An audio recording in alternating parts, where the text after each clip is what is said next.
My name is Wang Wei, an utterly ordinary individual. Although I have traversed into the Marvel Universe, I remain unfazed. Behind me looms an innumerable fleet of cosmic warships, all fixated on the entity intent on snapping his fingers, that purple tuber. As the saying goes, when one crosses over, a system is standard. Wang Wei, equipped with a monthly subscription system, asserts that there is nothing a single check-in cannot resolve. If there is, then let there be another. Ding.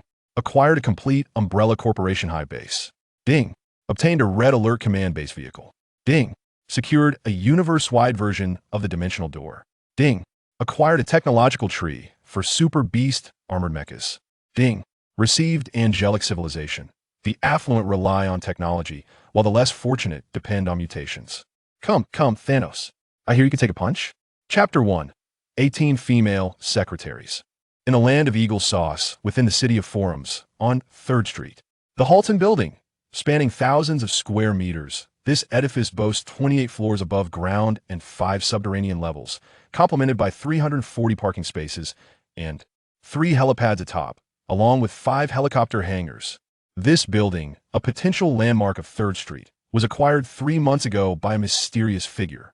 In the interim, numerous companies within the structure were summarily evicted with hefty penalties imposed by the building's new proprietor. Over the course of 3 months, wave after wave of workers have been engaged in a comprehensive and covert renovation of this edifice. This ongoing transformation has incited immense curiosity among the residents of the city of Forums on 3rd Street, provoking a stream of adventurers eager to breach the hound-like security to uncover the nature of the renovations within.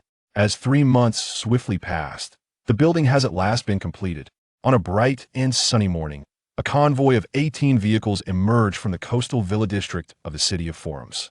Leading this procession were 3 armored land cruiser models, each brimming with stoic, burly white men, their expressions cold, yet their waistbands bulging. Following them was a vehicle, the Thunderstorm, valued at a staggering 78 million meters of gold, yet to be officially released. Its streamlined body, menacing front, and the roar of its engine all spoke to the superiority of this sports car. At the helm of this Thunderstorm was a young Asian man, appearing to be merely in his late teens or early 20s. His visage, deemed strikingly handsome by Eastern standards, appeared rather unremarkable to the Caucasian onlookers. Subsequently, 5 exceptionally high-end business vehicles appeared, each equipped with the most advanced satellite connectivity systems and an array of exquisite amenities. Within these vehicles, a multitude of industrious female secretaries bustled about, all conforming to the aesthetic preferences of the Asian youth without exception. They possessed an array of stunning visages, predominantly of East Asian descent. None bore the features of internet celebrities. Instead, they exhibited the purest form of natural beauty reminiscent of the glamorous film goddesses who once captivated the East. 2 decades prior. Following these 5 luxurious vehicles, a procession of formidable Land Rovers trailed behind.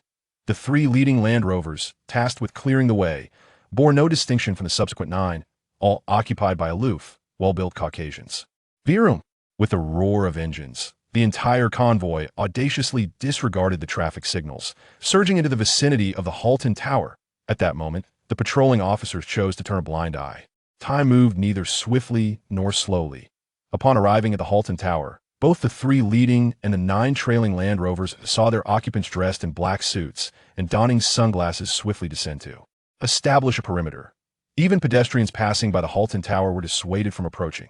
Once the white bodyguards had secured the area, a total of 18 female secretaries, each exuding elegance and beauty, alighted from the business vehicles and lined up, respectfully awaiting further instructions. "Young master, we have arrived." One strikingly refined young woman, adorned with lustrous golden hair, donned a crisp white blouse complemented by a tailored black secretary outfit. Her form-fitting skirt accentuated her slender legs, which were elegantly encased in subtly shimmering black stockings, and she wore heels that elevated her stature by approximately 10 centimeters. With a rhythmic click of her heels, she approached Wang Wei's vehicle to respectfully open the door for him. Those familiar with the Resident Evil series would undoubtedly exclaim, "It's Alice, the enchanting leggy beauty in the red dress." "All right, let's go." Removing his extravagant golden sunglasses, valued at tens of thousands, Wang Wei casually tossed them onto the seat as he stepped out, accompanied by Alice, making their way to the Halton Tower.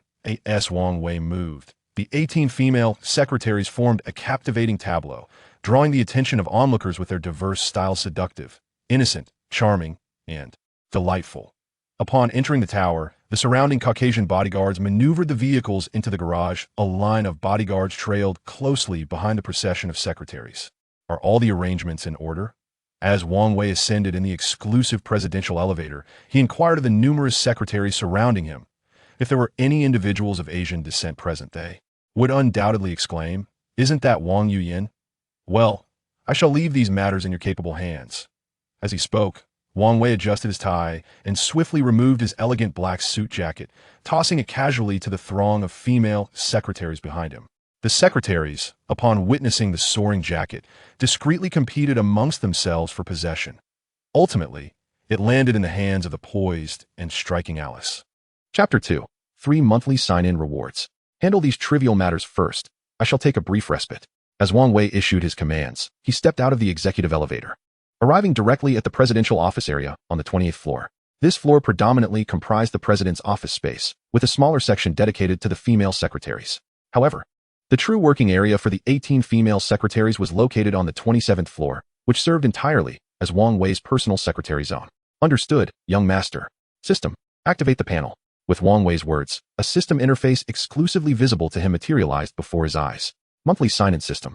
Host, Wang Wei. Sign-in attempts, 1. Sign-in rewards. Complete set of the Biohazard Hive Base, Dimensional Door, and Psychic Crystal. Upon seeing these items, Wang Wei couldn't help but take a deep breath. Unlike other sign-in systems that offered daily, weekly, monthly, quarterly, or even annual incremental rewards, his was simply a monthly sign-in, akin to receiving a salary. Surviving in this world for a month granted him a single payment, and the thought left him wanting to voice his frustrations. To think I could survive in the Marvel Universe, truly, I must have extraordinary luck. I'm not exaggerating. While contemplating, Wang Wei hesitated over whether to extract the psychic crystal. After all, the bodyguards surrounding him were security personnel from the Hive Base. Hive Base, an underground facility with 7 levels beneath the surface, currently housing 3 PhDs in biochemical research, 30 biochemical researchers, and 300 research assistants, along with a security force of 200 personnel. Main system, Hive Intelligent Security System. Known as Red Queen. Key figure, Alice. Indeed, the Alice who accompanied Wang Wei was indeed from this Hive Base. As for the beautiful ladies, they were products of a biochemical experiment conducted at the Hive. Dimensional Door, now reconfigured to operate within the Marvel Universe, currently limited to Blue Star. Any access beyond Blue Star requires a star map or first-hand experience from the holder. For Wang Wei, the Dimensional Door represented a powerful weapon. However, it was also a treasure that should not be recklessly activated. After all, this world was rife with spies, counter-spies, schemes, and counter-schemes. Who could ascertain whether those around him were agents of S.H.I.L.D., Hydra, or some unknown base organization? One could never trust the citizens of the Marvel Universe, who might cheer for heroes one moment and, in the next, pull out a grenade shouting "Hail Hydra." Psychic Crystal, capable of unlocking the genetic locks within the human body, initiating superhuman transformations. Note, the energy consumption of the Psychic Crystal is special. Its energy can only regenerate automatically and cannot be replenished by external means. Upon reviewing the data concerning the extraordinary crystal, Wang Wei hesitated repeatedly before ultimately deciding against its release. Should he unveil this extraordinary crystal, the only feasible sanctuary would be his own coastal villa, the very abode atop the Hive Base. As the adage goes, the affluent rely on technology, while the impoverished depend on mutations. Wang Wei yearned not for a mere mutation to acquire powers, even if it were the exceedingly rare abilities of time and space. Young master. The representatives from the Empire State Building wished to discuss business. Just as Wang Wei pondered whether to sign in once more, a Caucasian bodyguard downstairs promptly connected the call to the secretary's office on the 27th floor, which in turn relayed it directly to Wang Wei. The Empire State Building's representatives? Allow them to ascend. Upon hearing of their impending arrival, a slight furrow formed on Wang Wei's brow. After all, he resided in what could be regarded as the Manhattan district of this forum city, while the Empire State Building primarily operated in Queens. Logically, there should be no connection between them. The Empire State Building? If memory serves, its proprietor is the underground emperor of Forum City, Wilson Fisk, is it not? However, I seem to have no significant ties with him. Though somewhat perplexed by the pros and cons of the situation, Wang Wei nonetheless decided to welcome the visitors from the Empire State Building. After all, it was the inaugural opening of the Umbrella Corporation. He could not simply dismiss their first guest. Welcome. I initially presumed that a nondescript junior manager would be sent from the Empire State Building, but to my surprise, it is none other than the illustrious Mr. Wilson Fisk. Upon witnessing the imposing figure resembling a mountain of flesh entering the executive office, Wang Wei's demeanor transformed into one of sheer delight. though a hint of curiosity lingered beneath his cheerful exterior. What could possibly warrant the personal visit from Fisk? Haha. I too was taken aback. I had imagined the renowned Umbrella Group would be represented by a Caucasian, yet here stands an individual of Asian descent. With a subtle smile, Wilson Fisk extended his large, fan-like hand towards Wang Wei, who reciprocated with equal enthusiasm, shaking hands with vigor. Wang Wei, the ever-vigilant Alice, tasked with Wang Wei's security, fixated her gaze on the man trailing behind Fisk, whose forehead bore the mark of a target. Chapter 3, Wilson Fisk. Yuyan, prepare 2 cups of fine Longjing tea. Certainly. Young master. After issuing a couple of brief instructions to the button on his desk, Wang Wei turned to Fisk with a beaming smile. I apologize. As our group is newly established, we are not fully stocked, so I can only offer you some tea for the time being. While smiling, Wang Wei reclined on the sofa, observing as Fisk sank deeply into the seat across from him. Haha, Mr. Wang, you need not worry. I quite enjoy Asian tea. After all, there is a saying, drinking tea is a form of wellness. Yes, that is precisely it. Please, indulge in tea. Swiftly, Wang Yuyan, clad in a pure and elegant secretary's attire, entered with several cups of Longjing tea. With utmost grace, she placed the tea before everyone and then quietly retreated. I wonder what brings Mr. Fisk to my Umbrella Corporation. Or rather, what insights does he have to share? Raising his hand, Jean Bing took a gentle sip of the Westlake Longjing tea and slowly inquired of Jean Bing. Within those words perhaps lay both a request for guidance and an element of challenge. After all, to arrive on the very day the company opens its doors is hardly a benign gesture. Mr. Wang, you are too courteous. My visit today is not only to express gratitude, but also to discuss a business proposition with you. As he spoke, the man standing behind Jean Bing produced a contract from his briefcase and placed it quietly on the table. Gratitude? Business? Upon hearing these 4 words, Wang Wei involuntarily raised an eyebrow. What is the meaning of this? Although the Umbrella Corporation has been in this world for over 3 months, I have had no prior dealings with Jean Bing. Ha ha ha, Mr. Wang, you truly have a tendency to forget. Perhaps for you, that clinical trial was merely a demonstration of your capabilities. But for me, it was a matter of life and death. Had it not been for your clinical trial, my beloved might have been lost to me. As he spoke, Wilson Fisk's eyes sparkled with a hint of relief. What a blessing from God. Although I do not comprehend which clinical trial he refers to, since this notorious figure has come to express gratitude, I see no reason to hold a grudge against such a notorious figure in this city of shadows. What of Wilson's numerous transgressions? How does that concern me? In this Marvel universe, there exists no absolute justice, nor absolute evil. While Wilson may be steeped in malevolence, his crimes could warrant execution 100 times over. Yet, what of it? If Wilson can bring me profit, I have no qualms about collaborating with him. After all, the biogenetic experiments at the Hive require genuine subjects, not mere biosynthetic beings. Human trafficking? Huh. Wang Wei would not shy away from a sordid transaction with Wilson. A blessing from God. Oomph. The mere mention of divine providence elicited a flicker of disdain in Wilson's eyes. If God truly existed, he would not hesitate to crush the divine head. I have beseeched you countless times, yet you failed to preserve the life of my dear Vanessa. What use are you to me? Well, this encounter seems fated. Without this clinical trial, perhaps we would not be seated here in such tranquility, discussing matters of business. Pray tell, dear Mr. Fisk, what business do you wish to discuss? In response to the overtures of gratitude displayed by Wilson, Wang Wei chose to remain indifferent. If his recollections served him correctly, Wilson was the ruthless individual who had taken the life of his own wife in the comics. Yet, observing the softened demeanor of Wilson as he reminisced about his late spouse, Wang Wei realized that this man was not the same as the one depicted in the graphic novels. As far as I understand, Mr. Wang, your Umbrella Corporation is a prominent medical conglomerate. Are you aware, Mr. Wang, that you are undermining those politicians? You are digging their graves, Wilson asserted sternly, delivering his words without any veils of pretense. Undermining? Digging graves? Ha ha ha. How amusing, truly amusing. At the mention of those phrases, Wang Wei could hardly suppress his laughter. Surely you recognize what is most lucrative in this world. Arms, drugs, smuggling. These are the clandestine trifecta. While the overt avenues consist of education, government, and healthcare. In the city of politics, numerous legislators are entangled in the healthcare sector. The 5 medications you have developed possess the potential to save countless lives while yielding substantial profits. However, when their interests are threatened, and they find themselves unable to partake in any financial gain, they will retaliate fiercely, seizing your company, your research facilities, and everything you hold dear. Greed has become the quintessential epithet in their eyes. Unless your corporation can evolve into a behemoth akin to Stark Industries. At this juncture, Wilson ceased his discourse. Prior to their meeting, he had conducted a thorough investigation into Umbrella. Chapter 4. Seeking a share of the pie?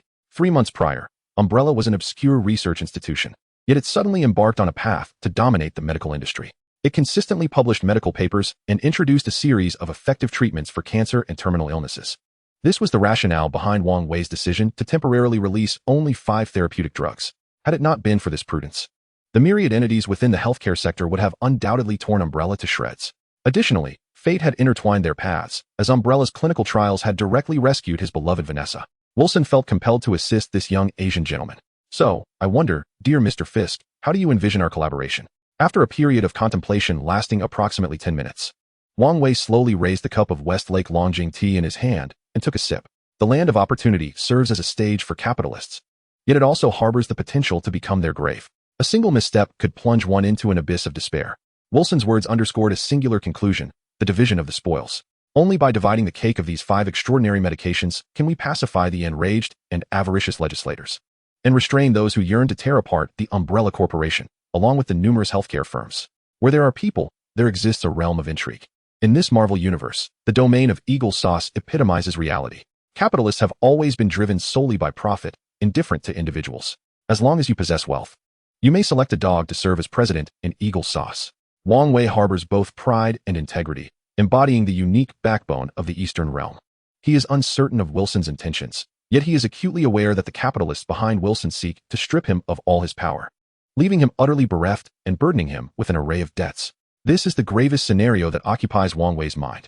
However, what belongs to me, Wang Wei, is not easily seized. He understands deeply that without sufficient strength, one should avoid engaging in combat with formidable capitalists. Thus, Wang Wei opts for stealth, becoming a venomous serpent, one capable of delivering a fatal strike. The monthly signing system symbolizes a return on investment with each occurrence. Today, these capitalists may have consumed what is mine, but in the future, I shall ensure they repay me 100-fold, 1,000-fold. As for the division of the cake, I am merely a mediator in this affair. This is their intent. Just take a look. Upon hearing Wang Wei's willingness to negotiate, Wilson inwardly sighed with relief. After all, both Vanessa and Richard naturally harbor a favorable disposition towards Wang Wei and Umbrella. Thanks to this, Wilson too felt a slight sense of goodwill. Ha ha ha, Mr. Fisk. Do you believe I am incapable of understanding this contract? Or do you perceive me as a fool? 37 pharmaceutical companies, nursing homes, and medical research institutions directly seizing 70% of the shares through investment?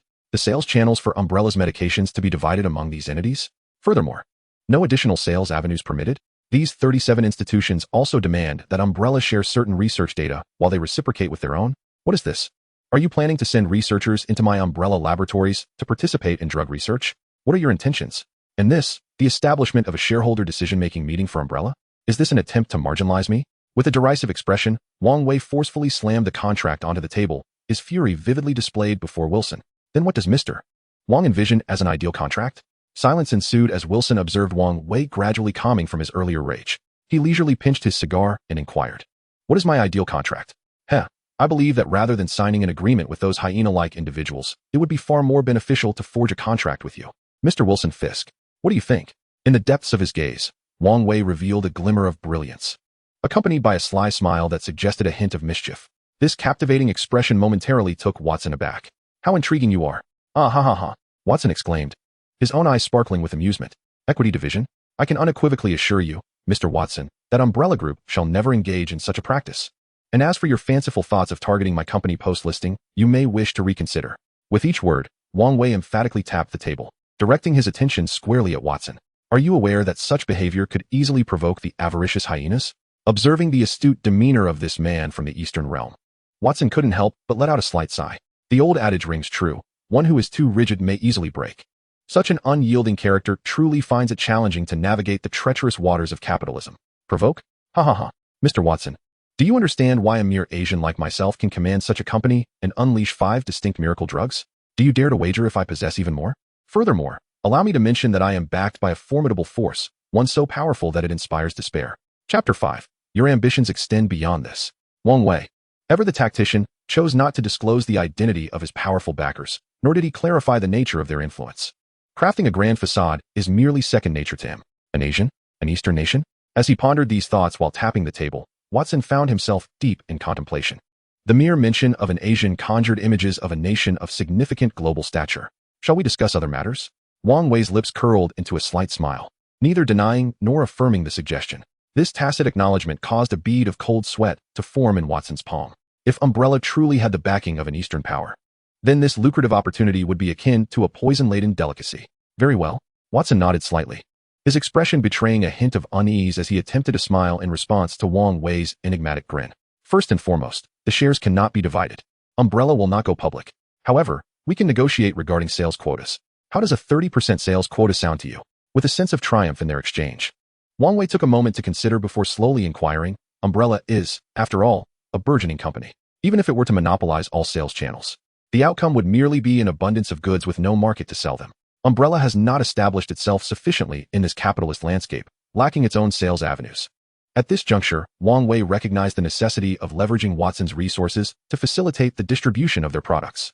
After all, there exists no animosity between Umbrella and Watson. No, it must be 40%. Upon hearing that the sales quota was merely 30%, Wilson shook his head slightly.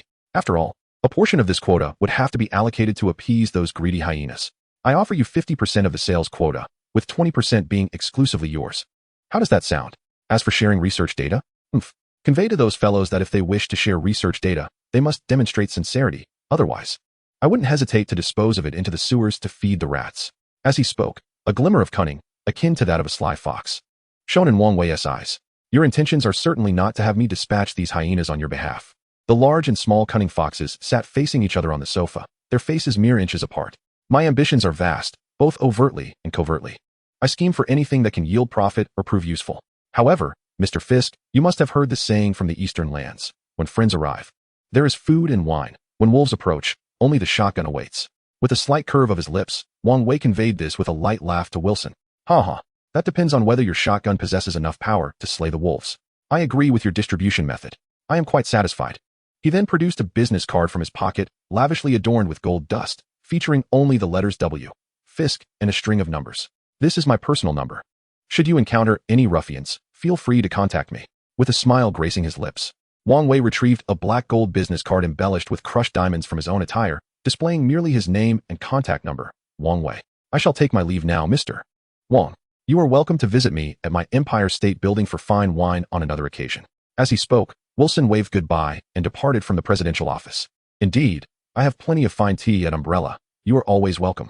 Once Wilson was escorted out, Wang Wei's smiling visage abruptly turned cold. What belongs to me is not so easily obtained.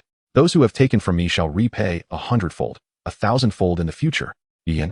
Arrange the matters we discussed with Wilson. Wang Wei coldly instructed Wang Yuyan, who stood a short distance behind him. With a sly smile, he added, the juicy morsels of my Umbrella Corporation are not so easily devoured. Yes, young master. Wang Yuyan, one of the first and only 18 bioengineered individuals gifted by the system within the Hive Base, held profound respect for Wang Wei. Alice, what impression does he give you? Upon returning to his office, Wang Wei quietly inquired of Alice, who stood like a devoted bodyguard beside him. Very strong. But I have a 70% certainty of being able to eliminate him. And what of Wilson? Regarding the target marked on his face, Wang Wei did not pay much heed. One might say that the target is akin to a mere trifle in a novice village, hardly worthy of Wang Wei's concern. He felt strong. At this moment, he could only endeavor to take it all with him before his demise. After a moment of silence, Alice, standing behind Wang Wei, earnestly spoke to him. Should a confrontation with Wilson truly arise, Alice would strive to carry Wilson away after exhausting her full strength. Although his physique appeared to be a mere mass of fat, Alice could distinctly sense the formidable power concealed beneath that exterior. Chapter 6. Has the Hulk begun to make an appearance? It was as though a ferocious beast lay dormant within the body of Jean Bing. Really? Wang Wei, seated on the sofa, gazed intently at the towering edifices beyond the floor-to-ceiling windows, lost in contemplation. What was he feeling? Returning to the confines of his private vehicle, Jean Bing closed his eyes for a moment of reflection before opening them to inquire about the target. At this juncture, Wilson had shed his amiable demeanor, replaced by the calm visage of an underground emperor of the Forum City. Very strong. Nevertheless, I am confident in my ability to eliminate him. Mutant? Or perhaps a variant? It feels more like a variant. After a brief contemplation, Lester began to share his conjectures regarding the target. Is that so? Let us proceed. With a faint, enigmatic smile gracing his lips, Wilson leaned back quietly against the seat of the vehicle. A variant? The Umbrella Corporation is indeed intriguing. Following orders, the target commanded the convoy to head towards Queens. Inside the S.H.I.E.L.D. headquarters at the Trident office building. Yes, I understand. Thank you for your hard work. At that moment, a Caucasian man clad in a suit, tasked with monitoring and reporting, nodded repeatedly while speaking on the phone. As he nodded, he scribbled notes on a piece of paper. Moments later, upon reviewing the marked surveillance task information, he did not hesitate to take the folder to the office of a level 9 agent on the upper floor. Knock, knock. Come in. Sir. Here is the surveillance report you requested. There has been a minor incident. As he spoke, the suited man placed the document on the desk and exited. After a short while, having processed the documents, Coulson opened them for review. How is it that Umbrella is connected to Wilson? Has he been targeted? Observing the information regarding Wilson's visit to the Umbrella Corporation, Coulson felt a twinge of confusion. He had conducted an investigation into the Umbrella Corporation as well. After all, a company capable of developing 5 special medications, able to halt or even cure terminal cancer, surely commanded the attention of SHIELD. This was a power that could benefit the entire world. For organizations posing a certain degree of threat to the world, Umbrella exudes an undeniable allure. Such companies warrant clandestine protection. Alas, I hope this underground emperor refrains from making decisions that would induce headaches. With these thoughts, Coulson rose and made his way directly to Nick Fury's office. After all, it was Nick Fury himself who had ordered the surveillance on Umbrella Corporation. Director, the little mouse underground may be up to some antics regarding Umbrella Corporation. As he spoke, Coulson handed over the intelligence report to Nick Fury, who was preoccupied with the troubling case of Tony Stark's disappearance. Umbrella Corporation? Is that the pharmaceutical company we discussed previously? Nick Fury raised an eyebrow and swiftly perused the surveillance report presented by Coulson. You should make contact with them.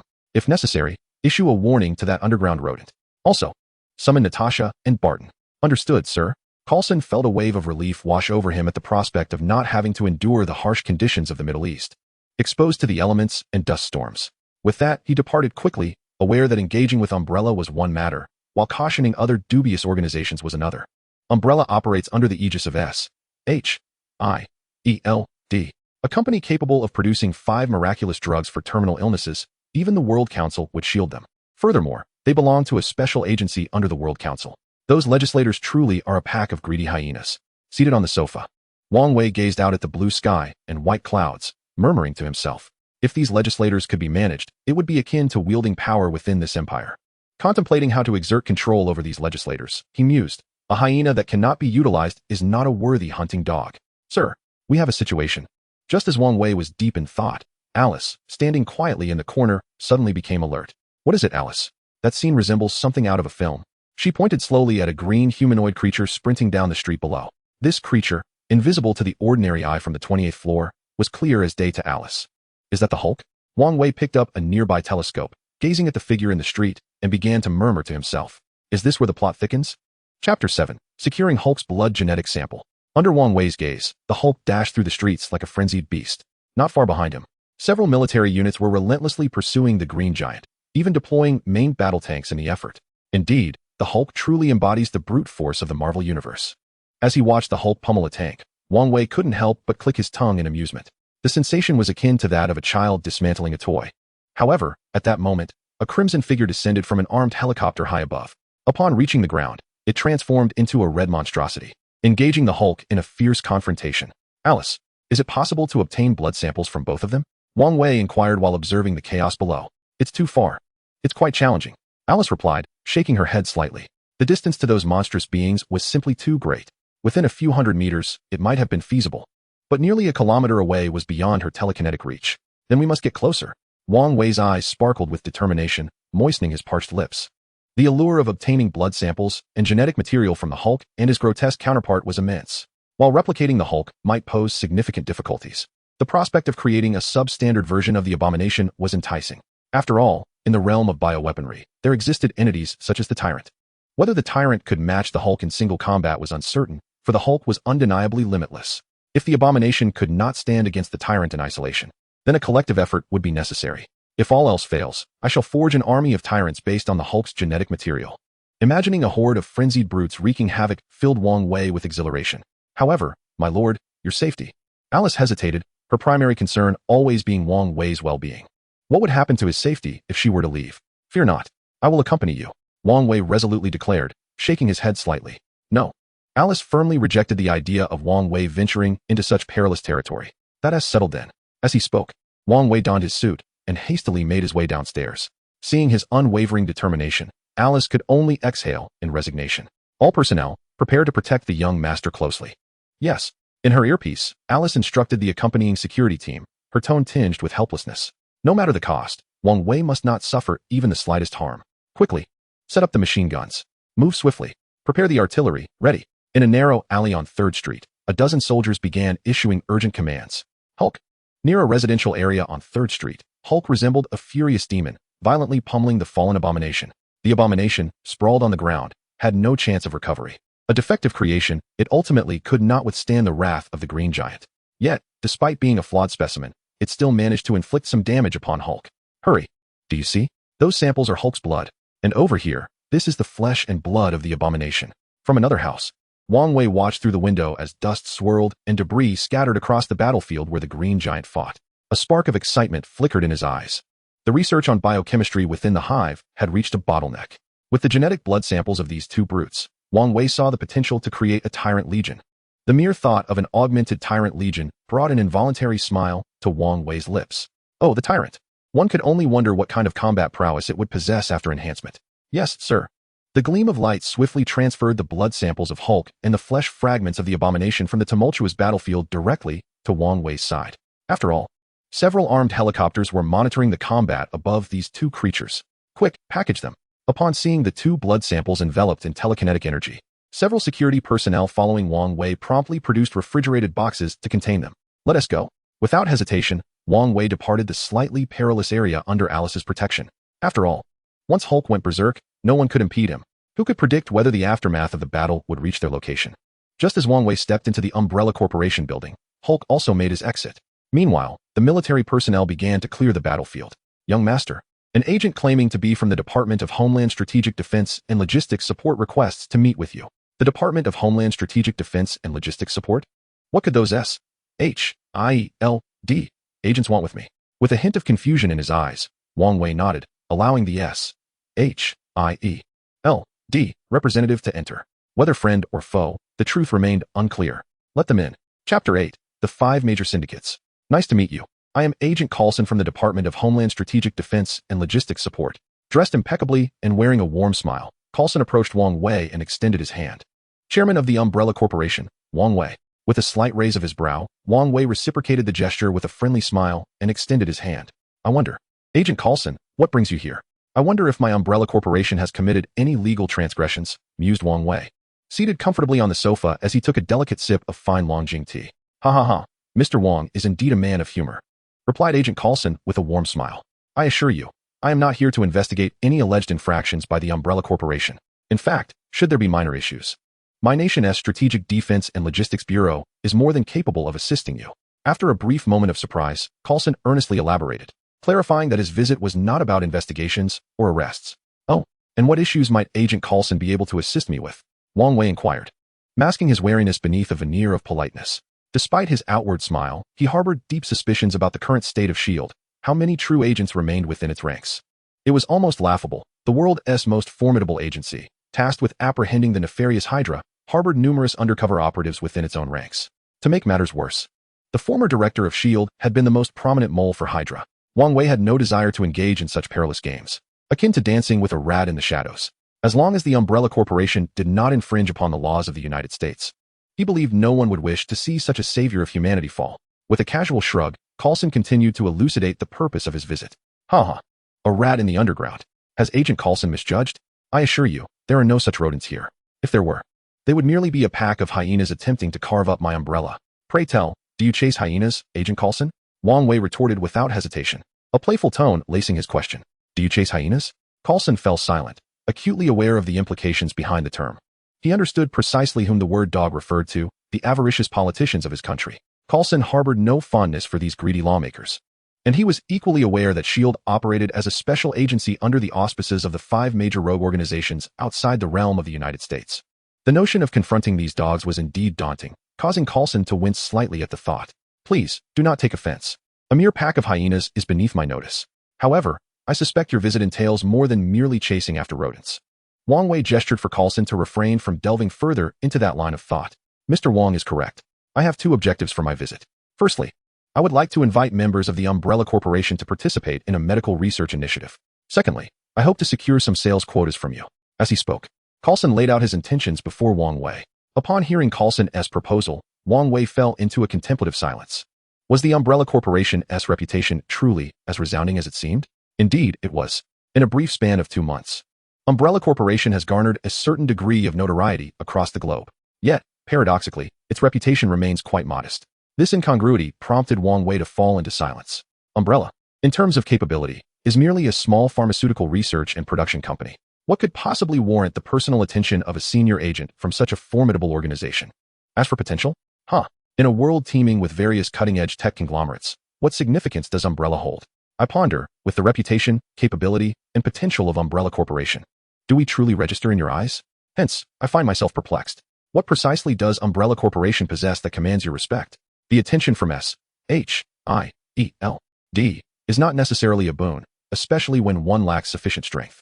Two reasons underpin this. First, your foundation is pristine. Second, there are directives from above. Pausing momentarily, Coulson divulged to Wang Wei the information he was permitted to share.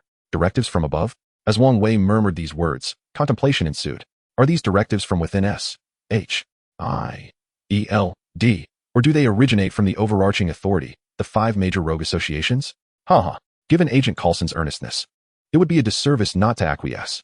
I wonder what the medical project he mentioned entails and what sales quotas are required. Casting aside these musings, Wang Wei smiled broadly at Coulson. What does it matter whether it is the internal hierarchy of S-H-I-E-L-D or the overarching rogue associations? When adversaries approach, let them be met with resistance. Be they Hydra or any other force, I shall confront them head-on, so long as my prophet remains unscathed. This, I declare, is the medical project. However, it is one that originates from the Eastern realms, specifically the land of the rabbit. Furthermore, the sales quota is not for me, but for those in higher echelons. Across the globe, each entity will claim a portion of the sales quota, and in return, they will provide support in various dimensions. Chapter 9. I have become arrogant. As he spoke, Coulson produced 2 documents from his hands. Upon hearing the series of statements from Coulson and glancing at the contractual terms inscribed within those documents, an unmistakable smile illuminated Wang Wei's face. The terms are generous. Exceedingly so. The lenient conditions and alluring support create an exhilarating sensation. Wang Wei felt a surge of confidence. I have the backing of the 5 major rogues. I shall sign this contract. Moreover, I will dispatch my most esteemed medical doctor to the Eastern realms to represent me. Lastly, please extend my gratitude to your superiors. I genuinely admire them. As he spoke, Wang Wei rose to embrace Coulson warmly. Just moments ago, he had been threatened by the hyena-like politicians from Eagle Nation, and now he finds support in the form of the 5 major rogue associations. I am feeling rather inflated. Although I remain unaware of the true intentions behind the support of the 5 notorious associations, nothing can hinder my ascendance. I shall seize the opportunity and elevate myself. Grant me time, and I shall even triumph over the likes of the Purple Yam Spirit. As long as Mr. Wang is pleased. Observing Wang Wei's satisfaction with the 2 contracts, Coulson could not help but nod slightly in agreement. After all, it is not S-H-I-E-L-D that genuinely values Umbrella Corporation, but rather its overlords, the 5 infamous associations. It is for this reason that Coulson chose to come in person. I shall take my leave. You are always welcome here, Agent Coulson. With a warm smile, Wang Wei graciously escorted Coulson out of the Umbrella headquarters. Coulson himself may not be of great significance. What truly matters is the powerful force he represents. That is where the real weight lies. Upon returning to his office, Wang Wei summoned all 18 of his female secretaries. Halt your tasks for now. I have a mission for you. Expand the Umbrella Pharmaceutical Company to every corner of the globe. With a fierce glint in his eyes, Wang Wei commanded his 18 secretaries. However, young master, to achieve global expansion, we will require at least 6 months. Many countries necessitate our efforts to establish connections. Though reluctant to contradict Wang Wei, Wang Yian timidly presented the plan devised by the secretaries. We have sufficient resources for this. Let us commence with these 5 nations, then build our global strategy according to proximity. Shaking his head lightly, Wang Wei retrieved the contract from the 5 notorious associations. The global strategy is a concept Wang Wei had previously envisioned with his secretaries, aiming to establish a network akin to the franchise model of KFC. Understood, young master. We will expedite the process to ensure Umbrella Corporation's presence worldwide. Their eyes sparkled with fervent determination. Well then, I leave this in your capable hands. A charming young blonde girl appeared before Wang Wei, her presence delightful and playful. This blonde girl was none other than Red Queen, the advanced security system from the Hive Base. Very well. As Red Queen spoke, a bright underground passage slowly opened beside the villa, revealing a luminous corridor. Alice, holding a box of refrigerated supplies, accompanied Wang Wei as they boarded the underground maglev train. The journey was swift. Within approximately half a minute, they arrived at the true Hive Base, located beneath the ocean. In the brightly lit front section of this subterranean facility, the Red Queen's automated defense systems were on high alert, accompanied by patrolling security personnel. Upon reaching the latter half of the hive, Wang Wei swiftly donned a set of protective gear and entered the laboratory, carrying the box of refrigerated supplies. Although Wang Wei may have been considered a mediocre student in his previous life, he was determined to excel in this new venture. However, upon acquiring the Hive Base from the Resident Evil saga, Wang Wei's mind became inundated with an abundance of biochemical knowledge. He has always adhered to the belief that knowledge is power. With restless hands, he yearned to delve deeply into the genetic samples of the Green Giant and the Abomination. He hoped fervently that they would not let him down. Beneath the protective mask, Wang Wei's eyes glimmered with a frenzied intensity akin to that of a scientist. Gamma rays were beyond his current capabilities, yet replicating and studying genetic samples was well within his reach. 100-167105, the Tyrant Legion, he, Wang Wei, had firmly established. While Wang Wei conducted his research on the blood samples of the Green Giant, Natasha and Barton arrived sequentially in the chaotic region of the Middle East, embarking on a mission to rescue Tony Stark. Simultaneously, General Ross initiated the pursuit of the fleeing Green Giant, the Hulk. Time passed swiftly yet agonizingly slowly. For Tony, the brief span of 10 days became a torment as he witnessed the lifeless bodies of his companions. A shadow of sorrow clouded his gaze, which could not halt his determined stride. The Mark I suit, crafted by Tony's own hands, began to emerge from the cave. He was there. Chapter 10, The Invitation to the Ball. Outside the cave, the panicking bandits brandished their rifles, unleashing a torrent of gunfire upon Tony, clad in his bulky silver armor. The cacophony of gunshots echoed ceaselessly as bullets whirled in a chaotic dance. Die, you scum! With anger-fueled sorrow in his eyes, Tony Stark charged forward. Encased in his armor, he unleashed a one-sided massacre upon the Middle Eastern marauders. An overwhelming rage surged within him. Why had missiles, strictly forbidden within Stark Industries, manifested here? Why had he been abducted in this desolate region? Countless questions could not quell Tony's fury. Was there a battle ahead? Let's go.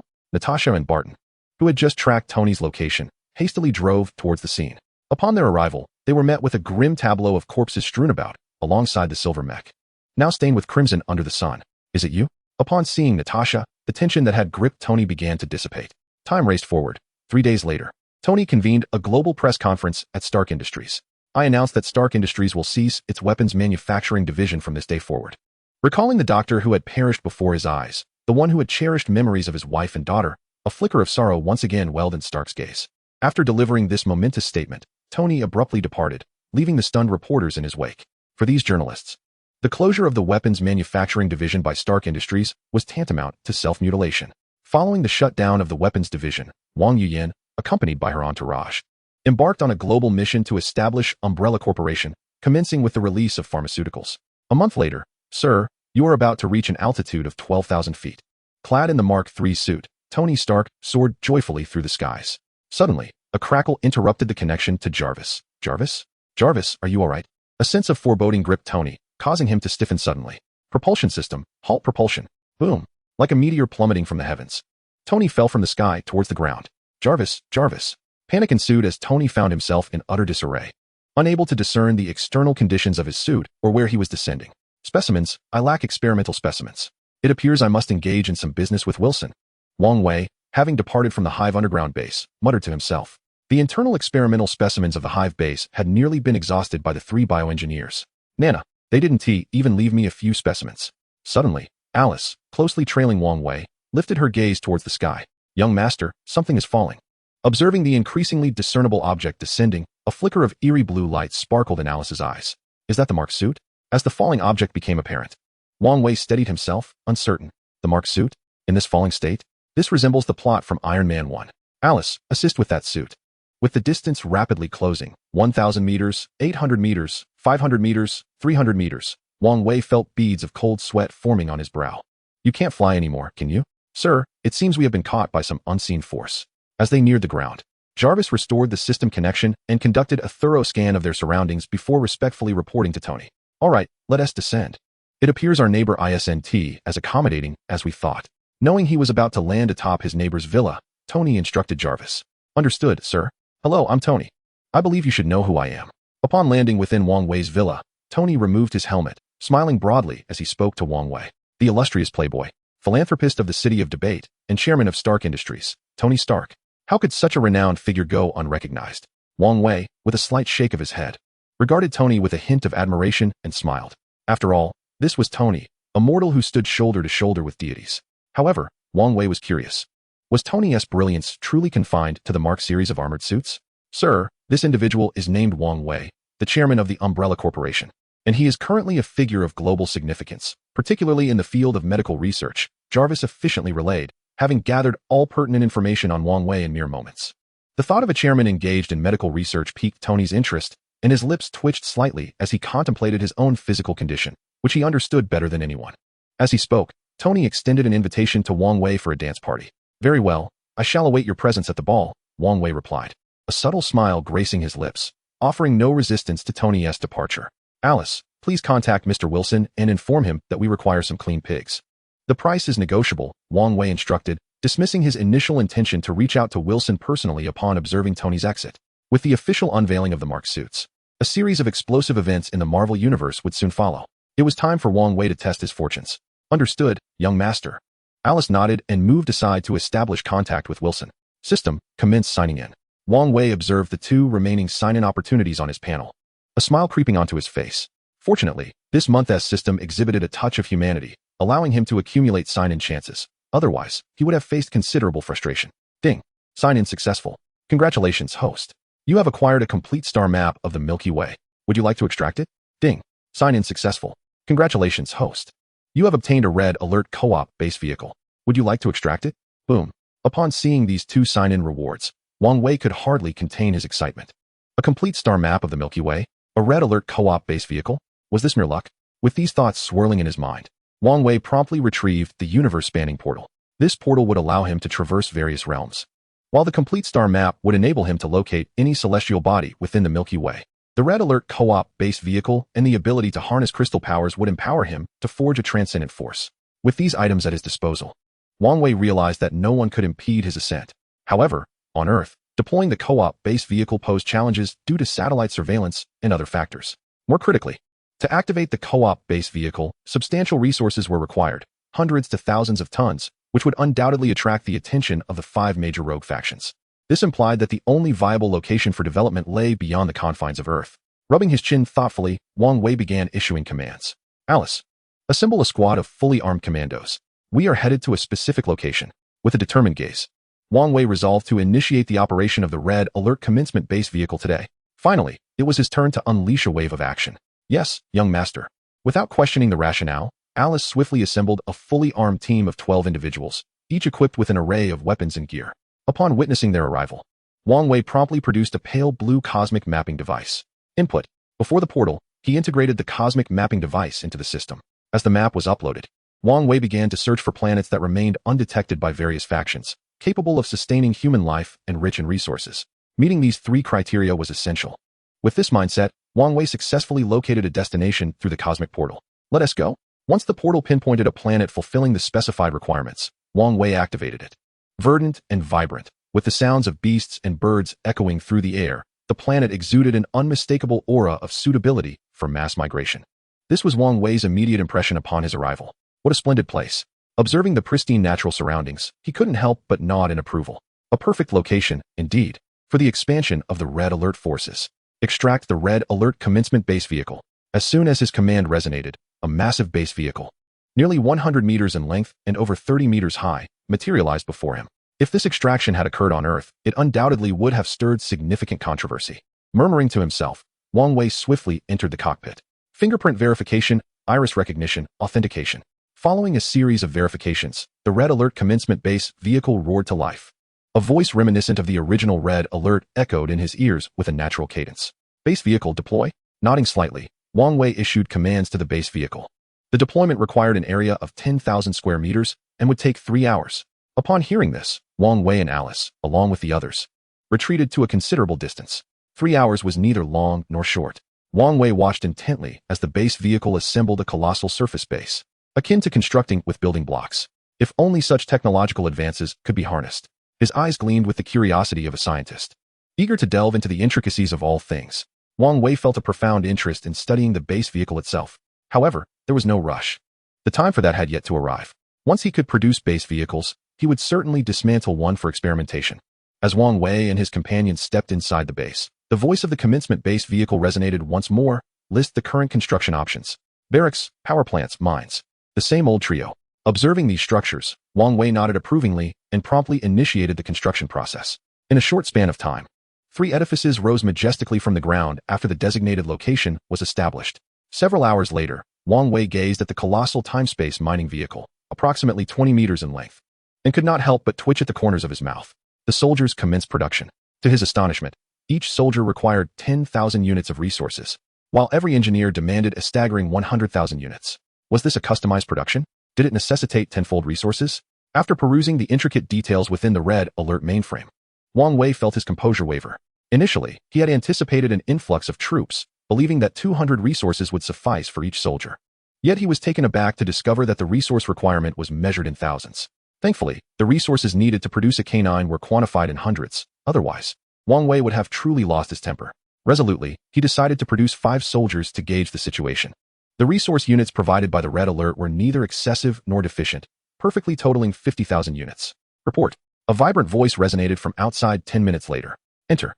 Clad in olive green and wielding a squad automatic weapon, the soldier bore a large backpack and a substantial canister. Upon witnessing this sight, Wang Wei could not suppress a twitch at the corners of his mouth. Clearly, the soldiers in Red Alert harbored a profound fear of insufficient firepower. Reporting, sir. Private First Class Su Mu, Private First Class Li Yin, Private First Class Jin Sheng, Private First Class Lin Yin, and Private First Class Zhao Miao, at your service. The powerful voices echoed in Wang Wei's ears. Observing the array of olive green soldiers, the assault team members flanking Wang Wei felt a sense of intimidation. An overwhelming aura enveloping the scene. Come here and try this. With that, Wang Wei extracted a psychic crystal from the base. The sight of the towering crystal, approximately 10 meters high, left everyone's heads buzzing. Place your hands upon it and give it a try. Yes, sir. The 5 soldiers promptly placed their hands on the psychic crystal. As they did so, the crystal radiated a dazzling brilliance. Boom. As the luminous aura faded, Wang Wei, wearing an eager smile, inquired, "What have you gained?" Test it out. The previous burst of light clearly indicated that the 5 soldiers had received powers bestowed by the psychic crystal. Sir, it might not be feasible to demonstrate here, Su Mu remarked, glancing around before saluting Wang Wei once more. Let us go. Upon hearing this, Wang Wei led Su Mu and the others out of the base. Now you may attempt it. As Wang Wei's words fell, the 5 soldiers plunged into a chaotic melee. After an intense skirmish with the 5 formidable soldiers of the United Legion, Wang Wei found himself in a state of inner turmoil that refused to subside. Was it exhilarating? Undoubtedly. The sheer thrill was palpable. It struck him that these 5 individuals embodied the quintessence of the 5 elements: metal, wood, water, fire, and earth, perfectly aligning with their names. More importantly, they exuded a presence that rivaled that of heroes. Henceforth, you 5 shall become my personal guardians. After a brief moment of contemplation, Wang Wei promptly extracted these 5 from the ranks of the United Legion. Yes, Commander. For the 5, being reassigned from the United Legion held little significance. As soldiers, obedience to orders was their foremost duty. With the Hive assault team remaining to safeguard Wang Wei, he issued a series of construction and production commands within the United Base before departing the Red Alert planet with Su Mu and the others, including Alice. Indeed, Wang Wei officially designated this planet as the Red Alert planet. Young Master, Mr. Fisk has informed me that the first batch of piglets is ready for transport. When shall we proceed? After waiting in the villa for some time, Wang Yuyin reported eagerly. Have them delivered to warehouse number 4. Upon hearing that the piglets were en route, Wang Wei, who had initially contemplated spending a leisurely day fishing under the sunny sky, abruptly dismissed such thoughts. With the piglets arriving, there was no time for rest. He immediately set to work. Although he had yet to fully comprehend the genetic blood sample of the Hulk, he had nearly exhausted the loathsome blood sample he possessed. The production of the tyrant within the Hive base was already underway. They merely awaited the arrival of the piglets. Understood, young master. Wang Yuyin paused momentarily, a hint of hesitation in her voice. What's the matter? Hearing her pause, Wang Wei halted his steps, just before entering the underground laboratory. Young master, the Peter Parker you instructed us to monitor, his uncle has passed away. Benjamin is dead? Upon receiving this report, Wang Wei came to a standstill. The demise of Benjamin indicated that the narrative of Spider-Man was beginning to unfold.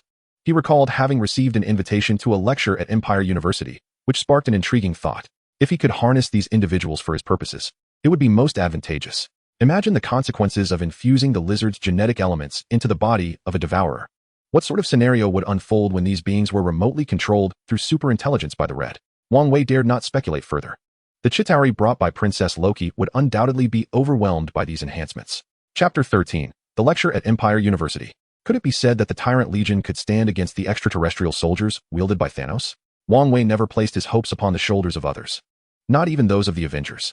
Wang Wei aspired to establish a formidable force, one capable of subduing even the purple sweet potato essence. Indeed, young master. Nodding slightly, Wang Wei plunged once more into the depths of the underground laboratory. The world outside could proceed as it pleased. At this moment, Wang Wei was singularly focused on creating a tyrant imbued with the strength of the Hulk. As for the development of Tony's armor, that would become his subsequent research endeavor. However, the unfortunate reality was that the majority of the Hive Base's research revolved around biochemical studies, with nary a focus on mecha technology. As Wang Wei delved deeper into the Hive Base, Wang Yuyan took it upon herself to handle the identity verifications for Su Mu and his companions. Thursday, clad in a tailored suit, Wang Wei drove his thunderstorm through the bustling streets of the Forum City. Beside him in the passenger seat was his sole personal bodyguard. Trailing behind him were 2 land cruiser SUVs, within which sat Su Mu and his companions. The speed was brisk, and under such circumstances, Wang Wei made his way directly into the Imperial University. "Hey, Peter, are you alright?" As Peter's friend, Harry approached with a hint of concern. "Hey, Harry, I'm fine."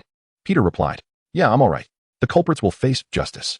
"Alright, stay positive, Peter. Did you know that Mr. Wang, the chairman of the Umbrella Corporation, is coming to our school for a lecture today? I heard Mary Jane will be attending as well." Encouraging Peter, Harry also sought to provoke him.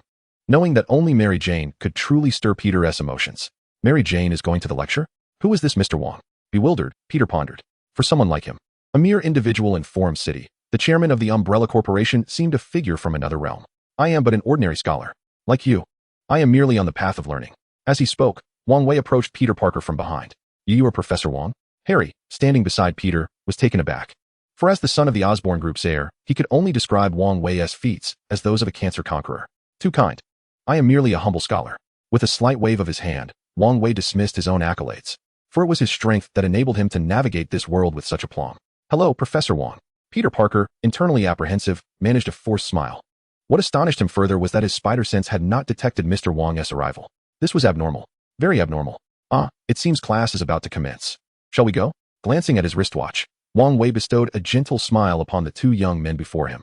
Within Wang Wei's mind, Peter Parker's blood sample might prove to be a valuable asset. "All right, let us go, Harry."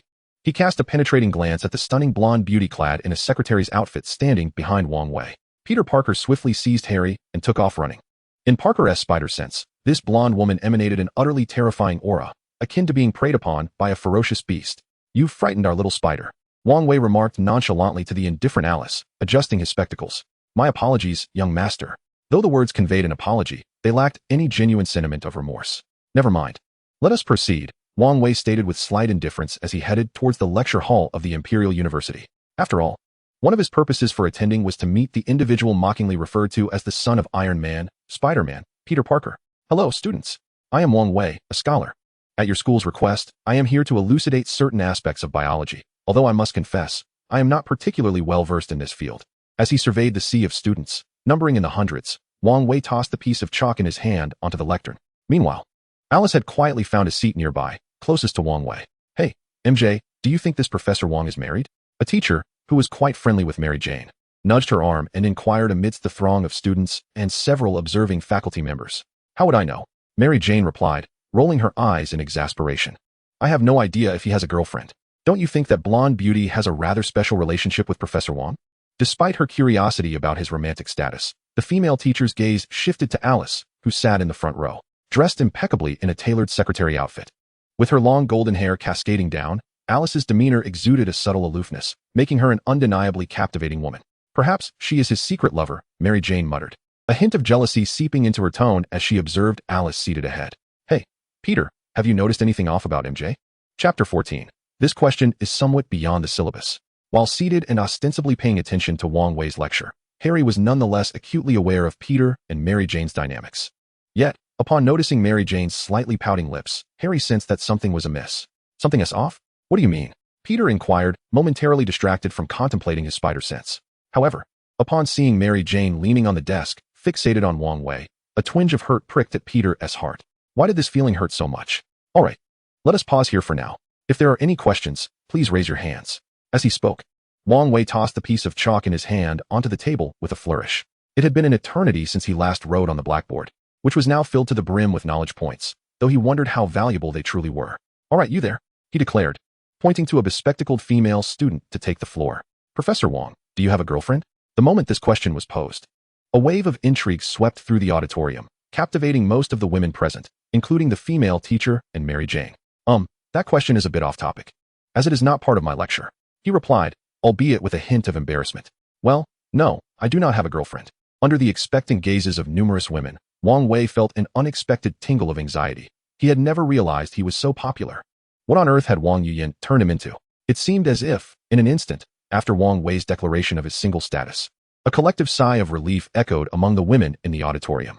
What does my relationship status have to do with your relief? He pondered, bemused, as he found little interest in these Western faces. Meanwhile, Mary Jane, seated behind, felt an unexplainable sense of relief wash over her. Reminiscent of the moment she received her acceptance letter from the Imperial University. Professor, may I inquire if your Umbrella Corporation is hiring? If so, I might just resign from my teaching position on the spot, she flirted, casting a coy glance at Wang Wei. After Wang Wei gestured for the student to take her seat, he pointed to the female teacher sitting beside Mary Jane to pose her question. Regret washed over him. He had assumed that as a teacher, she would maintain a degree of decorum, yet she was quite the charmer. Yes, Umbrella Corporation is perpetually on the lookout for new talent. Rest assured, students, he stated, deliberately ignoring the teacher's flirtation as he indicated for her to sit down. Hey, did you hear that? The Umbrella Corporation is hiring. The seated female teacher exclaimed, grinning at Mary Jane. Teacher, are you really considering resigning? Mary Jane hesitated before inquiring of her companion. Absolutely. The beaming teacher replied, leaving Mary Jane feeling somewhat overwhelmed. Professor Wang. Professor Wang. As Wang Wei exited after a conversation with the principal in the corridor, Mary Jane approached him eagerly. What is it, student?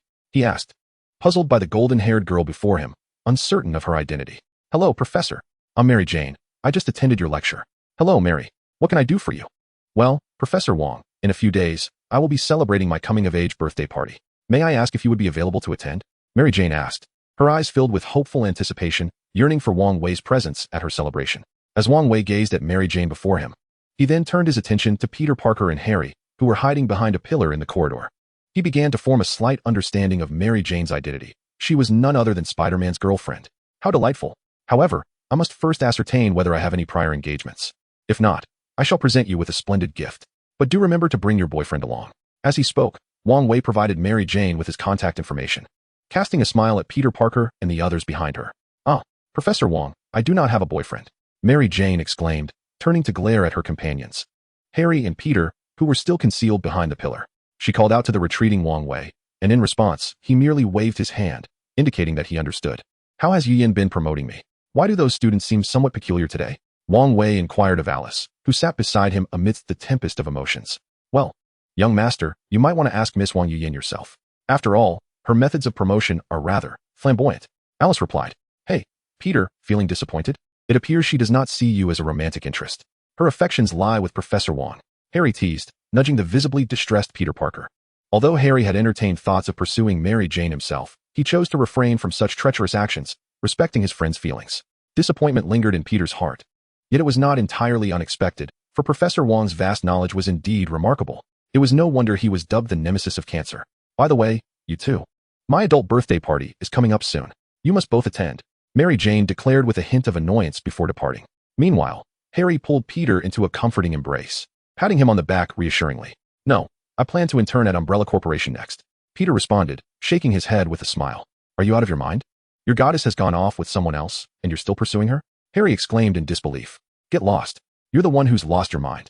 I simply admire Professor Wang's approach. With great power comes great responsibility. Professor Wang has dedicated himself to researching cancer, developing numerous effective treatments. Moreover, he has pledged to continue his efforts to tackle the challenges of cancer. This is a beacon of hope for cancer patients worldwide. Thus, I have resolved to follow in his footsteps. All right. Since you're determined to be so reckless, I shall join you in your fervor. It is merely an internship at the Umbrella Corporation. I shall accompany you. The weary Harry dragged Peter Parker towards the school exit. But today, you must treat me to a cup of coffee. Otherwise, there will be consequences. At S.H.I.E.L.D. Alexander Pierce felt utterly perturbed. What does this mean? Why was he not informed of this matter? Must he wait for the notification from the 5 major thug associations to learn of the connection between S.H.I.E.L.D. and the Umbrella Corporation? It baffled him. In the Sunlit office, Alexander Pierce was at a loss. Knock, knock. Duggan, there is a task that I require you to delegate. Observing the entrance of the seasoned Hydra operative, Dum Duggan, Alexander Pierce wasted no time in issuing his command. Light or darkness? With a slight lift of his eyelids. Dum Duggan, the captain of the S.H.I.E.L.D. task force, felt the need to ascertain which force he was to employ. Darkness. This is the individual you shall utilize. This is the command that can control him. As he spoke, Alexander Pierce handed a directive written on a scrap of paper to Dum Duggan. Understood. The mission? To eliminate the chairman of the Umbrella Corporation. A shadow flickered in Alexander Pierce's eyes as he coldly stated. He was acutely aware of the Umbrella Corporation as support from the 5 major thug associations. After all, he was about to assume the role of Secretary General for the 5 major thug associations. Yet, it was precisely for this reason that Alexander Pierce felt an insatiable desire for the Umbrella Corporation. To seize control of the Umbrella Corporation, coupled with those special pharmaceuticals, would weave a vast net for rapid financial gain. On First Avenue in Manhattan, the streets were bustling with the morning and evening rush, making it impossible for Wang Wei to speed. Traffic congestion, a serious predicament. At this moment, in a nearby alley, a man clad in a black tracksuit emerged slowly. Sporting sunglasses and wielding a technologically advanced rifle, this individual was particularly striking due to his right hand, which gleamed as though forged from steel. Upon spotting Wang Wei's vehicle, the man wasted no time and unleashed a barrage of bullets in Wang Wei's direction. Rat-a-tat-tat. As the gunfire erupted, the congested road was instantly thrown into chaos. Danger. Sensing an imminent threat, Alice wasted no time and erected a telekinetic barrier in front of Wang Wei and herself. Rat-a-tat-tat. The force of the bullets incessantly hammered against the telekinetic shield Alice had conjured. Observing the man in sunglasses charging towards them, Alice remained motionless, while the 2 Land Cruiser SUVs shielding Wang Wei sprang into action. 2 men clad in black tactical gear descended rapidly from the vehicle ahead. Without a moment's hesitation, these Asian men charged directly at the assailant brandishing a rifle before them. Meanwhile, 3 individuals emerged from the imposing Land Rover behind, steadfastly safeguarding Wang Wei and Alice within the thunderstorm. Such audacity! Who dares to execute a brazen ambush on the street? Seated within the thunderstorm, Wang Wei's expression turned icy, devoid of any movement.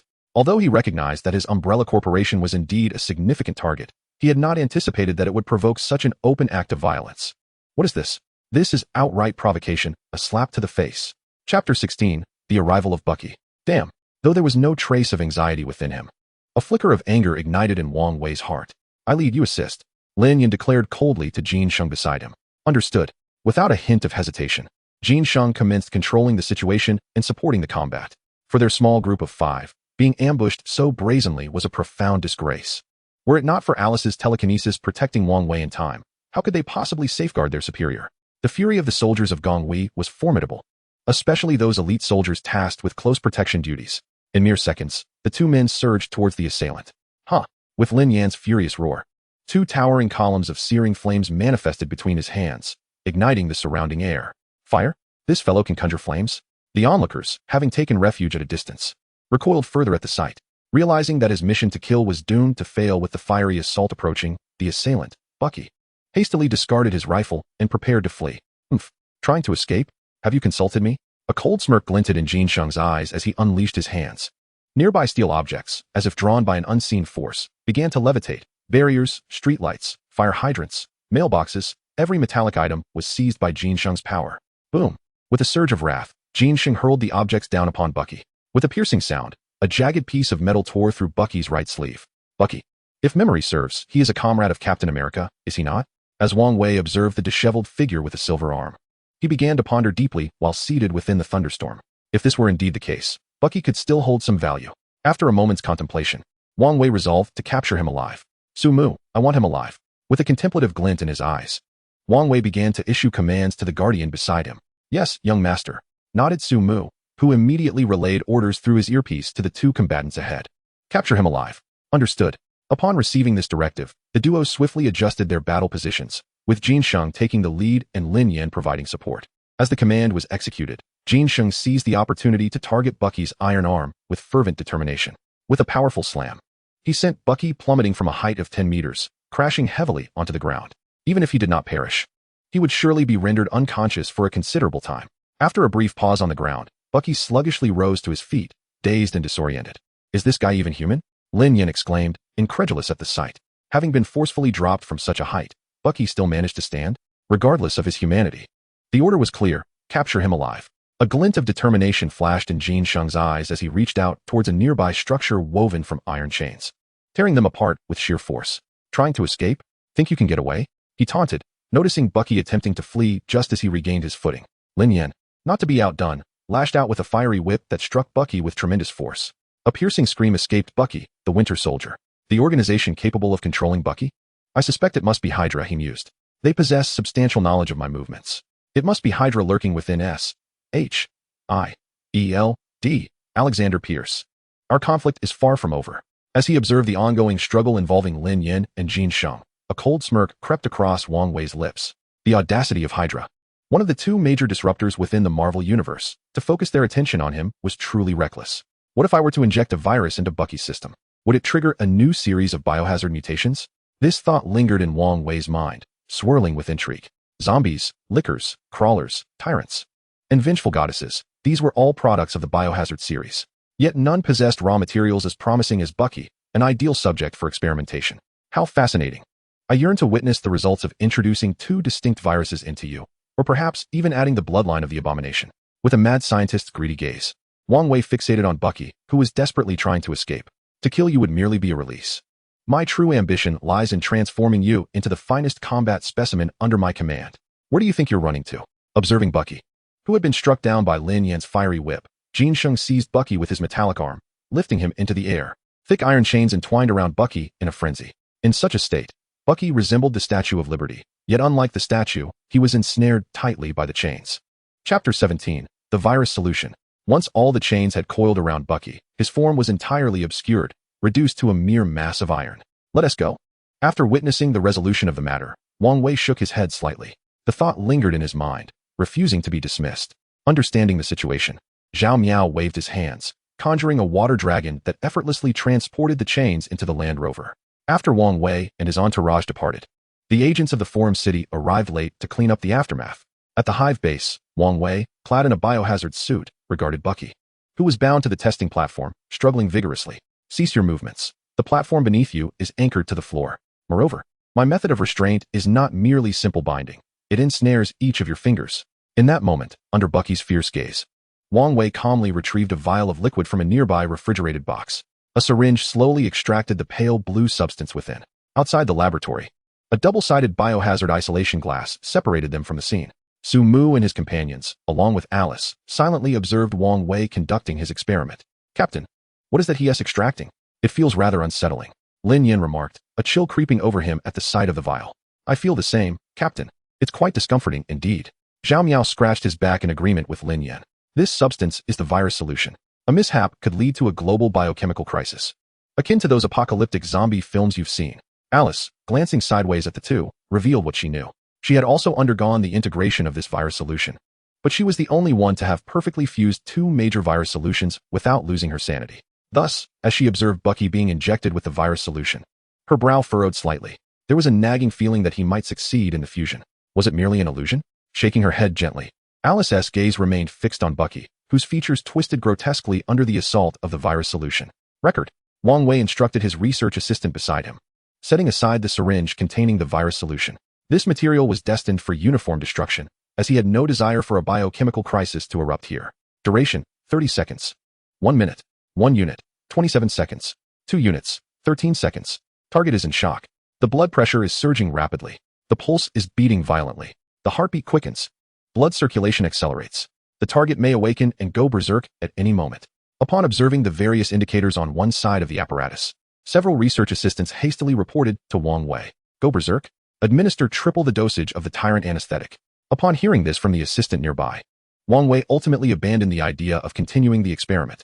After all, at this moment, Bucky had not yet been implanted with a biochemical chip, which means that if he were to awaken and rampage, this underground base would likely suffer considerable damage. Wang Wei would never allow such a thing to occur. Since there is a possibility of awakening, it is best he remains asleep. First, implant the biochemical chip to ensure control. Understood. Although the research assistants were somewhat surprised at the notion of injecting the man with triple the dosage of the tyrant anesthetic, they loyally executed Wang Wei's orders. As a substantial amount of the anesthetic was injected, Bucky's previously frenzied and somewhat grotesque expression began to gradually calm. However, the reddening skin on Bucky's body, emanating hues of color, indicated that the viral solution was rampaging within him. He was placed into a biochemical cultivation tank, where a revenge-class biochemical chip would be implanted. Take note, this individual has been brainwashed and has undergone instruction interpretation. What the interpretation entails remains unknown. After a brief contemplation, Wang Wei slowly instructed the research assistants beside him. Yes, nodding slightly. The research assistants carefully transferred the unconscious Bucky onto another mobile cart and proceeded through the internal passage to place him into a cultivation tank. In this cultivation room, there were 6 tanks in total, each designated for cultivating revenge-class biochemical products. I truly wish to see this individual's final form. Exiting the laboratory, Wang Wei underwent a disinfection process before removing his biochemical protective suit, casting his gaze toward the cultivation room. Inside lay Bucky, whom Wang Wei had repeatedly cautioned about. Young master, there are 2 hours remaining until the gala hosted by Tony Stark. Glancing at the watch on his wrist, Alice respectfully informed Wang Wei. 2 hours? I almost forgot about Tony's gala. Upon this realization, Wang Wei felt a surge of interest in Tony Stark's Mark series armors. However, Wang Wei would never permit the arc reactor to be placed within his own body. Chapter 18, The Racing Competition.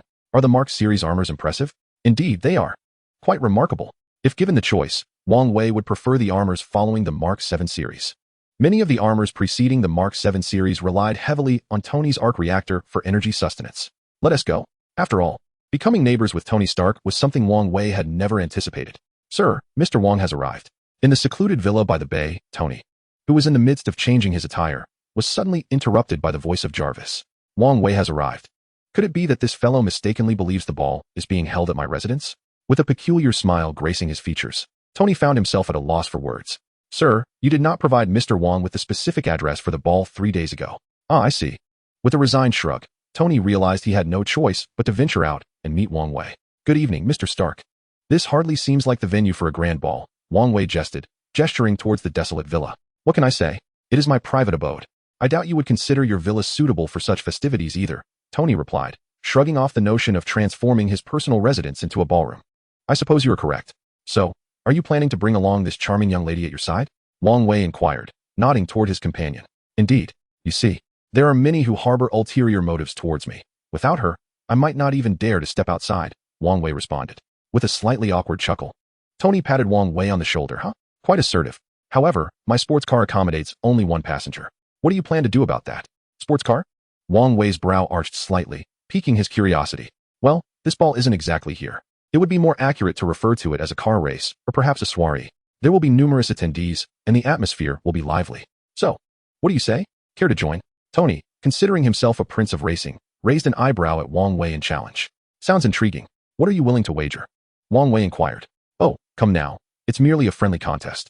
As for the wager, what do you think I should stake? Tony pondered aloud. If I win, I require your assistance with a certain task, something that should pose no challenge for you, he stated earnestly after contemplating Wang Wei's title. Agreed. But what if I emerge victorious? Wang Wei countered. What would you desire? A certain suit of armor from 3 days ago caught my eye. I would appreciate it as a keepsake. Wang Wei remarked with a subtle smile, fixating on the Mark II armor. While much of the Mark armor relies on the arc reactor for energy, its success is largely attributed to the brilliant AI assistance. Without Jarvis, even the most advanced armor would prove cumbersome for Tony to operate effectively. The triumph of the Mark series armor is a testament to both Jarvis and its creator, Tony Stark. You rascal. Upon hearing Wang Wei's interest in his previous failed creation, the Mark II armor, Tony couldn't help but chuckle in mock reproach.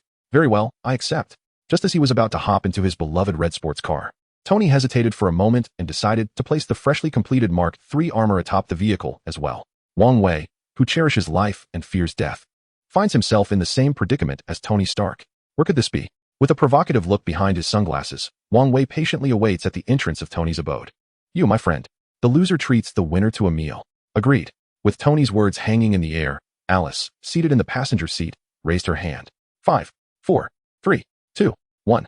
Boom, boom.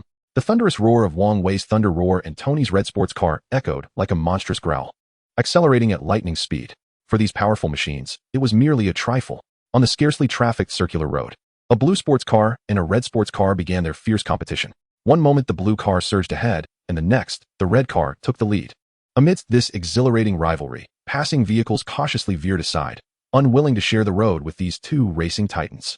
At the bustling entrance of the mountain racetrack, throngs of young spectators gathered to relish the thrill of the race. Among them were some alluring young women engaging with attractive young men, while many others exchanged playful banter with the ladies. Naturally, where racing occurs, gambling follows suit. Boom, veerum. As the fearsome sounds of the two racing machines pierced the air, the blue and red cars arrived at the racetrack's entrance in succession. You lost, Wang Wei exclaimed, grinning as he stepped out of his car to fist bump Tony Stark, who had arrived half a second later. Damn it, alright. I concede my defeat. When time permits, I shall treat you. Chapter 19. I am not amused. Very well. With a slight smile, Wang Wei, accompanied by Alice, followed closely behind Tony into the cluster of buildings at the foot of the mountain.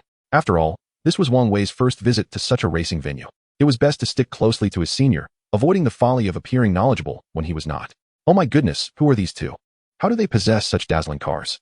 I don't know, but isn't that the Bloody Queen that was just released a few days ago? So cool. This is my first time seeing the Bloody Queen in person. I must take a picture for keepsake. Wow, is that the unreleased Thunderstorm? Whose car is this? How did they manage to acquire such an unreleased model? Step aside, let me take a photo. As Wang Wei and Stark departed, a swarm of spirited youths and captivating young women began to gather around the two sports cars, snapping selfies and photographs with glee. Tony? It's been ages since your last visit. This is my friend, joining us for the race. With that, Tony introduced Wang Wei to the burly man before them. Wang Wei, with a smile and a nod, Wang Wei patiently awaited the moment. Time swiftly passed, and at the foot of the mountain, 12 luxurious racing cars converged. Each of these opulent vehicles was undoubtedly a participant in the upcoming race. 3, 2, 1. The commander's voice finally signaled the start as she discharged the starting pistol. Virum. Boom. The thunderous sounds echoed, and each high-end car was accompanied by a female companion, with Wang Wei's partner being none other than his devoted bodyguard. Alice. 12 cars, neither too few nor too many. Yet on this front stretch of the 4-lane road, they felt overwhelmingly congested. Fortunately, both Wang Wei and Tony firmly maintained their position at the front of the pack. Moreover, they collaborated to obstruct the 10 vehicles trailing behind. The drivers of these 10 cars were seething with frustration, ready to unleash a torrent of curses. How can there be such people? Tony Stark, you are just like your father, a traitor. No, you are all a bunch of scoundrels. At a checkpoint along the mountainous racecourse, Ivan Vanko's eyes radiated a vengeful glare. It was a look filled with the desire to shred Tony Stark into pieces. As he listened to the voices crackling through the radio, Ivan began to set up a barricade cable beside him, based on his analysis and understanding of Tony. The showboating Stark would never allow anyone to approach him during the race. Hence, this barricade would serve as the perfect interception device.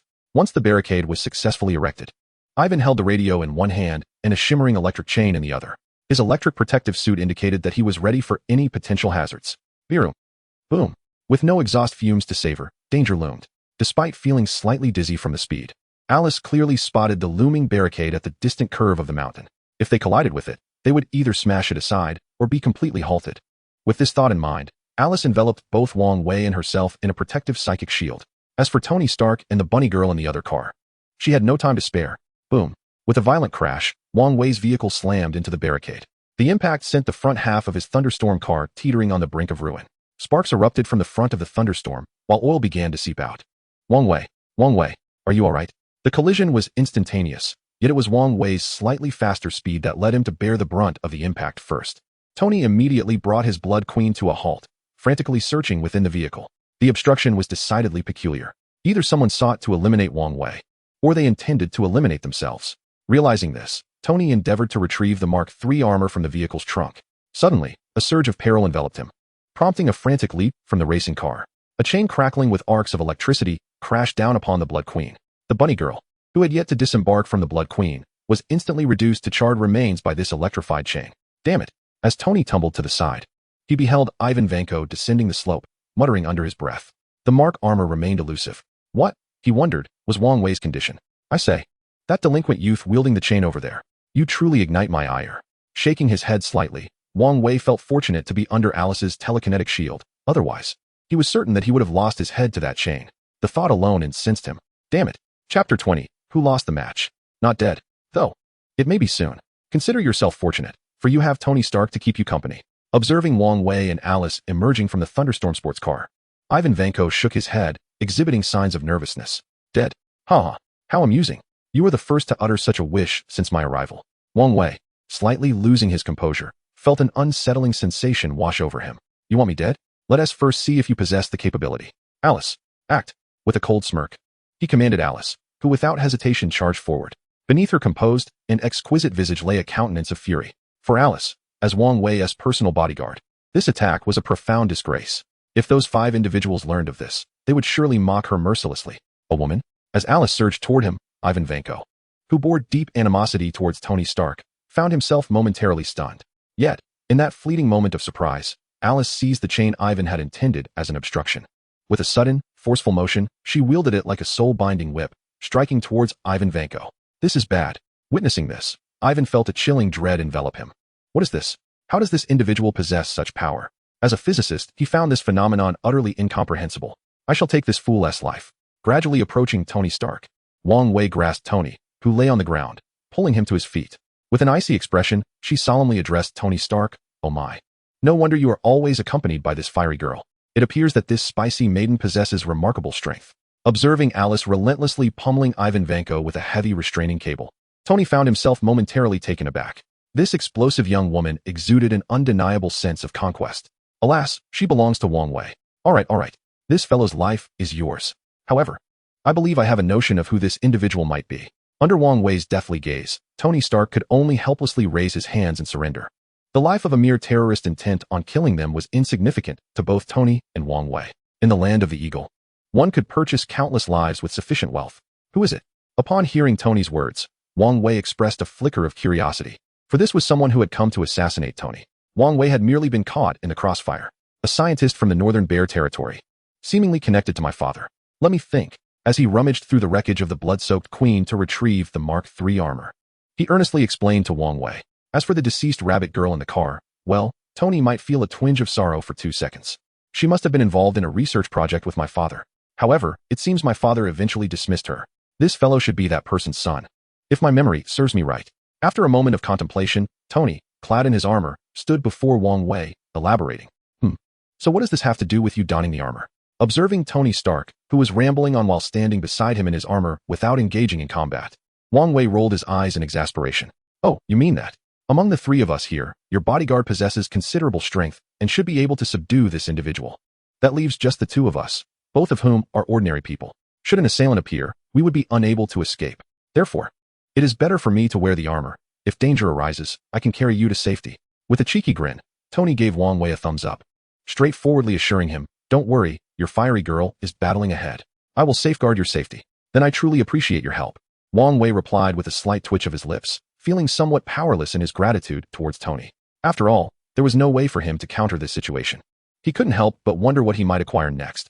Hopefully, something useful. "Speaking of our competition, who do you think lost?" His gaze fell upon the wrecked thunderstorm, and a tinge of disappointment washed over him. After all, Wang Wei had quite liked that vehicle, and now it lay in ruins. "I suppose this time I have lost. If it were not for you, I might have perished at the hands of this individual." Glancing at his blood-red sports car, Tony spoke with a hint of fatigue. Competition aside, Tony remained remarkably loyal. He did not hesitate to concede defeat. Indeed, a flicker of excitement stirred within Wang Wei at the thought of acquiring the Mark II battle armor.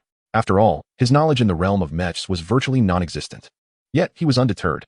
Wang Wei had the Red Alert Allied Base at his disposal. In his perception, the Red Alert Allied Base was undoubtedly an underestimated entity. Setting aside other considerations, perhaps the infantry were merely a consumable armed force. But what about the engineers? Those who bore the title of engineers surely possessed more capabilities than just repairing bridges and activating oil wells, right? If it were merely that, they might as well be referred to as laborers. Perhaps each of these engineers possessed the expertise to oversee a large-scale project? Chapter 21. Lend a hand. No way. Standing beside Wang Wei, Tony observed Alice mercilessly assaulting Ivan Vanko, and suddenly turned to Wang Wei with a serious demeanor. "What's the matter?" With a slight raise of his brow, Wang Wei, understanding the implication of Tony's words, casually replied, "You ought to be skilled in healing, correct? Not bad. If you have any ailments, feel free to seek me out. If it involves surgery, I can at least ensure that after I work my magic, you'll still be a magazine cover model." Shrugging nonchalantly, Wang Wei jested with Tony. "Get lost. My abilities are undoubtedly 100 times stronger than yours." "Oh, you can truly perform a procedure that allows someone to remain in peak condition afterward? Who knows? Would you like to give it a try?" Glancing sideways at the now silent Tony, Wang Wei spoke with a teasing smile. "Help me with something." "What kind of help?" "Perform a surgery. That should count as a medical procedure, right?" "What kind of surgery?" "A friend has shrapnel lodged in his heart.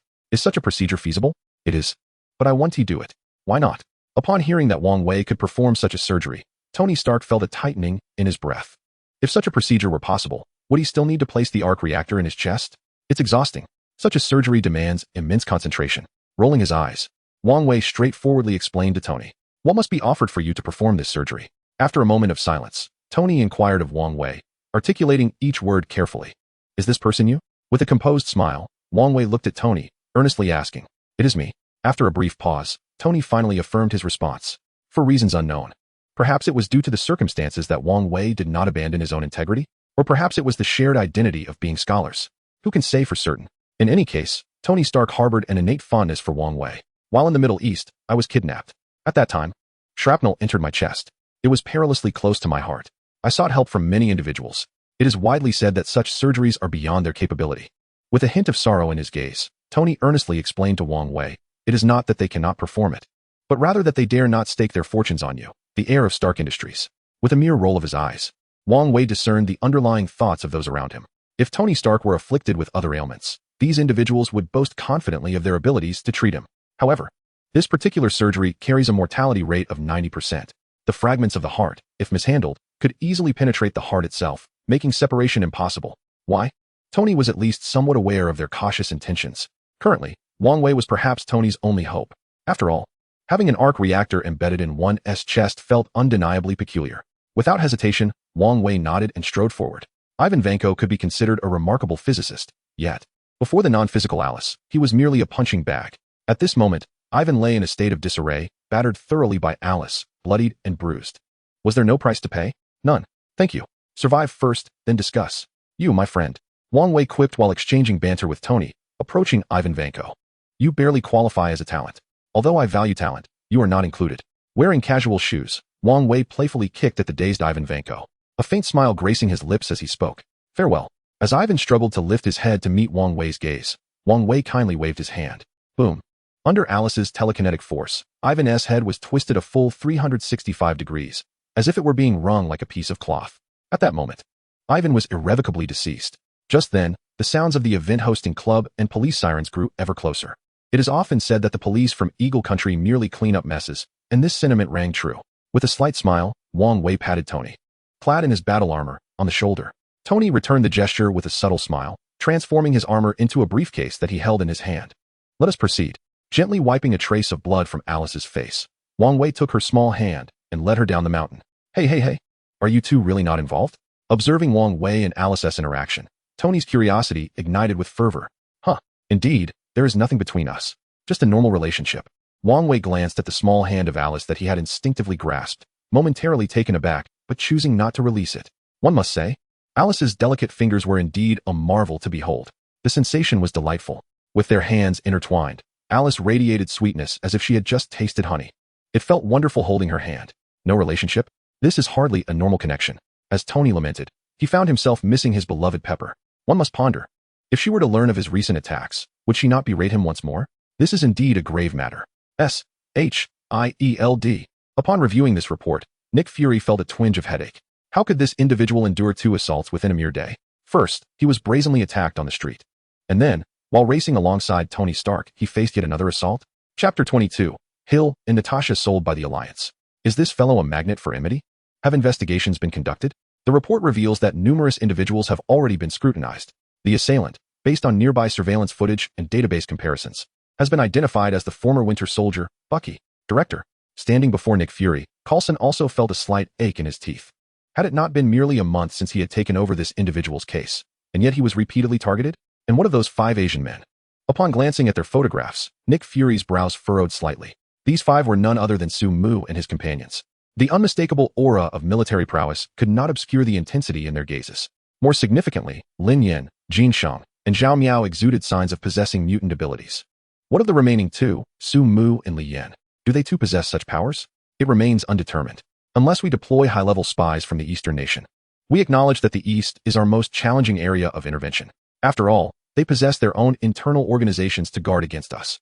As Coulson spoke, a bitter smile crept upon his face. If there exists a place where S-H-I-E-L-D-S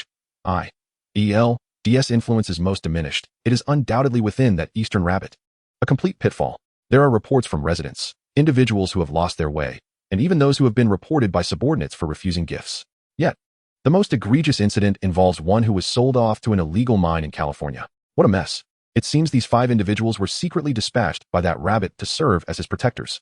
You know, such individuals are among the finest talents in the world. At the mere mention of that Eastern rabbit, Nick Fury felt an increase in his headache. Ultimately, he chose to abandon the investigation into these 5 individuals' backgrounds. Yet, this Alice possesses abilities as well. Is she a mutant? She must be. According to our analysis, her power appears to be telekinesis. After a brief pause, Coulson began to elucidate to Nick Fury. As for the man on the mountain track, our investigation reveals he was a scientist linked to the Northern Bear, connected to Tony's father. Unfortunately, he was eliminated by the enraged Mr. Wang. Otherwise, we might have unearthed some valuable information. It appears that we must assign personnel to Mr. Wang's side. especially since it has come to our attention that this individual is preparing to publish a medical thesis and launch a new type of miracle drug. Nick Fury, scratching his bald head, found himself pondering whom to send. In reality, I believe such measures may be unnecessary, Director. We can discern from the upper echelons of the Umbrella Corporation that Mr. Wang adheres firmly to a principle of distrust towards outsiders. Within the Umbrella Corporation, Mr. Wang's authority reigns supreme, followed closely by the esteemed CEO, Miss Wang Yuyan, and then the secretarial team she coalesced with her. All decisions emanate from this secretarial assembly. I suggest we approach him gradually from a friendlier perspective. However, I have heard that Agent Hill possesses a residence nearby, seemingly in close proximity to both Tony Stark's and Mr. Wang's abodes. As Coulson conversed animatedly with Fury, he subtly cast Agent Hill in a favorable light. After all, from any angle, Mr. Wang is quite the charismatic figure, surrounded by an entourage of 18 secretaries, all possessing the exquisite countenance of the East, alongside his personal guard. Miss Alice, to contend with men, only women can suffice. Moreover, our Agent Hill should indeed consider a romantic partner. With a paternal instinct, Coulson meticulously orchestrated Hill's arrangements. Let us proceed in this manner. Natasha has been residing at headquarters. It would be prudent for her to share accommodations with Agent Hill for mutual support. After a brief contemplation, Nick Fury, with unwavering resolve, decided to involve Natasha as well. After all, whether it's one person or two, the outcome remains the same. They form a pair worthy of attention, especially considering the significance of Tony Stark and Mr. Wang. What did you say? At that moment, Wang Wei found himself slightly bewildered as he faced Wang Yuyan, who had also sent a bodyguard. This development left him perplexed regarding Mr. Fisk's intentions. Not only had Mr. Fisk dispatched over 100 pigs, safely transported to warehouse number 3, but he also sent a ninja lady to serve as a bodyguard for the young master. Holding a folder, Wang Yuyan respectfully reported to Wang Wei, emphasizing that Mr. Fisk would not engage in such actions without reason. After all, he is the underground emperor. Narrowing his eyes slightly, Wang Wei was resolute in his disbelief that Mr. Fisk would send a bodyguard, particularly a ninja, without ulterior motives. Whether she was a bodyguard or a spy remained to be seen. However, anyone deemed worthy by Mr. Fisk could not be an ordinary individual. 10 days prior, a transaction involving 30 pigs had been disrupted by the superhero Daredevil in Queens. That same day, after a confrontation between the Empire State Building's chief assassin, Hawkeye, and Daredevil, Mr. Fisk replenished the lost pigs within 5 hours. Mr. Wilson remarked, "Young master, you are about to invest in a new experimental drug, which may incite the greed of certain individuals and potentially lead to assassination attempts.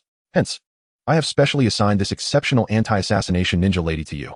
Chapter 23. The Resonance of the Supernatural Crystal with the Grand Soldier. After a brief pause, Wang Yuyan earnestly and respectfully reported to Wang Wei, "Daredevil? Indeed, the dealings of the piglet will inevitably draw the attention of these superheroes." Contemplating for a moment, Wang Wei sat quietly on the sofa, tapping the backrest as he pondered. Superheroes can be broadly categorized into 2 tiers, high-end and low-end. For instance, Daredevil belongs to the latter category, operating within a specific region. In contrast, heroes like Captain America and Iron Man are high-end, frequently engaged in world-saving escapades. As for Spider-Man, he is merely a bronze-level player, capable of fiercely battling the purple potato essence above and the green goblin below. And what of that ninja lady? Outside the villa. Let her in. Clad in a grid-patterned ninja outfit, the 2 katana blades on her back unmistakably signified her prowess as a remarkable ninja. "Have you come to protect me? Are you able to follow my commands?" Wang Wei inquired, slightly raising his gaze, genuinely unsure of this ninja lady's identity, as she was not a renowned figure. He was not familiar with her at all. Yes, her voice was somewhat hushed, as she remained vigilant of her surroundings, particularly wary of Alice standing behind Wang Wei and the 5 individuals forming a gradual encirclement. The presence of 6 individuals in the vicinity imposed considerable pressure on her. "Seriously, you expect me to protect you with such strength? Am I perhaps suffering from an overdose of arsenic? Is this some kind of joke? May I ask your name?" Wang Wei inquired, nodding slightly, satisfied that she could obey his orders. Erica, from this moment forth, your duty is to safeguard Wang Yuyan and her entourage of secretaries. Rest assured, they will operate in groups and will not venture out alone, thus alleviating any potential troubles for you." Upon reflection, it seemed that only Wang Yuyan and her 18 secretaries required protection. Although they were bioengineered beings, they fundamentally remained within the realm of humanity. They were not excessively transcendent. Good. Upon realizing she would not have to endure such immense pressure while near this individual, Erica could not help but exhale in relief. Engaging with such a person was rather daunting. Shifting her position, she promptly stood behind Wang Yuyan like a dutiful child, ready to heed her every command. With that, Wang Wei waved his hand, signaling Wang Yuyan to take Erica away from this place. "Let us go to Red Alert Planet." Observing the darkening sky outside, Wang Wei promptly produced the portal. With the emergence of the portal, he, along with Alice and Su Mu, swiftly transported themselves to Red Alert Planet. Upon Wang Wei's arrival at Red Alert Planet, the surrounding scenery began to undergo subtle transformations. Magnetic energy power plants, mines, and barracks. These are the traditional trifecta. Yet, within this base, 2 additional magnetic energy power plants have emerged, alongside an empty command center and a workshop for constructing battle vehicles that is currently under construction. Upon the arrival of Wang Wei, a squad belonging to the biochemical system promptly emerged from one side. "Ah, I appreciate your hard work." Wang Wei nodded slightly. "Having cast these individuals into this location, why don't you give it a try? Test whether this psychic crystal has any effect on you." As he gazed at the towering psychic crystal within the main control base, an intriguing question suddenly dawned on Wang Wei. Could it be that every individual is capable of awakening their psychic abilities? If so, what remarkable transformations might ensue? Upon receiving Wang Wei's command, the 12-member squad did not hesitate. One by one, they placed their hands upon the psychic crystal. Boom. As 12 pairs of hands made contact with the crystal, it erupted with a dazzling display of light. However, this time, the brilliance paled in comparison to the radiance produced by Su Mu and his 5 companions. Within the psychic crystal, Wang Wei could distinctly observe a ripple-like phenomenon undulating at its apex. This must be the energy stored within the crystal, he pondered. How is it? With his thoughts collected, Wang Wei turned his gaze toward the 12 squad members before him. "I suppose I have awakened my abilities," said the squad leader. A hint of uncertainty reflected in his gaze as he examined his own hands. "Let us go outside and test it." As he spoke, Wang Wei led the group toward the exit. "What is your ability?" Wang Wei inquired curiously, glancing at the squad leader. "Enhancement. Just like this." As he spoke, the squad leader emitted a soft, milky white glow from his hands. Once this luminescence enveloped his assault rifle, he paused momentarily before unleashing a barrage of fire into the distance. Boom, boom, boom. Each bullet detonated like a grenade, creating chaos far and wide. The sensation was far more exhilarating than hurling 100 grenades. Yet, after witnessing the powers of Su Mu and his companions, Wang Wei raised an eyebrow at this ability. "It's decent, just passable." Nodding slightly, satisfied, he turned his attention to the squad members behind him. "Shouldn't we have received a physical enhancement?" 2 individuals stepped forward to explain to Wang Wei. As for the others, it seems they haven't acquired any abilities. "Physical enhancement?" Su Mu. After a brief pause, Wang Wei called out for Su Mu. "Yes, sir." Su Mu approached the 2 individuals and gestured for them to engage. Chapter 24, The Unexpected Engineer. Without hesitation, the 2 individuals discarded their gear and charged forward in response to Su Mu's provocation. In plain terms, it is simply a matter of resilience and robustness. After a moment of contemplation, Wang Wei realized that the individuals emerging from the biochemical series possessed minimal supernatural abilities. However, he pondered whether the soldiers of the Gongwei faction share a similar probabilistic attribute as those from the biochemical series. And what of the denizens of the Marvel universe? Could they potentially wield extraordinary powers? Yet, if the inhabitants of the Marvel realm were to acquire such abilities, how would they ensure loyalty? This particular question left Wang Wei somewhat perplexed. After all, the rewards from the monthly signing system were designed to guarantee loyalty. He suddenly entertained a thought. Is there a possibility for biochemical entities to develop supernatural powers? If they could indeed harness such abilities, would that not imply an enhancement of the biochemical system's strength? This notion warrants further contemplation and investigation. With his mind racing, Wang Wei entered the main control base to commence construction. With over 1 million resource units at his disposal, he decided to recruit 3 engineers first. Next, he aimed to enlist a squad of Gongwei soldiers, 12 in total, which constitutes a standard unit. However, the firepower was enough to make Wang Wei's scalp prickle. A squad of 12 comprised 6 rifles, 2 flamethrowers, 3 submachine guns, 1 sniper rifle for grenade launchers, and 2 light machine guns, with the remainder being semi-automatic rifles. My goodness, this overwhelming firepower seems to echo the fears of the Red Alert world. Wang Wei's lips twitched as he shifted his gaze toward the 2 customized Gongwei soldiers. While they were labeled as customized, it was merely a matter of gender selection. Hence, the adage female soldiers are precious holds its truth. Why don't you try placing your hands on this? He instructed. Understood, Commander. As Wang Wei focused on the squad of Gongwei soldiers and the 2 female soldiers, the 14 of them placed their hands upon the crystal of supernatural abilities. What is this object? Uncertain. But it feels intrinsically connected to the inner strength of the human body.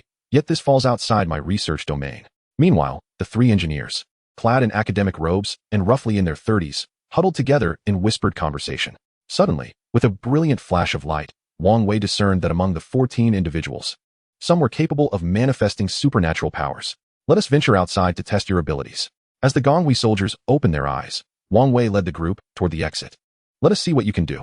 As Wang Wei's words lingered in the air, the 2 customized female soldiers stood before him, saluting respectfully to report. What is the matter? They inquired.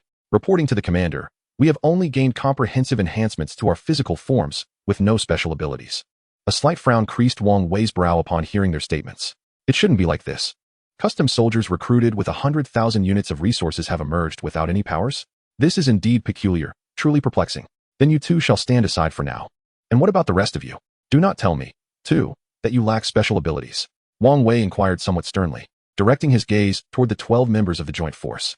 Reporting, Commander, we all possess special abilities, but what? Only my ability. Before she could finish her sentence, the squad leader drew a bayonet from her thigh and plunged it into her own arm. Blood flowed freely from the wound, and as she pressed her hand against it, a greenish light began to shimmer in her palm. In mere moments, a scar formed upon her arm. Your ability is healing? Wang Wei asked. Indeed, Commander. And you? With a slight nod, he turned his attention to the other soldiers. As he verified each one, a twinge of annoyance crept into his thoughts. These individuals possessed abilities. If one claimed they did not, they were mistaken. Yet, if one asserted they did, what good were these powers? Abilities such as acceleration, levitation, object manipulation, and shaping left him somewhat speechless. This crystal of abilities is truly remarkable, exceedingly so. All units, heed my command. Yes, Commander.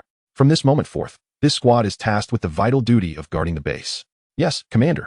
With a nod and a wave of his hand, signaling the squad to disperse, Wang Wei shifted his gaze toward the 3 engineers. What capabilities do you gentlemen possess? He inquired, a gentle smile gracing his lips as he regarded the trio. Commander, I possess no extraordinary abilities. I am merely a scholar, focused primarily on intelligent programming within virtual networks. As the first engineer spoke, the remaining 2 followed suit, sharing their own abilities. I also have nothing particularly special. I simply enjoy creating mechs. I have a more straightforward focus. I possess some knowledge regarding various cancers.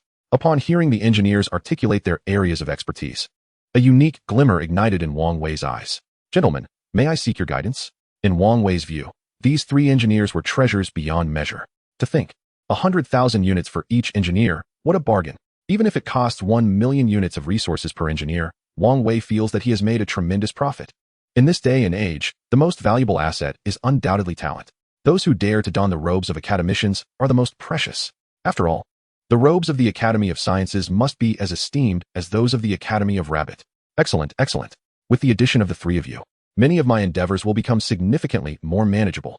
Wang Wei, nodding slightly, could hardly contain the joy swelling within him. Is the Iron Man's Mark series armor formidable? Absolutely. Wang Wei desires it.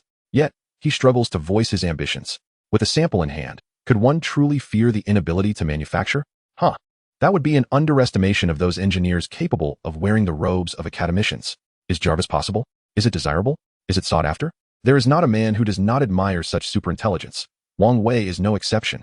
Though the Red Queen is impressive, her prowess is confined to being the formidable force behind the scenes in the bioengineering realm. In its early stages, the Red Queen was merely a super security system. Thus, if the opportunity arises, Wang Wei would be more than willing to possess a superintelligent steward akin to Jarvis.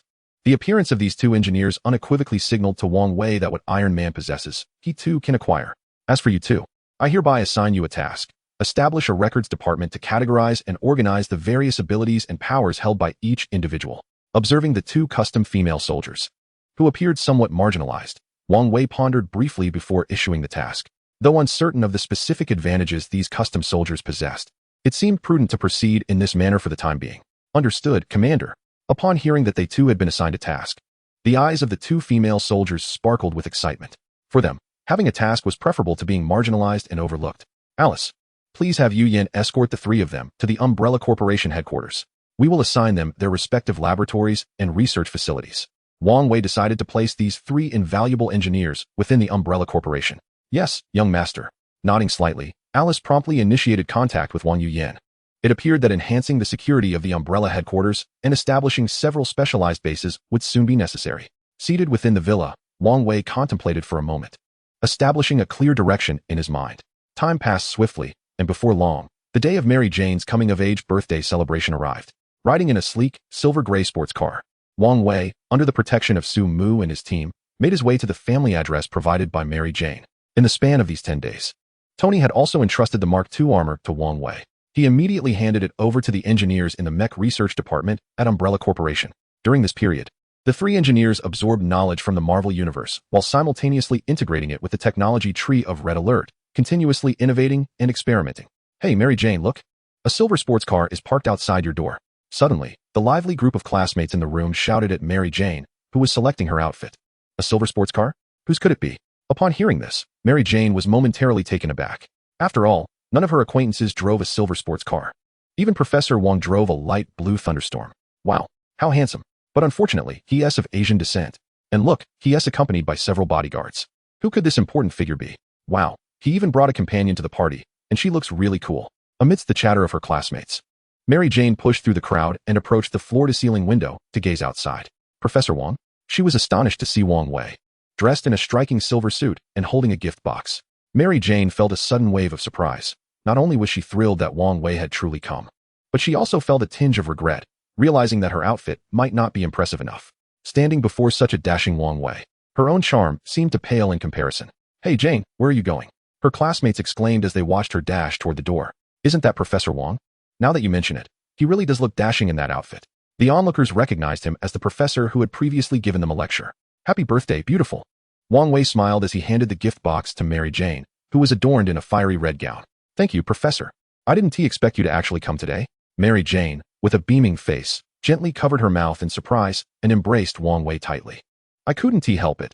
This was a promise I made to a fellow classmate, Wang Wei replied, lightly patting her back with a smile. By the way, Professor Wang, about your sports car? Mary Jane inquired curiously, eyeing the gleaming silver vehicle, which clearly belonged to the luxury segment. That's an Arctic Silver Fox. The Thunderstorm had a minor mishap. Come on, your classmates are waiting for you. As he spoke, Wang Wei gestured toward the circle of eager students gathered by the window. All right. With a shy smile directed at the amiable Wang Wei, Mary Jane welcomed him inside. Hello, classmates. Wang Wei greeted the youthful assembly of 17 and 18-year-olds with a warm smile. Hello, Professor Wang. How old are you? You seem so young. One student remarked. Yes. It's incredible that you've achieved such a high status at such a young age. With Wang Wei's entrance, the students, harboring their own thoughts, began to flatter him enthusiastically. There is no alternative. The Umbrella Corporation has recently become one of the most coveted organizations globally, thanks to its various impressive pharmaceuticals, coupled with a lucrative bonus and promotion system. Ha ha ha. I am merely 24 this year, not much older than you, so there's no need for such formality. With a smile, Wang Wei graciously yielded the stage to the evening's protagonist, Mary Jane. Hey, Peter, look, that seems to be Professor Wang's bodyguard. Harry, driving his sports car, directed Peter Parker's attention towards Zhao Yan, who was stationed outside. Well, let us be off. The birthday party is about to commence. As Peter Parker noticed the vehicles parked nearby, a trace of bitterness stirred within him. After all, the goddess he had long admired had turned to embrace another. How could this not evoke sorrow? Hey Jane, this is your birthday gift. As he spoke, Peter Parker produced a beautifully wrapped gift box. This one is mine. Harry, casually draping an arm over Peter's shoulder, handed over another gift that belonged to him. Thank you. Looking at these two friends who often elicited her frustration, Mary Jane surprisingly refrained from retorting. Instead, she set the two birthday gifts aside. You two enjoy yourselves for a moment. I need to change into a different outfit. Casting a glance at the quietly smiling Wang Wei, Mary Jane waved to everyone and dashed to her room to prepare for the festivities. What is the matter? It seems you two have many questions to ask. Observing the hesitant expressions of Peter Parker and Harry, Wang Wei turned to Peter with a cheerful inquiry. Hey, Professor Wang. I'm Harry. Upon seeing Wang Wei's attention shift to them, Harry eagerly extended his hand, smiling. Harry, I remember you. It is indeed an honor to be remembered by you, Professor. By the way, may I inquire if your organization is accepting interns? As Harry's words concluded, Peter Parker, who had been standing shyly at the side, tensed up nervously. Wang Wei, taking in the scene, could not help but smile. The surrounding students, engaged in idle chatter, were captivated by Harry's question, for it was indeed a matter of great significance. If it were someone else, the answer might be uncertain. However, for you two, it is certainly possible. Just mention my name when the time comes. And should you be dismissed for slacking off at work, do not hold me accountable. Ha ha. Wang Wei laughed, reassuring his classmates. If Peter Parker were to join the Umbrella Corporation, it would undoubtedly be quite an intriguing experience. With a slight smile, Wang Wei nodded at the jubilant students around him. Wow, Mary Jane, you look absolutely stunning. You are simply breathtaking. Before the classmates could express their gratitude to Wang Wei, Mary Jane emerged from her bedroom, adorned in a shimmering silver gown that sparkled like the stars. Not bad at all, Wang Wei applauded, a rare smile gracing his face upon seeing Mary Jane's exquisite attire. Thank you. Mary Jane beamed with delight at the compliment she had longed to hear. Professor, I think, ding, ding, ding. Before Mary Jane could finish her thought, the sudden ring of Wang Wei's phone interrupted her. Just a moment. Picking up the device, Wang Wei's brow furrowed slightly at the caller ID. Why is Tony calling me? Hello, Mr. Wang. I need your assistance. Mr. Stark has collapsed in the basement. Even if he is taken to the hospital, it may not be of much help. I had no choice but to contact you. Jarvis's voice resonated through the phone. Apologetically, Wang Wei turned to Mary Jane, offering a sincere smile. I'm terribly sorry. I have a patient in need of my help. I must take my leave. Chapter 27. Immediate surgery, quickly. In Wang Wei's mind, Tony's importance far outweighed that of Mary Jane. All right. Hey Jane, what's the rush? Harry, who had been chatting with the group, approached them with curiosity. As Wang Wei drove swiftly toward the villa, he urged, Jarvis, please explain the situation in detail. Certainly, Mr. Wang. Since you informed Mr. Stark about the surgery a few days ago, he has been reluctant to rely on the reactor to extract the shrapnel from his heart. Moments ago, he suddenly collapsed in the basement. Could you please assist Mr. Stark? Wang Wei sensed a note of desperation in Jarvis's tone. I will do my utmost. He pressed the accelerator to the floor, leaving the two trailing Land Rover SUVs far behind. Wang Wei held a degree of fondness for Tony, appreciating their camaraderie. Despite Tony's occasional arrogance, in the midst of this high-speed race, Wang Wei finally arrived at Stark's villa. As Wang Wei's vehicle pulled up, Jarvis promptly opened the front door. I need the necessary equipment, Wang Wei commanded, glancing at the pale Tony, who lay on the ground amid the chaos of assembling armor. Understood, Mr. Wang. By the time Wang Wei reached Tony, Jarvis had already commandeered the basement's various apparatuses, providing Wang Wei with a set of equipment that, while not entirely complete, was sufficient to save a life. Wang Wei exhibited no hesitation whatsoever as he donned the white coat, immediately embarking on performing surgery on Tony with the scalpel in hand within the confines of the basement. Time was of the essence. Tony's current condition could take a turn for the worse if delayed further. What was this? Why were they hastening towards Tony's villa? Could something have gone awry? Natasha, sipping fine liquor on the balcony, was engulfed in confusion. An unexpected event? What sort of mishap? Hill, holding a cup of coffee, felt a twinge of discomfort at Natasha's sudden inquiry. After all, when alone, one could indulge in their vices freely. The presence of an outsider necessitated a curtailment of such habits. Who knows? Let us go investigate.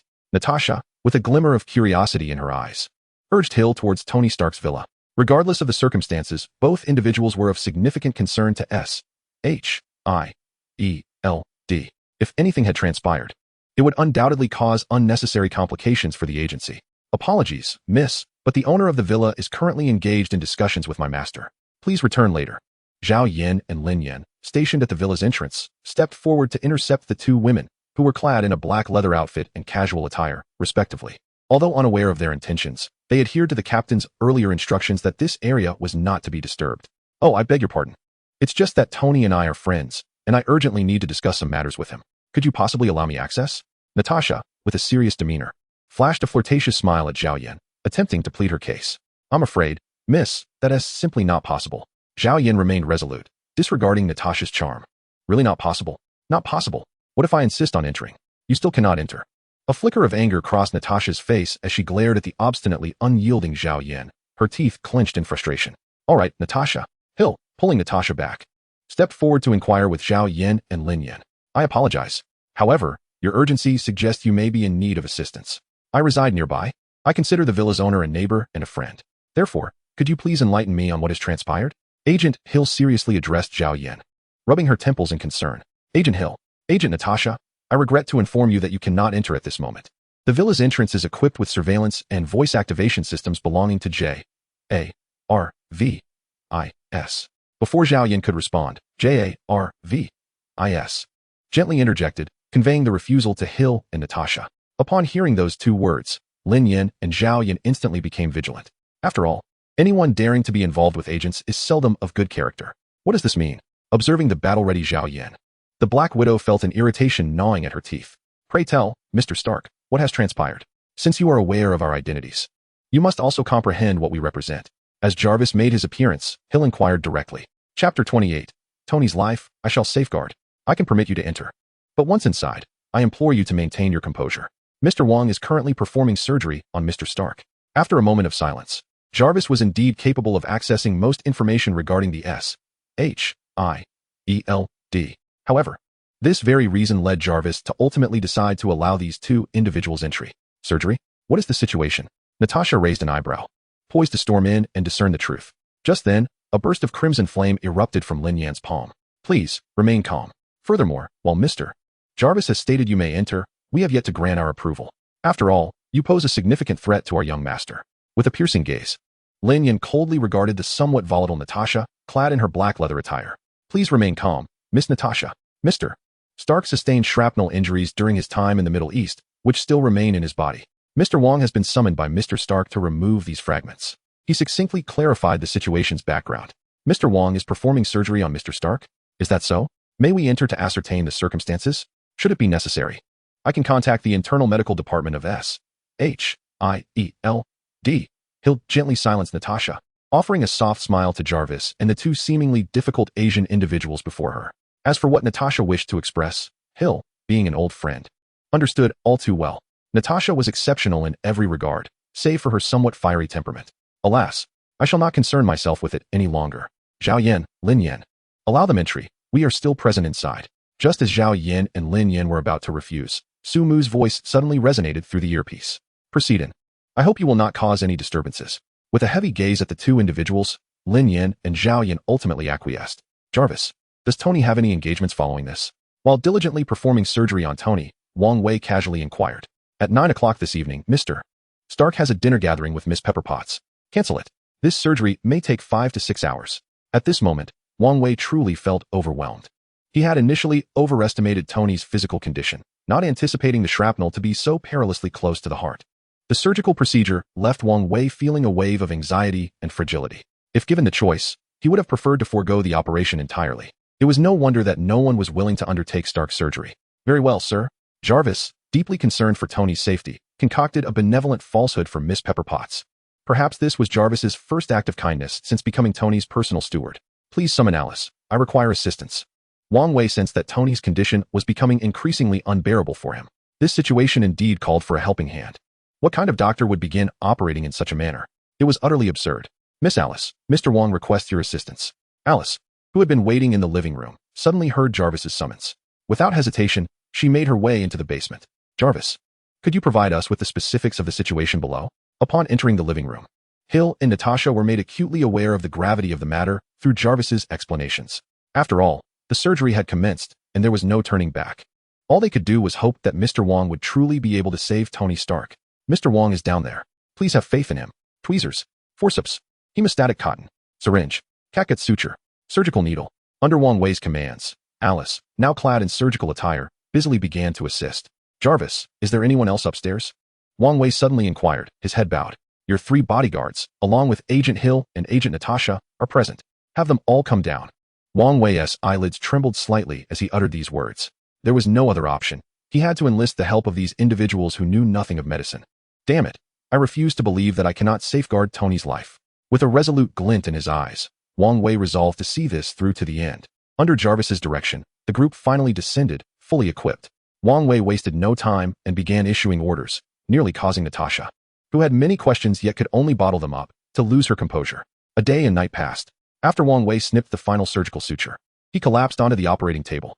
Young master, Mr. Wang, sir. In their state of exhaustion, Wang Wei's fainting spell created a scene of chaos akin to a collapse. The young master has fainted from fatigue. Alice, already weary, sprang into action, with Natasha aiding her in lifting Wang Wei up. Thank you. Although Mr. Stark has yet to awaken, he would surely appreciate your presence here to rest. Allow me to guide you. Observing the surgical procedures throughout the night, Jarvis was acutely aware of Wang Wei's profound exhaustion. Chapter 29. The Treasury of Technological and Magical Knowledge. A small, charming robot led the group towards a resting area. After a moment of silence, Alice, feeling a slight resistance, turned to Jarvis. After all, Alice was equally fatigued, and coupled with the weariness of Su Mu and the others, resting in Tony's villa would hinder their ability to protect Wang Wei effectively. Thank you all for your assistance, Jarvis expressed gratefully, promptly escorting Alice and the others outside. In Tony's bedroom, several hours passed. Tony reluctantly opened his eyes. Jarvis, I am here, sir. Thankfully, you are unscathed. I truly would not know how to proceed otherwise. Upon seeing Tony awake, the normally humorless Jarvis managed to utter a dry joke. What happened to me? They were all utterly exhausted a few hours ago, and Mr. Wang collapsed from fatigue. Moreover, the remnants of the shrapnel within you have been entirely cleared. Congratulations, sir. You will no longer need to install the arc reactor in your chest, Jarvis reported earnestly, a sense of joy permeating his words. Aside from Wang Wei, I assume the others are not doctors? As a realization struck Tony, a bead of cold sweat trickled down his forehead. Indeed, sir. We owe a debt of gratitude to Wang Wei. I wonder how he is faring now. With deep appreciation for Wang Wei in his heart, Tony succumbed to slumber once more. Days later, from now on, I shall refrain from wielding sharp objects recklessly. Wang Wei, now fully awake, observed his trembling hand. Reminiscent of After Effects, yearning to cut something. This sensation left him quite uncomfortable. Wang Wei understood its cause, a suboptimal health response stemming from overexertion leading to mental muscle spasms. System, I wish to begin my sign-in. Today marks the commencement of a new round of sign-in rewards. Wang Wei had long contemplated enhancing his personal strength. He was not particularly interested in acquiring abilities like the crystal of the abilities. As for the Mark series of armor, that engineer had yet to produce results. Regarding the viral serum, he doubted he could possess the same fortune as Alice, achieving a perfect fusion. Hopefully, this round of sign-in rewards will be beneficial to me. Wang Wei muttered to himself as he initiated the new sign-in. Ding! Congratulations, host, you have obtained a treasury of technological and magical knowledge. Just as Wang Wei was lost in prayer, he suddenly felt a tremendous force striking his head, as if a torrent of knowledge was surging into his mind. What the? With a visage contorted in anger, Wang Wei felt as though he might be overwhelmed by the influx of knowledge from the new sign-in reward. Suddenly, it was as if a connection had been established. He experienced a profound expansion of his mental realm, a pathway emerging from his previously confined world. Following this path, he beheld a structure reminiscent of a library not far ahead. System, could you enlighten me as to why this reward has manifested directly within my mind? Wang Wei inquired coldly, his teeth clenched in frustration. Ding. All knowledge-related rewards are directly integrated into the host's mental realm. Please rest assured. This is merely the initial opening of your mental world. Hence, such an occurrence is to be expected.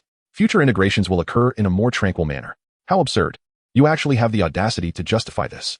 Wang Wei lamented, his lips twitching in exasperation. Despite his irritation with the system, he was undeniably eager to explore this repository of technological and magical knowledge. Repository of technological magic knowledge. The pinnacle of science leads to theology, and the pinnacle of theology leads back to science. When science reaches its zenith, magic is but the application of energy. This repository contains a total of 108,000 types of scientific magic. Utilize it wisely. Gasping in awe at the description of the repository, Wang Wei found himself utterly captivated. What is magic? A product of mysticism. Yet when mysticism can be elucidated by science, it evokes an exhilarating sensation. Am I destined to soar as well? Alice, postpone all trivial matters. I must enter seclusion. Wang Wei bellowed to Alice, who stood guard outside. He then eagerly stepped into the knowledge repository, immersing himself in the selection of tomes to absorb the wisdom of technological magic. Comprehensive principles of technological magic, fundamentals of technological magic, materials, basic attributes of technological magic, foundations of technological magic production. Note, the philosophical origins of technological magic stem from the anti-establishment anime series, featuring the character Shiba. I only watched a few episodes of the later parts. Chapter 30. It is technological magic, not mystical sorcery. As Wang Wei gazed upon the rows of books on the shelves, exhilaration surged within him. Finally, the time had come for me to wield power. With this thought, he eagerly pulled a book on technological magic from the shelf, striving to absorb its knowledge. When magic can be explained through science, it ceases to be mere magic. Now, in Wang Wei's worldview, his knowledge was continuously expanding. Days later, Mr. Stark, Mr. Wang has requested a favor of you. Just as Tony Stark was basking in the gentle yet scolding care of Pepper Potts, Jarvis's voice suddenly resonated in his ear. Wang Wei, what matters does he wish to entrust? Please let him in. It feels as though we are on the verge of performing a ritual sacrifice. You seem to be enjoying yourself lately. Observing the little Pepper, who left with a tray and offered him a warm smile. Wang Wei's lips curled into a slight grin as he addressed Tony. Please, have a seat. The drinks inside are some of my favorites, so there's no need to be modest. But Wang Wei, must I truly abstain from alcohol? Life without it has been rather challenging. As he urged Wang Wei to sit, he pointed towards a small refrigerator. For Tony, who relished indulging in a couple of drinks, the prohibition felt like the utmost torment. Not quite. Although you can manage to walk with some effort now, your body has yet to fully recover. It is best if you refrain from drinking, Wang Wei replied, as he retrieved a bottle of fine liquor from the refrigerator and began to sip it leisurely. How long will this state endure? Perhaps just 2 or 3 months. By the way, is there something specific you need my assistance with? Oh, indeed. I wish to discuss a matter with you. Your Umbrella Corporation is dedicated to the pharmaceutical field, is it not? My Stark Industries also possesses a portion of medical facilities that I find superfluous, so I intend to transfer them to you. Tony smiled, contemplating the donation of part of Stark Industries' medical division to Wang Wei. For Tony, it was merely a trivial department, yet for the Umbrella Corporation, it represented a significant expansion. There is no need for such generosity. Let us collaborate instead. I shall requisition your medical facilities. Additionally, I would like to utilize some of Stark Industries' resources to aid in sales. Recently, Yin has been lamenting that our factory is overwhelmed with stock. Due to the non-cooperation of certain nations, we have been unable to make progress in those regions. Wang Wei subtly shook his head, declining the offer of donation. Nevertheless, Tony insisted on transferring a portion of shares to Wang Wei. Thus, The Umbrella Corporation effectively forged an alliance with Stark Industries, with the medical division serving as the bond between them. Very well, thank you. Now tell me, what else do you wish to discuss? I require your assistance in gathering certain elemental materials, Wang Wei stated, handing a list to Tony. Much of what Wang Wei listed was beyond the capabilities of Umbrella, and some elements were resources not collected from the commune base on the Red Alert planet. These are all precious and rare elements. This will not be easy. However, it is not a problem. Scanning the list, Tony readily accepted the task of acquiring the rare elements. By the way, what do you need these for? Recently, I have developed an interest in scientific magic and wish to conduct some research. Scientific magic? You, a medical doctor, are intrigued by scientific magic?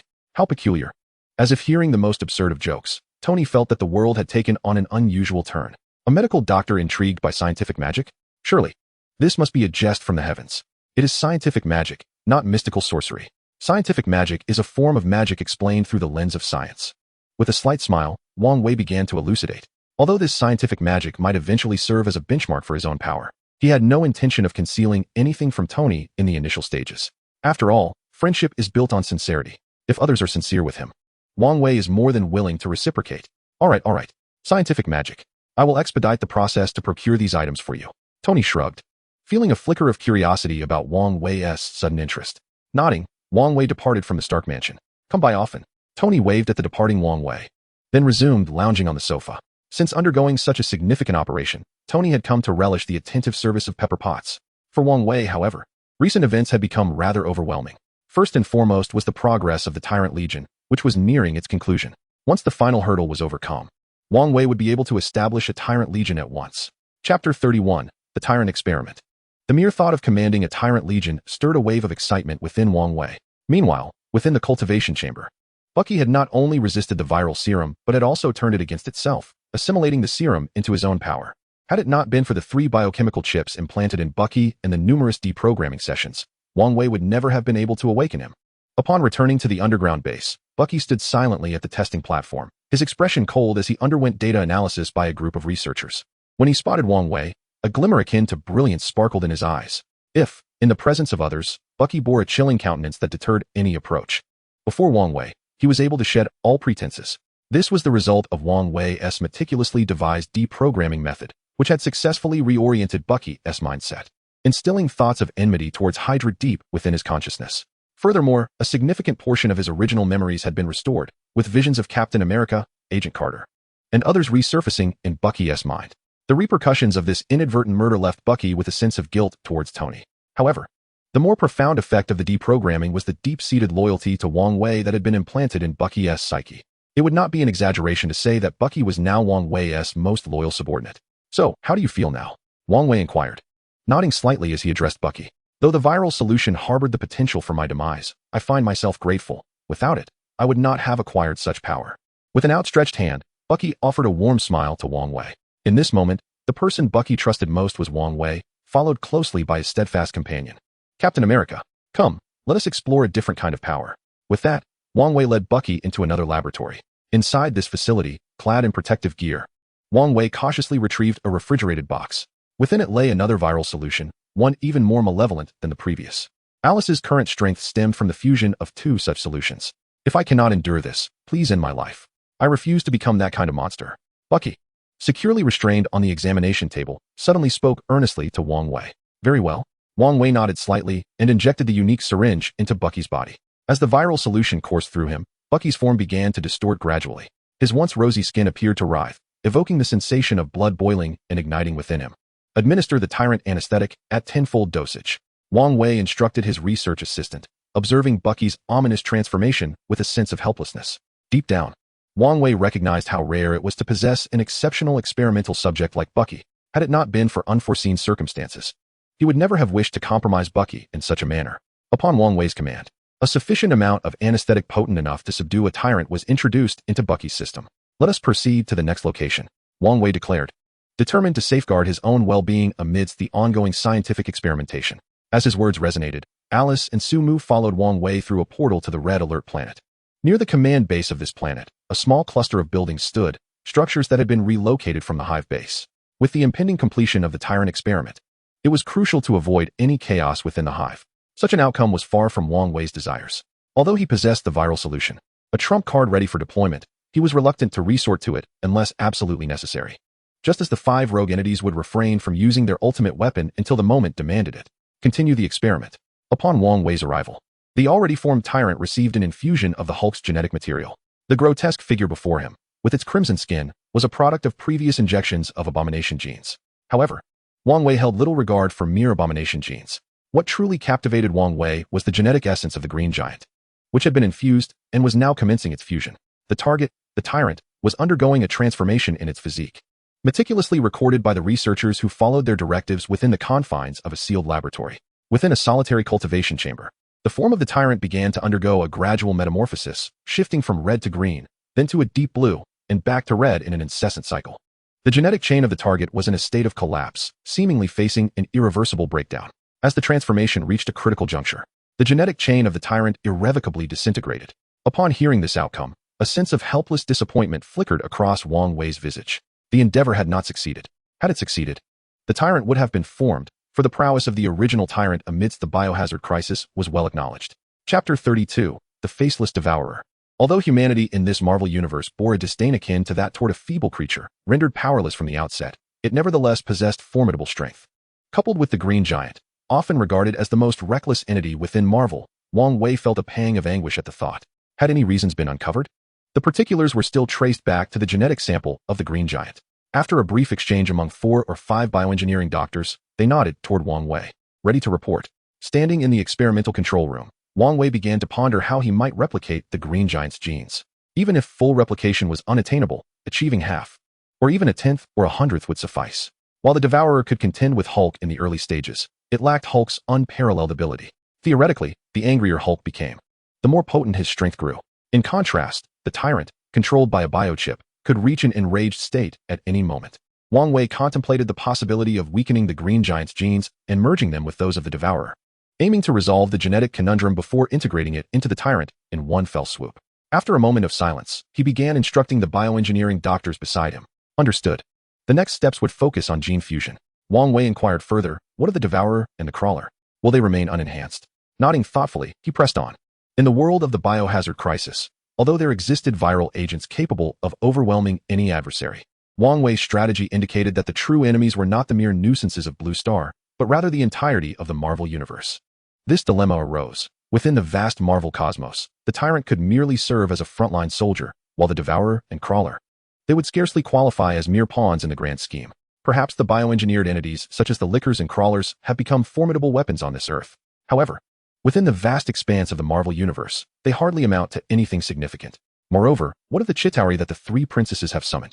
They represent a formidable interstellar force, equipped with laser weaponry, small spacecraft, and biological warships. Not to mention the Purple Yam Spirit, who has now established dominance over a vast section of the cosmos, commanding an innumerable array of subordinate civilizations to bolster its military might. Yet, the possibility of improvement remains elusive.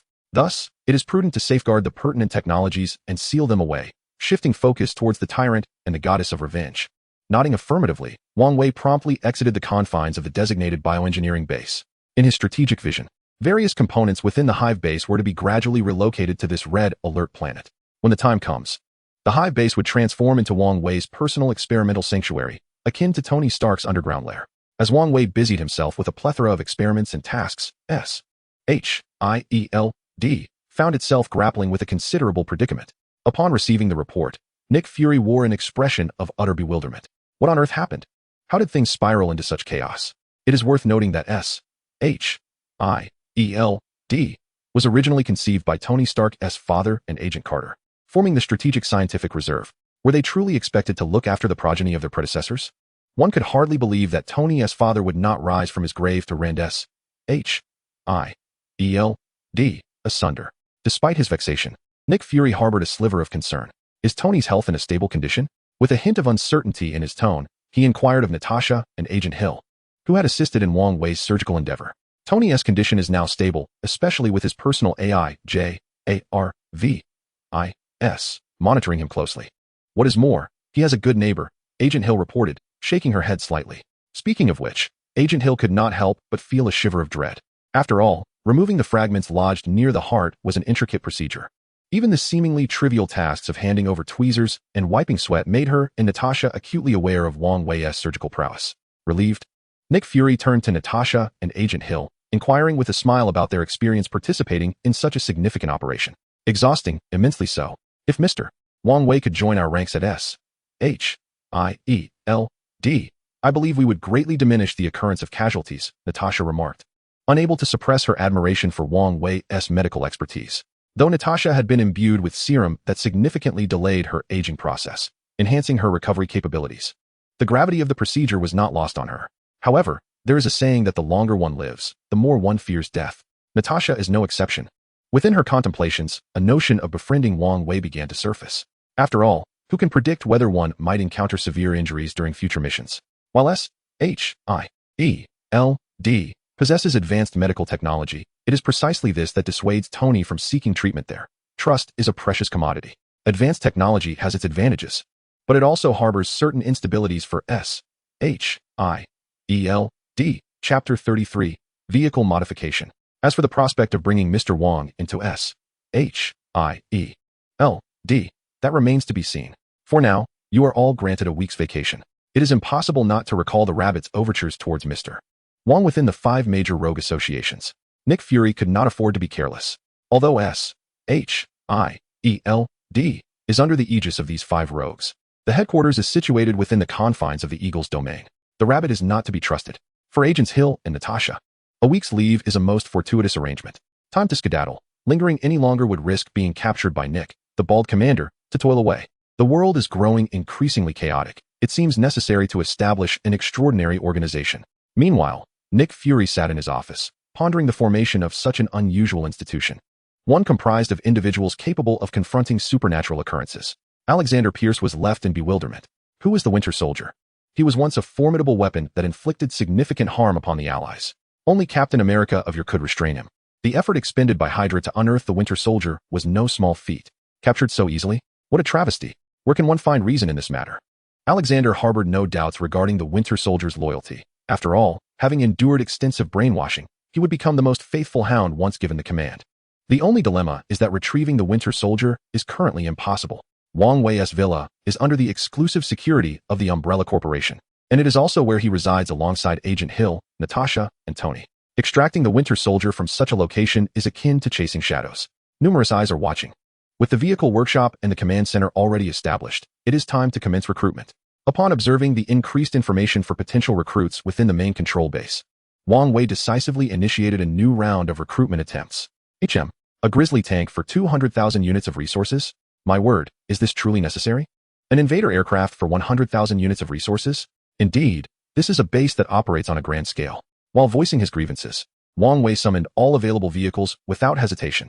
As for the hyperdimensional mining vehicles, he resolutely constructed dozens of mining sites, strategically dispersed in the vicinity. The hyperdimensional mining vehicles were summoned in the hundreds, irrespective of their cost. After all, resources are the primary means of production. Otherwise, Wang Wei would be unable to contain his frustration. In no time, amidst the relentless passage of time, Wang Wei successfully recruited a gray bear tank as his first vehicle. Gazing at this lightweight tank, he found it challenging to categorize it within the realm of light tanks. With a weight starting at 30 tons and a cannon bore of 130 millimeters, its ferocity was unmistakable. Furthermore, atop the gray bear tank were 2 heavy machine gun-like weaponry systems. That was not all. Inside the tank, there was a small automatic cannon. Yes, an automatic cannon that could obliterate anything in its path. Are you seriously telling me this is a light tank? How on earth do I classify this? Confused by the vehicle emerging from the assembly line, he received a report. Sir, the gray bear tank requires both manual and automatic driving. Within the Gonghui base, Wang Wei had also recruited approximately 200 Gonghui soldiers. These soldiers were promptly placed under the command of 2 specially customized female soldiers. Regardless of their prior ranks, their costs were higher. Even if they possessed no extraordinary abilities, they were to comply with their management. This was a management style devoid of argument. At this moment, a customized female soldier clad in captain's attire saluted Wang Wei respectfully and began her report. How many personnel are needed for manual operation? What is the combat proficiency required? How does the automatic operation function? With a slight raise of his brow, Wang Wei began to inquire of the customized soldier beside him. After a thorough explanation, he finally grasped the situation. Manual operation merely allowed the gray bear tank to be somewhat more agile, while automatic operation meant it would follow the control of the base, potentially charging forward like a tide of steel, yet lacking the sensitivity of manual driving. It was akin to the difference between driving a manual and an automatic vehicle. After reviewing the gray bear tank, Wang Wei also examined the remaining vehicles, such as multifunctional infantry carriers and invader aircraft. In essence, they were all relatively similar products. However, when these vehicles unleashed their firepower, Wang Wei couldn't help but shake his head slightly. This firepower was comparable to that of the 5 major factions on Blue Star. They could qualify as modern aircraft or tanks. Such a level of capability was not what Wang Wei sought. If these vehicles were of this caliber, how could he possibly challenge the purple sweet potato essence alone? No, these vehicles required modifications. Shaking his head, Wang Wei decisively rejected the mass production of these vehicles. Inform the engineers to devise modifications for these vehicles. Otherwise, I have no need for them. Wang Wei decisively rejected the demand for the vehicles. Addressing the customized female soldiers behind him. Chapter 34, The Cavalry Battle Armor. Despite the rejection of the vehicles, Wang Wei still issued a production requirement of 100 units for each. Even if they could not dominate the cosmos, they were still necessary on this Red Alert planet. For Wang Wei, the most crucial component of combat power remained those elite soldiers.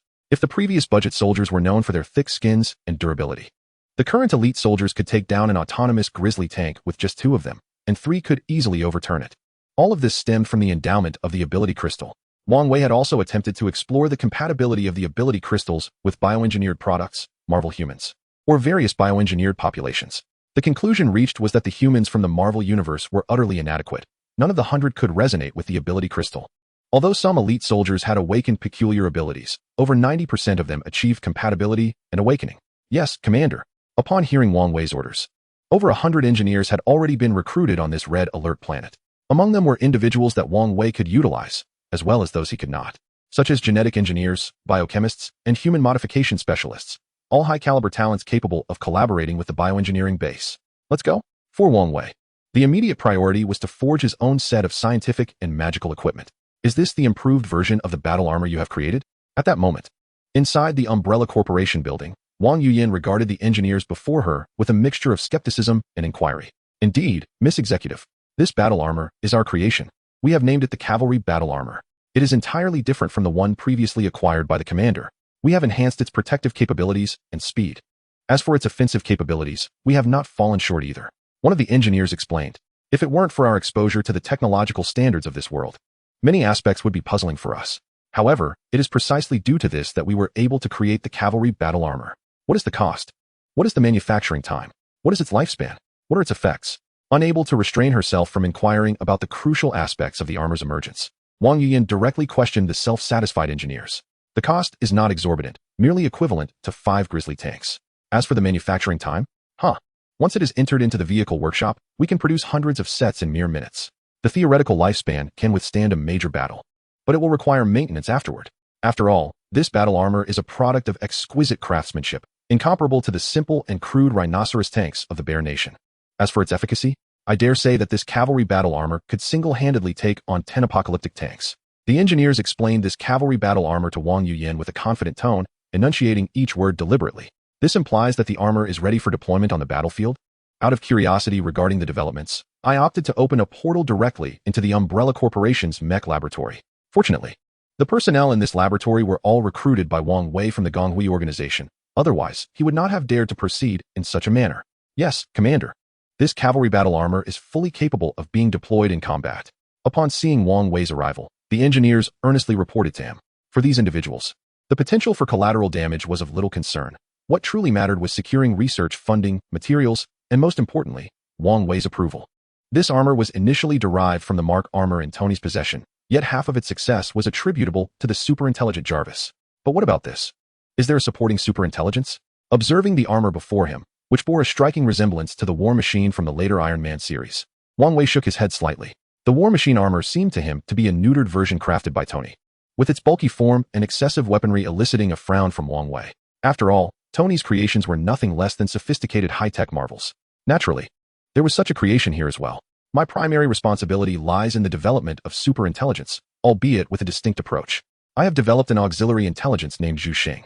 Each cavalry battle armor is equipped with a Zhu Xing subsystem called Xing Chun, which assists in its operation. When necessary, the main Zhu Xing system can directly control all the Xing Chun subsystems, transforming the entire cavalry battle armor into a remarkably precise legion.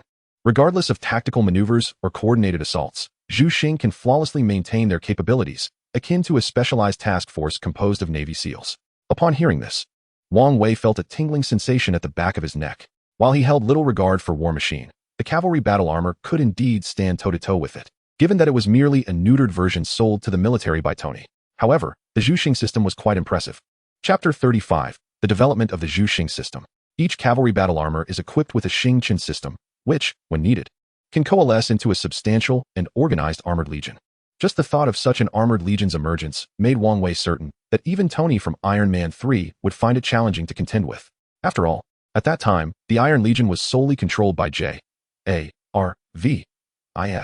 Meanwhile, the cavalry armor was orchestrated by the Star System, with the Stellar System managing operations individually. Impressive. In this moment, Wang Wei could hardly contain his admiration for the engineers amidst this brilliance. Truly, they were the kind of engineers capable of shouldering significant projects. When the time comes to form a legion, it shall bear the name of the cavalry armor. With various explanations from the engineers, Wang Wei began to comprehend the situation. These engineers were not lacking in prowess. Rather, the technological tree of the Red Alert world had long been skewed. The ability to produce various modular components through assembly line production. What else could this be but black technology? Not to mention, in the later stages of base development, concepts like the temporal core and frozen helicopters certainly showcased black technology. Yet, despite such advanced techniques, they were wielding World War II weaponry and developing their technological tree with a mindset rooted in that era. Under such circumstances, it was no surprise that the technological tree of the Red Alert world had gone awry. Let us not forget that in the sequel to Red Alert 2, that bald giant established a Yuri faction by pilfering the technology of the Soviet Union. He forcefully united the Soviet and American factions against him.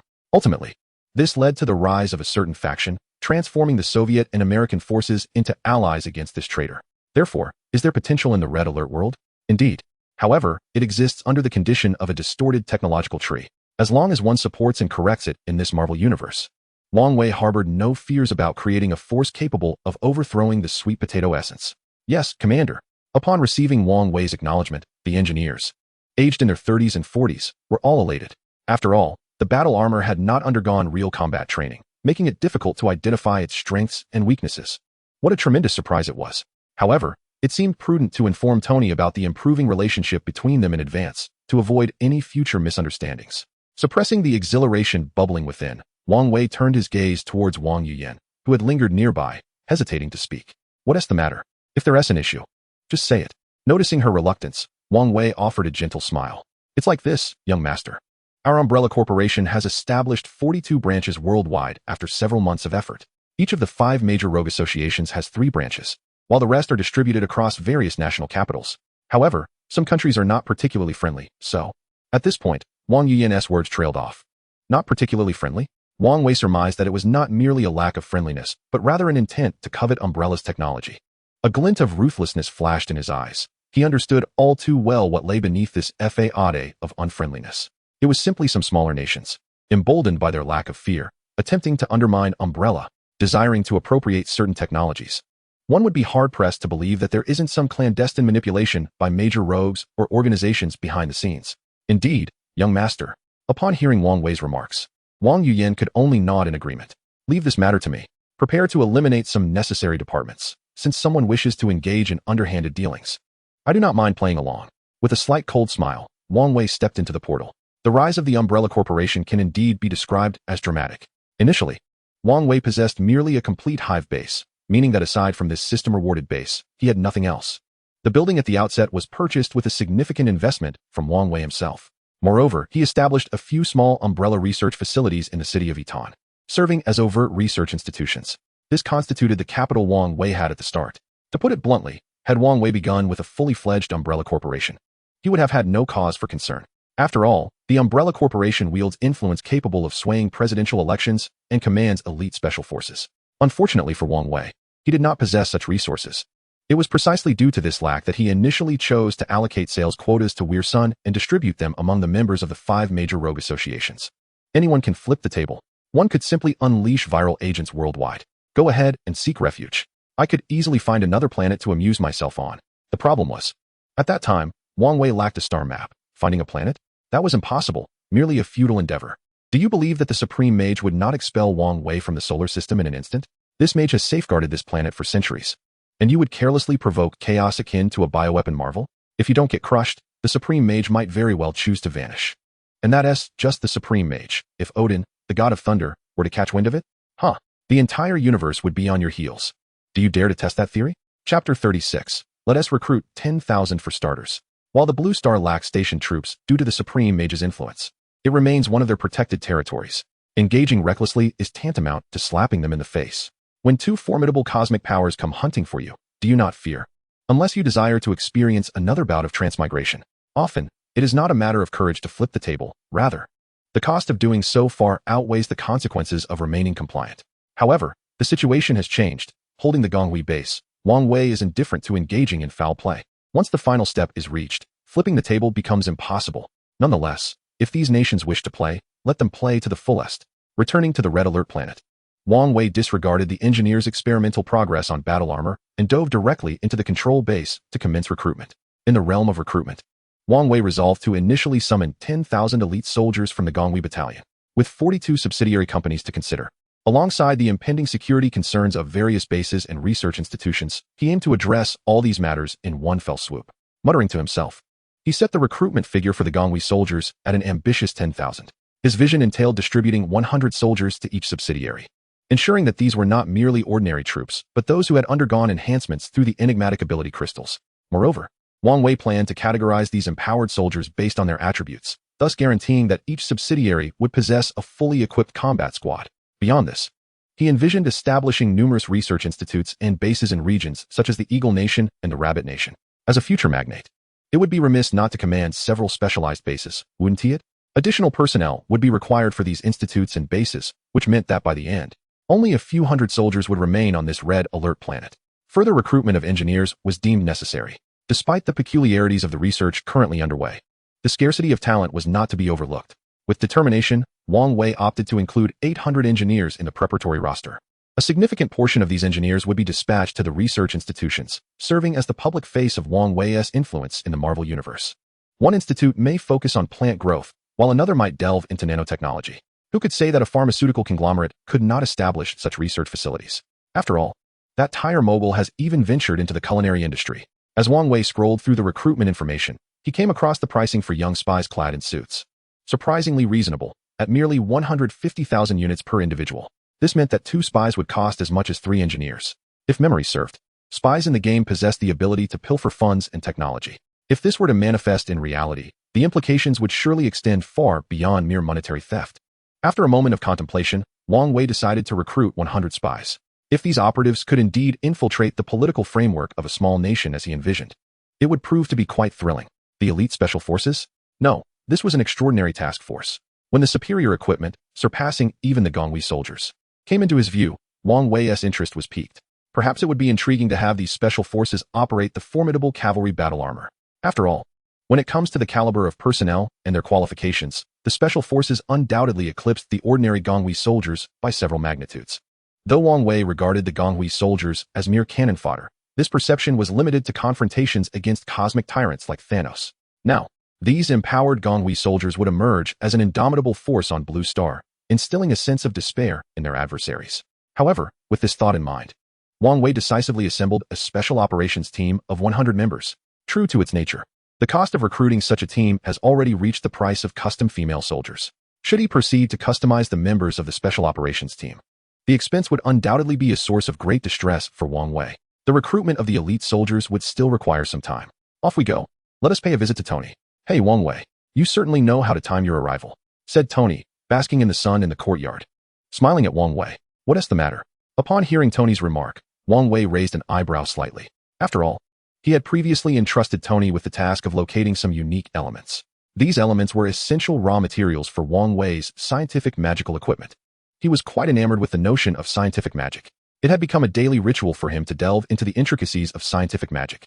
The elemental materials you required just arrived at Stark Tower half an hour ago. I've already arranged for them to be sent over. As he spoke, Tony smiled and explained to Wang Wei. Well, thank you. However, there is something I wish to discuss with you in advance. While speaking, Wang Wei unconsciously rummaged through the refrigerator and pulled out a bottle of red wine, drinking it heartily. What is it?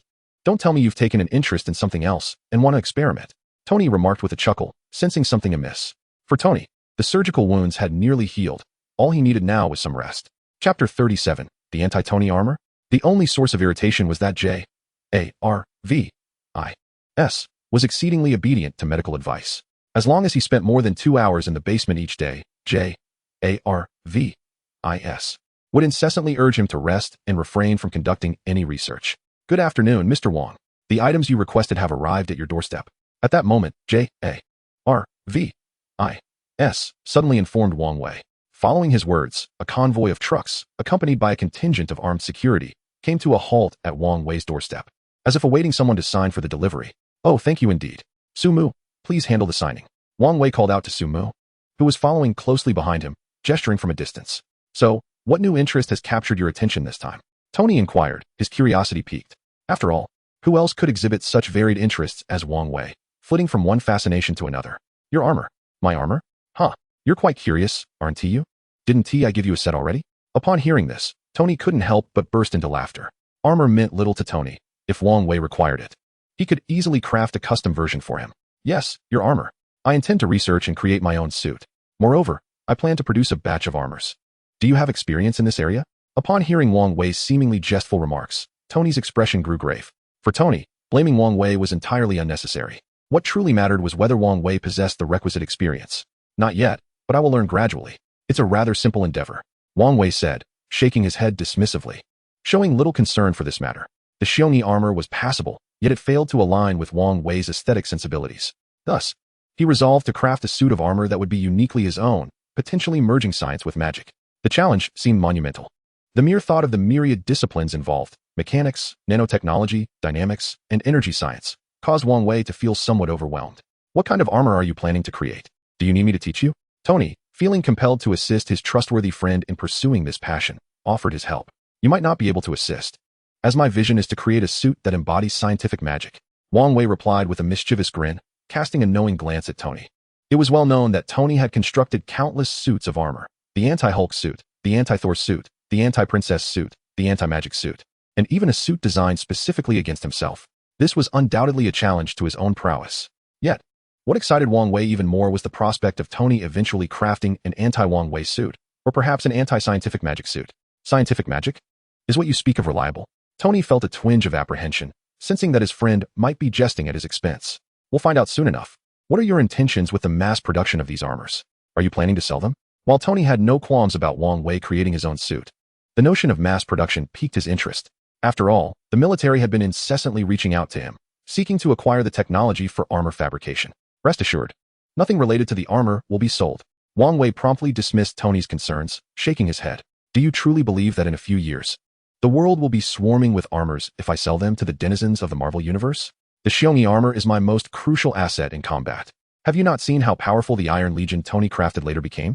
Although each suit costs billions, I remain unfazed. With the Umbrella Corporation amassing wealth and the Red Alert Base gathering resources for mass production, I have the confidence to forge an Iron Legion. However, this Iron Legion would merely be a standard offering. Well, if that's the case, go ahead. If you need guidance, I'm here to help. Upon hearing that the armors would not be sold, Tony felt a slight sense of relief wash over him. After a prolonged wait, the moment has finally arrived for the creation of scientific magical equipment. Inside the Hive Base, the transition is nearly complete.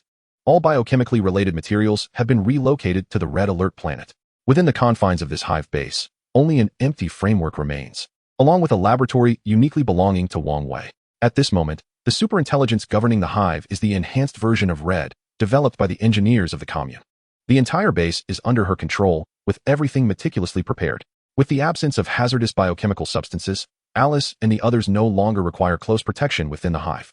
Chapter 38. The fully automatic magical handgun. Currently, everyone is leisurely sipping tea and chatting on the villa's balcony. Well then, let us proceed. Wang Wei glanced at the virtual projection of Red beside him, nodded slightly, and stepped directly into the scientific magical equipment research room. As he entered, he began to gather materials for preparation. The melting and shaping of materials posed no challenge. The primary concern lay in constructing the energy transmission pathways. Scientific magic, at its core, is the manifestation of magic through scientific means. To fully enact a spell, various carriers are essential. Firstly, there is the carrier for the magical device, which is crucial for the operation of this scientific magic, akin to the stock and barrel of a rifle. Additionally, there is the engraving of circuits, comparable to the rifling and sighting of the firearm. Within this framework, two critical elements emerge: magical energy and magical encoding.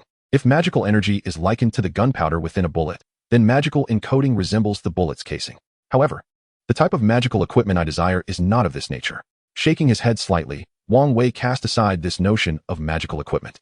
If a bullet were inscribed with a spell, Wang Wei would have nothing else to do but focus on recording magic. Moreover, scientific magic is not limited to just a few variations. It encompasses a staggering multitude of scientific magics. This method is utterly impractical. When employing scientific magic, the carrier must be one with which I am most adept. In this case, it must be firearms. Seated on the engraving platform, Wang Wei began to formulate his ideas. Given my current proficiency, only by practicing with firearms can I achieve the quickest mastery. Among them, rifles are to be discarded in favor of handguns. Should I pursue a fully automatic handgun or a revolver? His eyes narrowed slightly as Wang Wei contemplated. Both the fully automatic handgun and the revolver possess their unique advantages. The fully automatic handgun can provide a continuous source of energy. If the magazine of an automatic pistol is likened to magical energy, then the revolver's cylinder represents the capacity to interchange magical configurations. Let us commence this endeavor. After all, regardless of the type, they are inextricably linked to the element of bullets. After a moment's contemplation, Wang Wei resolutely decided to forge a bullet inscribed with magical circuits before proceeding further. As he pondered, he began to amalgamate and extract the materials surrounding him. Before long, a card-sized bullet, comparable to that of a handgun, materialized in his hand. Unlike ordinary bullets, this particular card bullet contained intricate engravings of 3 or 4 layers of magical circuits. Once infused with energy, these circuits would coalesce before him into a diminutive magical array. Now that the magical card was ready, what about the vessel? After all, the vessel's integrity is paramount, particularly concerning the risk of a catastrophic explosion. This is a critical issue. Wang Wei intended to continue filling the magazine with magical energy. When this magazine is inserted into the pistol, the pull of the trigger would activate the firing pin within the vessel, triggering both the magical card and the energy magazine. Once activated, the magical energy contained within the energy magazine would surge forth, propelling itself through the barrel. At that moment, a magical assault would coalesce before Wang Wei's pistol. Boom. This magical attack would resemble the forceful strike of a wand wielded by an ordinary sorcerer. Let us first experiment according to the principles of scientific magic. Within this repository of knowledge lies an abundance of methods for inscribing magical vessels, not to mention numerous magical rifles and machine cannons. Wang Wei contemplated which handgun variation would be most suitable, as well as the potential reasons for failure in his creation. While musing, he meticulously began inscribing the magical circuits. After all, this was his inaugural endeavor in crafting a scientific magical apparatus. The scientific magical pistol diverges significantly from traditional gunpowder pistols, demanding a high caliber of quality in its construction. Hours later, Wang Wei gazed at the automatic magical pistol in his possession, nodding in approval. This magical pistol had undergone slight modifications by Wang Wei. The magical card had been positioned within the chamber, housing 2 magical card bullets. Where the magazine once resided, there now lay a fully charged energy magazine. The sole alteration Wang Wei made was the addition of a targeting assistance spell atop the magical pistol. Let us put it to the test. With the scientific magical pistol in hand, Wang Wei ventured to the underground shooting range on the opposite side. Is recording necessary? Suddenly, Hong Ho, who had been silently observing, broke the silence to inquire. Record. Wang Wei affirmed with a nod, signaling Hong Ho to document the details of this magical pistol experiment. First, energy infusion. With a brief moment of preparation, Wang Wei decisively pressed the trigger of the magical pistol in his hand, unleashing a brilliant crimson beam that began to coalesce at the weapon's muzzle. In a mere heartbeat, within the span of 1 or 2 seconds, a magical array manifested before him. As this intricate formation, approximately 10 centimeters wide, materialized, a fiery projectile erupted forth with tremendous force. Boom. It struck the target, situated 100 meters away, obliterating it completely. Not only that, but the wall behind the target bore a deep groove, approximately 5 to 6 centimeters in depth and over a meter wide. Is this the magical equipment you have crafted? Fascinating. To harness magical energy with mere mortal strength.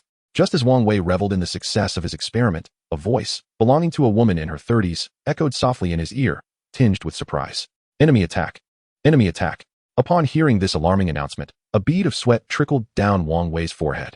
The Red Queen, beside him, bristled like an agitated hedgehog, her warning siren blaring incessantly. Please remain calm. I harbor no ill intentions. I merely wish to observe the effects of your scientific magic. The Supreme Mage, Gu Yi, offered a gentle smile, slightly embarrassed by the cacophony created by the Red Queen's alarms. Red Queen, disable the alarm. Upon recognizing the middle-aged woman clad in a resplendent golden robe, Wang Wei wiped the cold sweat from his brow and softly instructed the Red Queen. Supreme Mage, Gu Yi. She is an extraordinary figure, an entity of unparalleled stature. Thanks to her, the Dark Dimension has consistently failed in its attempts to invade this blue planet. Because of her, Odin's dominion over this world is merely nominal, devoid of actual authority or military presence.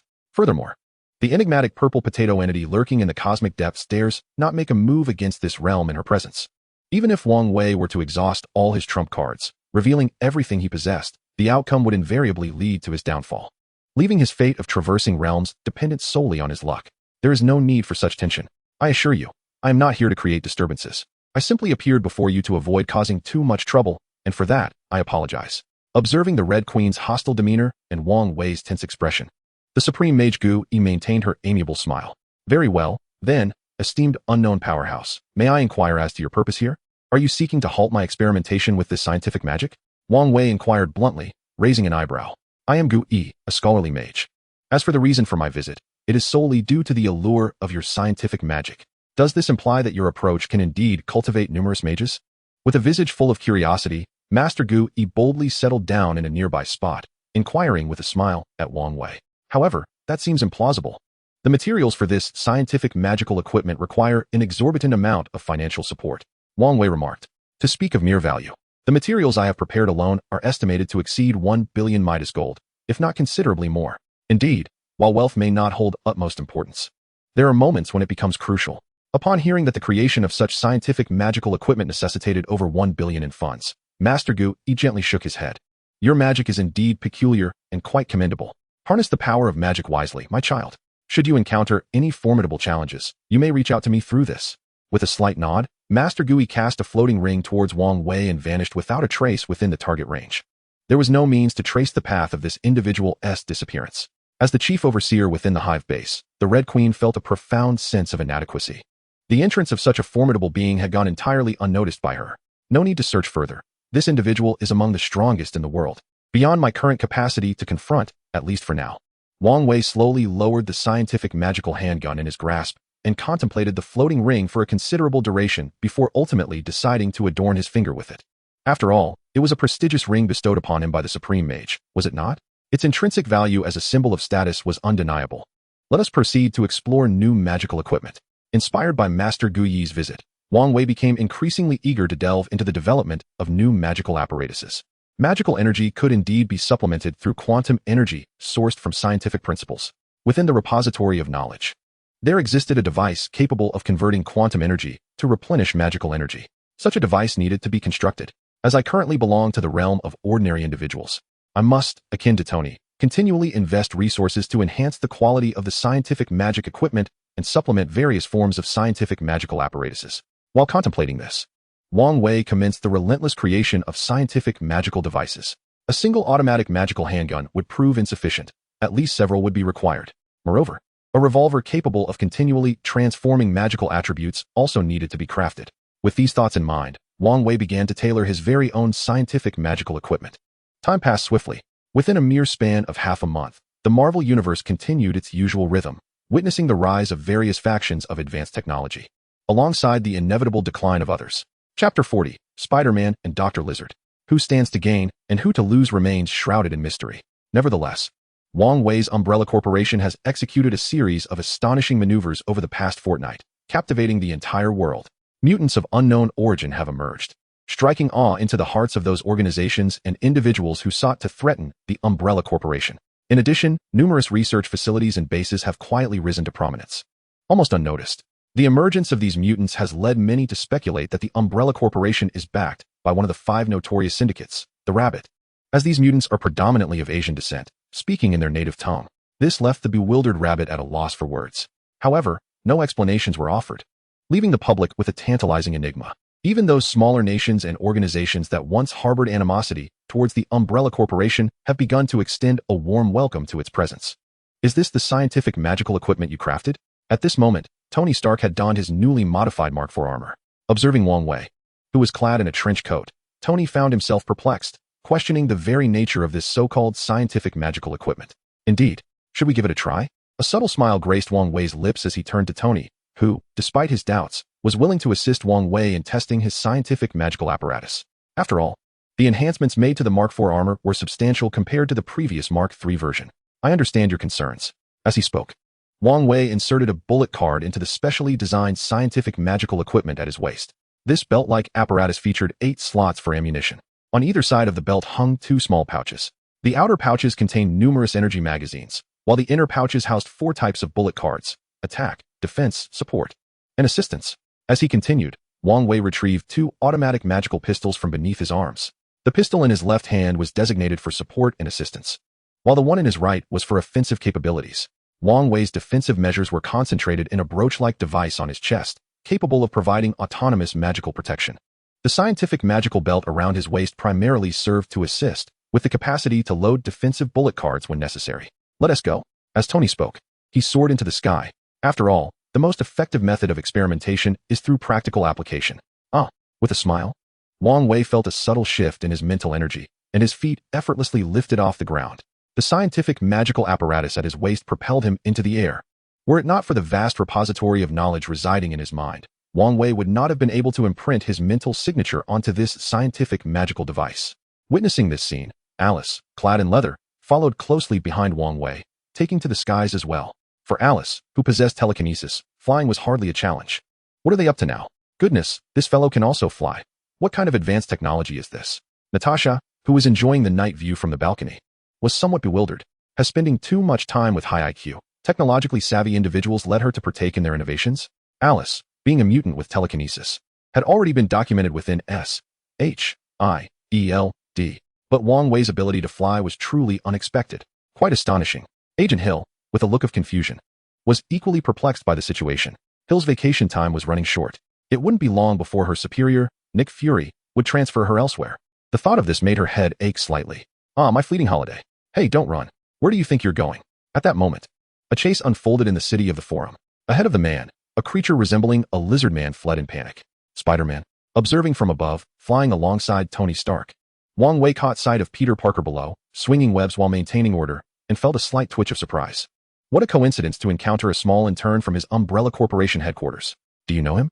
Tony, intrigued by the amusing chase below, turned to inquire. Sort of. This guy is a vigilante in the Forum City, taking down quite a few villains. Likewise, he has caused me quite a bit of trouble. Wang Wei chuckled, shaking his head slightly at Tony. Regarding the troubles caused for Wang Wei, Tony had previously discreetly instructed JARVIS to investigate. After all, the piglets Wang Wei dealt with had willingly signed a series of contracts before being sold to him, resulting in Wang Wei parting with a substantial amount of money. Chapter 41. The initial manifestation of technological magic. In this regard, Tony truly had nothing to say. They were all capitalists, all engaging in dubious practices. Moreover, everything he did was within the bounds of the law. The only troublesome aspect was the involvement of the underground emperor, Mr. Fisk. What? Are you planning to suppress him? Observing Wang Wei's wry smile, Tony's curiosity piqued. Suppress him? That's unnecessary. After all, in our medical research field, we genuinely require human experimentation. In a place that values human rights, it is virtually impossible to obtain willing participants. This fellow can certainly be described as a spirited and reckless youth. With a faint smile, Wang Wei promptly removed the ghastly mask from his face.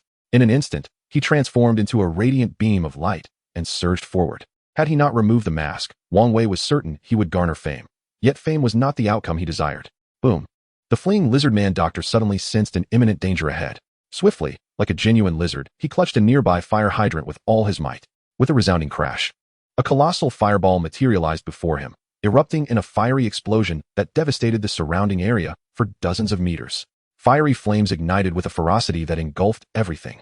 Wow, how cool. Peter Parker, leaping through the air, beheld this sudden explosion as if he had stepped into a scene from a fantasy novel, his excitement palpable. Hey, don't run. Observing the lizard man doctor attempting to escape, Peter Parker's hands flickered with agility as strands of webbing shot forth towards him. Swish, swish, swish. Are you trying to start a fire?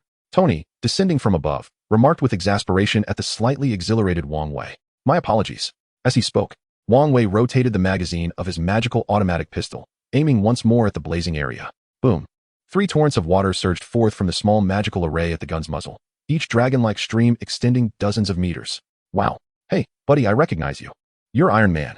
Who is this cool masked figure beside you? For the fleeing lizard man doctor, this was a calamity compounded by misfortune. Yet for Peter Parker, it was a fortuitous arrival of assistance. As he pursued the lizard man doctor, Peter Parker's loquacious nature flourished beneath his Spider-Man exterior, chattering away at Wang Wei and Stark. You know him? Why not have a chat? While teasing Tony Stark, Wang Wei continued to rotate the magazine of his magical gun. Dozens of wind blades shot forth, startling the beleaguered lizard man doctor into a standstill. Not stopping there, another magical attack ensued, a frigid mist enveloping the area around the lizard man doctor, freezing everything in its vicinity. Before the lizard man doctor could escape the icy grasp, this mist solidified, entrapping him in a cocoon of ice. Observing the thin layer of crystalline frost, Wang Wei fired 3 more shots. Bang, bang, bang. Following these shots, a denser mist of ice completely encased the lizard man doctor in a frigid prison. Holding the thick layer of ice encasing the lizard man, Peter Parker approached with a hint of curiosity and gently tapped on the frozen surface. Wow, this fellow resembles a little bug trapped in amber. As Peter narrated around the icy block, he exhibited an inquisitive demeanor akin to that of a curious child, prompting the onlooking citizens to emerge from their surroundings. For the residents of this city of forms, they had witnessed countless battles between justice heroes and criminals. I think we should leave. Otherwise, we might find ourselves surrounded, one citizen suggested, observing the multitude of people pulling out their phones to snap photos and engage in chatter. Wang Wei felt a twinge of exasperation at the crowd's insatiable appetite for spectacle. Truly, this city was notorious for its explosive events. Let us go? Tony nodded in agreement with Wang Wei, acknowledging the spider-like curiosity of Peter. As Wang Wei concluded his statement, Alice, who had been like an invisible presence behind him, swiftly grabbed the lizard man's icy block and carried it away. Hey, wait for me. Where are you taking this giant lizard? He must face justice. As if anticipating Spider-Man's arrival, the group halted near the Umbrella Corporation headquarters, awaiting the hero's approach. What's the matter, curious one? What brings you here? Wang Wei, having stowed away his magical firearms, revealed his face by removing the mask that concealed his identity, perplexed by Peter's persistence. Wow, you're Wang Wei, the chairman of the Umbrella Corporation, Professor Wang? Peter exclaimed, astonished upon landing on the rooftop beside him. Though currently interning at the Umbrella headquarters, Peter had rarely encountered Wang Wei, who was often absent, leaving the affairs of the corporation to his 18 secretaries, including Wang Yuyan. Oh, it seems our curious little one knows you, Wang Wei. Tony Stark quipped, descending beside them. I'm quite intrigued. How do you know me? Or are you perhaps a friend of mine? After all, not many refer to me as Professor, Wang Wei inquired, studying Peter's awkward demeanor as he processed the situation. A strange sensation surged within Wang Wei. Was it truly appropriate to tease Spider-Man like this? Perhaps I'm just a student who attended one of your lectures. After all, there are quite a few who call you Professor nowadays. Tony shrugged, removing his iron mask. I find myself even more intrigued, especially since I have attended only one lecture, the one at the Imperial University. But I have some matters to attend to and must take my leave. Furthermore, Mr. Stark, your armor is truly impressive. The somewhat flustered Peter Parker worried that lingering any longer would only make it easier for Professor Wang Wei to unmask his true identity. He disregarded the lizard creature he brought along and decided to flee instead. Before departing, he lavished praise on Tony's armor. For who among us does not harbor a dream of mechanized marvels? As Peter Parker exited, Tony leaned against the wall with a smile, remarking, well, I believe I may have deduced who that fellow is. Laughing, Wang Wei joined him at the rooftop wall, inquiring, do you remember that rather reckless intern from my company who made a stir at your Stark Industries recently? The little tyke? Upon hearing Wang Wei's words, Tony's memory stirred. After all, there was only one such intern bold enough to act under the Umbrella Corporation's name at Stark Industries, Peter Parker. An interesting little fellow, is he not? Wang Wei chuckled, refraining from outright declaring Peter Parker as Spider-Man. Indeed. But how do you intend to handle this one? Tony gestured toward the lizard creature encased in ice. Curiosity piqued. Given Wang Wei's usual approach, he would likely discard it without a second thought. Does he have a destination? Tony inquired. But, Tony, do you believe in extraterrestrials? Wang Wei suddenly turned his gaze skyward, posing the question to Tony. Meanwhile, the Umbrella security personnel, summoned earlier, began transporting the ice block away. The lizard creature had its own path. It would utilize its biological knowledge to contribute to the internal workings of the Red Alert system. As for aliens, Tony was uncertain of their existence. After all, he had never encountered one. Time was of the essence. He could no longer afford to accumulate these monthly signatures. With the creation of the Mark IV armor, Wang Wei sensed that the first explosion of the Forum City event was imminent. System, I wish to check in. A chime resonated, announcing, congratulations, host, you have obtained silicon-based lifeform spark source.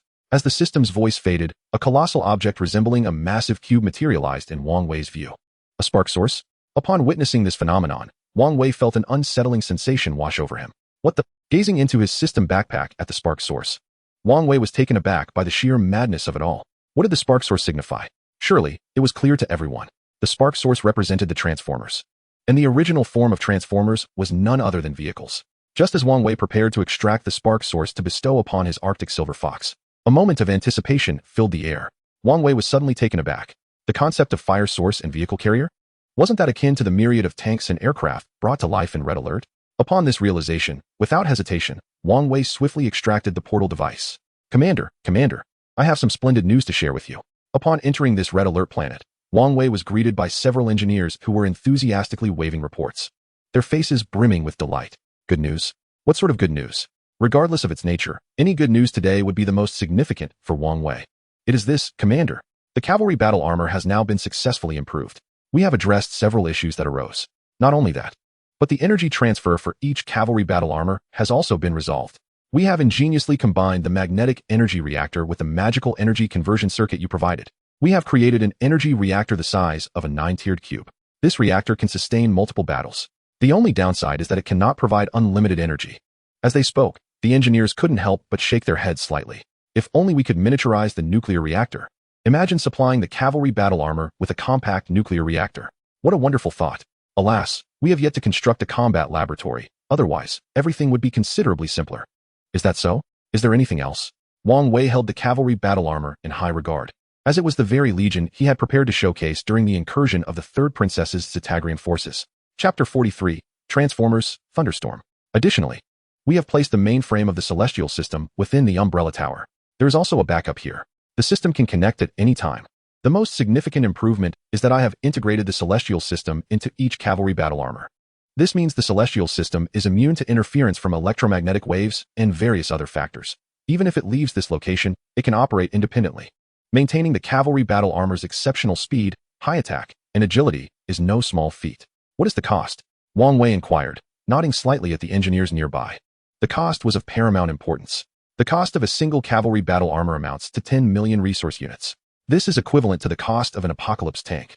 However, at this point, the engineer spoke with pride. The Apocalypse tank is incredibly powerful, considered one of the Allies' most formidable ground weapons against the Bears. Yet, the exorbitant cost of 10 million resource units makes it nearly impossible for the Allies to produce many Apocalypse tanks for a head-on confrontation. 10 million units? That is not exorbitant. Let us commence production. We shall begin with 300 cavalry battle armors. Additionally, I have heard that there is a resistance from local fauna on this Red Alert planet. Wang Wei directed his gaze towards the 2 custom female soldiers. Indeed, Commander. Due to the expansion of our base, we have now begun to gradually plan beyond the control boundaries of the facility. However, this has also led to several time-traveling mining vehicles, dispatched for resource collection, being attacked. Our investigations reveal that the assailants are a local faction, primitive beings who have recently entered the Stone Age. Nodding in acknowledgement, the specially trained female soldier respectfully reported to Wang Wei. These newly emerged primitives, despite their human-like appearance, are not regarded as kin by the Red Alert personnel. They are not considered human, much like how slaves were viewed in feudal societies. What shall we do? It is decided that we will first expel these primitives, and then capture a few to explore the potential for maximizing their utility. After a brief contemplation, Wang Wei decisively determined the fate of these primitives. For him, if these beings possess sufficient value or the potential to create tyranny, he would not hesitate to cast aside the inhabitants of the Marvel Universe. Let it be known that Wang Wei is not cruel. These primitives are not human. Yet the truth remains that Wang Wei does not acknowledge them as such, and he dares to treat the denizens of the Marvel world as mere subjects for biotechnological experimentation. Why then would he hesitate to consider these primitives as controllable subjects? Understood, Commander. Once all matters were attended to, Wang Wei proceeded to another location, the Red Alert planet. Due to Wang Wei's relentless establishment of construction and recruitment plans, has now been categorized into several major urban zones. At the very heart lies the control base, which is also the nucleus of this region. Within this central area, numerous scattered research facilities have been established. Surrounding it are zones for production and recruitment, barracks, resource gathering, and vehicle depots. Additionally, the biochemical base has been isolated on a small island not far from this continent. Wang Wei's objective is clear, the vehicle zone. Without hesitation, he extracted the 8th level source cube of fire. With this action, the massive source cube was retrieved. Gazing upon the array of tank garages, multifunctional infantry vehicle depots, helicopter hangars, and invader aircraft bays, a sense of grandeur welled up within Wang Wei. What formidable power would emerge if these machines transformed into Transformers? Was my Thunderstorm still operational?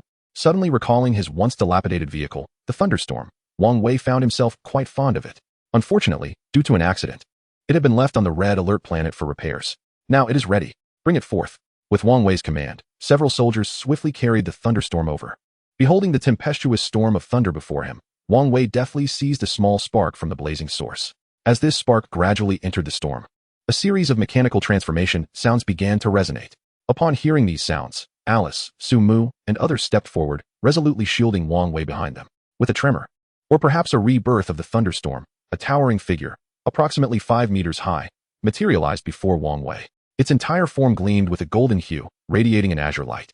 Accompanied by a robust metallic essence, Wang Wei felt an exhilarating rush. A silicon-based life form, a transformer, the Thunderstorm, having encountered a leader. Upon completing its transformation, the Thunderstorm knelt before Wang Wei in utmost reverence. How splendid! Witnessing the emergence of such a transformer ignited within Wang Wei a fervent desire to dismantle and explore it. However, he was aware that such an impulse might be somewhat inappropriate. After all, it had once been his trusty steed. To dismantle it would surely be ill-advised, wouldn't it? Very good. Observing the Thunderstorm's design, Wang Wei nodded appreciatively. Honestly, who among men has not harbored dreams of transformers? Everyone has.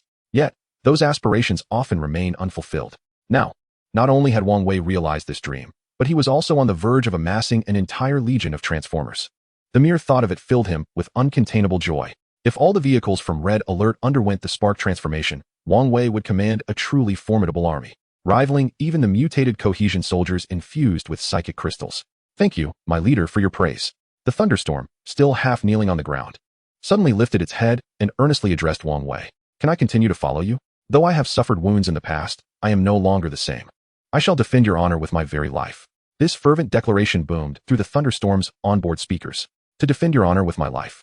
Whether this sentiment stemmed from the events involving Ivan Fanko, it was evident that deep within the Thunderstorm lay an unwavering loyalty and fervor. Wang Wei nodded slightly, acknowledging the Thunderstorm's oath of fealty. Thank you, my leader. The Thunderstorm, brimming with excitement, eagerly nodded in response, and then transformed back into its former sleek racing form, trailing closely behind Wang Wei. In this guise, it resembled the most devoted of companions. By the way, have these tanks been modified? Suddenly, Wang Wei turned to the customized female soldier beside him to inquire. After all, modified grizzly tanks would undergo spark transformation far more effectively than their unaltered counterparts. Report, Commander. The tanks have been modified by engineers utilizing data from the modern tanks of the Marvel Universe. The multifunctional infantry vehicles have also undergone enhancements. Moreover, the invader aircraft and armed helicopters within the hangars have been upgraded as well. However, there are no precedents for the interdimensional mining vehicle, so it remains untouched for now. While reporting earnestly, the custom female soldier proudly presented herself to Wang Wei. Well, as long as they have been modified, please send the revised blueprints to the vehicle workshop. Each type of vehicle must be upgraded. Wang Wei, however, paid her no heed. What of women? What does it matter if they are beautiful, fair-skinned and lovely? What of it? His primary interest lay solely with these transformers. Ladies, kindly step aside for the moment. With a slight shake of his head, Wang Wei began to lavish the energy source cube upon the tanks, infantry vehicles, helicopters, and aircraft within the garage and hangar. As he did so, a miraculous transformation commenced, and towering transformers, standing 5, 7, and even 10 meters tall, emerged from the hangar and garage, kneeling respectfully before Wang Wei. In an instant, all the transformers roared in unison: grizzly tank, multifunctional infantry fighting vehicle, armed helicopter, invader aircraft. We have seen, leader. The deafening chorus echoed like an astonishing concert, leaving one's mind buzzing. Indeed, splendid. I am quite fond of you all. Henceforth, I shall designate you as the Transformers Legion.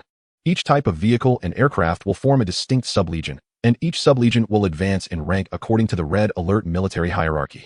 The Transformers of each sublegion shall serve as the Legion commanders, and together, they will form the Transformers Legion. Each commander will jointly assume the role of deputy leader of the Transformers Legion. Is there any dissent? As he spoke, Wang Wei proceeded to implement the Red Alert military ranking system. Why not utilize the established military hierarchy? To do otherwise would be counterproductive. We shall faithfully obey the leader's orders. Upon hearing Wang Wei's stance, the numerous Transformers nodded in agreement, finding this outcome acceptable. After all, their origins were as war machines prepared for battle. Now, you may depart from this area and establish yourselves elsewhere. Wang Wei gestured for the hundreds of Transformers to leave the vehicle zone. After all, their presence here was somewhat inappropriate, and tensions existed even among the different branches of military vehicles, let alone among the vehicles themselves. Just as the Army is mocked as earthworms, the Air Force as sparrows, and the Navy as turtles, it is likely that even as Transformers, these vehicles would inherit such esteemed traditions. Simply turning a blind eye to the matter and expelling it altogether seems the wisest course of action. Indeed, leader. Upon receiving Wang Wei's directive, the Transformers promptly departed, reverting to their vehicular forms and vacating the area designated for vehicles. They were in search of a new location to establish a base for their Transformer Legion. As for the interdimensional mining vehicles, well, after a moment's hesitation, Wang Wei decided to initiate the transformation process for all of them as well. However, the number of these interdimensional mining vehicles had already surpassed 300, and those equipped with advanced interdimensional technology required a significantly greater amount of energy, tenfold compared to the Transformers. Chapter 45. The name of your organization is rather lackluster in terms of word count. Consequently, a single 81st tier energy cube was wholly consumed in a surge of energy. Disperse. With a wave of his hand, Wang Wei instructed the gathered interdimensional mining vehicles to scatter as well. If the earlier transformers represented the main combat faction, then the interdimensional mining vehicles were the diligent cultivators, while the armed mining vehicles were akin to the prickly farmers. It was as simple as that. There was no mistake. For reasons unknown, ever since encountering the Supreme Sorcerer, the Ancient One, Wang Wei had felt an escalating sense of impending crisis. The incident involving the third princess's invasion marked the countdown initiated by the Marvel Purple Potato. This sensation was drawing nearer. It was imperative to establish a formidable force, absolutely essential. Upon returning to the Hive Base, Wang Wei immediately commenced another round of closed-door research and development. As for Mary Jane's various schemes to encounter Wang Wei at the Umbrella headquarters, without exception, they all met with failure. Not only that, but Natasha, who had wished to have a meaningful conversation with Wang Wei days prior, found herself thwarted as well. Before long, a month had passed. This elapsed time was largely due to Tony Stark's invitation. Pray tell, what could your invitation entail? With a face full of curiosity, Wang Wei questioned Tony while piloting the transformed Arctic Silver Fox. The two engaged in a series of exhilarating races amidst the ceaseless flow of traffic. Throughout this month, Wang Wei had been diligently crafting scientific magical equipment. With the emergence of numerous formidable tools, Su Mu and his companions, along with Alice, gradually began to place their trust in Wang Wei. Subsequently, Su Mu's group took charge of the Umbrella Group's headquarters, while Alice assumed the role of head of security, overseeing all security companies and personnel under the umbrella worldwide. Whenever Alice wished, she could effortlessly summon an army of nearly 10,000 superpowered individuals. Yet, at this moment, such matters seemed trivial. What truly mattered was that Tony claimed to take Wang Wei to see the market. Young man, I currently have a plethora of questions. What exactly do you mean by seeing the market? Is there something I have yet to behold? As curiosity swirled within him, Wang Wei followed Tony to a remote official building. Observing the emblem atop the structure, a sense of understanding began to dawn upon him. It is truly an eye-opening experience. So, what have you brought me here for? As Wang Wei followed Tony into the building, a sense of confusion washed over him. Meanwhile, Wang Wei's Arctic Silver Fox and Tony's Dark Knight made their way to the parking lot without any need for supervision. To put it plainly, although I harbor some disdain for this institution, it can occasionally provide you with the coveted elemental resources you seek. After a brief pause, Tony Stark, unsure of how to articulate his thoughts, muttered in discomfort to Wang Wei. If you despise this place, why come here at all? Wang Wei, his eyes darting about, echoed the sentiment. If one were to consider this institution merely a minor governmental department, that would only scratch the surface. Within, it is a bustling hub of activity. After all, this is the very location that the world's nefarious criminals would most like to obliterate. Without question, it is S-H-I-E-L-D. Haven't you been busy crafting your scientific magical equipment lately? Upon hearing this unwelcome reminder, Tony's demeanor soured, and he diverted his gaze, lost in aimless murmurs. Very well then. Let us proceed. At this, Wang Wei's eyes widened with curiosity. After all, the Marvel universe is replete with exotic metals that Wang Wei has yet to uncover. To put it bluntly, the Marvel world is a realm of extraordinary anomalies, one that has entirely upended Wang Wei's previously familiar periodic table. To hell with it. Mr. Wang. Mr. Stark, welcome to Homeland Strategic. Upon seeing Wang Wei, Coulson experienced a moment of unexpected surprise, but his words were swiftly interrupted by Wang Wei. Enough. Spare me your lengthy titles. It's just S-H-I-E-L-D, right? I understand. As he spoke, Wang Wei waved dismissively, all the while observing S-H-I-E-L-D intently. Long ago, Wang Wei had dispatched numerous spies to various corners of the world each week. Among the myriad organizations, there were a few that received the bulk of his espionage efforts, with Hydra being at the forefront. Wang Wei still vividly recalled the time Hydra attempted to assassinate him. Yet, he remained unfazed. Although Hydra operated in the shadows, with each faction isolated from the others, Wang Wei had nonetheless managed to uncover the locations of 3 Hydra branches through his spies, continuously infiltrating them with further agents. Wang Wei was particularly vigilant regarding the largest Hydra faction within S-H-I-E-L-D. He never worried about whether he could eliminate them. His singular desire was to eradicate them entirely, leaving no room for retaliation. It was precisely for this reason that he had yet to make a move. It simply was not the right moment. After all, Hydra was currently cloaked in the guise of S-H-I-E-L-D. Moreover, concerning the S-H-I-E-L-D, as the adage goes, it has become the institution most desired to be eradicated by global terrorists. Within its ranks, there exists an innumerable array of double agents and even triple agents, some of whom are colleagues and peers. Chapter 46, A Person Unearthed from the Ice. Finally, there are other agencies affiliated with the Falcon. The council is certainly at the forefront. Wang Wei is a person who harbors grudges, regardless of past transgressions. Once he holds a grudge, one must be prepared for a lifetime of vigilance. S-H-I-E-L-D. At Wang Wei's mention, Coulson appeared momentarily taken aback. Isn't the abbreviation of your name S-H-I-E-L-D? With a slight roll of his eyes, Wang Wei found himself at a loss for words. For he had just encountered an acquaintance, a spy embedded within S-H-I-E-L-D, who seemed to have ascended to a mid-level position. The very thought of the multitude of spies within S-H-I-E-L-D made Wang Wei unable to suppress a facepalm. Nick Fury, how is it that your S-H-I-E-L-D has managed to establish a global presence and develop several airborne aircraft carriers under such circumstances? Truly impressive. Indeed. The name is rather lengthy. It seems a suggestion for a name change to the director is in order. As he spoke, Coulson guided the two individuals into Nick Fury's office. Upon their initial meeting, greetings, Nick Fury. The bald man extended a hand in welcome as he laid eyes on Wang Wei for the first time. Wang Wei, while shaking hands with this cunning old fox, Wang Wei inwardly pondered, pray tell, what brings me here? Casting a glance at Tony, who sat disinterestedly sipping coffee, Wang Wei took a seat directly opposite Nick Fury and inquired with a smile. As he spoke, Nick Fury reclined in his chair, smiling as he queried, is Captain America beginning to awaken? Upon hearing this question, Wang Wei's mind began to whirl. If Captain America is indeed awakening, it would indicate that the invasion by the third princess is imminent. And what of my legions?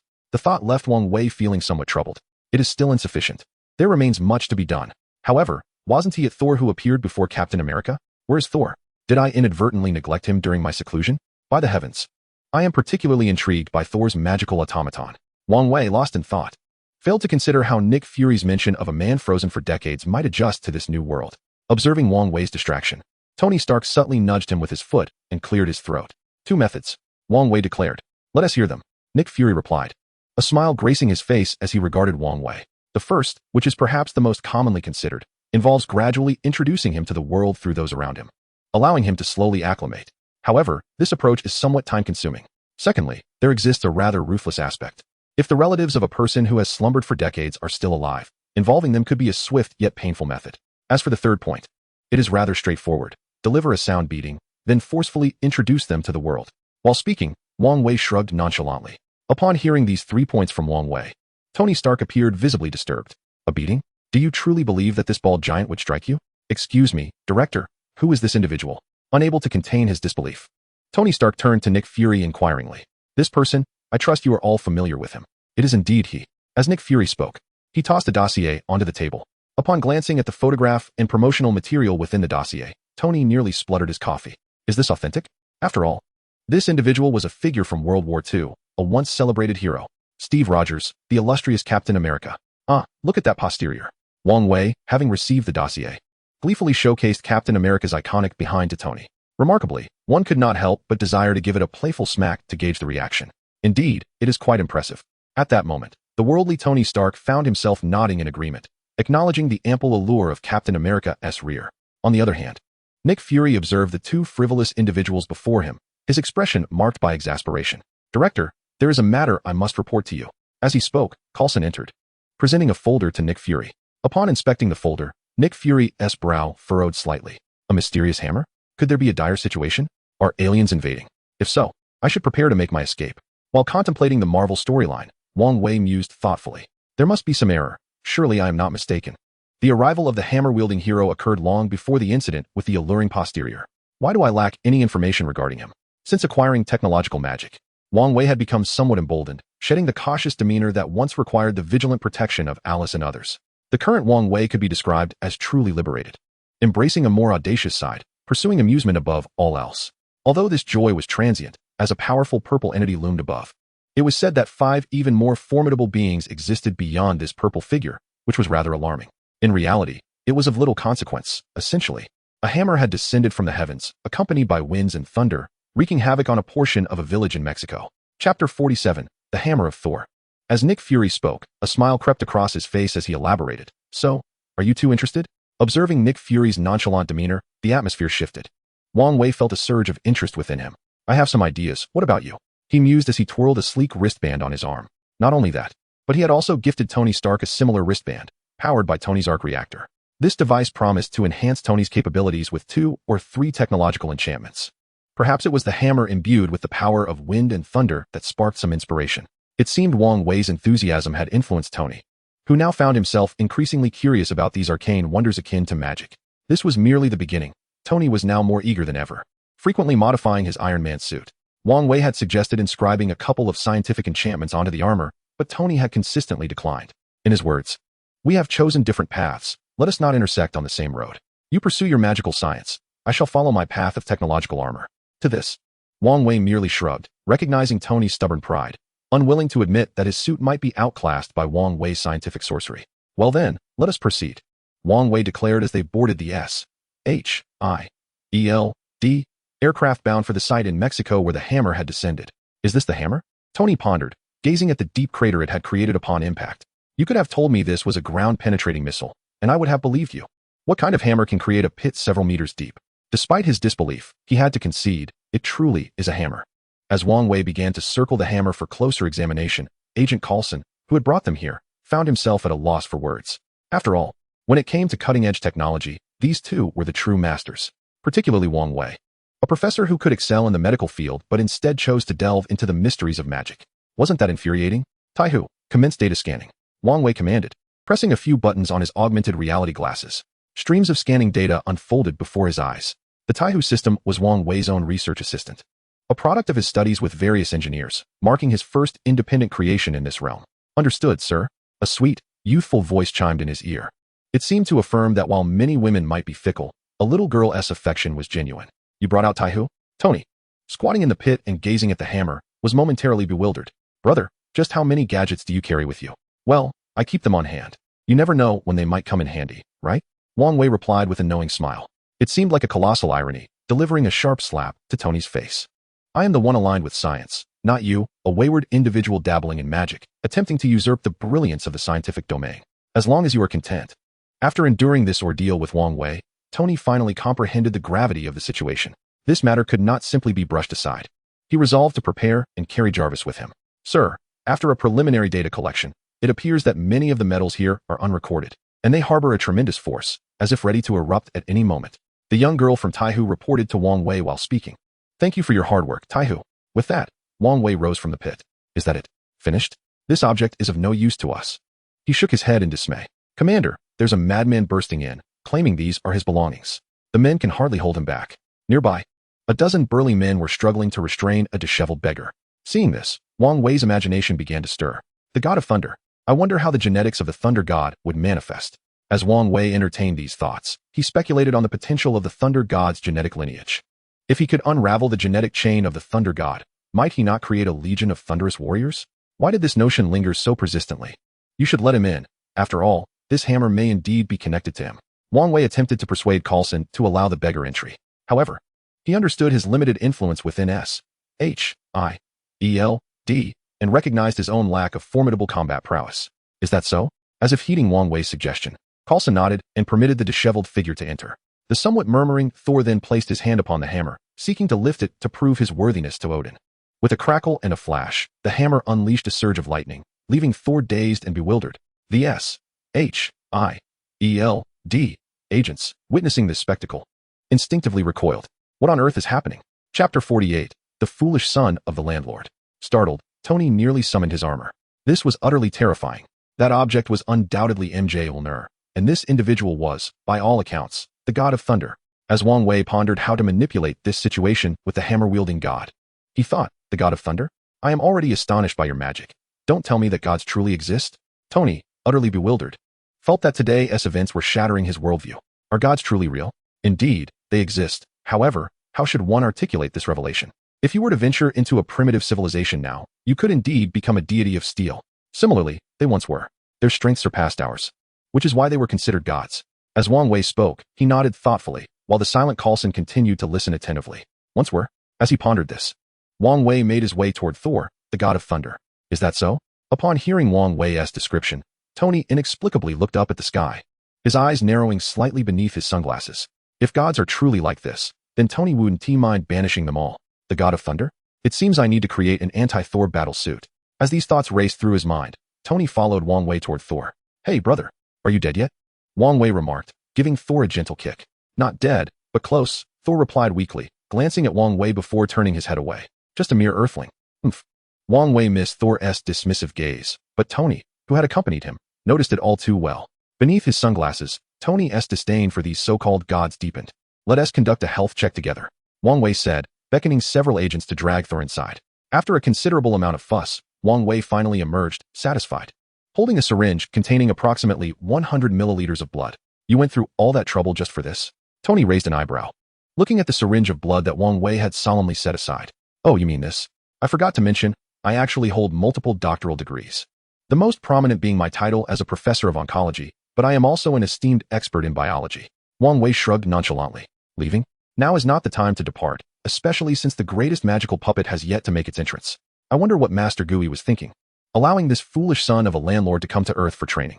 This is hardly training. It's clearly a recipe for chaos. While some rejoice, others despair. Another team of astronomers was swiftly subdued by SHIELD agents. It seems these Caucasians fear nothing, knowing full well they are facing a special agency. Yet they still dared to push forward recklessly. Sister, you truly are my sister, Wang Wei remarked as he observed the agents nearly brandishing their weapons at her. Unable to bear it any longer, he approached them. Are you seeking death? Wang Wei began to reprimand the fiery young woman among the team. His words laced with a hint of aggression. Nearby, the third princess had deployed the formidable magical puppet. As soon as it was unleashed, Tony was so startled that he activated his portable Iron Man suit, completely encasing himself within. The sensation of leaving a massive crater with each step left him feeling vulnerable without his armor. As for Wang Wei, he forcefully pushed the young lady into the car, then casually sat at the front, munching on sunflower seeds while observing the landlord's foolish son being mistreated. He relentlessly penetrated the magical puppet. Under such circumstances, the 5 bumbling guards of the landlord's son soon appeared nearby, whisking him away to stir up trouble. Whatever mischief they were concocting had nothing to do with Wang Wei. He couldn't care less. Now was the time to delve into this colossal entity. It was said that this item was a prized possession of the local landlord. Lost in thought, Wang Wei seized the opportunity to conduct research on the magical puppet. Meanwhile, on the other side, Coulson began to feel quite uneasy. Wang Wei couldn't help but roll his eyes. Regardless, SHIELD still had its share of competent individuals. If one were to inquire who excelled in magical research, aside from the Ancient One's sanctum, it was undoubtedly Wang Wei. Moreover, what made it even more intriguing was that Wang Wei's magic was rooted in scientific principles, easily explicable through science. I shall borrow this for my research.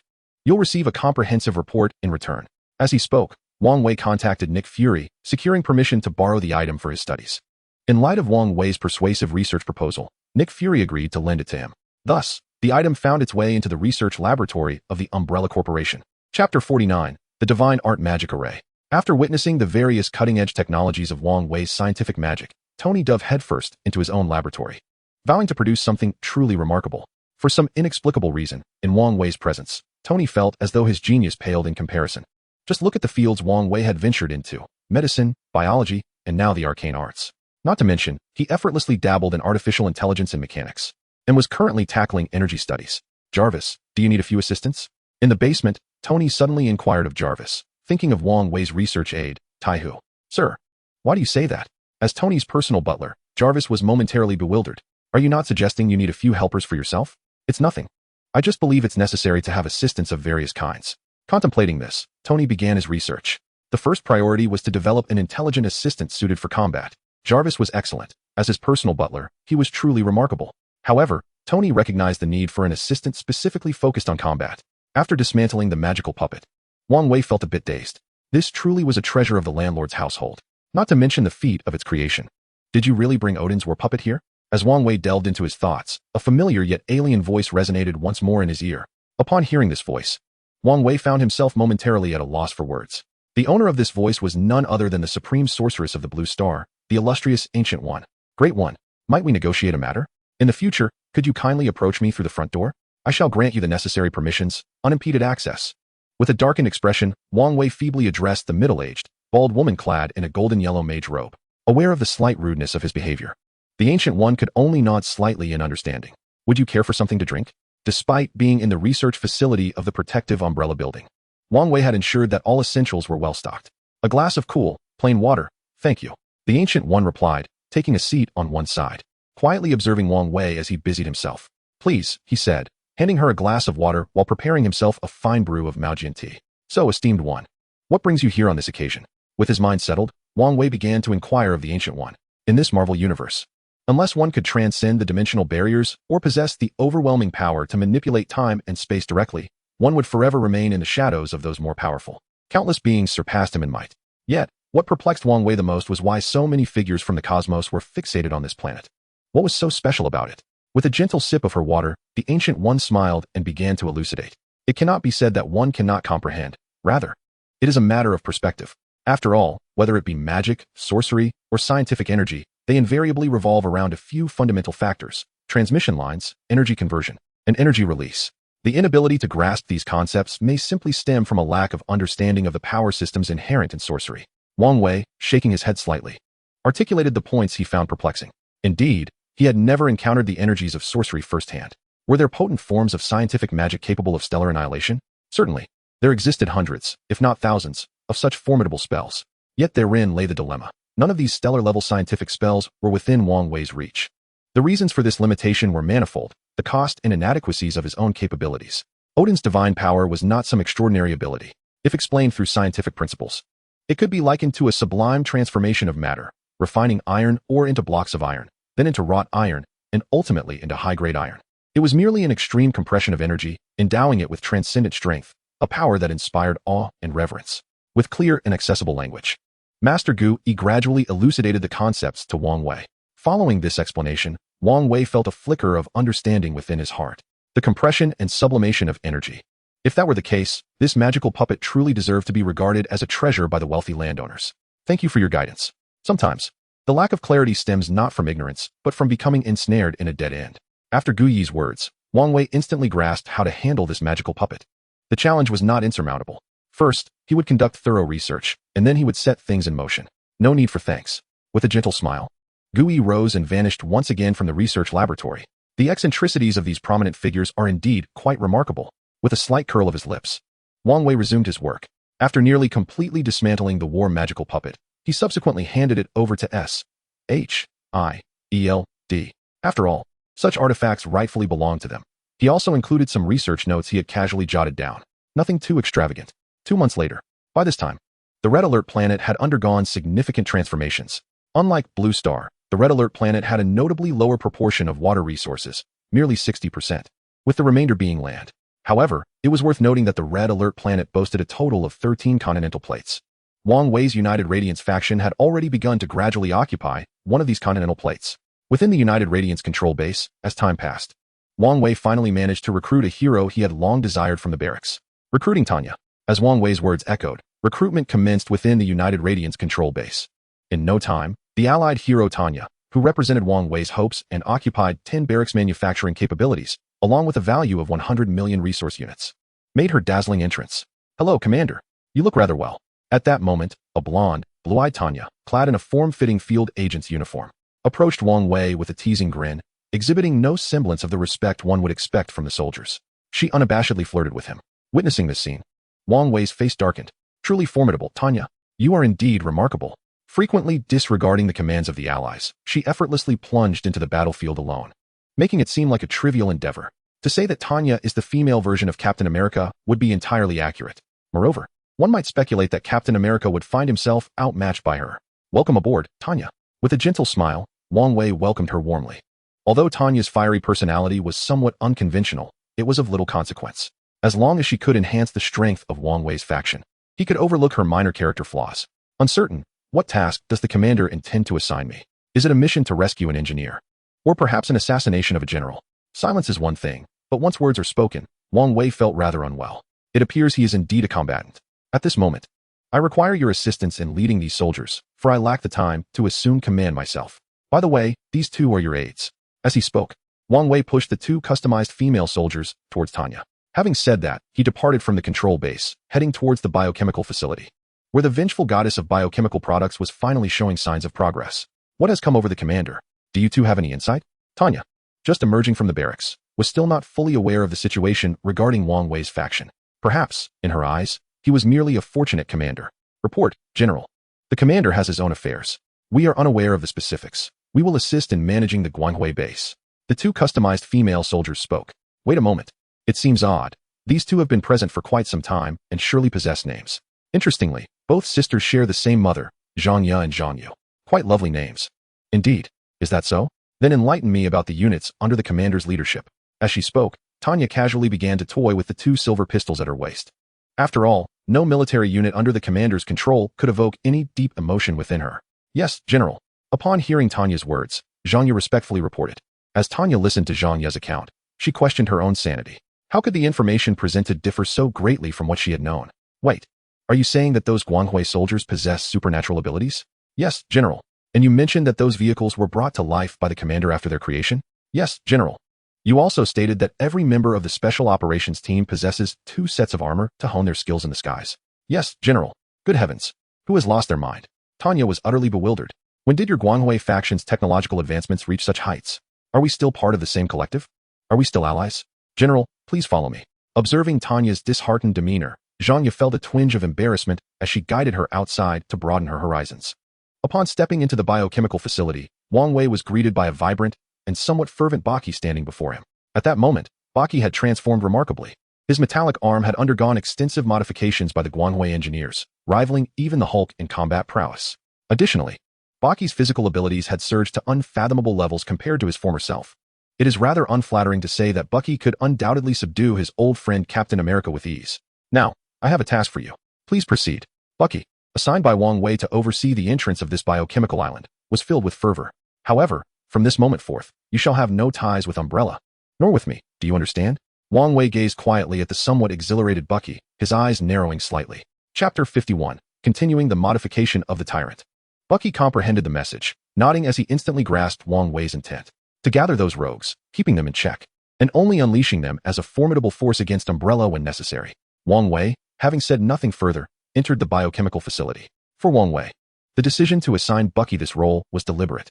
After all, not all matters could be resolved by Umbrella. Some unsavory tasks required willing hands. More importantly, Wang Wei was curious to observe Captain America's reaction upon encountering Bucky leading a brigade of lawless rogues. Would he continue to forgive him? For these 2 individuals, especially the lizard man doctor, this biochemical island seemed tailor-made for him, a place to pledge his allegiance. Tell me about your modifications. Wang Wei inquired directly of the 2. The liquor is truly an exceptional organism. However, after integrating the lizard man's genes, certain abilities have been significantly enhanced. Yet, I require a substantial number of test subjects. Rest assured, I will produce a variant of the liquor that will meet your expectations. The lizard man doctor hastily assured, fearing his plan for gene fusion might be dismissed. After all, he took great pride in his genetic engineering prowess and did not wish for it to falter. I shall accommodate your request, Wang Wei responded, expressing no objections to the lizard man doctor's demands. Times had changed since the resource-scarce days of months prior. After Zhang Yu, and their cohort of superpowered soldiers engaged in battles against nearly 100 primitive tribes, the supply of test subjects on this biochemical island had become plentiful. Those from the Marvel Universe had been discarded by Wang Wei. It was imperative that the experiments with bioengineered beings relied on robust primitive individuals. While their intellect may be lacking, their physicality sufficed. Under these circumstances, with Wang Wei's tacit approval, Zhang Yu even began the endeavor of breeding primitive humans, which was essentially the idea. The power of the tyrant had indeed been augmented. However, the control imposed by the biochemical chip bore a significant burden. In other words, the previous biochemical chips are completely ineffective now? Indeed. It's akin to playing a game of King of Glory on a network that is prone to crashing at any moment. I concede defeat. I understand. How many tyrants have been modified now? There are only a little over 30. Additionally, nearly 300 tyrants are awaiting modification in the queue. With a subtle shake of his head, Wang Wei continued deeper into the facility. The vengeful goddess, whom Wang Wei had been obsessively fixated upon, remained his primary focus. However, even as he ventured inside, the biochemical project concerning the vengeful goddess involved nearly 10 engineers specializing in biology and biochemical fields working collaboratively. Despite possessing considerable knowledge in this area, Wang Wei could only choose to listen in silence, as he had not been able to track every detail of these experiments and was not fully informed about certain aspects. Commander, who are we targeting? The exuberant Tanya seized Wang Wei's arm as he prepared to depart from the Red Alert planet, inquiring eagerly. After being astounded by the data shared by Zhang Yu, Tanya became increasingly animated. The emergence of the enhanced soldier, the Cavalry Mecha Legion, and the Transformers Legion sent her heart racing with excitement. Who are we targeting? For now, you should focus on strengthening our forces here. The battle may come sooner than we think. By the way, I am granting you a portion of my permissions. With thoughts swirling in his mind, Wang Wei entrusted Tanya with most of the construction permissions. After all, he did not have the luxury of time to linger on the Red Alert planet. For reasons unknown, Wang Wei had an ominous feeling that a storm was brewing in the City of Parliament. Is he really leaving? Observing Wang Wei depart the Red Alert planet without a hint of hesitation, Tanya's spirits inevitably drooped. It was indeed a pity to have such military power at hand, yet not be able to unleash it in war. General. After Wang Wei transferred most of the permissions of the Gonghui base to Tanya, both Zhang and Zhang Yu genuinely recognized Tanya as their general.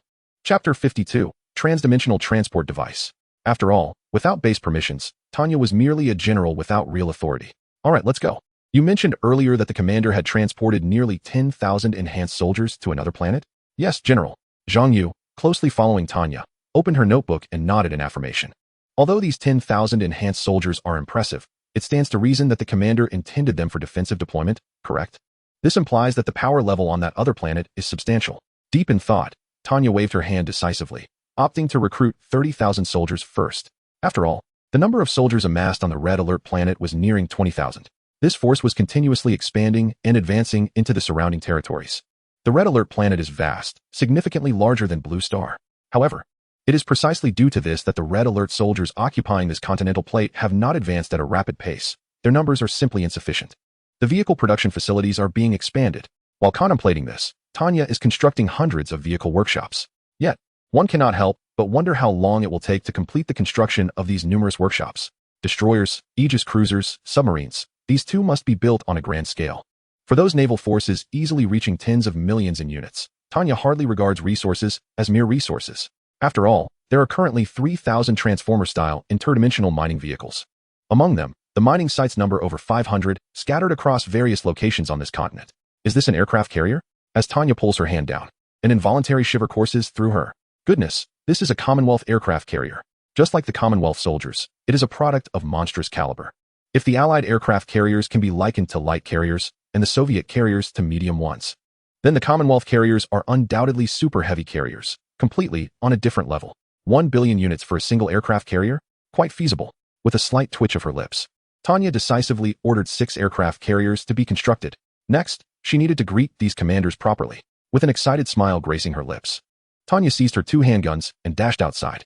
In the city of the council, atop the Umbrella Corporation building, Wang Wei observed the engineer beside him with a furrowed brow. Is everything all right? Commander, please rest assured. This is indeed my area of expertise. I can guarantee there will be no issues. However, the interstellar superdimensional transportation we are attempting is uncharted territory for us.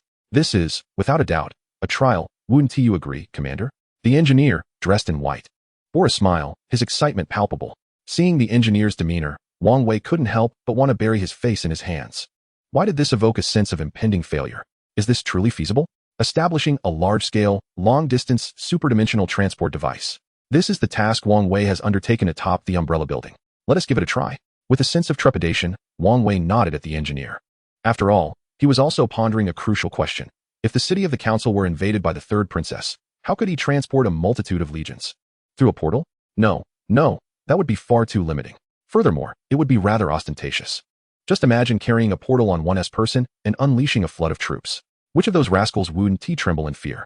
For those rogues, unless one could present a universe-class battleship to establish a technological dominance, it would be unwise to underestimate their resolve.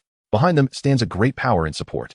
The energy being tested this time was derived from some compressed power brought over from the Red Alert planet.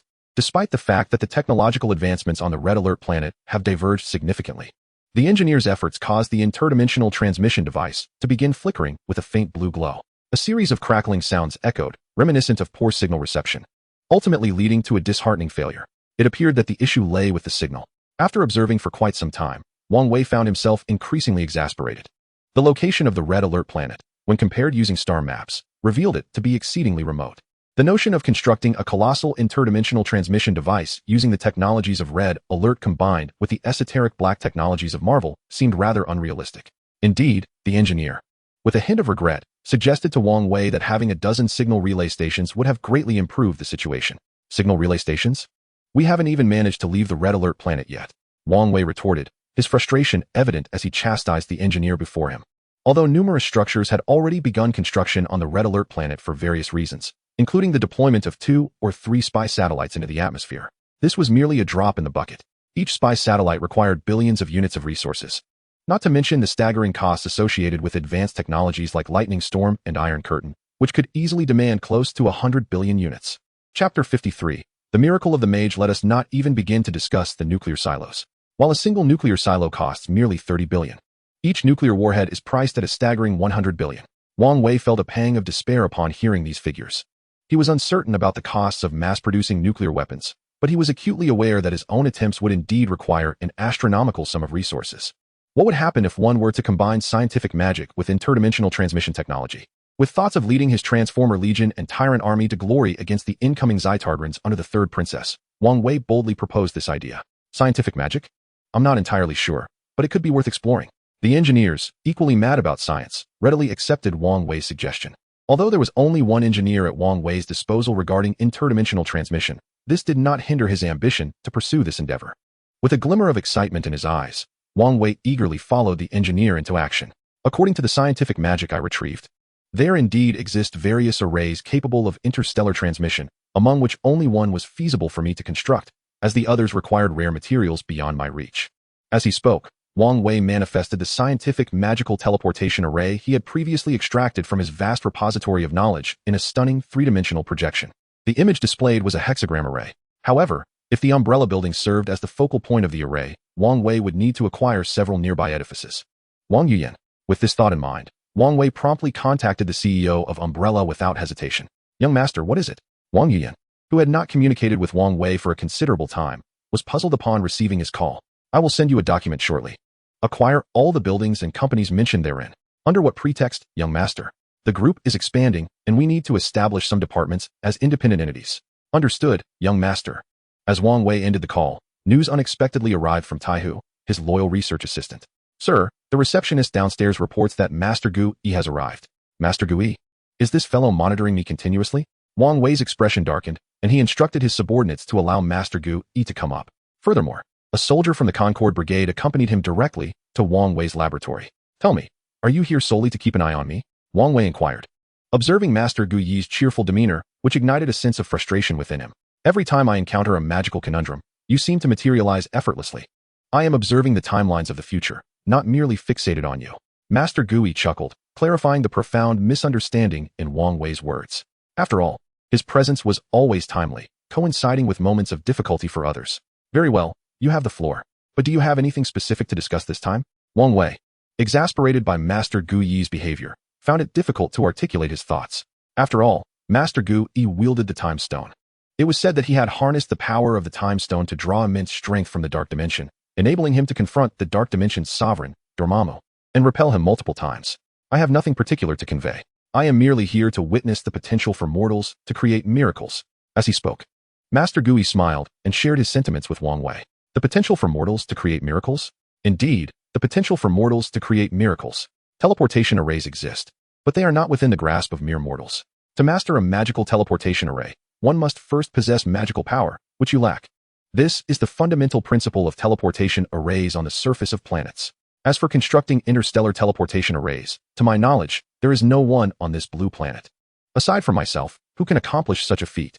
Shaking his head slightly, Master Gu Yi sat in a bamboo chair, smiling as he elucidated his points to Wang Wei. No one can construct interstellar teleportation arrays. Why is that?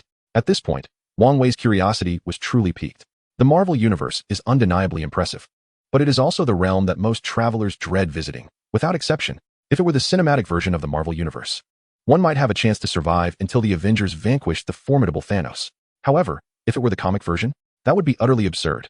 In the comic realm, every individual possesses a parallel universe of their own, each with countless branches. To put it bluntly, extracting the Eastern mythological system, the Heavenly Court, from the Marvel Universe is not an insurmountable challenge. This is the comic version. Wang Wei could not possibly believe that his Marvel experience was of the comic variety. The laws of energy are immutable. To gain something, one must sacrifice something. What you give is what you receive. Moreover, the practice of magic often relies on innate talent and the energies that pervade the cosmos. However, such energies have diminished. Consequently, the number of potential sorcerers has dwindled.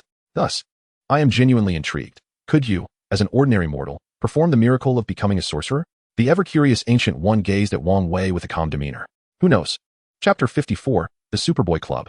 Upon hearing this, Wang Wei's heart gradually settled into tranquility. To forge the miracle of a sorcerer from a mortal frame? A transdimensional teleportation array. Perhaps, if that is the case, might we not interpret Odin's Rainbow Bridge as an alternative divine magical transdimensional teleportation array? This is the essence of the Rainbow Bridge's capability. Or perhaps it is a significantly enhanced version thereof. with his imagination running wild. Wang Wei paid no heed to the Ancient One's presence beside him and began to sketch on the virtual panel. As the door creaked open, the Ancient One gently levitated a golden magical array before him. Wang Yuyan, who entered quietly, observed Wang Wei crafting the virtual magical array without the slightest intention of interrupting. She placed an invitation on the coffee table and departed without delay. As for the other occupant in the room, the Ancient One, Wang Yuyan did not catch even a glimpse of him. S-H-I-E-L-D. What? You intend to establish a Superboy Club? Tony, once again summoned, found himself somewhat bewildered. What does your Superboy Club have to do with me? This is the Avengers, not the Superboy Club. Captain America, Steve Rogers, who had awakened from his icy slumber, regarded the man before him with mild displeasure.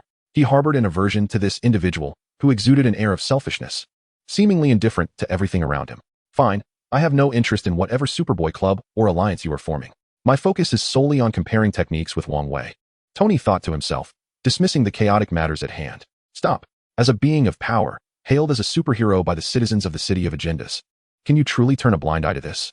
Can you truly endure the plight of the citizens of the Forum City, who frequently suffer at the hands of those vile villains? With an air of compassion for all beings, Captain America, Stephen, questioned Tony with an almost fervent roar. Possessing transcendent powers and a reputation lauded by the masses, he displayed an utter disregard for the protection of the citizens, instead choosing to act solely in his own interests. How can one like you be deemed a superhero? Is this your new spokesperson?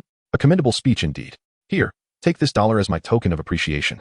With that, Tony cast a glance at Nick Fury, who was scratching his bald head in the background, and nonchalantly produced a $1 bill from his pocket, shoving it into Stephen's hand.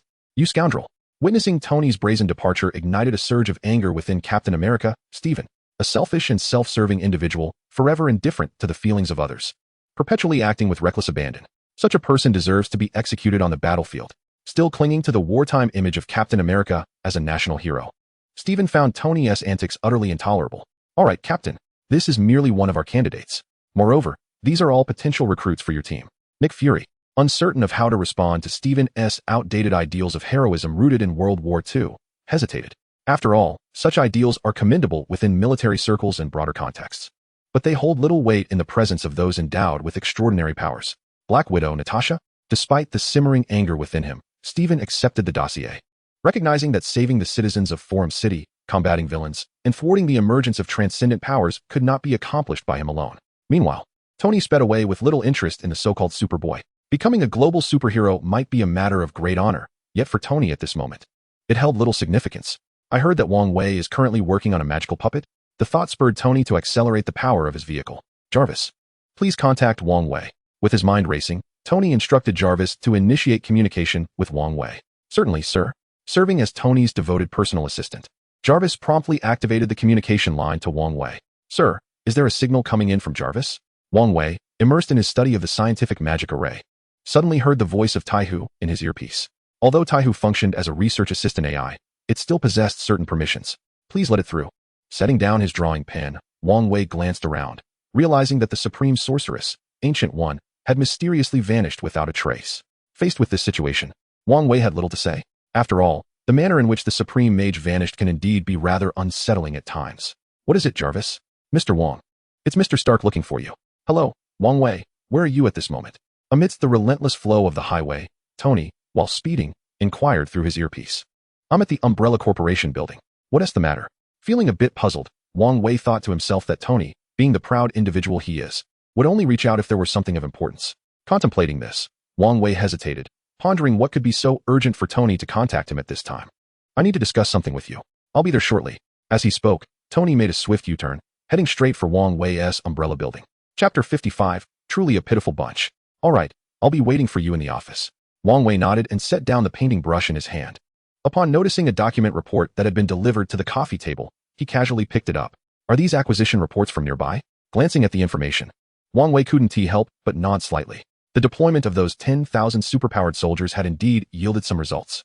Although adhering to the principle of not provoking others unless provoked, it was precisely due to this that Wang Wei's Umbrella Corporation gradually gained recognition.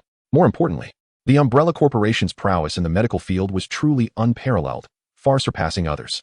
However, this necessitated the exploration of equipment capable of conducting wartime medical treatments. Setting aside the dozen or so acquisition documents, Wang Wei began to ponder. Although the superpowered soldiers were akin to cannon fodder, their potential was undeniably formidable. One need only observe the numerous superpowered individuals in urban fantasy novels, each of whom steadily improve their strength through the crucible of life and death. This is akin to seasoned veterans on the battlefield. As long as they survive, they become elite. Elite soldiers are undoubtedly superior to fresh recruits, especially considering the exponential enhancement in capability among these superpowered soldiers. It seems I must find some time to investigate scientific magic that can heal external wounds. As he contemplated, Wang Wei continued his musings. Wang Wei, you seem to be in fine spirits lately.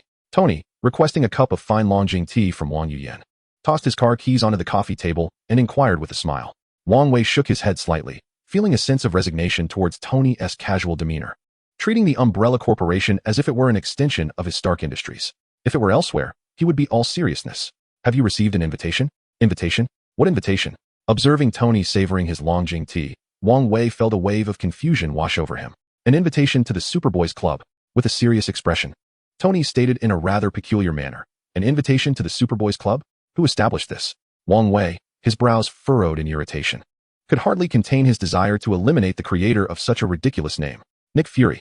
By the way, why are you asking me if I've received an invitation? Wang Wei, taken aback, found himself at a loss for words. The Superboys Club must be a reference to the Avengers, right?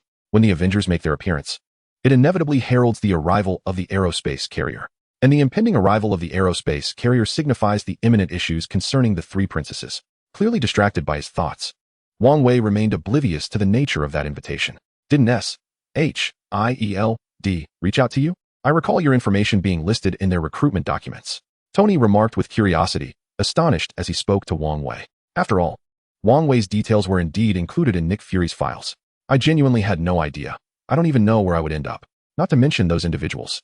Perhaps the invitation is at the villa, or maybe it's in this office. While speaking, Wang Wei began rummaging through the desk. Look, it really is right here on the desk. However, it's unfortunate that I seldom come to this office. With a shrug, Wang Wei extracted the S.H.I.E.L.D. invitation. What intrigues me is why S.H.I.E.L.D. would extend an invitation to me. After all, I am merely an ordinary professor of oncology. As Wang Wei exhibited a touch of humility, Tony felt an inexplicable urge to deliver a punch to him. Tony realized that if it came to blows, he might not actually prevail. You are a doctor. If I'm not mistaken, they might be considering you for the role of team physician. Furthermore, your scientific prowess in magic is not to be underestimated, which undoubtedly piques S.H.I.E.L.D.'s interest. After all, the technological magical equipment you possess is the envy of everyone within S.H.I.E.L.D. Oh, by the way, before I departed from S.H.I.E.L.D.,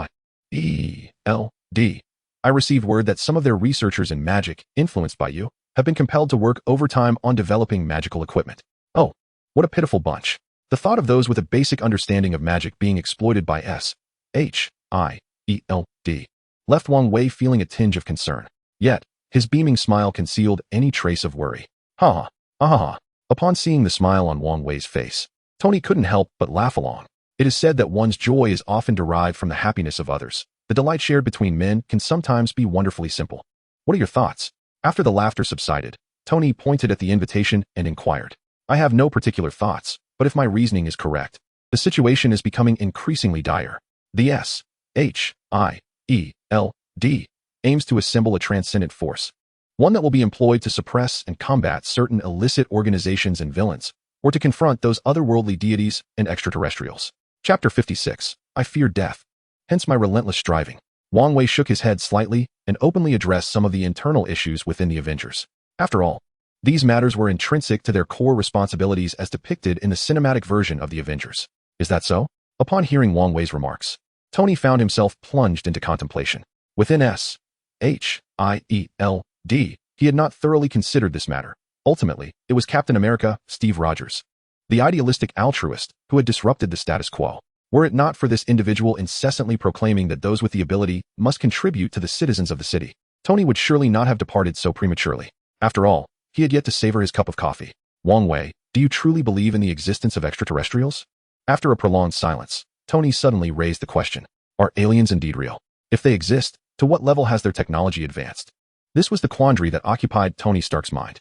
Once the legendary deities made their appearance, how could one doubt the existence of aliens? Perhaps extraterrestrials had already manifested. Much like those who claim divinity, aren't they an exemplary instance?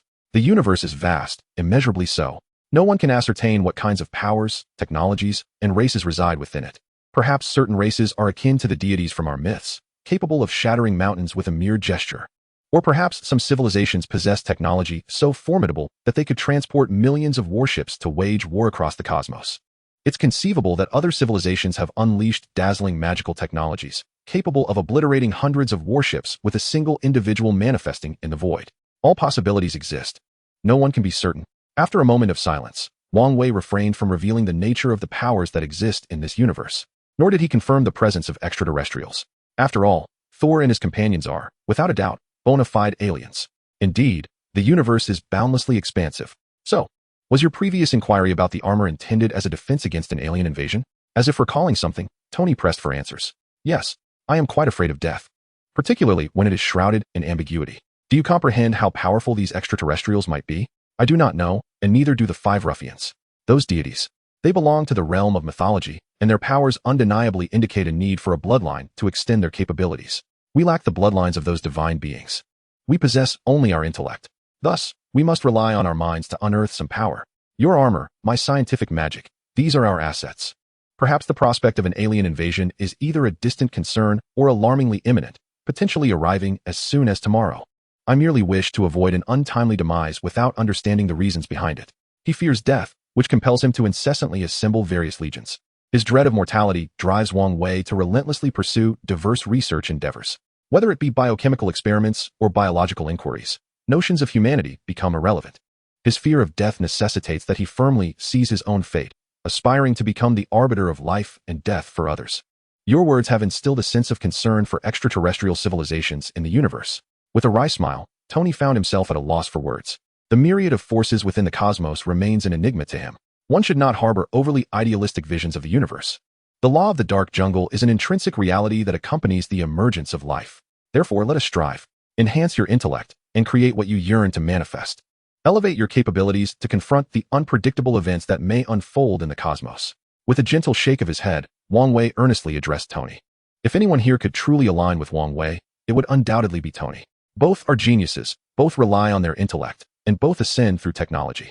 They are kindred spirits, unwilling to surrender their destinies to so-called powerhouses. They are determined to forge their own fates. Very well. It is no wonder you have been diligently pursuing your various research experiments. Shrugging, Tony stood up to leave, but suddenly inquired, by the way, what are your thoughts on the Superboy Club? This question resurfaced in Tony's mind. I have no particular opinion. Let's observe for now. After all, the establishment of the Superboy Club by S.H.I.E.L.D. may serve to counteract extraterrestrial forces or to intimidate global criminals. Regardless, it is prudent to observe. If necessary, we can establish such an organization ourselves. You possess intellect, as do I. You have the economic foundation, and so do I. Surely, our own creation would surpass this initiative. Wouldn't you agree? As he spoke, Wang Wei gestured towards himself and then to Tony. Both possess formidable conglomerates. When economic power serves as the foundation, what cannot be constructed? Agreed, let us observe for now. With a shrug, Tony exited Wang Wei's office, leaving behind a parting remark. That fellow. Watching Tony depart, Wang Wei couldn't help but chuckle. This maneuver seems aimed at binding oneself to a single front. However, Wang Wei has no objections. Chapter 57. 3 Questionable Figures. Half a month later, over the Pacific Ocean, filled with curiosity, Wang Wei gazed at the aircraft carrier beneath him. Well, it should be termed a spacecraft carrier. After all, this entity in the cinematic Marvel universe possesses the ability to soar into the skies. Upon reflecting on this, Wang Wei felt a tinge of resentment. No. It is imperative that the Red Alert planet transforms those aircraft carriers into space motherships. Otherwise, it would truly be a matter of disgrace. I pondered. What are we even doing here? The somewhat naive Dr. Banner stood perplexed alongside Tony and Wang Wei on the deck of this aerospace carrier. This occasion marks the formation of the Superboy Club, or rather, the Avengers. Nick Fury, that bald-headed enigma, managed to persuade General Ross to cease his pursuit of Banner, thus liberating him from a series of fugitive escapades. However, as a consequence, Dr. Banner must prepare to join the Avengers. Well, it's merely preparation. Whether he actually participates depends on his own volition. Who knows? They might take us to a place for silencing us. After all, the three of us are indeed problematic individuals. In a surprisingly jovial mood, Wang Wei gestured towards himself, Dr. Banner, and Tony, chuckling as he spoke. 3 individuals, a wayward medical professor, a dashing genius, and a man who transforms into a monster at the drop of a hat. Indeed, we are 3 troublesome characters. Tony, unbothered by Wang Wei's jest, engaged in the banter, for what matters most is their shared amusement. Mr. Wang, Your words certainly put me in a difficult position, Coulson remarked, shaking his head as he approached from the rear. He had been keenly attentive to Wang Wei's remarks. Ha!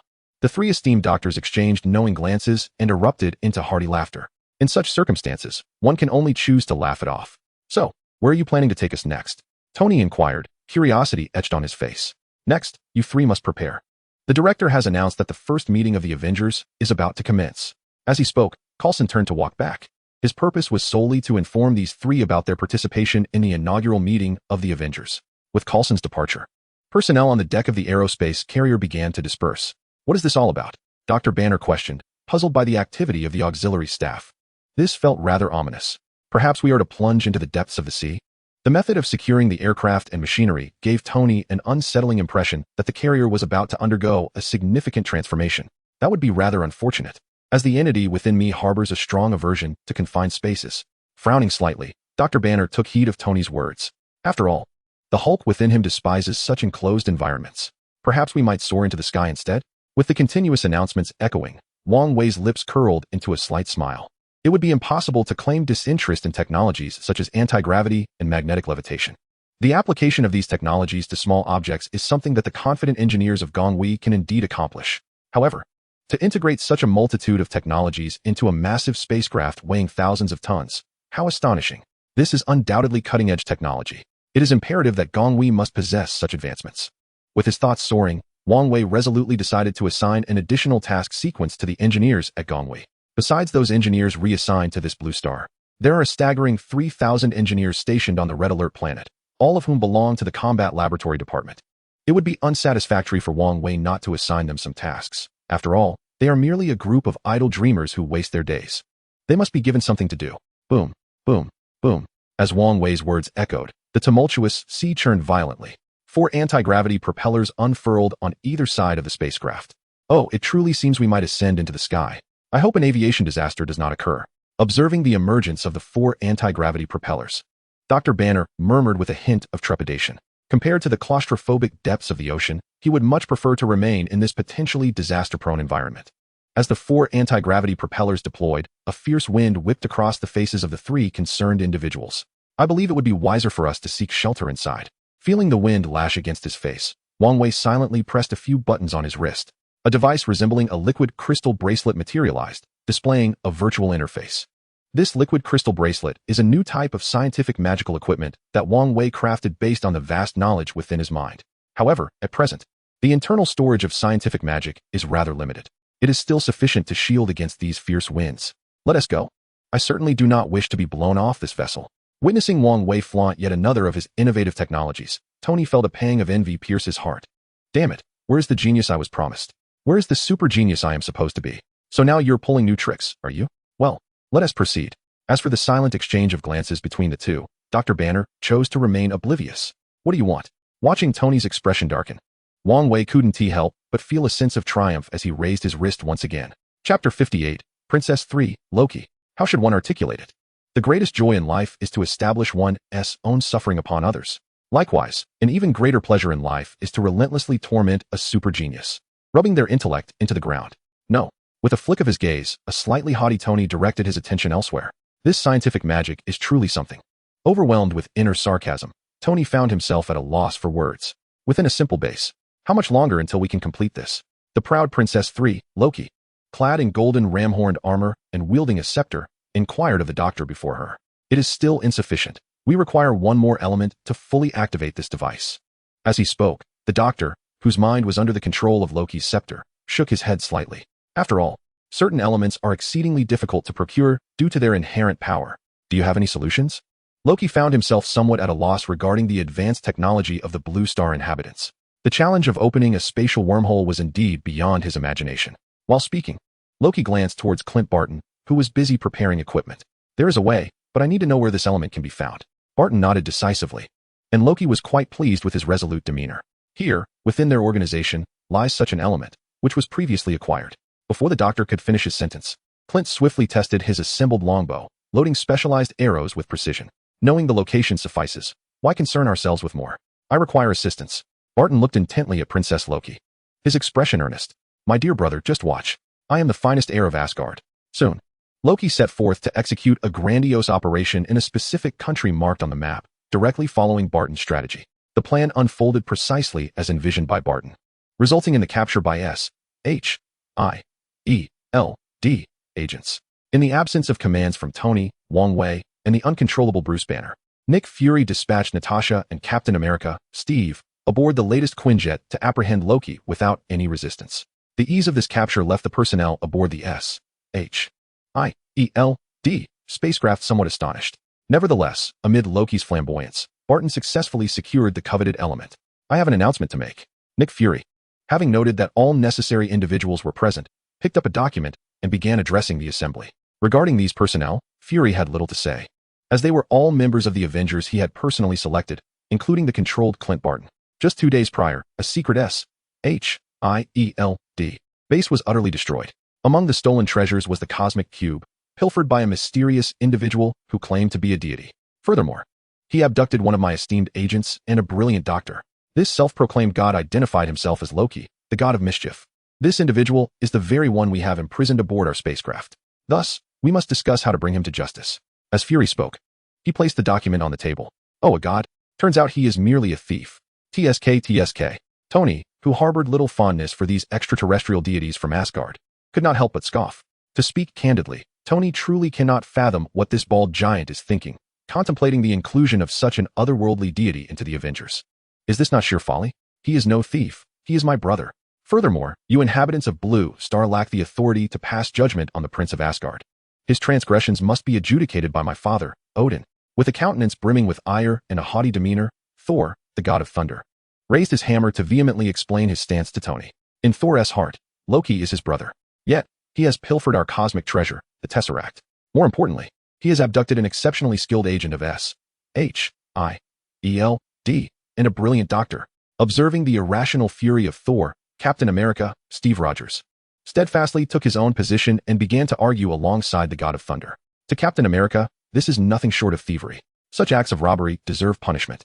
What did you say? The anger surging onto Thor's face almost compelled him to swing his mighty hammer. Enough.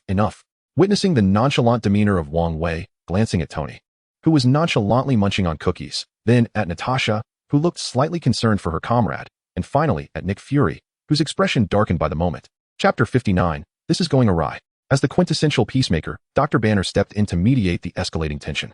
After all, who else could possibly intervene in such a situation but him? Silence, you monster.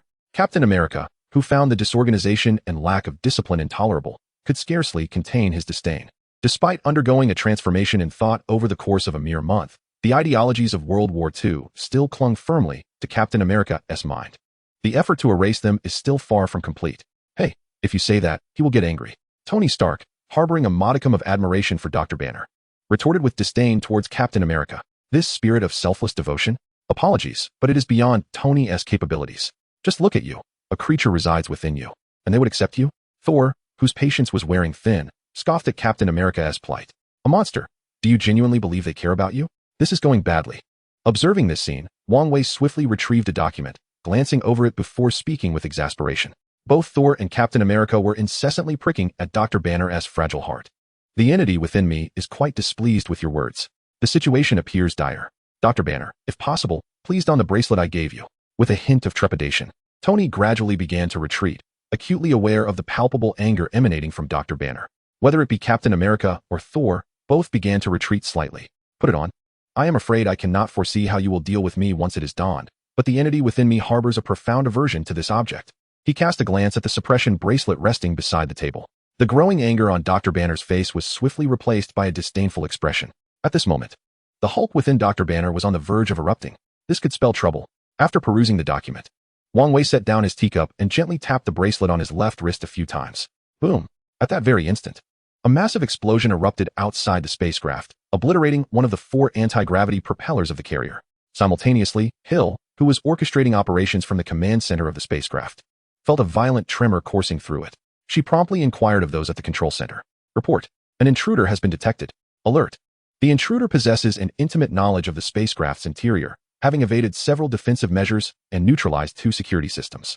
This is bad. It's one of our own. Barton. With a shift of her gaze, Hill swiftly deduced the identity of the intruder. Do you also wish to capture the Hulk? As Dr. Banner's voice trailed off, A thick layer of green began to manifest upon his skin. Boom. With an enraged roar, the Hulk, transformed into the mighty green giant, charged toward Thor and Captain America. Steve Rogers.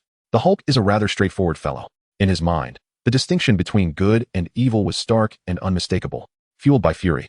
The Hulk relentlessly slammed Captain America and Thor into the ground. Meanwhile, Tony Stark had long since vanished from sight. Without his Iron Man suit, Tony was but a mere mortal. Damn it, this is a disaster. Nick Fury, bracing himself against the nearby table, donned a somewhat grim expression. Hearing the urgent voices in his earpiece, he grew anxious. Rescue Loki? Absolutely not. That is out of the question. A swift glance around revealed that both Captain America and Thor had engaged in battle with the Hulk, their whereabouts now unknown. As for Tony, it appeared he was off to don his armor. And the most pressing issue, Wang Wei? He had disappeared without a trace. The only ally available was Natasha. She nodded slightly, her concern for her comrades evident. With this thought in mind, Natasha did not hesitate to accept the mission to intercept Hawkeye. Coulson, we may need someone to rescue Loki. Be prepared. Nick Fury instructed briskly as he made his way toward the command center of the carrier. Understood, sir. Coulson nodded and led a group of agents towards the cell where Loki was imprisoned. Mortal, what brings you here? Loki inquired, eyeing Wang Wei, who stood before him with an incessant smile. A flicker of doubt crossed Loki's mind, though he had undeniably felt the recent tremors. Hawkeye, Barton, had come to rescue him. Oh, nothing much, merely wishing to witness the legendary deity, Wang Wei remarked, observing Loki's cell with a hint of annoyance. The laser cell posed no significant challenge. The prism towers and prism tanks within the shared brilliance operated on a similar principle. However, the distinction between lasers and prisms was negligible, each possessing its own merits and drawbacks. What truly vexed Wang Wei was that this laser cell could not be touched, otherwise it would plummet into the abyss of the ocean below. Ha ha ha, witness a deity? Mortal, should you release me, I shall grant you the opportunity to follow a god.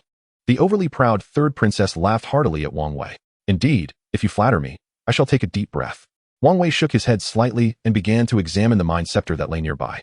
Taihu, commence analysis. He disregarded the third princess's continued shrieks from within the cell. Wang Wei activated the Taihu analysis on the mind scepter.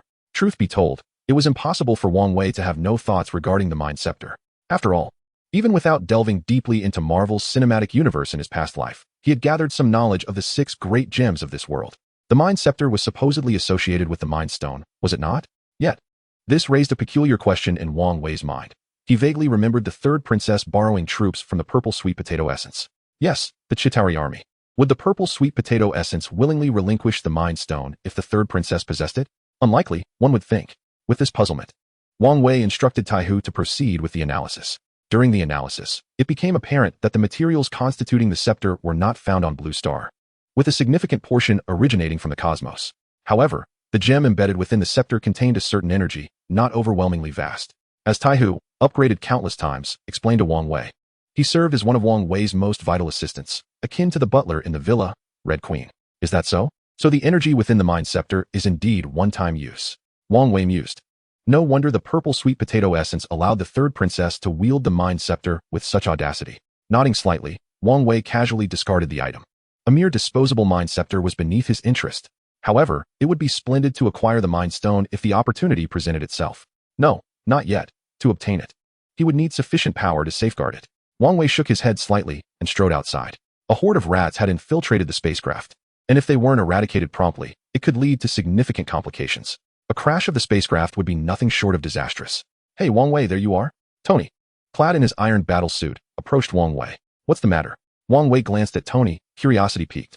Here's the situation. There are 4 anti-gravity propellers on the spacecraft, and we've already damaged one. If we lose another, we might very well crash, right? Captain America, Steve, emerged from a corner, his expression grave. He had not anticipated Hulk's reckless behavior. It was as if he were being overwhelmed by Thor himself. Indeed, despite his reservations about the rather flamboyant young man beside him, Tony nodded reluctantly. Let us proceed with repairs. After all, with your armor, it should be a straightforward task. Shield brother, you should accompany Tony, Wang Wei stated, eyeing a group of mercenaries charging towards them in the distance, a smile playing on his lips. He began tapping his wristband repeatedly. In an instant, Wang Wei's aura transformed. Where he once exuded an air of scholarly sophistication, he now radiated the rebellious spirit of youth. Very well, I leave it to you. Let us go, flamboyant. Tony shrugged. In his view, Wang Wei was still the best partner, while the flamboyant one left him with a tinge of unease. Thank you, and I'm not flamboyant. My name is Steve. Steve shot a glance at the rats and nodded at Wang Wei, hastening to follow Tony while defending his title. As the rats spotted Wang Wei standing in the narrow corridor, they wasted no time and opened fire without hesitation. Shells clattered to the ground, and a barrage of yellow-orange bullets surged toward Wang Wei's face. Bang, bang, bang. It was as if a wall of water had arisen before him, completely halting the onslaught. An impenetrable barrier of light stood firm against the bullets. Team, change direction and advance, commanded one of the mercenaries, swiftly orchestrating their response to rescue Loki in the shortest time possible. Hey, I'm still right here. Is my presence not enough to deter you? Wang Wei's frustration simmered as he felt ignored. You lot, if you were superheroes, it might make sense, but who do you think you are? A mere band of ordinary mercenaries, to act so brazenly? With a hint of mild anger, Wang Wei swiftly extracted 2 scientific magical automatic pistols from beneath his arms. Ice wall. As his words fell, a magical array materialized above the guns. Boom. The corner of the corridor was instantly encased in ice by the spell, effectively severing the mercenaries' route for division. Chapter 61. I do my best. There were only 2 outcomes: retreat through an alternate path or eliminate the individual before them. Without hesitation, the mercenaries raised their automatic rifles and unleashed a furious volley of gunfire. This was more like it. A slight smirk graced Wang Wei's lips as the magical pistols in his hands radiated a surge of formidable magical energy. Within the confines of the spacecraft, in Loki's cell, Loki squatted lightly, wielding his mind scepter as he cast a glance at the gravely injured and near-death Coulson, a sinister smile adorning his face. Having spoken, Loki, shielded by several mercenaries, departed from the depths of the cell, leaving behind the gasping Coulson. Bang! With a dull thud, the Hulk was hurled into the cell by Thor. As Hulk crashed into the chamber, the mechanisms intended to restrain Loki malfunctioned, sending both Hulk and the cell plummeting. Damn it! Loki, I will not spare you. Thor's fury ignited upon witnessing Loki's escape. Gripping Mjolnir tightly, Thor leaped out of the spacecraft in pursuit. Moments later, Nick Fury's heart was a tempest as he gazed at the seemingly lifeless Coulson on the ground. In Fury's mind, Coulson was not merely his most capable aide, but also the future successor of S.H.I.E.L.D. and his dearest friend, without exception. Can you save him? Hill stood before Wang Wei, her expression tinged with sorrow as she looked at Fury. She was uncertain of Coulson's fate, but deeply wished for him to survive. He had yet to fulfill his dreams. Personal or not. Personal. Wang Wei stepped forward. Do what you must. This Superboy club you've assembled, attempting to thwart Loki's invasion, is nothing short of a joke. With a sense of resignation, Wang Wei instructed the agents trailing behind to carry Coulson's body to the medical bay aboard the spacecraft. In the conference room, Nick Fury entered slowly, flanked by Hill, who bore a weighty expression and observed the disheartened Hawkeye Barton, the revitalized Natasha, the concerned Tony, and the visibly displeased Captain America, Steve. Coulson has been attacked. The mercenaries brought by Loki have launched an assault. The outcome remains uncertain. Life or death hangs in the balance. Professor Wang Wei is exerting every effort to save Coulson. Yet he has stated that the probability of death exceeds 90%. We must brace ourselves for the worst. In truth, Coulson held great hopes for this alliance. He expressed a desire to join, yet lacked the means to do so. Nick Fury, with a hint of melancholy in his voice, cautiously produced a series of miniature cards. Do you know? The person Coulson admired most was you. This collection took him a considerable amount of time to amass. He treasured it immensely. No one is permitted to touch it. He collected every single card featuring you. His greatest wish was to obtain your signature. Alas, this wish may now transform into a dying wish. As he spoke, Fury placed a blood-stained card upon the table. The news of their closest comrade, Coulson, facing death weighed heavily on their hearts. Regardless, they had some understanding of Wang Wei. However, this marked the first occasion Wang Wei had mentioned a probability of death so grim, one that even he lacked confidence in. Silence enveloped the room. Hill cast a glance at the assembled group and then at the already departed Nick Fury, feeling a twinge of confusion. Despite Wang Wei stating that the chance of death reached 90%, he bore an air of nonchalance, as if this were merely a minor procedure easily resolved. They were in dire need of cohesion, a core, a unifying bond to rally them together. So, you sold out Coulson just like that? Hearing Fury's explanation, Agent Hill couldn't help but interject with a hint of sarcasm. What if Coulson finds out? Wouldn't he come after you? Yet, there was little to be done. Fury maintained a considerable confidence in Wang Wei's surgical prowess. Very well. Now, it is time to deliberate on how to confront Loki. After a prolonged silence, Tony observed the taciturn Steve Rogers, clutching the collection card, and took the initiative to clap his hands, addressing the group. Chapter 62. The Emergence of Space Wormholes. In such circumstances, all your fury must be directed at Loki. You have the most thoughts on this matter. Please, share. At this moment, Captain America, Steve, was not inclined to engage in banter with Tony and carefully held the collection card. For Steve, this card encapsulated a myriad of emotions. Firstly, given Loki's flamboyant nature, whatever he intends to do cannot stray far from one thing. He seeks to announce his accomplishments to the world. Moreover, considering the elements he has absconded with, Alongside the Tesseract, I believe I am beginning to grasp the situation. If only Wang Wei and Dr. Banner were present, we could deduce what this fellow is truly after. Are you implying that this individual requires a grand stage? Steve inquired directly, lifting his gaze. Indeed, that is correct. This individual craves a vast platform to showcase his abilities to the entire world. Tony nodded, showing no surprise at Steven's words. There was no need for contemplation. The grandest stage in the world was indeed the City of Debate, with Stark Industries Tower standing as its iconic landmark. My Umbrella Corporation building hardly qualifies as a stage for performance. As he spoke, Wang Wei removed the mask from his face and pushed open the door to the conference room, stepping inside. Wang Wei, how is Coulson? All eyes turned to Wang Wei, who had just shed his surgical gown. There was no denying that Wang Wei held the power over the lives of those present. It's hard to say, but hope is scarce. After all, he's lost a significant portion of his lung, Wang Wei admitted, shaking his head slightly. I've done my best to stabilize him. Whether he survives depends on his own fortune. Indeed, Coulson's condition was dire, having sustained severe damage from an assault rifle. Fortunately, most of his vital organs remained intact. Or else Wang Wei would have had no choice but to resort to organ transplantation. Loki. The mention of hope dwindling ignited a profound rage within Captain America, Stephen. An indescribable fury brewed in his heart. Wang Wei, however, chose to disregard the captain's ire. As he contemplated the necessity for his own forces to emerge, he declared, "This world, I have arrived. You shall witness my power." Natasha, who had collaborated with Coulson for so long, was engulfed in rage, yearning to unleash her fury. "I will certainly take Loki's head." With a slight frown, Hawkeye, Barton, muttered to himself while preparing his arrows, "So, regardless of your anger, you all better hurry to the City of Debate.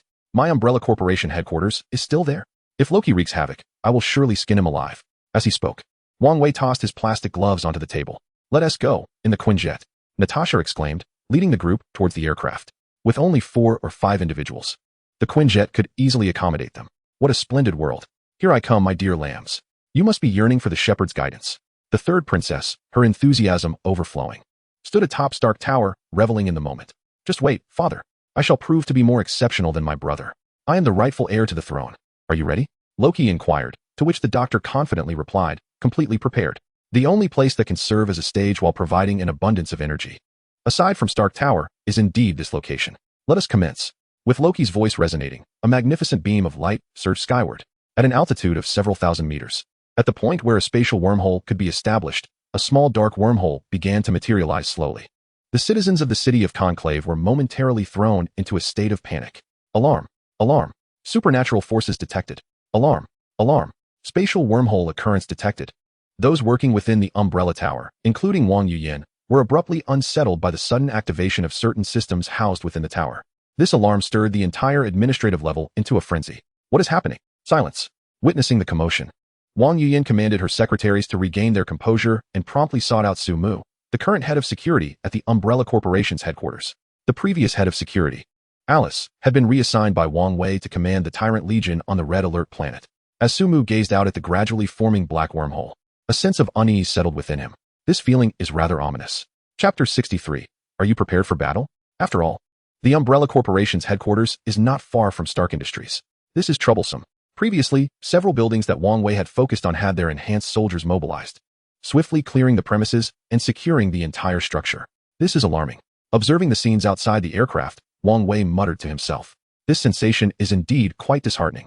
We are in serious trouble. Open the cabin. While speaking, Tony donned his helmet. Let us proceed. Wang Wei, nodding slightly, followed Tony in choosing to jump from the aircraft. Wang Wei. Thank you. As Wang Wei leapt, Natasha expressed her gratitude towards him. After all, Wang Wei was Coulson's chief surgeon. No need for thanks. Wang Wei shook his head slightly and jumped out. After tapping a few times on his wrist, he adjusted something at his waist. He appeared like an ethereal figure from myth, suspended in midair. "Tony, you should go change into your armor. I need to reconfigure some combat magic." Through the earpiece, Wang Wei communicated while flying towards his Umbrella Tower. More importantly, Wang Wei was preparing to activate his spatio-temporal teleportation device. His army needed to be deployed. Understood. Nodding, Tony felt somewhat uncomfortable in his battered armor. When the armor is damaged, it must be repaired. Otherwise, the ensuing battle would prove exceedingly arduous to commence. Ignoring Tony, Wang Wei surged forward towards his umbrella's direction. In a mere moment, he descended upon the apex of the Umbrella Tower. "Zhu Xing, begin data construction." As he spoke, Wang Wei replaced his silver visor with a new one. If the silver visor represented the equipment of his research assistant, Tai Hu, then the golden visor was affixed to the Zhu Xing combat system. Indeed, A voice reminiscent of a youthful girl echoed within Wang Wei's office. If Taihu's persona embodied a soft and adorable girl, then Zhu Xing manifested as a fierce yet endearing combat girl. Ultimately, the essence of such beings lies in their inherent cuteness.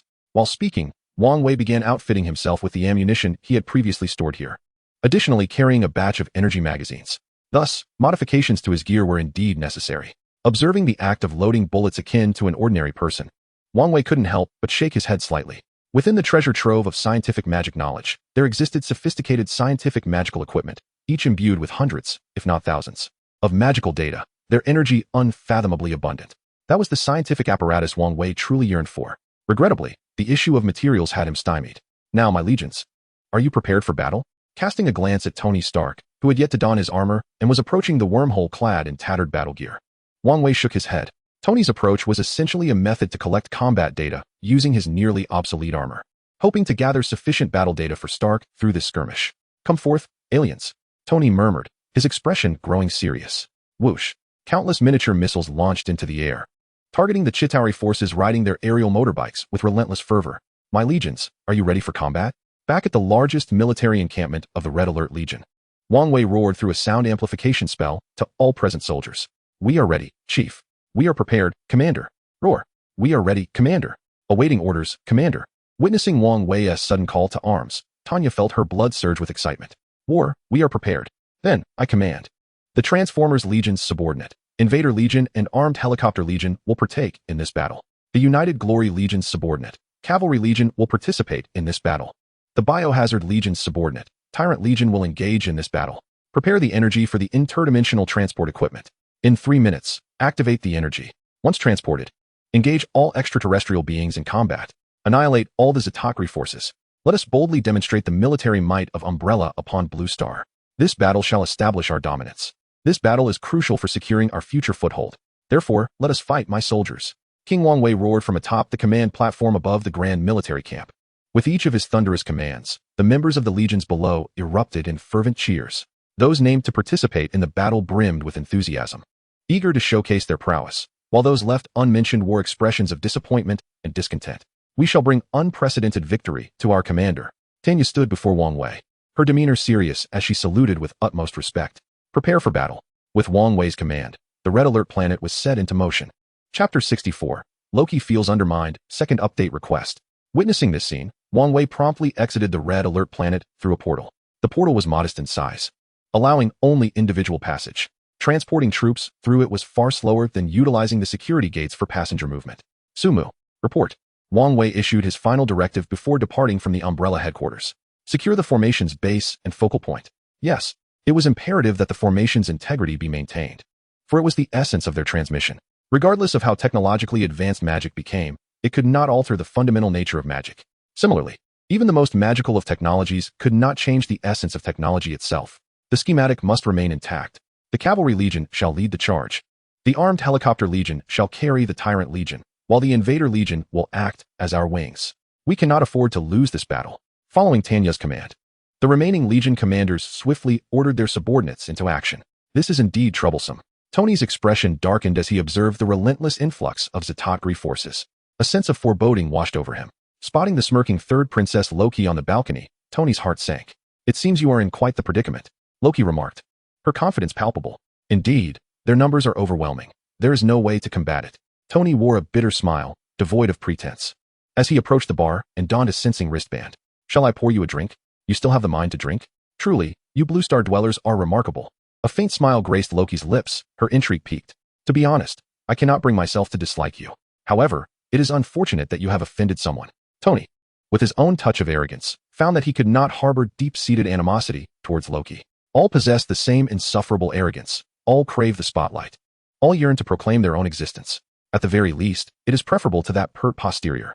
As he mused, Tony inadvertently conjured the image of a certain shapely figure. Who could it be?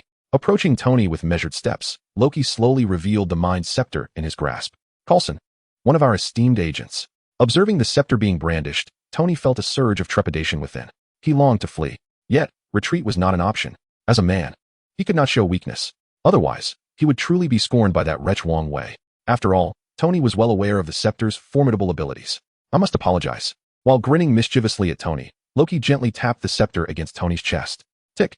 A glance at Tony, who exhibited no reaction whatsoever, left Loki in a state of bewilderment. What was going on? He eyed the mind scepter, unyielding in his disbelief, and prodded once more. Tick. Still no response. What in the world? Filled with confusion and dread, Loki erupted in fury.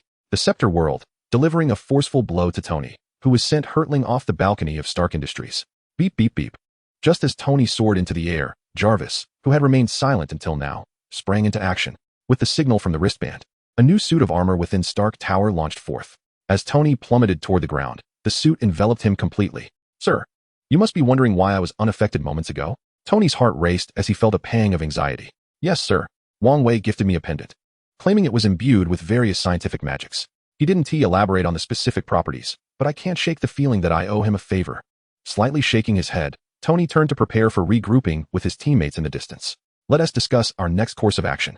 Observing his somewhat disheveled comrades, Tony recognized that they had just endured a fierce battle. Now, as they reconvened, they were poised to strategize how to resolve the situation. I hope my arrival isn't too late. At that moment, Wang Wei descended from the heavens, drawing 2 technologically enhanced magical pistols from his waist. For Wang Wei, the efficacy of gunpowder firearms paled in comparison to that of these magical weapons. There are far too many of them. You may find it overwhelming. At this juncture, Thor, clutching his abdomen, addressed his temporary allies with an uncharacteristic hint of trepidation. At this moment, Loki was no longer the Loki he once knew. You are not wearing your battle armor? Tony glanced at Wang Wei, who was exceedingly cautious and fearful for his life, realizing he was not donned in armor either. With a hint of surprise, Tony inquired further. If you don't mind, I have a set of armor that you can borrow. No need. Wang Wei replied with a gentle shake of his head and a smile. I have already brought all the scientific magic I could carry. After all, given Tony's temperament, his armor could only be worn by Pepper Potts. Others, even former allies like the Punisher or War Machine, would never be able to don it. Chapter 65. Not too many, just 300 suits. The fact that Tony was willing to lend his armor to Wang Wei spoke volumes about Wang Wei's esteemed position in Tony's eyes. As the group gathered, the distant sound of a rickety motorcycle approached from down the street. I hope I'm not too late. Bruce Banner, with his characteristic goofy smile, announced as he arrived. You arrived just in time, Doctor. Wang Wei replied with a smile. Captain America, Steve Rogers, felt a slight twinge of irritation at having his words interrupted by Wang Wei. It was quite displeasing to have his authority as the leader undermined. What are we going to do about these guys? Banner, the latecomer, was still trying to grasp the situation and could only ask for clarification. Before Steve could finish his thought, Wang Wei interjected, Tony, do you remember when I mentioned I wanted to create a batch of battlesuits? Ah, yes, I remember. What is the matter? Have you completed them? Tony inquired, somewhat perplexed. Seeing the 2 men disregard his presence, a flicker of anger crossed Steve's face. This repeated disregard was becoming tiresome. What exactly is going on here? He thought, as he observed the subtle tension between Wang Wei and Tony, feeling the atmosphere shift as others began to take sides. I will temporarily entrust this legion to you for command, Wang Wei declared, handing over leadership of the cavalry unit to Tony. Legion? How many suits have you created? Banner, standing beside Wang Wei, asked with curiosity. Not many, just 300, Wang Wei explained with a smile. Natasha, standing next to Tony, gasped in astonishment. 300 suits? What are you planning to do? Start a world war? Aren't you afraid of attracting unwanted attention? Tony cautioned with a furrowed brow. After all, a few suits were manageable, but 300 was a blatant provocation. Rest assured, I will ensure that those people cannot resist. Besides this legion of battle suits, I have 3 additional legions. There are the Tyrant Legion, the Invader Legion, and the Armed Helicopter Legion. Regarding these 4 legions, it is my fervent hope that you do not mistakenly harm your own comrades.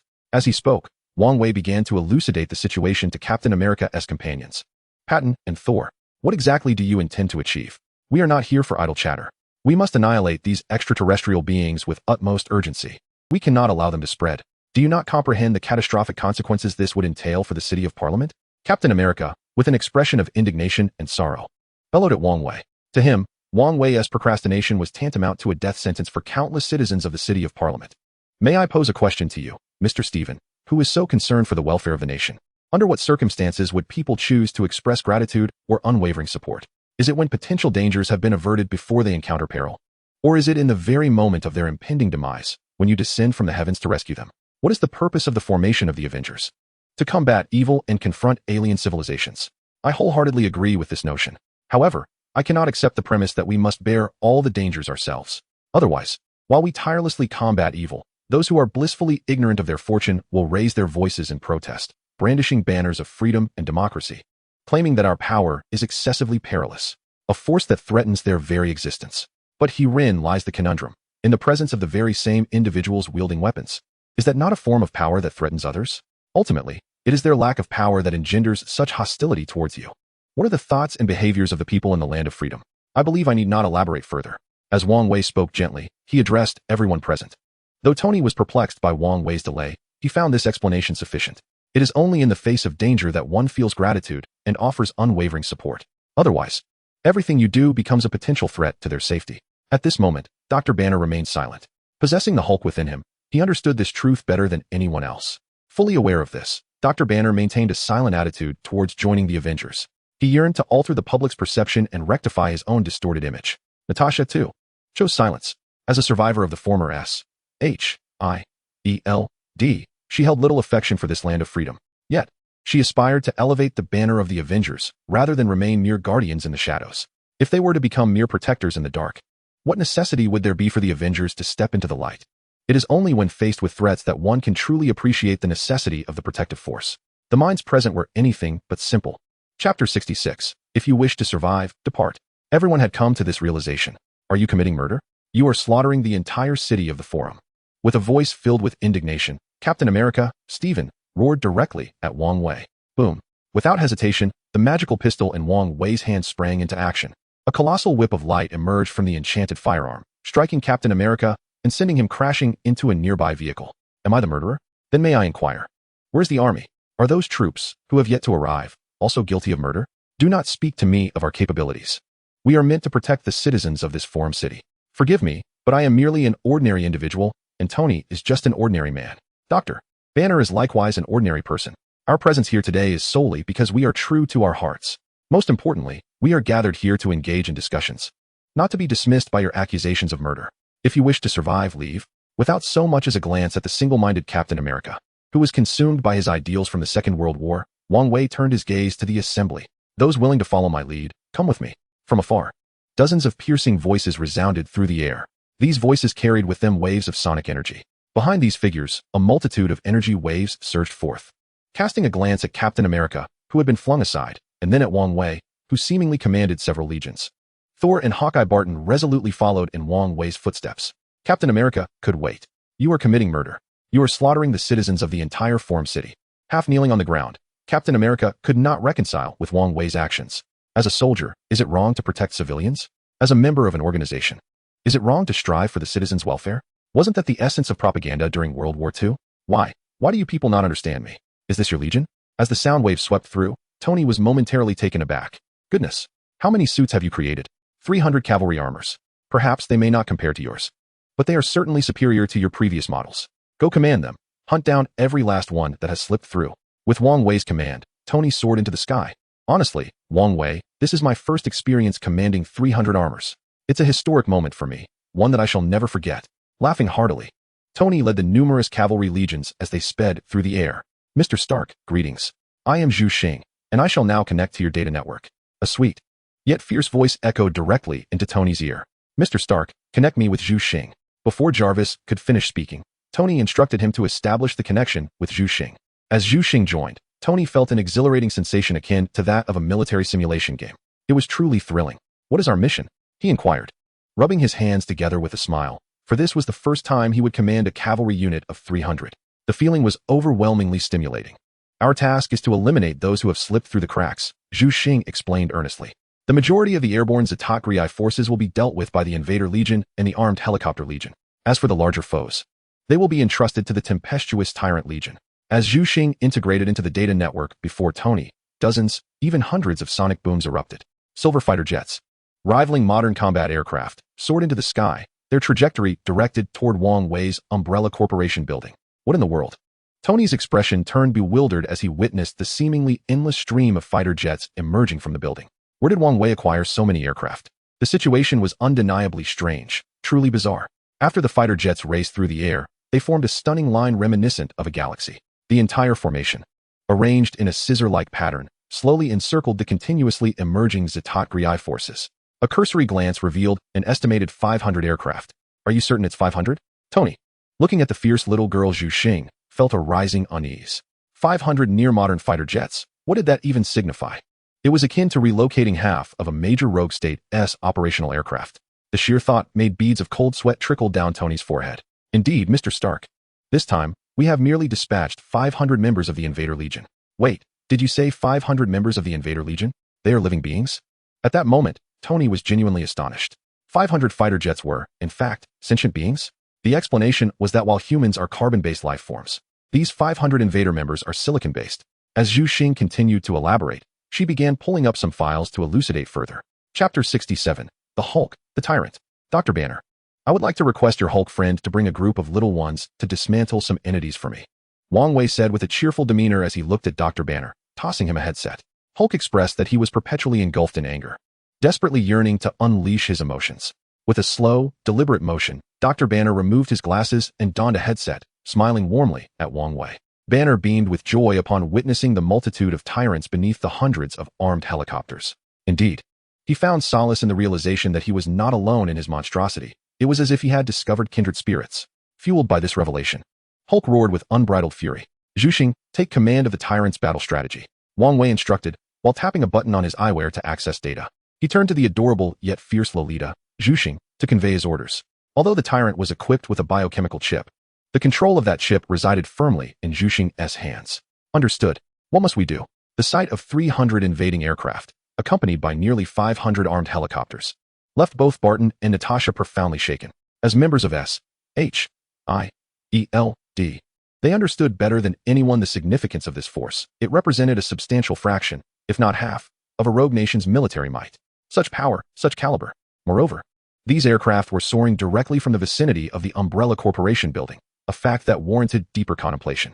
The nearest airport, filled with commercial airliners, was ill-equipped to accommodate the takeoff and landing of combat aircraft, which required extensive runways. The deployment of 300 fighter jets necessitated a stretch of runway no less than half the size of a city square. Thor, I care not how you fared thus far. Now, ascend and see if you can eliminate those foes en masse. They are emerging in droves. Wang Wei commanded as he turned to Barton and Thor. Barton, you shall guide the invading legion. Ensure all the Chitauri are confined within their battle radius. Leave it to me. Thor replied with a nod, preparing for takeoff. Could you give me a lift? Barton inquired, grinning up at Thor, who was ready for ascent. Certainly. Provided you don't mind a bumpy ride. Thor responded as he seized Barton and soared into the sky. Do you comprehend what your actions signify? Natasha asked Wang Wei earnestly, her expression grave, once everyone had departed. 300 fighter jets, 500 armed helicopters, and 300 miniature hulks. The magnitude of this force is sufficient to instill profound fear in the rogue nations, compelling them to eliminate you at any cost. What does this signify? Eliminate me? What have I done wrong? Have I disrupted peace? Or toppled a nation? Or perhaps become a terrorist? No, none of these. Moreover, I have summoned my legion to this place to rescue its people. I wield humanity, I wield power, and I command the unknown. They remain oblivious to the number of fighter jets at my disposal, as well as the additional assets I possess beyond mere aircraft. Being a great power, they presume to estimate everything accurately. I hold the capability to ignite a third world war at any moment. Yet, there exists no necessity for such drastic measures. With a subtle shake of his head, Wang Wei sought to elucidate to Natasha. This emergence was a deliberate act on his part, a manifestation of his strength that he yearned to display. Each great power possesses the potential to overturn the table at a moment's notice. Yet none dare to do so because the cost is too steep for anyone to bear. Such a course would lead to mutual destruction. Wang Wei has that power. He commands the Red Alert universe, enabling him to directly threaten these great nations. Ancient One, they remain unaware, as do Odin and his ilk. Thus, they can only regard Wang Wei with trepidation, permitting him to flourish. This is a grand scheme, a blatant display of cunning. You can never ascertain the number of invader aircraft I harbor, nor can you fathom the presence of my little green giants. You remain ignorant of what else may lie beyond. You are left to stifle your concerns, endure, and watch my performance. You truly are a madman. Natasha could only utter this to Wang Wei after a penetrating gaze. A madman, indeed. Natasha could not afford to wager on the existence of such invader aircraft that rival modern fighter jets. However, that does not imply Wang Wei lacks sufficient anti-missile systems. Top-tier aircraft symbolize the pinnacle of a nation's technological prowess. Wang Wei, has achieved it. Thank you for the compliment. However, I hope you can lead the armed helicopter brigade to eliminate the Zeta Greys that have infiltrated every corner. After all, we have waited long enough. It is time for us to annihilate them. With a slight smile, Wang Wei gracefully ascended into the air. Chapter 68. Standing at attention while taking hits, 6 updates seeking initial subscription. As she observed Wang Wei soaring in the sky, Natasha could only nod in agreement. She had boarded the ship of thieves and could not disembark. She had to brace herself and proceed. While contemplating, Natasha extended her hand, summoning an armed helicopter. What? Unmanned. Upon entering the interior of the armed helicopter, Natasha nearly bit her tongue in disbelief. The interior was starkly empty. Not a soul occupied the seats. Greetings, Commander. I am a member of Armed Helicopter 213. I shall guide you into the battlefield. As Natasha settled into the helicopter, she felt on the verge of jumping out. What are you? Don't tell me you are controlled by superintelligence. In her confusion, Natasha began to ponder the nature of Tony's unmanned combat armor. I apologize, Commander. But I am not controlled by superintelligence. I am a silicon-based life form, a member of the Wuji 213 Squadron.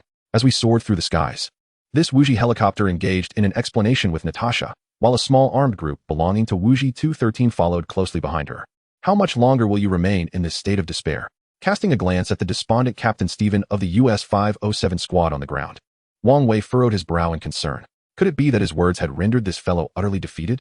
Though he harbored some disdain for Captain America's World War II ideals, overall, Wang Wei felt neither strong affection nor deep aversion towards him. Yet, witnessing Stephen's fragile demeanor now caused Wang Wei to frown deeply. What brings you here?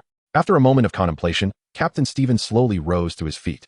I merely wish to ascertain whether you were still alive, and there is a task that requires your attention. As he spoke, Wang Wei tossed a headset onto the ground. Not dead, what task? After glancing at the headset, Captain America looked up at Wang Wei, who was ascending into the sky, and inquired directly. The time for waiting has passed. Next, we need you, our esteemed hero, to inspire the citizens and assist in their rescue. Natasha and the troops under her command will aid you in this endeavor. As he ascended, Wang Wei left behind these words. Engaging closely with these citizens? Not a chance. Wang Wei was resolute in his refusal. However, someone had to bridge that gap. Within the Avengers, a face of the team was always necessary. Wang Wei preferred to remain in the background, managing logistics and leading the troops rather than basking in the limelight. Perhaps I am mistaken. The ideals of World War II are indeed ill-suited for this era. As Captain Stephen picked up the headset from the ground, he gazed at the increasingly distant figure of Wang Wei and began to murmur to himself. The key distinction between the people of World War II and those of today lies in their selfishness. To manage the self-serving, one must adopt a more ruthless approach. Hey, where are you all? Reflecting on over a month of training and engagement with this era, Captain America finally came to a realization. It was not they who were in the wrong, but he, Stephen, who had erred. As the saying goes, one must acknowledge their mistakes and stand tall when facing repercussions. Upon recognizing his mistakes, our classmate Stephen commenced a series of remedial actions. The most straightforward manifestation of this was his acceptance of Wang Wei's leadership and directives. Captain, where are you now? Upon hearing this unexpected voice through the headset, while the others were taken aback, they nodded in understanding. On top of a towering structure, Hawkeye Barton skillfully drew and released his bow, each shot coincidentally igniting several Chitauri sky bikes in a spectacular explosion. I am atop 4th Avenue. As Captain America hurriedly engaged in combat with some minor adversaries, he spoke into his earpiece, panting slightly. Understood. Ahead of you lies a group of approximately dozens of Chitauri, seemingly preparing to execute a mass detonation on the civilians. Nearby, there are 5 members of the Cavalry Corps. With keen eyesight, Hawkeye scanned the surroundings before pinpointing the location. Got it. Upon hearing this, Captain America nodded and sprinted towards the direction indicated by Hawkeye. Simultaneously, the 5 elite members of the Cavalry Corps also rushed towards that same area. Buzz, beep. Captain, the data coordinator, Zhuxing, connected the 5 elite members' comms to the captain's earpiece. I will advance directly, drawing the Chitauri's fire. You all should infiltrate the underground garage from the side and rescue the civilians.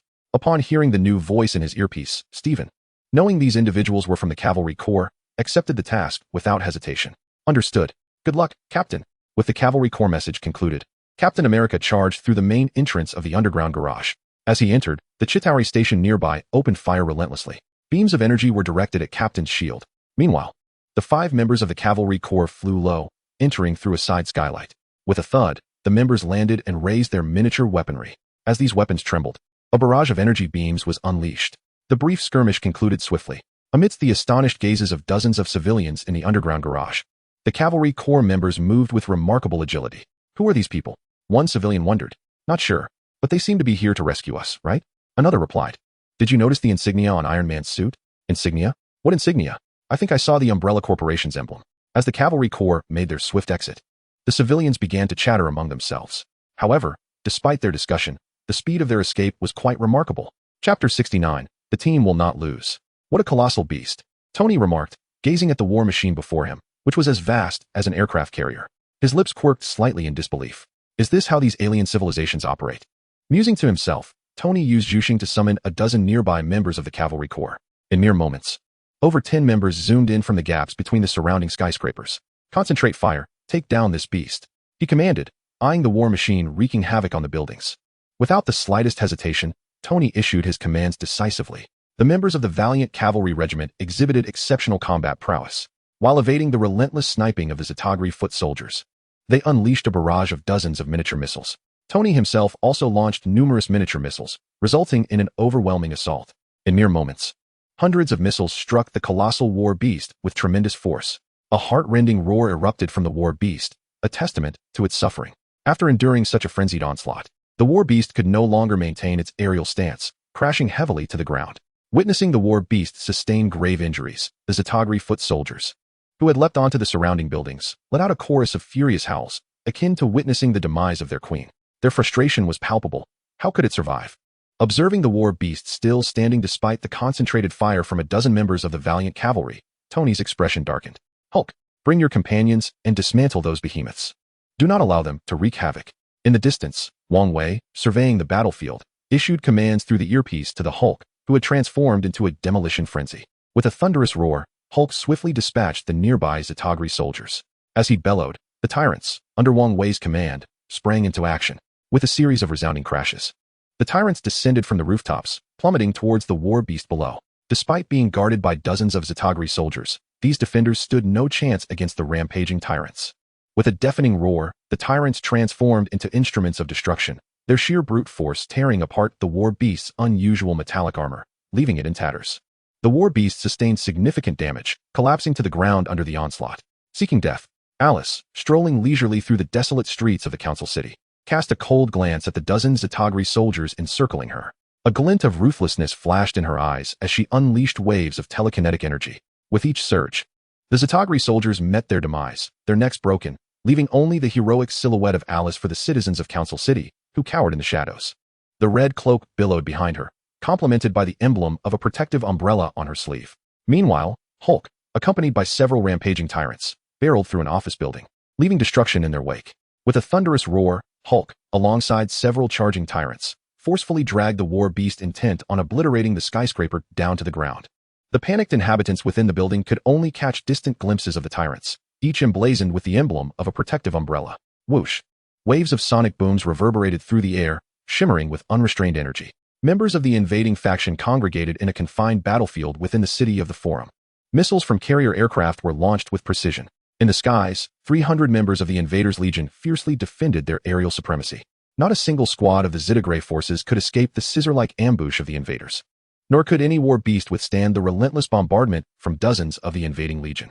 At lower altitudes, 500 attack helicopters, commanded by Natasha, swept through the streets like efficient cleanup crews, ruthlessly purging the numerous Zetagri individuals. Under the assault of the helicopters equipped with cannons and portable missiles, no Zetagri soldier could withstand the onslaught. The actions of these helicopters left a profound impression on the surviving citizens of the city of the Forum, a dazzling emblem. The symbol of the Umbrella Corporation. Before the forces of the Eagle Nation could arrive, they were protected by the Umbrella Group. I thought you wouldn't show up. Glancing at the third princess, Loki, stepping down leisurely from the Zetagri's airboat, Wang Wei couldn't help but smile. After all, witnessing the haughty, proud princess's disgruntled expression brought him immense joy. Chapter 70. You lost, third princess. Not show up. Why would I not? Are you referring to the current situation where the offensive is temporarily suppressed?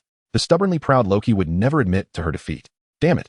I finally managed to con the purple sweet potato essence into giving me a troop, and now you've ruined it? Are you jesting? At this moment, Loki was overwhelmed with frustration. Why wouldn't he? With a slight smile, Wang Wei retrieved a fine package of tea from Tony's office to brew for himself. I heard this was quite an expensive tea that Tony acquired, and I haven't had the chance to enjoy it yet, so I'll give it a try. In response to Wang Wei's retort, Loki remained silent, understanding that the battlefield situation was undeniably clear. It could be said that even without the assistance of the Avengers, Wang Wei alone possessed enough strength to thwart the advances of the Zetagri forces. If the people of Blue Star were given time to react, the Zetagri would face the most ferocious counterattack imaginable. Shut the wormhole. It seems that the lives and deaths of the citizens of that Forum city hold little significance in Wang Wei's eyes. Life or death, what does it matter? It's none of my concern. The demonstration of strength by the Umbrella Corporation's armed forces was merely to flaunt their might. Now that their power has been displayed, there is no need to continue the battle. After all, his legion has already suffered uncertain losses. Perfection in combat without casualties is but a fantasy, unless it is a scenario of overwhelming dominance. Close it. Why should I heed your command? What if I refuse? Upon hearing such an odd demand from Wang Wei, Princess Loki chuckled. Clinging to her proud demeanor, Loki adamantly refused to close the wormhole. You want me to take charge? I shall not. Humph. Before Loki could indulge in her own bravado, Wang Wei swiftly raised his magical pistol and launched an assault. Dozens of crystalline projectiles, resembling shards of ice, surged towards Loki with fervor. In an instant, Tony's office was left in disarray, littered with shattered remnants. You wish to compete in magic? Loki laughed at Wang Wei's audacity. As one of Asgard's most gifted sorcerers, she prided herself on never having been outmatched in magic, especially under the tutelage of their mother. With such arrogance, Loki wielded her scepter of mind, striking fiercely. The magical attacks from both adversaries collided in a spectacular display. Yet, the outcome was promising. The spells Wang Wei conjured from his magical pistol were the pinnacle of combat magic he could currently inscribe. Observing the battle that raged from Stark Tower's office to the balcony, a subtle smile graced Wang Wei's lips. 12W7636, you have lost, princess. With a demeanor that resembled a sinister grin, Wang Wei produced a syringe from behind him. Loki's eyes widened in terror at the sight of the syringe. Wait, what is this nonsense? I am Loki, the Prince of Asgard. And what do you intend to do with that? The glimmering syringe pierced Loki's gaze with a stinging light. Damn it, why would you bring that out? For someone like Loki, who feared nothing, a syringe was perhaps a nightmare that had haunted him since childhood. You see, it's quite simple. I merely wish to extract a portion of your blood. With a smile that sparkled with mischief, Wang Wei licked his slightly parched lips and continued. The genetic sample of Thor's blood is gradually being deciphered by the engineers on Red Alert Planet. However, the most disconcerting aspect for the engineers was the apparent presence of a force within Thor's bloodline that obstructed their attempts to penetrate its mysteries. After a brief reflection, Wang Wei discerned the cause. Odin. The All-Father Odin had once implanted a seal within Thor. It was this very seal that rendered Thor incapable of wielding his inherent powers. Simultaneously, this sealing force left the genetic engineers utterly perplexed, scratching their heads in frustration. Yet, all was not lost, for a promising opportunity had arisen. It was rumored that Loki was of mixed heritage. Though the specifics eluded him, it was certain that Loki bore the blood of the frost giant royalty. That was more than sufficient. With a resolute determination, he plunged the syringe deep into Loki's body amidst the latter's anguished screams. As Wang Wei drew the plunger, Loki could only watch helplessly as his crimson blood, tinged with a hint of azure, was siphoned into the syringe. With a muffled groan, Loki turned and plummeted from the platform. Fortunately, the Chitauri, pursued by the valiant cavalry, caught the falling Loki with their aerial hovercraft. Alas, it was but a mere vial. Observing the scant 100 milliliters of Loki's blood, Wang Wei couldn't help but shake his head slightly. As he gathered the precious essence, he mused, purple sweet potato essence. I find myself quite intrigued by your Titan lineage blood. Chapter 71, inept at everything. Casting a glance at the ceaselessly deploying forces from the wormhole above, a faint smile graced Wang Wei's lips. He was certain that behind this wormhole lay the watchful eyes of purple sweet potato essence. Oh, the Mind Scepter? As he collected the vial of blood, Wang Wei's gaze fell upon the Mind Scepter discarded on the ground, prompting deep contemplation. How was this wormhole closed in the original narrative? Scratching his head, he made his way towards the spatial wormhole harness. What are you plotting? Inside the confines of the spacecraft, Nick Fury stood in a sealed chamber, bellowing at the assembled senators. We are fighting for the future of this world. Please, do not be enraged, Director Fury. These extraterrestrials are of unknown origin. We must annihilate them at once. Do you understand? As the senators voiced their arguments, Fury's expression darkened considerably. So, you intend to negotiate with them? Who granted you that authority? I am the commander here. He glared at the suddenly connected congressman before him. Nick Fury erupted with rage. This man was prepared to annihilate all alien civilizations at the cost of the city of Congress. Please, calm down, Director Fury. Let us not forget that you were appointed by us. This reflects the will of the people. What do you intend to do? Amidst the cacophony of voices from the assembly members, Fury felt his temper fraying. The will of the people? When did you wretched beings manage to gather public sentiment so swiftly? This must be your own internal polling. Gazing at these repugnant politicians, Fury felt a deep weariness settle within him. I now command you, Director Fury. Please initiate the operation immediately. One of the assembly members barked at Fury, who was resolutely refusing. I refuse. I am acting under the authority of the Security Council. You have no right to command me. Once again, I reiterate, my team of Avengers is on the front lines, fighting valiantly while you plot behind their backs. Prepare for your downfall. Fury's gaze was icy as he addressed the corrupt politicians before him. The public will understand our actions. As for those unruly and dangerous individuals, none of the assembly members held any affection for the superheroes. More significantly, they had deliberately bypassed the president to directly contact Fury because the spacecraft held 2 mushroom bombs specially authorized by the Security Council. They lacked the authority to activate the bombs from the United States, so these scoundrels intended to take matters into their own hands and utilize the bombs aboard the spacecraft. They must eradicate all alien civilizations. Director, 2 special aircraft are about to take off. Just as Fury exited the conference room, he was met with a sudden report from Hill. 2 special aircraft taking off? This is bad. Fury instantly grasped the gravity of the situation and dashed out. Those damned individuals had circumvented his orders to the pilots of the fighter jets. Nick Fury has been dismissed. I am now in command. Detonate the mushroom bombs above the city of Congress and annihilate those alien civilizations. One assembly member commanded from within the 2 aircraft preparing for takeoff. Understood. As natives of the United States, the pilots showed no hesitation in obeying the assembly member's orders and began to taxi the planes for takeoff. Boom. Just as the 2 aircraft were preparing to ascend, Fury activated the device in his hand. Boom. The wing of one aircraft carrying a mushroom bomb was severed. However, the other aircraft ascended into the sky. Damn it. Inform the captain immediately. Witnessing this scene, Nick Fury was engulfed in fury. A group of troublemakers, utterly negligent of their responsibilities, were meddling in affairs they ought not to. Prepare for your downfall. A message from S.H.I.E.L.D. indicated that a fighter jet carrying a nuclear payload was hurtling towards them. It appeared that members of Congress had disregarded their orders, compelling the pilots to proceed with an attack on the City of Peace and Harmony, 510. After Wang Wei had rendered the doctor unconscious with a swift blow, he was contemplating how to close the spatial wormhole when he suddenly heard Zhu Xing's voice. Peace. Are these individuals out of their minds? Abruptly halting his actions, Wang Wei directed his gaze towards the location of the spacecraft carrier. They were utterly inept, the foremost instigators, truly nauseating. It was infuriating. Tony, there's something I need to discuss with you. Grasping the mind scepter in his hand, Wang Wei activated the communication link with Tony. What's the matter, Wang Wei? Can you shut it down over there? The Chitauri are multiplying. I'm witnessing immense pressure from the invading forces, and some of the rodents are playing hide-and-seek with us. While commanding the cavalry to eliminate the vermin, Tony inquired of Wang Wei. I'm starting to piece things together. I believe I know how to close this thing. However, there's a significant issue. Those foolish members of Congress are unable to access the nuclear codes held by the president and have directly overridden Nick Fury's orders, allowing a nuclear payload to be launched from the spacecraft carrier aboard the fighter jet. Chapter 72. Focus fire, detonate them. Wang Wei's voice resonated with his anger. A bunch of fools. I understand now. Leave the nuclear payload to me. You find a way to close that wormhole. After a moment of silence, Tony comprehended why Wang Wei had chosen to inform him. Currently, he was likely the only one capable of neutralizing the nuclear threat. I appreciate your assistance, Tony. These individuals will certainly face their deserved punishment. With a hint of anger, Wang Wei managed a wry smile. Oftentimes, the most repugnant situation arises from a group of fools. Utterly incompetent, the foremost instigators. J.A.R.V.I.S. Nodding slightly, Tony commanded J.A.R.V.I.S. to accelerate towards the approaching nuclear payload. He aimed to alter its trajectory. Whoosh. Arrived at the designated location, please confirm whether to launch. Inside the fighter jet, the pilot was drenched in cold sweat. For this was a strike that could annihilate a city housing millions. With the press of this button, no matter the justification, he would become humanity's pariah. You shall become a hero of all mankind. Soldier, I command you to launch. The Congress members nodded in agreement as they ordered the soldier. Whoosh. With the press of the button, a missile carrying a nuclear payload shot forth. In the distance, a missile sliced through the sky. Without a moment's hesitation, Tony commanded Jarvis to accelerate the armor. He resolutely bore the missile, propelling himself towards the wormhole. Sir, this is unfeasible. The power is insufficient.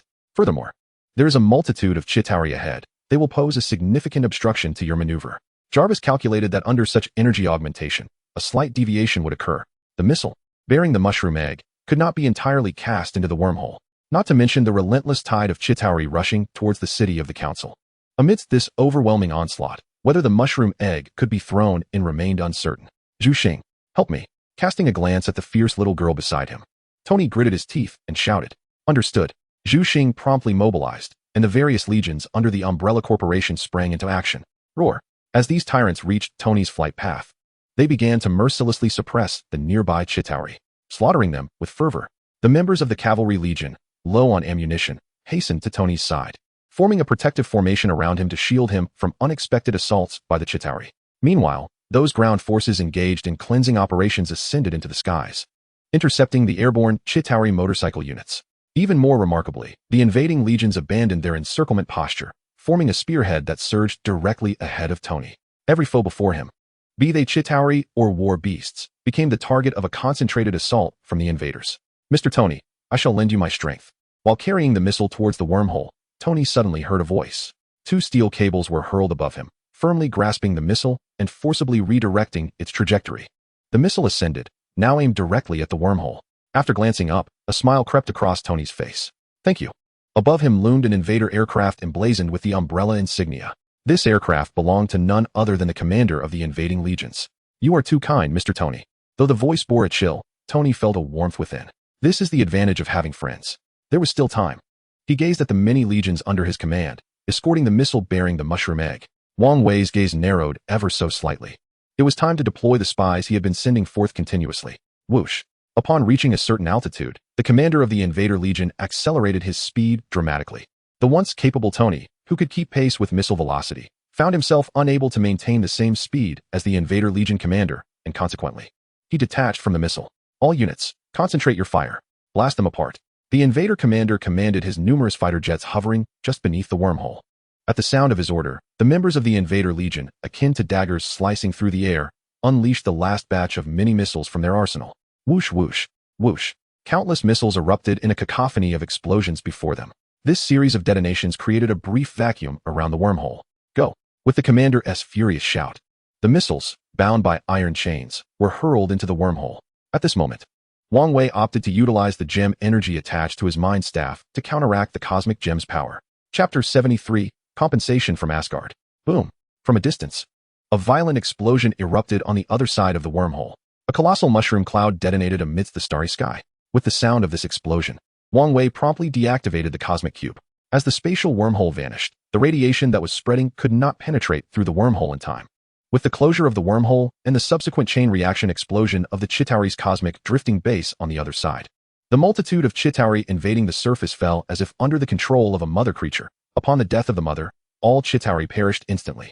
Observing this scene, Wang Wei couldn't help but let out a slight sigh. Finally, it was over.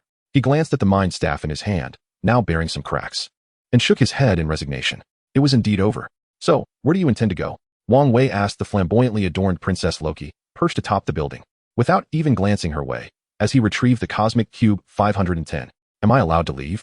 Princess Loki cast a fleeting glance at Wang Wei, then at the slowly advancing members of the Avengers, as well as the surrounding formation of the cavalry outside. A hint of bitter amusement flickered across her face. This time, I cannot be blamed. It is not that I am powerless, but rather that the opposition has banded together. Do you truly believe you can escape? With a smirk gracing his lips, Wang Wei toyed with the cosmic cube, casting a mischievous glance at Loki. Just then, Thor approached Loki and bound her swiftly. Before you take her away, I have something to say. How does Asgard intend to compensate for this loss? While speaking, Wang Wei found a seat and sat down. Balancing the cosmic cube in one hand, he wore a mocking expression as he regarded Thor and the bound Loki. Upon hearing Wang Wei's words, both Tony and Natasha, along with the others, chose to remain silent. After all, the recent invasion by an extraterrestrial civilization had indeed inflicted considerable damage upon the city of the council. Compensation? At Wang Wei's remark, Thor's brow furrowed slightly. How could they possibly compensate? As the Prince of Asgard, does he lack the courage to acknowledge this? Your brother came here, killed many of our people, and destroyed countless possessions. Oh, and my legion also suffered significant losses. So, are you simply planning to walk away from this? I believe that even gods must adhere to reason. Otherwise, there will naturally be those who will impart it to you. While saying this with a hint of amusement, Wang Wei subtly alluded to the fact that there is a formidable figure on Blue Star. If a reasonable explanation is not provided, they should be prepared for the consequences. Yet, did you not state that we should wait a moment before mobilizing everyone? Upon hearing Wang Wei's remark, Thor immediately retorted. Do you believe that if your brother had not chosen to invade, I would still need to wait for everyone to mobilize? Wang Wei, with narrowed eyes, gazed at the foolish son of the landlord. Truly, an utter fool. You should provide a resolution since we owe the public an explanation. While Tony removed his facial armor, he poured a drink for everyone and took a sip. After all, the extent of the loss was neither insignificant nor trivial, at least not for Stark Industries. However, if it were possible to extract some benefits from these so-called gods, Tony would be more than willing. I cannot provide an explanation. I lack the wealth, power, and resources of your Blue Star, and furthermore, I possess little in Asgard. Like a slippery fish, the foolish son of the landlord outright rejected the notion of compensation. Then let him stay. Since he has committed a crime on Blue Star, he must accept its judgment. While speaking, Wang Wei pointed his magical pistol at the bound Loki. Hey, I agree with this point. Before Loki could finish his sentence, Thor swiftly produced a silencer, effectively shutting him up. Gripping his hammer tightly, Thor held Loki firmly, ready to strike at any moment should the need arise. However, glancing around at the encroaching cavalry, the airborne invaders, and the rumbling armed forces. Thor felt a bead of sweat form in his palm. How could they possibly engage in battle under these circumstances? Not to mention, this individual before him, despite being an ordinary person, possessed magical prowess that rivaled that of his mother. Headache. All right, I concede. Just moments ago, my father imparted a lesson. One must acknowledge their wrongdoings. Since my brother Loki has erred, we shall accept the consequence this time. However, as a condition, we demand the item you possess. Thor, who had been troubled, suddenly raised his gaze and spoke earnestly to Wang Wei. It was a rare occasion. His father had traversed 9 realms to convey this command to him. I refuse. That item rightfully belongs to Blue Star. Why should it be taken by you? Chapter 74. Are you thinking of eating feces? With a dismissive glance, as if regarding someone simple-minded, Wang Wei coldly regarded the thunder god Thor. You truly overestimate yourselves. Just because you are referred to as deities, do you genuinely believe yourselves to be divine? You still entertain thoughts of seizing the Tesseract? Are you contemplating absurdities? Moreover, do you not find your actions akin to barging into someone's home, plundering their possessions, and wreaking havoc? After the homeowner has painstakingly subdued the intruder, you then declare your intention to take them away for judgment, along with the stolen goods? Do you not see the absurdity of this? Wang Wei launched into a sharp critique of Thor, perplexed at how such thoughts could arise. Upon hearing Wang Wei's words, the remaining individuals exchanged strange glances at Thor and gradually distanced themselves. Yet, you lack the ability to protect this item.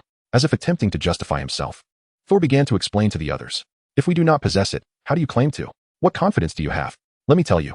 If Blue Star lacks the capability to guard this item, Asgard is even less equipped. With a piercing gaze, Wang Wei coldly addressed Thor. He would never relinquish the Tesseract. Such a remarkable artifact, if not studied, would be an utter waste. I see potential for greatness in you, child. If you have the ability, come visit Asgard. As Wang Wei concluded, a deep, ancient voice resonated softly in his ear. Upon hearing this voice, a chill ran down Wang Wei's spine, and cold sweat poured from him. Odin. Goodness, I am being watched by Odin. As his pupils constricted with fear, Wang Wei's mind raced with thoughts of how to respond. Should he flip the table?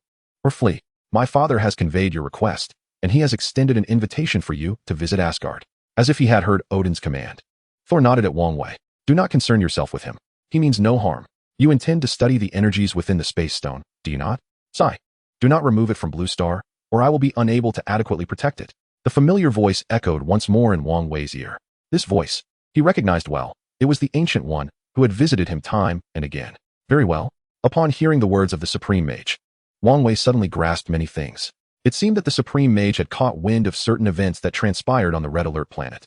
Whether or not he was fully aware remained uncertain.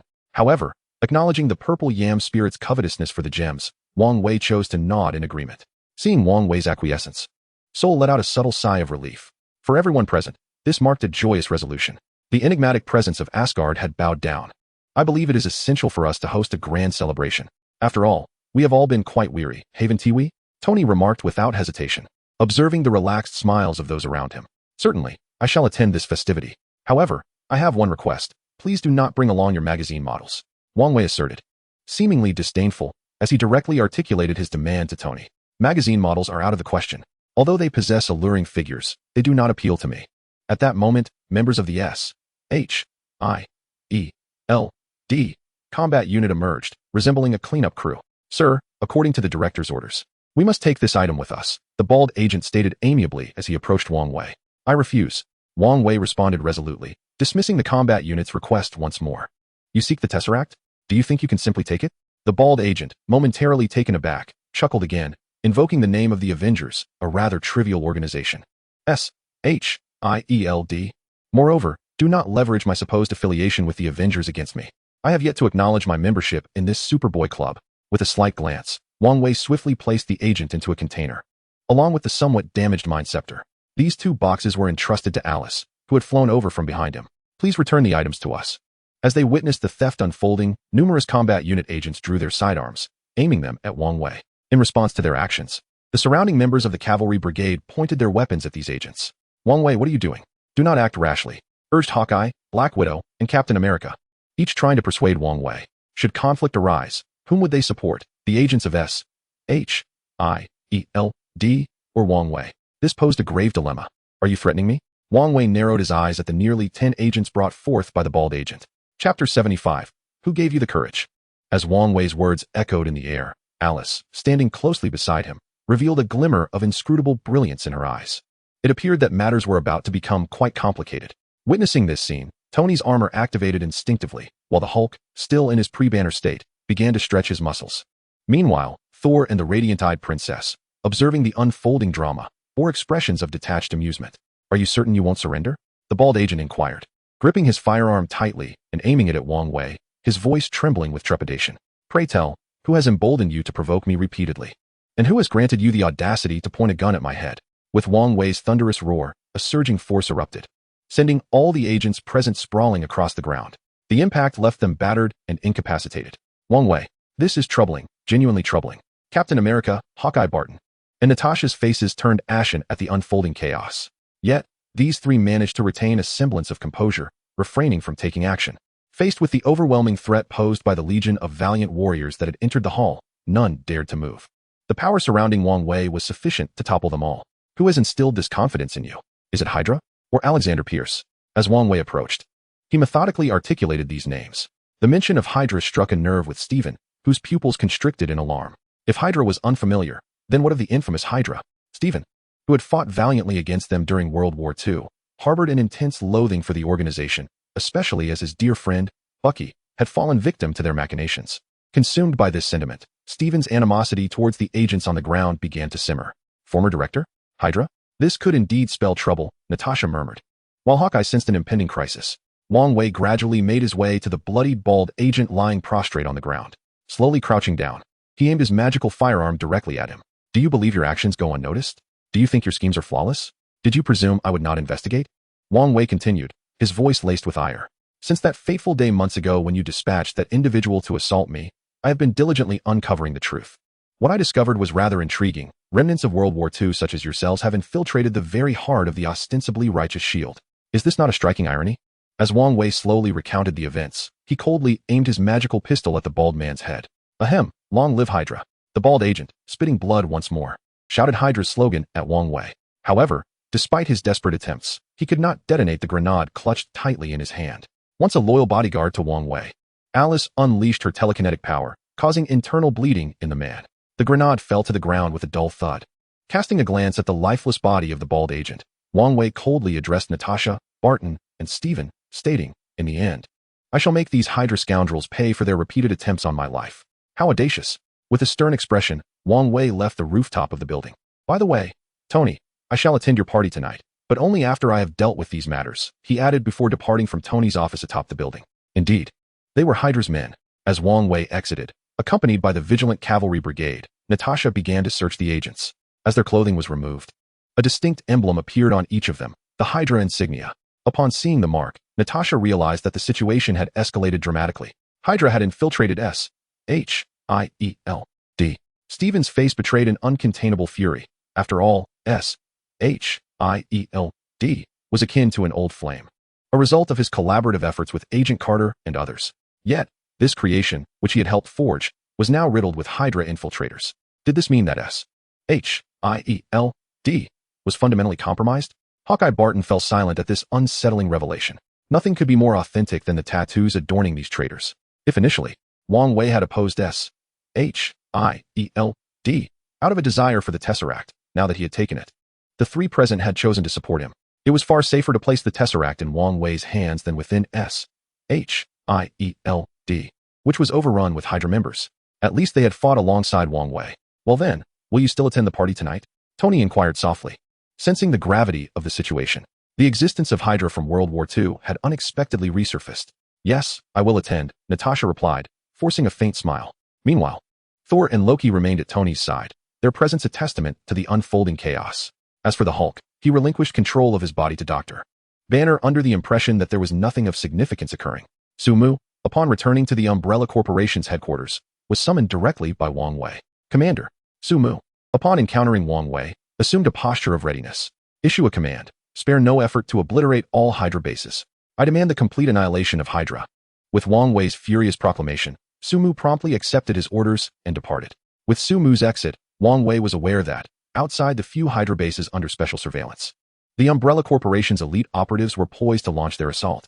They were determined to eradicate Hydra entirely. Startled by the explosion of a grenade from a bald agent, Wang Wei became acutely conscious of his personal safety. If there were a paragon of personal protection, it would undoubtedly be Alice, the telekinetic. After all, telekinesis is often unparalleled in its capabilities.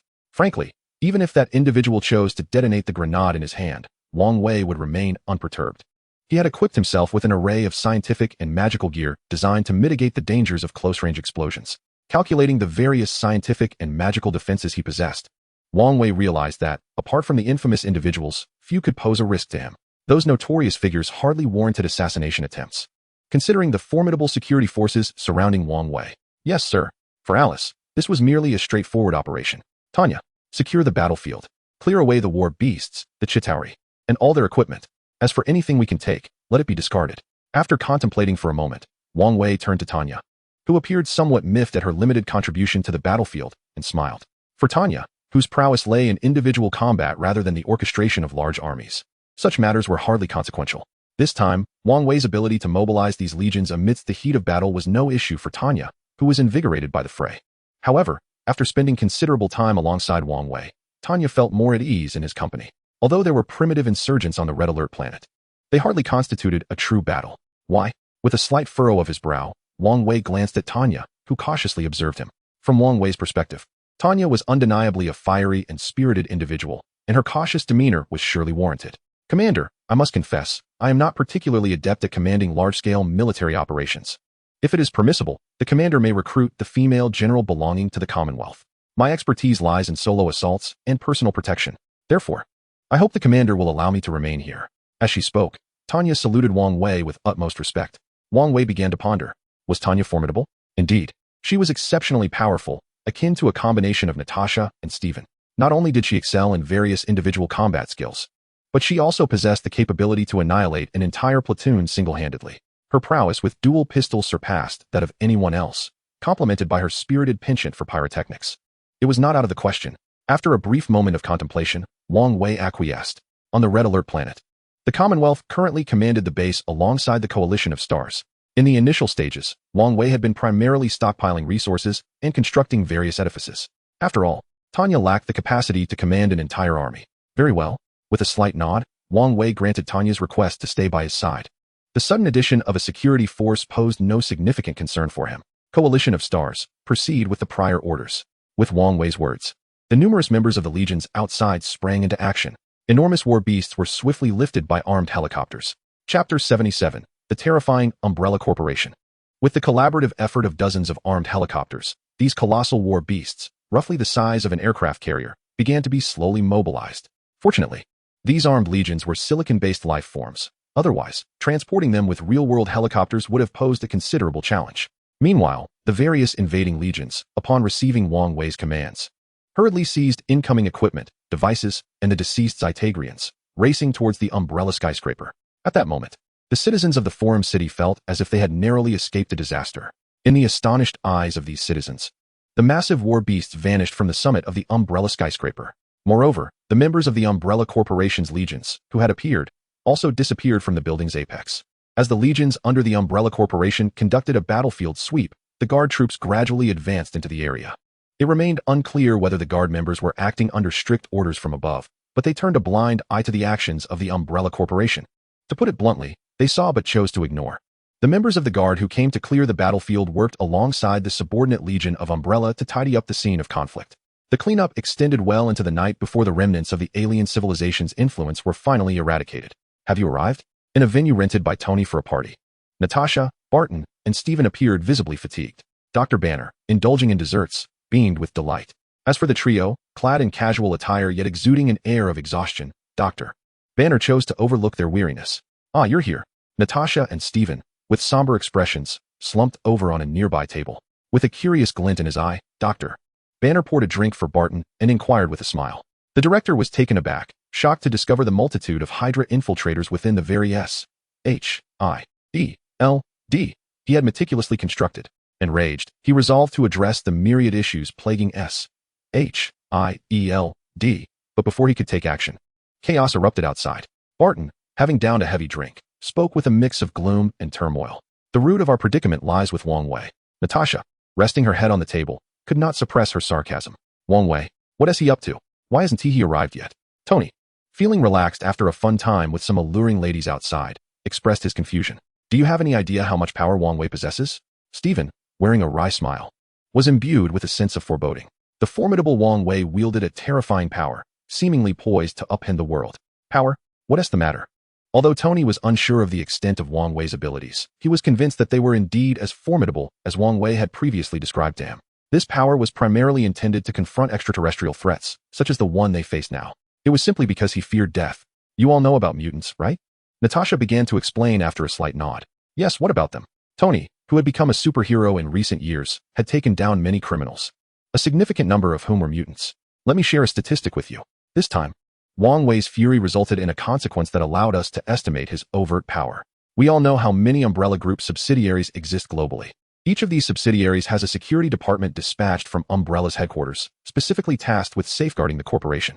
With just 12 subsidiaries, their security personnel launched a campaign that obliterated 5 Hydra divisions and bases worldwide, leaving no survivors. Every single Hydra operative was annihilated. There may have been some collateral damage in this situation. However, not a single member of Hydra was allowed to escape. All of these individuals, without exception, were mutated beings, over 2,000 of them. If we extrapolate from this, it can be inferred that there are tens of thousands of such mutants under the umbrella of Umbrella Corporation, perhaps even more. Upon hearing this, Tony felt a cold sweat trickle down his back. Tens of thousands of mutants? What kind of implications does that hold? This is capable of undermining the public security of any nation, aside from the most notorious criminals. While there are mutants across the globe, their occurrence is exceedingly rare, and they typically do not band together. This very fact has allowed the world to gradually tolerate their existence. Yet, this is not the crux of the matter. The most concerning aspect is that these mutants possess exceptional military training. At this moment, Stephen, wearing a wry smile, found himself at a loss. The situation was far from over. According to intelligence gathered within SHIELD and satellite surveillance, the members of Wang Wei's Legion appeared to have emerged directly from a teleportation array. However, when a comprehensive data check is conducted on these mutants, a grave issue comes to light. These individuals lack any form of identification or background. What does this imply? They are essentially ghosts in the system. A sudden emergence of such a vast army of over 10,000 mutants right under SHIELD's nose is a glaring failure on their part. After all, even records of individuals who underwent mutation just 3 days prior can be retrieved by SHIELD. Yet, these individuals remain shrouded in mystery, devoid of any background. The higher-ups are in a complete panic. All satellites are engaged in scanning the planet, and the results indicate that Wang Wei's stronghold is not located on Blue Star, but rather in another place, possibly another planet. It's a lost cause. How can one battle an adversary whose stronghold is not even on this planet? They could dismantle this world and escape at any moment, leaving these rogues with no chance whatsoever. Consequently, the members of the security team chose to disregard Umbrella's personnel. Without a viable solution at hand, Umbrella had no choice but to let things unfold as they may. This individual has quietly orchestrated such a vast array of events. Truly, he has been underestimated. Tony, lost in thought for quite some time, began to question his own life choices. It turns out this fellow is immensely formidable. Meanwhile, Dr. Banner, sipping on his drink, began to ponder quietly, should he continue his own life or align himself with Wang Wei? With a chuckle, Tony clapped his hands and said, "By the way, why hasn't Wang Wei arrived yet? At this rate, he is going to be late." In a remote mountain town, Wang Wei, with an expression of indifference, regarded the nearby super soldier and coldly inquired, "So, you're all here, are you?" For Wang Wei, this Hydra faction represented a formidable force, second only to those within the confines of S.H.I.E.L.D. Wang Wei extended a measure of respect to Nick Fury regarding the individuals within S.H.I.E.L.D. As long as they remained within its walls, he would refrain from taking action. However, in return, he provided a dossier of intelligence. Once they departed from the S.H.I.E.L.D. headquarters, however, there would be no mercy. "Kill, without hesitation," he declared, a flicker of anger etching his features. Wang Wei resolved to annihilate Hydra completely, deeming these individuals utterly unforgivable. Following his command, he mobilized the special abilities of 3 security teams from various branches. Boom. Enemy attack. Kill. As the haunting cries echoed, the violence unfolded against the backdrop of twilight. Amidst the cacophony of explosions, Wang Wei advanced with measured steps, wielding his magical pistols. Flanked by the close protection of Alice and Tanya, as he strode into the desolate mountain town. Upon entering the town, he was greeted by a scene of devastation. The corpses littered the ground, each one a testament to the identity of these individuals, all members of Hydra. As he ventured further, he encountered a breach in the town's public park, revealing an entrance to an underground base. Without hesitation, he led Tanya and Alice into the depths below. "Hail Hydra!" A furious shout erupted, as a bloodied Hydra member attempted to detonate a grenade in a desperate bid for mutual destruction. Tanya, quick on the draw, dispatched him with a single shot. The grenade detonated 100 meters away. Impressive marksmanship, Wang Wei mused, nodding slightly in acknowledgement of Tanya's prowess. As a single-soldier hero in the Red Alert world, her combat abilities were formidable. Delving deeper into the underground base, Wang Wei encountered a growing number of corpses, predominantly Hydra guards, along with several individuals clad in lab coats. Among the chaos, he noticed a few wounded members seated against the walls, receiving care from their comrades while awaiting further assistance. It became evident that research into healing equipment was essential. Observing the injured super soldiers, despite some having awakened healing abilities, Wang Wei continued his advance into the heart of the base. After covering a considerable distance, he halted, confronted by a fierce melee. Dozens of super soldiers were struggling against 2 Hydra operatives, finding themselves at a disadvantage. Witnessing this, Wang Wei furrowed his brow. The sheer number of super soldiers brought with it a semblance of order, albeit with Zhangyu and Zhangyu registered by type and attribute distinctions. Yet within this context, there exists a distinction of strengths and weaknesses. Under the collaboration of Alice and the 5 others, a hierarchy was established, delineating various classifications, such as combat and support roles. Organized from 1 star to 9 stars. Those rated below 3 stars are deemed unfit for inclusion in the security division of the Umbrella Corporation. The individuals permitted entry into this elite security unit possess combat capabilities of at least 3 stars. Among them, the 5 led by Su Mu hold the power to suppress all other enhanced soldiers, yet they themselves are only rated at 7 stars. In contrast, Alice, who surpasses them, is classified at the 8-star level. The majority of the besieging enhanced soldiers are rated at 5 stars, with a few at 6 stars. Despite this, over 30 enhanced soldiers were forcefully subdued by a single woman, the Scarlet Witch. Upon witnessing her familiar movements and form, Wang Wei slowly uttered, "This is unbearable. My face feels feverish and scorching. I am utterly uncomfortable." Here comes the 10th update. Chapter 79. The Super God Technology of the First Generation Gene Divine Body. Observing the Scarlet Witch, Wanda, who was fiercely battling against those rated 5 and 6 stars, Wang Wei felt as though he had struck a jackpot. How could one even contend with her? The Scarlet Witch is a character endowed with chaotic magic, an integral combat asset among the Avengers. Can Alice prevail? Glancing at the Scarlet Witch, who was relentlessly inflicting damage upon the attacking enhanced soldiers, as well as the Hydra agents launching surprise attacks, Wang Wei's brows furrowed deeply. Though Wang Wei possessed strength, facing the Scarlet Witch would yield a mere 50-50 chance, perhaps even less, 46 to 54 in favor of her. As he watched the Scarlet Witch exuding an aura of dominance over the enhanced soldiers, Alice fell silent for a moment before speaking softly. Hearing Alice's words, Wang Wei's heart sank. Alice, rated at 8 stars, suggested she could only manage a 46 to 54 chance against the Scarlet Witch. This implied that the Scarlet Witch's combat prowess was undoubtedly at 9 stars, if not beyond. This was indeed troubling. Muttering to himself, Wang Wei promptly accessed the moon sign system. Up to this point, he had accumulated 3 moon signs. Alice, engage the Scarlet Witch. Following Wang Wei's command, Alice charged forward, unleashing her telekinetic powers toward the Scarlet Witch. Finally, an intriguing opponent had arrived. Wanda had been observing Wang Wei and his companions from a distance for quite some time. Had it not been for the entanglement with the enhanced soldiers, she would have approached them directly. "You, take care of that individual. I will handle this one." With a heavy countenance, Alice regarded the woman clad in red leather with utmost vigilance. The threat was palpable, a formidable menace indeed. The Alice of today was no longer the naive newcomer who had first arrived in this world. She had transformed into a force capable of directly overpowering her adversaries. Yet, even at this advanced stage, she remained deeply cautious of the woman before her.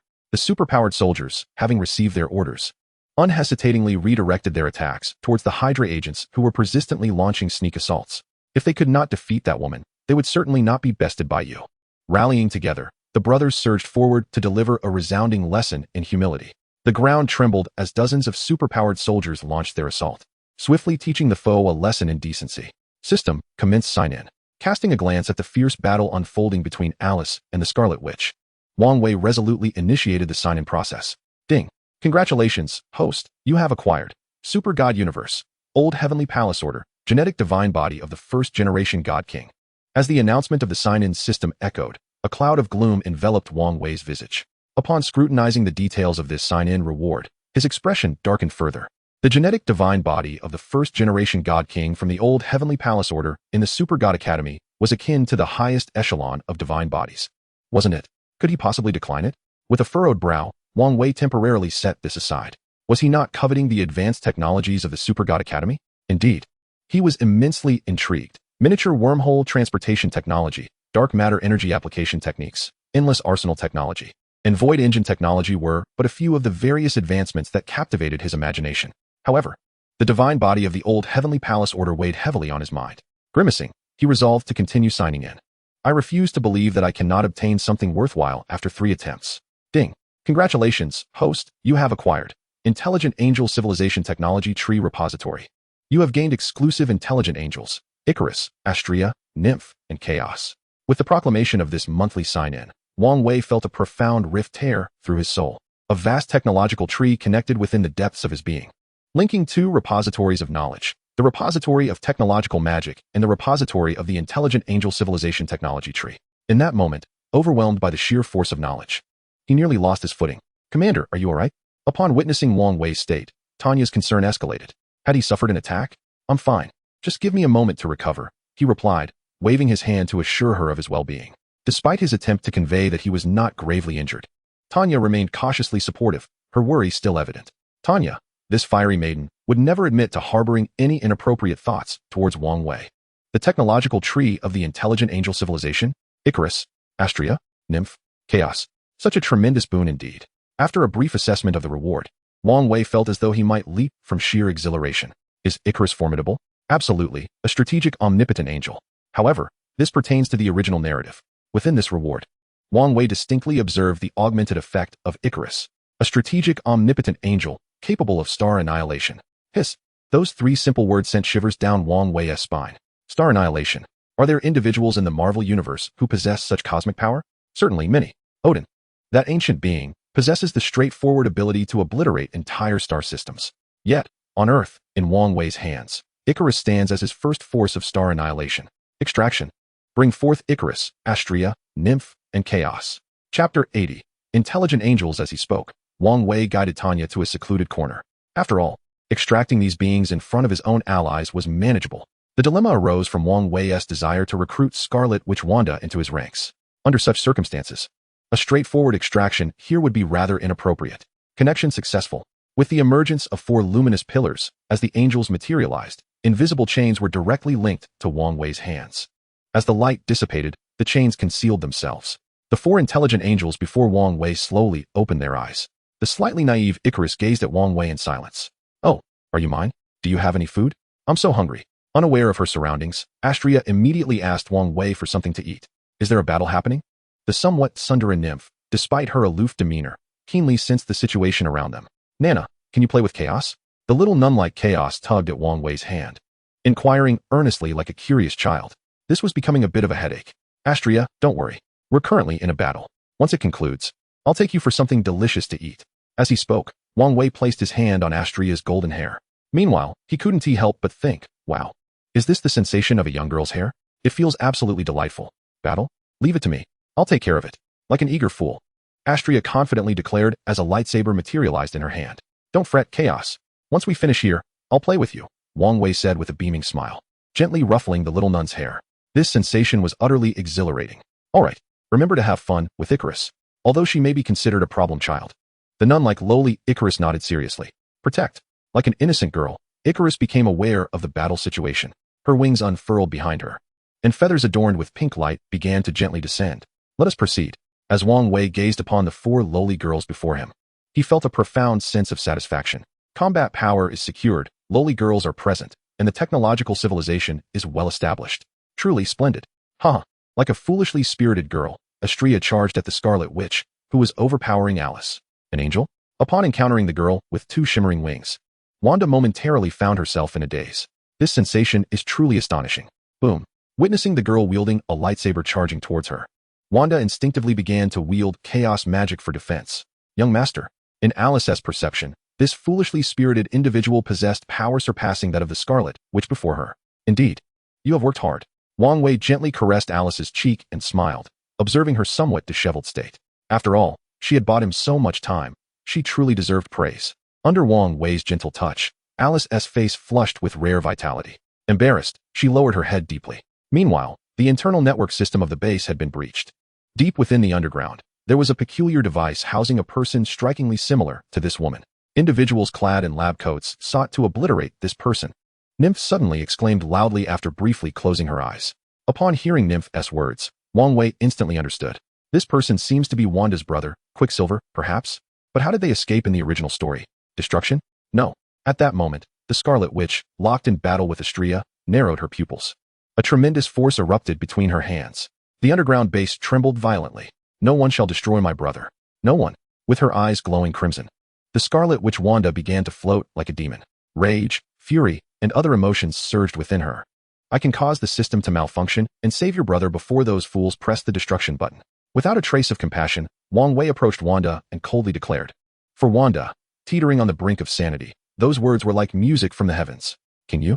Regaining a semblance of sanity, Wanda gazed at the young man before her. Despite her formidable power, she understood that attempting to penetrate the past would ultimately lead to the tragic consequence of causing her brother's demise, an outcome she could not bear to accept. Therefore, she had no choice but to implore this young man for assistance. Help me, save my brother. Tears welled in her eyes as she spoke, her voice deliberate and measured. Chapter 81. Wanda, help me. This was a desperate measure. Who could say whether she was merely escaping one peril only to plunge into another? Yet, Wanda could not fathom the idea of witnessing her brother perish before her eyes. Help you? Just half a minute ago, you wished to kill us. Mere moments ago, you severely wounded dozens of my subordinates, and even slain several of my most capable allies. And now you ask for my aid? Do you truly believe that is feasible? I possess the capability to halt the destruction, to prevent the activation of that ominous button. I also have the means to rescue your brother. The mercantile nature of Wang Wei surfaced as he began to negotiate. Help you? You must provide me with a compelling reason. I cannot simply assist you without justification, especially when I am considering bringing you under my wing. That would be utterly unrealistic and contrary to my principles of interest. What is it that you desire? He inquired, his tone shifting. However, I must warn you, if your intentions mirror those of your companions, then I would rather embrace death. A resolute glint shone in Wanda's eyes. She could not accept the notion of her and her brother escaping one danger only to fall into another. Those individuals were already administering a lethal serum, and it was estimated that within 30 seconds, the destructive agent would be injected into the incubation chamber. As if to bolster Wanda's resolve, the astute nymph suddenly addressed Wang Wei earnestly. I can save your brother, and I can offer you freedom and wealth beyond your imagination. In exchange, serve me. Become part of my Umbrella Corporation, a renowned entity across the globe. Surely, you are in need of employment? With a smile, Wang Wei extended a hand. Very well. After a moment of contemplation, Wanda nodded decisively. Becoming an employee of a world-famous corporation was certainly preferable to languishing in this dismal place. Nymph Astrea. As Wang Wei's words echoed, the two girls, one tall and one petite, sprang into action. Understood. At your command. In the subterranean passage, Astrea soared into motion. Her high-frequency vibrational particles soared slicing through any barriers that stood in her way, be they steel doors or security measures. Meanwhile, Nymph seized control of the base with remarkable efficiency. In an instant, all impediments vanished, as if a path had been miraculously cleared. Let us proceed. Wang Wei nodded slightly, observing the unfolding scene. The electronic warfare capabilities of this nymph are indeed formidable. However, one wonders how Zhu Xing and her companions would compare. Perhaps they excel in different areas. While contemplating this, Wang Wei, accompanied by Alice, Tanya, Chaos, and Icarus, ventured deeper into the heart of the Hydra base. Although Wang Wei intended to obliterate this stronghold, he also sought to acquire some of its invaluable black technology to enhance the gradually evolving technological framework of the Gonghui base. How impressive! As Wang Wei and his entourage passed by, Wanda's gaze fixated on the two young girls accompanying him. One, with her delicate pink hair, appeared adorably naive, yet emanated a profound sense of threat to Wanda. The other, clad in a nun's attire, exuded an equally potent aura of menace. Where could such power originate? Has Wang Wei not arrived yet? The party is about to commence, Tony remarked with a hint of hesitation as he glanced at his watch. After all, this gathering was one where every individual was essential. I don't know. Perhaps something went awry, Dr. Banner nonchalantly replied while reclining in his chair. At that moment, several figures gradually descended from the distant night sky. As they landed, Tony's anxious heart experienced a slight reprieve. Thankfully, they were not foes. Wang Wei, why are you so late? Tony scrutinized Wang Wei, who was accompanied by a bevy of young women. Aside from Alice, whom he recognized, the rest were strangers. Wait a minute, young girls. Hold on, Wang Wei, you haven't abducted these girls, have you? You do realize that such actions could lead to a minimum 3-year sentence, with the possibility of life imprisonment. As a seasoned individual, Tony quickly pulled Wang Wei aside to whisper his concerns. However, what piqued Tony's curiosity even more were the 4 young girls, each of whom had retracted their wings. If Tony's observations were accurate, those wings appeared to be energy wings. Wait, the girl in the nun's outfit seemed reminiscent of a steel maiden, did she not? keep spreading rumors, and I swear I will give you a beating. Wang Wei disregarded Tony's warnings about the potential legal repercussions. Such laws only applied to those without power or influence. For someone like Wang Wei, who wielded considerable authority, these matters were trivial. Good evening, Wang Wei, greeted Dr. Banner, who approached with a friendly smile, providing Wang Wei an opportunity to introduce everyone. Looking around, he noted that most members of the Avengers were present, including the three princesses, who appeared rather disheartened, their abilities restrained, and their mouths sealed, patiently awaiting Wang Wei's introduction. Chapter 82. I am indeed a lover of peace. After a moment of contemplation, Wang Wei decided to introduce the newcomers to the group. These two are my new employees at Umbrella. You have not met them before, he announced, stepping aside to present Wanda and her brother. Although somewhat perplexed, Wanda, who had willingly allied herself with Wang Wei, stepped forward confidently. Only Quicksilver, having just emerged from the incubation chamber, appeared weary. As for this individual, she was Agent Tanya, who had previously assisted in commanding the battle. Upon reflection, Wang Wei recalled that Tanya's former position was indeed as an agent. Thus, he felt it appropriate to reveal her identity outright. As for the four young ladies, a mischievous grin spread across Wang Wei's face as he addressed the crowd. With eager eyes upon him, he declared, "They are all my beloved little sisters." This endearing term was immediately met with a stern admonition from Wang Wei. While it might be acceptable to call them that in private, uttering it in front of others would undoubtedly tarnish his reputation with labels such as lowly obsessed. Such a stain was one he certainly wished to avoid. Consequently, the four young girls adhered to Wang Wei's instructions, referring to him as brother in the presence of outsiders, a most delightful appellation that made Wang Wei feel rather elated. Sisters? The peculiar phrasing elicited strange glances from everyone present, particularly from the third princess, whose eyes darted about in bewilderment. Now that everyone is here, let the party commence. Tony, casting a quizzical look at Wang Wei, could only acquiesce to the festivities in light of Wang Wei's inscrutable expression. Whether they were truly siblings could be debated later. It would be rather inappropriate to raise such inquiries in this setting. However, for Tony, not addressing it in this moment did not preclude him from seeking clarification later. At that moment, nestled in a corner, Tony seized the opportunity to question Wang Wei. Do you realize the predicament you are in? As Wang Wei's closest friend and confidant, Tony was deeply concerned for him. After all, the power Wang Wei wielded had indeed reached a significant level. Yet, it was precisely due to this escalation that Tony felt unease. Predicament? What predicament? Wang Wei queried. If you are referring to those thugs, they are hardly a concern. Consider it from another perspective. What do you think they will do? In the absence of Icarus and others, Wang Wei had merely been leveraging the uncertainty surrounding him to instill fear in those rogues. However, with Icarus's arrival and the presence of the dormant Celestial King's body in Wang Wei's possession, he was confident that aside from formidable figures like the Ancient One, those thugs were insignificant. This was the source of Wang Wei's true confidence. The former divine body of the God King from the old heavenly palace, Wang Wei, chose not to utilize it due to numerous reservations. However, this does not imply that he lacks sufficient trump cards. His ability to withstand the mushroom egg serves as ample proof against the notorious rogue. Well, perhaps you possess a solution. Given Wang Wei's resolute demeanor, Tony found it inappropriate to voice further objections. Yet, deep within Tony's heart lingered a thought. As long as Wang Wei did not engage in any inhumane actions, he, Tony, would exhaust all efforts to protect him. It seemed as though there were more unspoken words on your mind. With a slight raise of his brow, Wang Wei observed Tony's hesitant expression with clarity. Consequently, Wang Wei directly inquired, I have many questions to ask, yet I understand you may not divulge them. Those are your secrets. As a friend, I respect your privacy, and whenever you choose to share, I shall listen intently. However, at this moment, I feel a considerable distance between us. Tony, taking a heavy swig from his drink, lamented with a touch of sarcasm. Once, he considered himself a super genius. Yet before Wang Wei, his brilliance seemed utterly diminished, not only failing to shine, but also being thoroughly outmatched by Wang Wei's prowess. Ha ha ha. Indeed, I possess countless secrets. Many are eager to uncover them. But rest assured, Tony, no matter how deranged I may become, I would never commit acts against humanity. As for war, the decision lies beyond my control. After all, I am a person who cherishes peace, primarily because I fear death. With a self-deprecating smile, Wang Wei explained to Tony. War is something no one desires. Everything Wang Wei has done thus far has been aimed at surviving under the snap of the purple potato spirit. All right. I concede to you. Let us drink. Shaking his head, Tony deemed further debate with Wang Wei futile, recognizing it as an exercise in futility. Hello, I am Natasha. Approaching Tanya, Natasha confidently greeted the striking blonde beauty.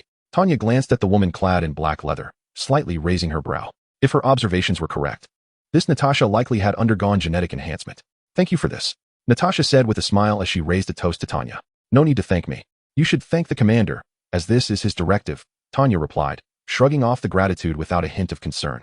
The commander, you say? Natasha murmured those words, her gaze betraying a hint of contemplation. Greetings. I am Banner, a doctoral expert in energy science. Gently adjusting the glasses perched on his nose, Doctor. Banner raised his wine glass towards the somewhat socially awkward Wanda and Pietro. For Dr. Banner, joining the Umbrella Corporation might be a commendable decision. Wanda, Pietro. The siblings found it difficult to rebuff the greeting from Dr. Banner, especially since Pietro cherished the rare opportunity to have a long-term benefactor who not only sheltered them, but also refrained from scrutinizing their existence. At the very least, they could not afford to disregard Wang Wei's goodwill at this moment. This is mine. You foolish Astria, don't snatch my dessert. Wow, come, let us drink, hic. Let us drink. Cows 537, you're drunk. Perhaps you should consume less. At that moment, the four young girls radiated joy, significantly enhancing the atmosphere of the party. Particularly, the nun-like cows, who clutched a bottle of red wine and hiccuped, exhibited a charm reminiscent of a carefree spirit, prompting peals of laughter from the onlookers. The festivities continued late into the night. You all can stay here for the time being. There are plenty of vacant rooms. Wang Wei smiled as he glanced at the numerous young girls trailing behind him. Well then, Commander, I'm off to take a bath, Tanya said, casting a flirtatious glance at Wang Wei before striding into the bathroom. However, what was the meaning of that half-closed bathroom door? Did she think she could entice him? A jest. Wang Wei had no intention of stepping inside. As for Wanda and Pietro, they resided in a neighboring villa. Given their current status as employees of the Umbrella Corporation, what would it mean for them to stay in their own house? Alice, make sure to give cows a good wash, then let her rest well, Wang Wei remarked, observing Alice as she prepared tea. He suppressed the tumultuous thoughts swirling within him. It was distressing. He longed to act, yet remained restrained. However, cows must never be allowed to touch alcohol again. It was a veritable curse. Not only had it led cows astray, but it had also stirred wicked thoughts within him. A grave transgression indeed. You three, go find somewhere to rest, Wang Wei said, looking at the obedient Icarus, Astria, and Nymph. After handing cows to Alice, he gently patted the heads of the three young girls, smiling as he did so. Well then, good night, good night, good night. The three little angels bid Wang Wei good night before ascending the stairs together. Nymph, would you like to take a bath together? No. I refuse to bathe with you, you fool. Icarus, what about you? Shall we bathe together? No, I want to bathe alone. As Astria persistently urged Nymph and Icarus to join her for a bath, the playful banter continued. Wang Wei couldn't help but smile softly. This is what life should be. The previous days had been utterly mundane. Now, there was one final opportunity to sign in. Should he use it? Sitting on the balcony, Wang Wei began to ponder.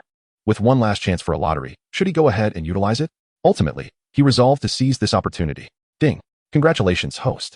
You have acquired Dragon Ball Universe, space capsule technology. As the system's voice faded, a surge of knowledge flooded into Wang Wei's mind. However, this knowledge was evidently insufficient to form an independent entity. It was promptly stored away. Space capsule technology. After a moment's contemplation, Wang Wei began to delve into this technique. As he continued to explore it, a wave of joy surged within him. What a marvelous discovery. Immersed in the intricacies of space capsule technology for about half an hour, Wang Wei nodded vigorously. This technology employs a method of folding space, contracting space, and utilizing subspace to store various items.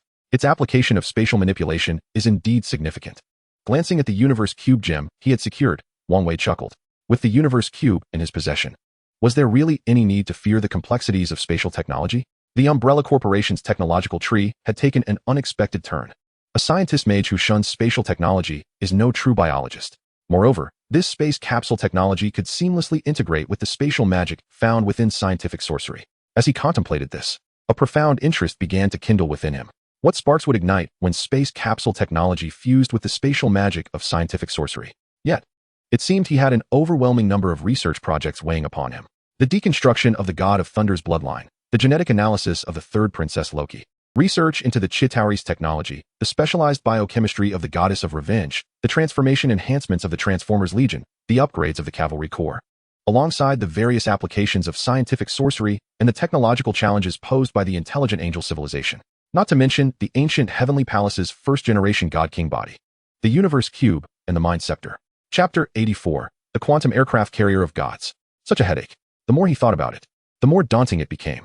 Wang Wei was currently burdened with an excessive number of research projects. He resolved to take it slow. After all, it seemed he would have a little time ahead. After some reflection, Wang Wei decided to tackle the most pressing matters first. Days later, under Wang Wei's instructions, Wang Yuyan boldly attended the so-called banquet invitation from those ruffians. At this gathering, both parties engaged in amicable dialogue and expressed mutual understanding and acceptance of the issues and suggestions raised. Thus, There remained no gap between Umbrella and the rogue forces on this blue planet. The two parties engaged in vigorous support and expansion in terms of economic trade. So, are you prepared to join my Umbrella Corporation? Observing the direct approach of Dr. Banner, Wang Wei regarded the employment application with a peculiar expression. Indeed, I must also earn a living. Adjusting his spectacles, Dr. Banner smiled at Wang Wei. He had keenly observed the recent series of actions undertaken by Umbrella. If initially, Dr. Banner's choice to join Umbrella was merely a matter of preference, it had now transformed into a genuine commitment to join. Just imagine. Once I become a part of this Umbrella Corporation, General Ross, dare you challenge me? Humph. With a slight roll of his eyes, Wang Wei could somewhat surmise Dr. Banner's intentions. But what of it? A free doctorate is not to be dismissed lightly. Moreover, this doctor possesses the combat prowess of the Hulk. Whenever the occasion arises, extracting a few vials of blood for research would undoubtedly enhance the tyrant's strength. What a splendid prospect. Very well, I agree. I shall appoint you as the head of a department. As he spoke, Wang Wei called out, Jane, come in here. Mary Jane, who had been waiting outside the reception area, promptly entered. Clad in a smart secretary outfit, she exuded an alluring charm. However, for Mary Jane, this was an incredibly rare opportunity. Since joining Umbrella, her encounters with Wang Wei had been exceedingly few. To temporarily assume the role of Wang Wei's secretary was exhilarating beyond measure. Chairman, with a bright smile, Mary Jane entered with a graceful stride. Arrange for Dr. Banner. He shall be the head of this department. From now on, any research funding or project inquiries must go through Dr. Banner. Other departments shall have no authority to intervene. After a brief contemplation, Wang Wei granted Dr. Banner a significant privilege. Consequently, within the entirety of Umbrella Corporation, the only individuals capable of overseeing Dr. Banner's department, aside from Wang Wei's personal secretary division, were Wang Wei himself. After all, Umbrella Corporation had no shareholder meetings to contend with. It was a realm solely under Wang Wei's control. Thank you. With a slight smile, Dr. Banner acknowledged Wang Wei's delegation of authority with a nod of gratitude. It's nothing. We are all on the same side. While speaking, Wang Wei proceeded to organize Dr. Banner's arrangements. After Dr. Banner departed, Wang Wei stood up to stretch his limbs. It seemed that he had never truly inspected his own company. Rising, Wang Wei pondered this rather serious question. Had he never conducted an inspection of his own enterprise? Is that normal? Certainly not. As an aspiring individual determined to become the greatest scientific sorcerer, it is imperative to amend certain matters. Thus, let us set aside the inspections for the moment. It would be prudent to delve into the intricacies of those projects first. The future, once predictable, has now become an enigmatic concept. The heir designated in the past has, at this moment, transformed into a figure shrouded in uncertainty. Upon the sacred grounds of Kamartaj, the supreme sorcerer gently caressed the time stone in his hand, imparting wisdom with a grave demeanor. With each fleeting moment, parallel worlds are birthed. Yet, within the myriad of these realms, this particular obscurity regarding the future is unprecedented, indeed, a singular occurrence. The fluctuations of existence have transcended the estimations of the supreme sorcerer. Ancient One, at times, the value of time seems remarkably diminished. In the span of mere months, the inhabitants of the city of discussion were indelibly marked by the extraterrestrial assault that transpired some time ago, etching the Umbrella Corporation into their collective memory. This event also immortalized the valiant efforts of the Umbrella Corporation in the eyes of the world. If one were to assess which organization garnered the most public favor, the Umbrella Corporation would undoubtedly surpass all expectations by a considerable margin. Throughout these recent months, the significant transformations occurring in the lives of others remained somewhat elusive to Wang Wei. However, he was acutely aware that the power he now wielded had multiplied exponentially. Is this the quantum aircraft carrier you have constructed? He inquired, gazing upon the colossal behemoth before him, an aircraft carrier of unfathomable proportions. Wang Wei's lips twitched involuntarily at the sight. Indeed, considerable resources, exceeding a staggering 100 billion, had been devoted to the creation of this monstrosity, all for the sake of one individual. Even the war beasts of the Chitauri paled in comparison to this creation. If the Chitauri's war behemoths measured over 1,000 meters, this entity boasted an astounding length of 8,000 meters. It would not be an exaggeration to deem it a cosmic aircraft carrier. Yes, Commander, this is the latest combat aircraft carrier, developed utilizing the technologies of various civilizations. It is a fully quantum-powered, infinite propulsion aerospace carrier. The engineer responsible for this quantum marvel spoke with palpable pride, elucidating its features to Wang Wei. Enough with the superfluous details. Let us discuss its potential in warfare. Wang Wei interjected, silencing the engineer and demanding the data regarding its combat capabilities. While sufficient data was available on paper, witnessing the creation in person made Wang Wei's heart race with excitement. Madness. A collective insanity. I too have succumbed to this frenzy, he thought, reflecting on the absurdity surrounding this extraordinary vessel.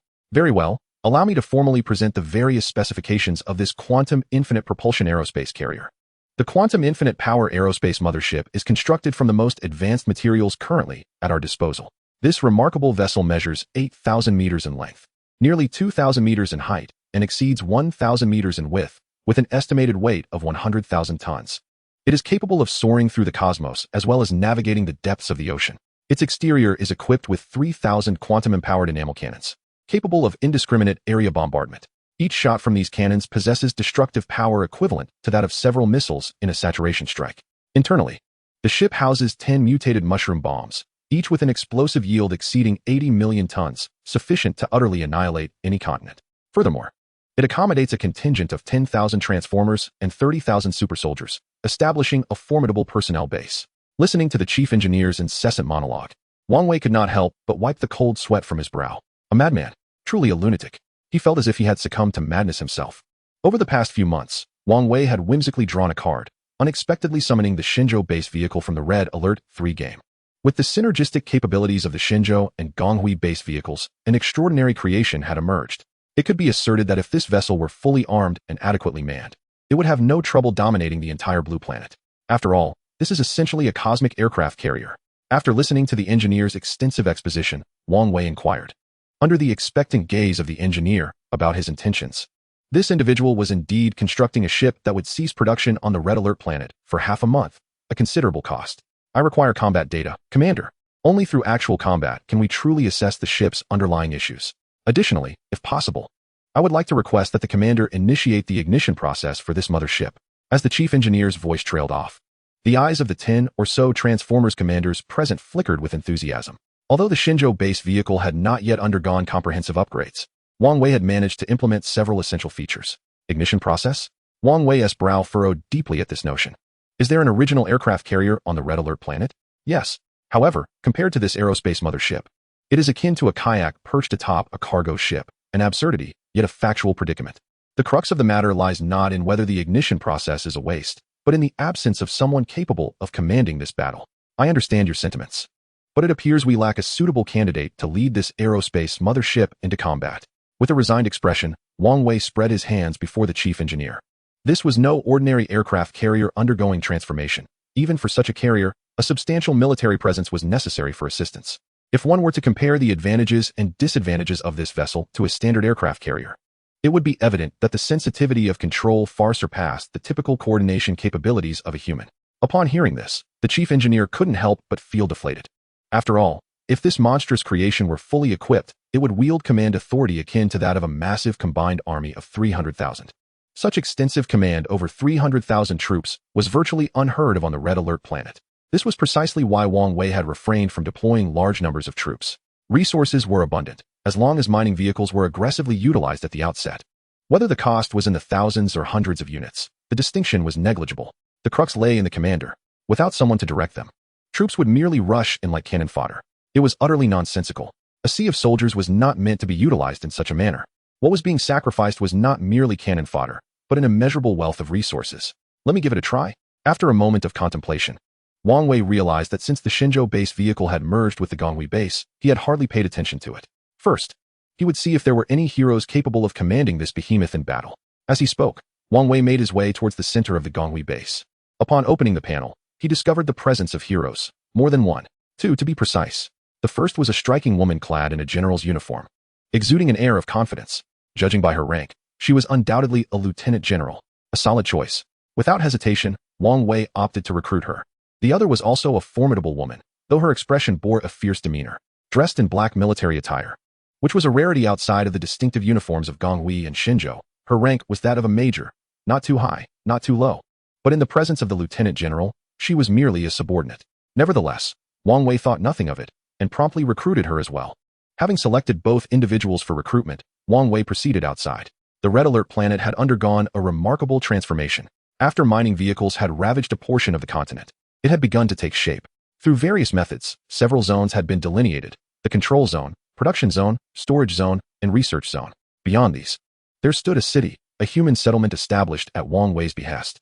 This city was meticulously designed in the style of an academic metropolis.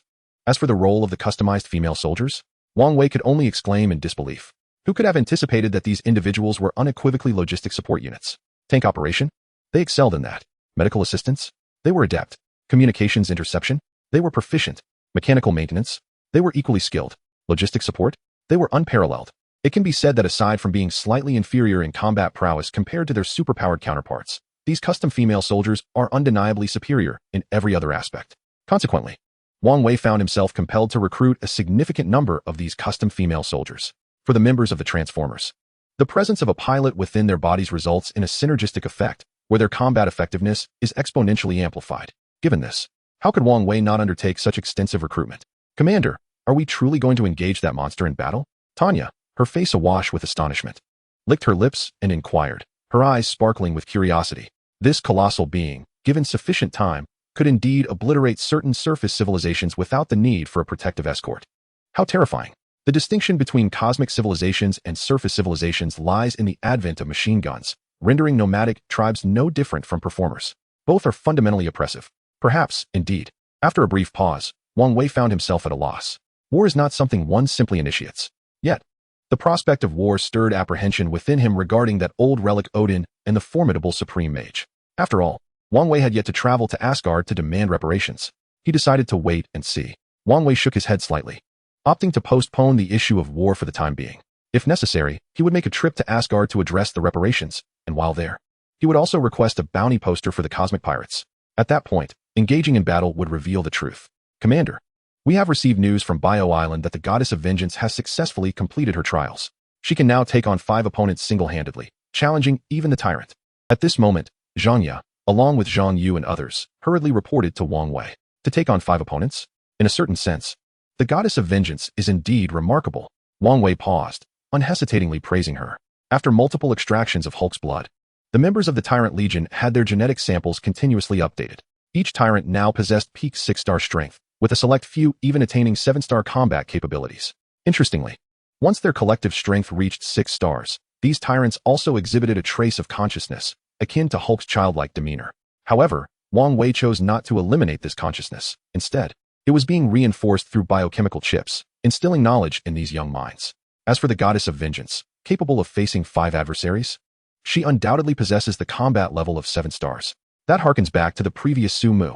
However, there is a particular concern regarding this matter. With a hint of awkwardness, Zhang Yi slowly reported to Wang Wei, "What concern?" Wang Wei raised an eyebrow, intrigued. These goddesses of vengeance require primitive women as experimental subjects. But their success rate is merely 1 in 10,000. However, at this point, Zhang Yi fell silent. The current experimental subject of the tyrant is a primitive male. Yet, the success rate remains a mere 1%. And what of the primitive females? This indeed poses a significant challenge regarding the reproduction of the primitive beings. This is troublesome. No, 540. This war must be initiated at an opportune moment. With a slight ache in his teeth, Wang Wei also resolved to commence a war. Otherwise, these individuals would continue their reckless extravagance. The primitive beings on the Red Alert planet are utterly insufficient for the madman's needs. Heaven forbid they turn their eyes toward the soldiers under their command. Cursing under his breath, Wang Wei departed from the Red Alert planet. His dental discomfort overshadowed by the latest technological marvels emerging like bamboo shoots after rain. The true value of these innovations remains uncertain. Professor, it's you. My apologies. Upon returning to the Umbrella Corporation building, Wang Wei decided to conduct a brief inspection of his premises. However, as he walked through the corridor, he collided headlong with Peter Parker, who carelessly turned the corner without looking up. What's wrong? You seem off. If you're unwell, I can grant you a few days off to rest.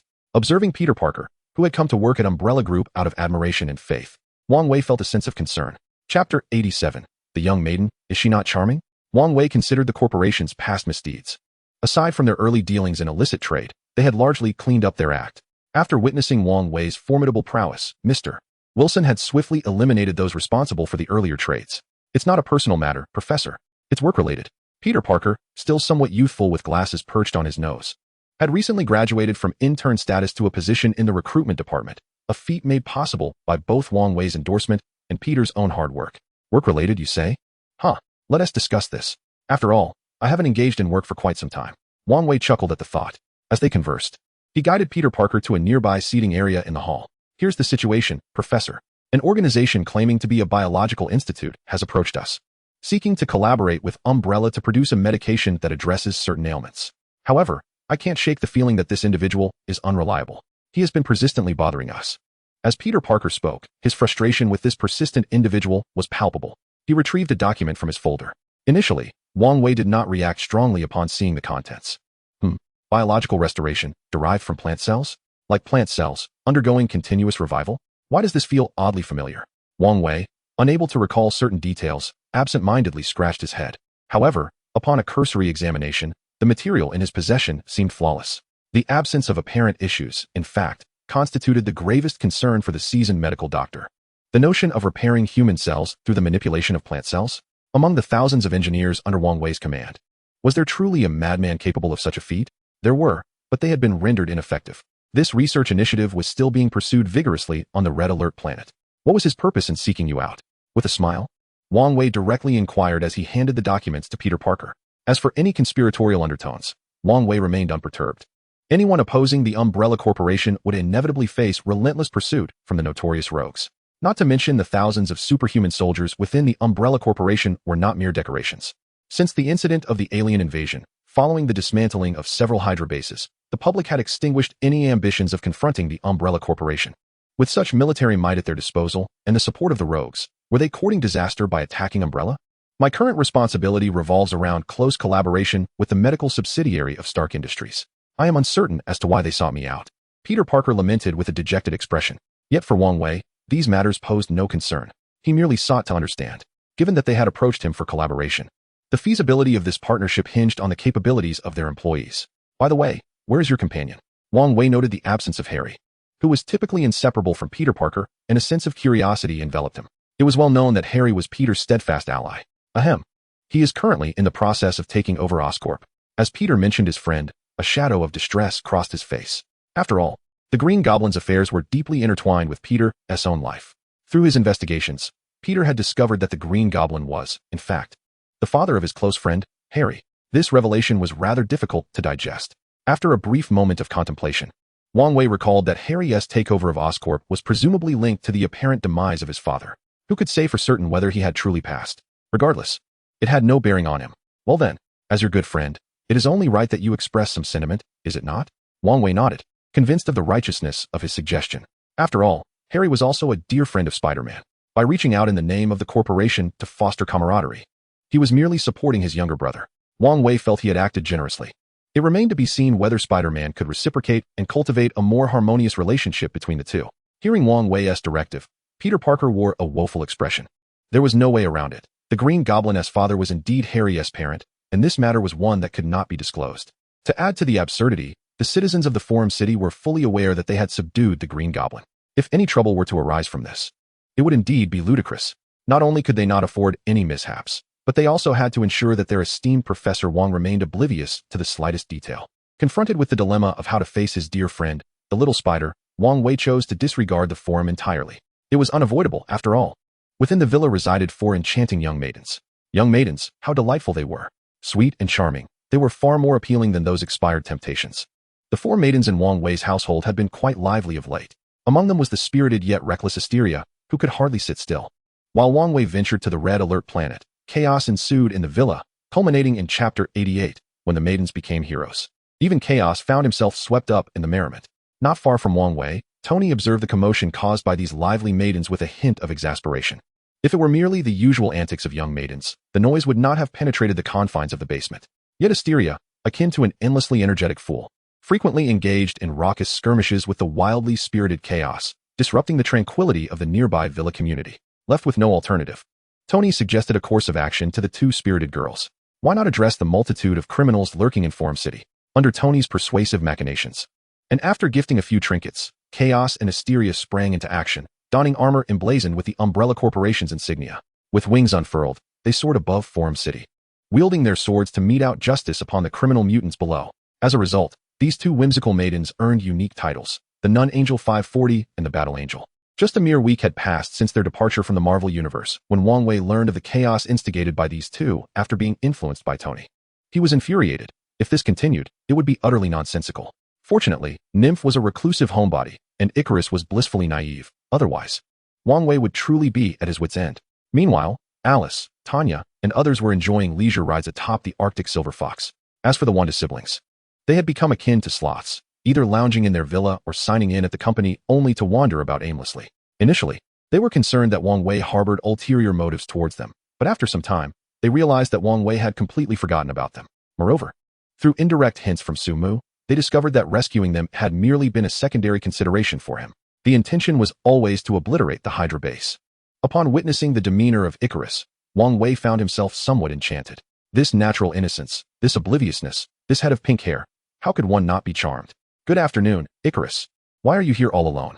With a warm smile, Wang Wei gently placed his hand upon Icarus's head, inquiring with a cheerful tone. Feeling the long-missed touch of a large hand, Icarus was filled with a sudden sense of joy. The reactor was in a state of upheaval.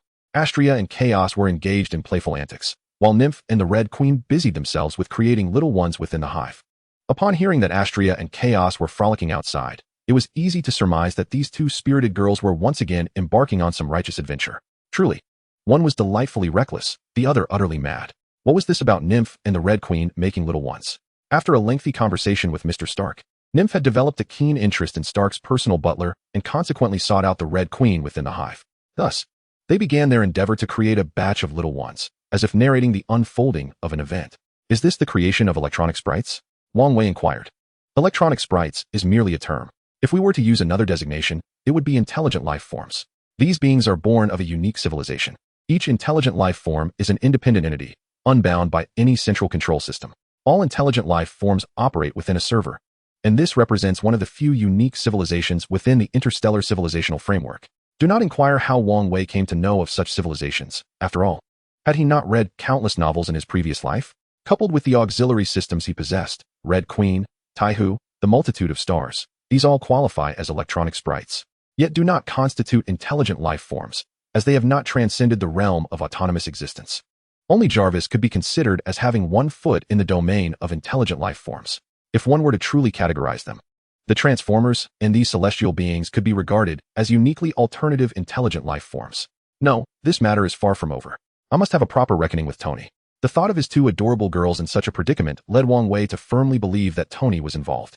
There was no doubt he must make Tony pay. As he spoke, Wang Wei eagerly made his way toward Tony's residence, with Alice and Tanya trailing behind, resigned to follow. At the entrance, Icarus paused momentarily, then hastened to catch up. Chapter 89. Do you have a counter-Tony armor? Good afternoon, sir. As Wang Wei stepped into Tony's villa, Jarvis's voice resonated through the living room. Good afternoon, Jarvis. Where's Tony? Wang Wei inquired, nodding slightly.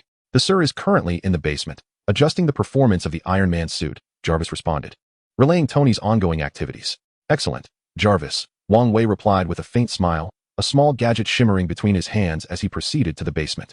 If anyone could enter Tony's basement, it would be Pepper Potts and Wang Wei. However, gazing at the small device in his hand, Wang Wei, carefree as ever, pulled the tab and tossed it inside. Boom. A thick cloud of smoke erupted from the device. What the hell? What's happening? Coughing amidst the enveloping smoke, Tony hurriedly dashed into his red silk fish armor. Yet, before he could fully enter, the dense fog struck him like a blow to the head, prompting a series of relentless coughs from within the suit. Jarvis, activate the ventilation. I want these intruders to feel my wrath. Tony, half kneeling on the ground, activated the infrared combat function. Understood, sir. Jarvis's response was swift, and the smoke dissipated as quickly as it had arrived. However, as Tony stood up, he was met with the peculiar smile of Wang Wei, sending a chill down his spine. What is going on? Wang Wei, how should I express my gratitude to you? Tony remarked, knowing full well that the smoke had been conjured by Wang Wei's handiwork. What do you intend to do? Tony assumed a defensive posture, wary of Wang Wei's intentions. Oh, nothing much. Just as an older brother, I thought I would teach those two foolhardy sisters of mine a lesson, Wang Wei replied. With that, the device in his hand emitted a brilliant light, resembling a whip. Just to clarify, I want to hit your face. Damn it, Wang Wei. After all the trust one placed in you, what are you doing? Icarus, hearing the commotion from the basement, glanced up, questioning Alice and the others. They're just playing. Alice and Tanya, with wandering eyes, sat in the living room, clinking their glasses and discussing the unfolding chaos. After a moment, noticing Tony's bruised face, Tanya couldn't bear it any longer and brought him some ice to soothe his injuries. You really went too far this time, didn't you? As he applied the ice, Tony grumbled at Wang Wei. Observing Tony's plight, Wang Wei felt a refreshing surge of satisfaction. Indeed, one's joy often seems to be predicated upon the suffering of others. Quite so, quite so. However, I must remark, have you been crafting your armors rather excessively of late? While preparing a fine cup of tea for himself, Wang Wei chuckled. Excessive? No matter how frequently I create my armors, it pales in comparison to your endeavors. At this, Tony rolled his eyes. Ever since he had gifted the second-generation armor to Wang Wei, their paths concerning armor design had diverged significantly. Wang Wei opted for direct performance enhancements and mass production for practicality, while Tony, on the other hand, meticulously crafted each armor, tailored to specific functions and capabilities. It could be said that both approaches held their respective advantages. Yet, I wonder, have you ensured that these armors can handle all aspects of combat? Wang Wei inquired with a smile, seemingly probing. Indeed, high-speed models, assault types, defensive variants, underwater designs, amphibious configurations, tri-environment anti-Thor armors, anti-Hulk armors, anti-magic armors, anti-energy armors, and more. I have created them all. As he spoke of his creations, pride illuminated Tony's visage. Whatever the requirement, he believed he could adapt to any combat scenario. There is even an anti-science magic armor, although my understanding of this scientific magic is somewhat limited, and it remains only 80% complete. At this mention, Tony grimaced slightly. His knowledge of scientific magic was rather scant, resulting in the armor's incomplete status. So, you've fashioned an armor specifically to counter me, have you? Wang Wei's gaze drifted lightly, unperturbed by Tony's actions, for he possessed considerable power at his disposal. Yes, how about we strike a deal? I wish to complete my anti-science magic armor. Therefore, you would allow me to enlighten you on various scientific magic concepts? How intriguing. However, I am even more curious. Does any of your armory include an anti-Tony armor? With a playful smile, Wang Wei regarded the bewildered Tony. Ha ha ha. If not, then so be it.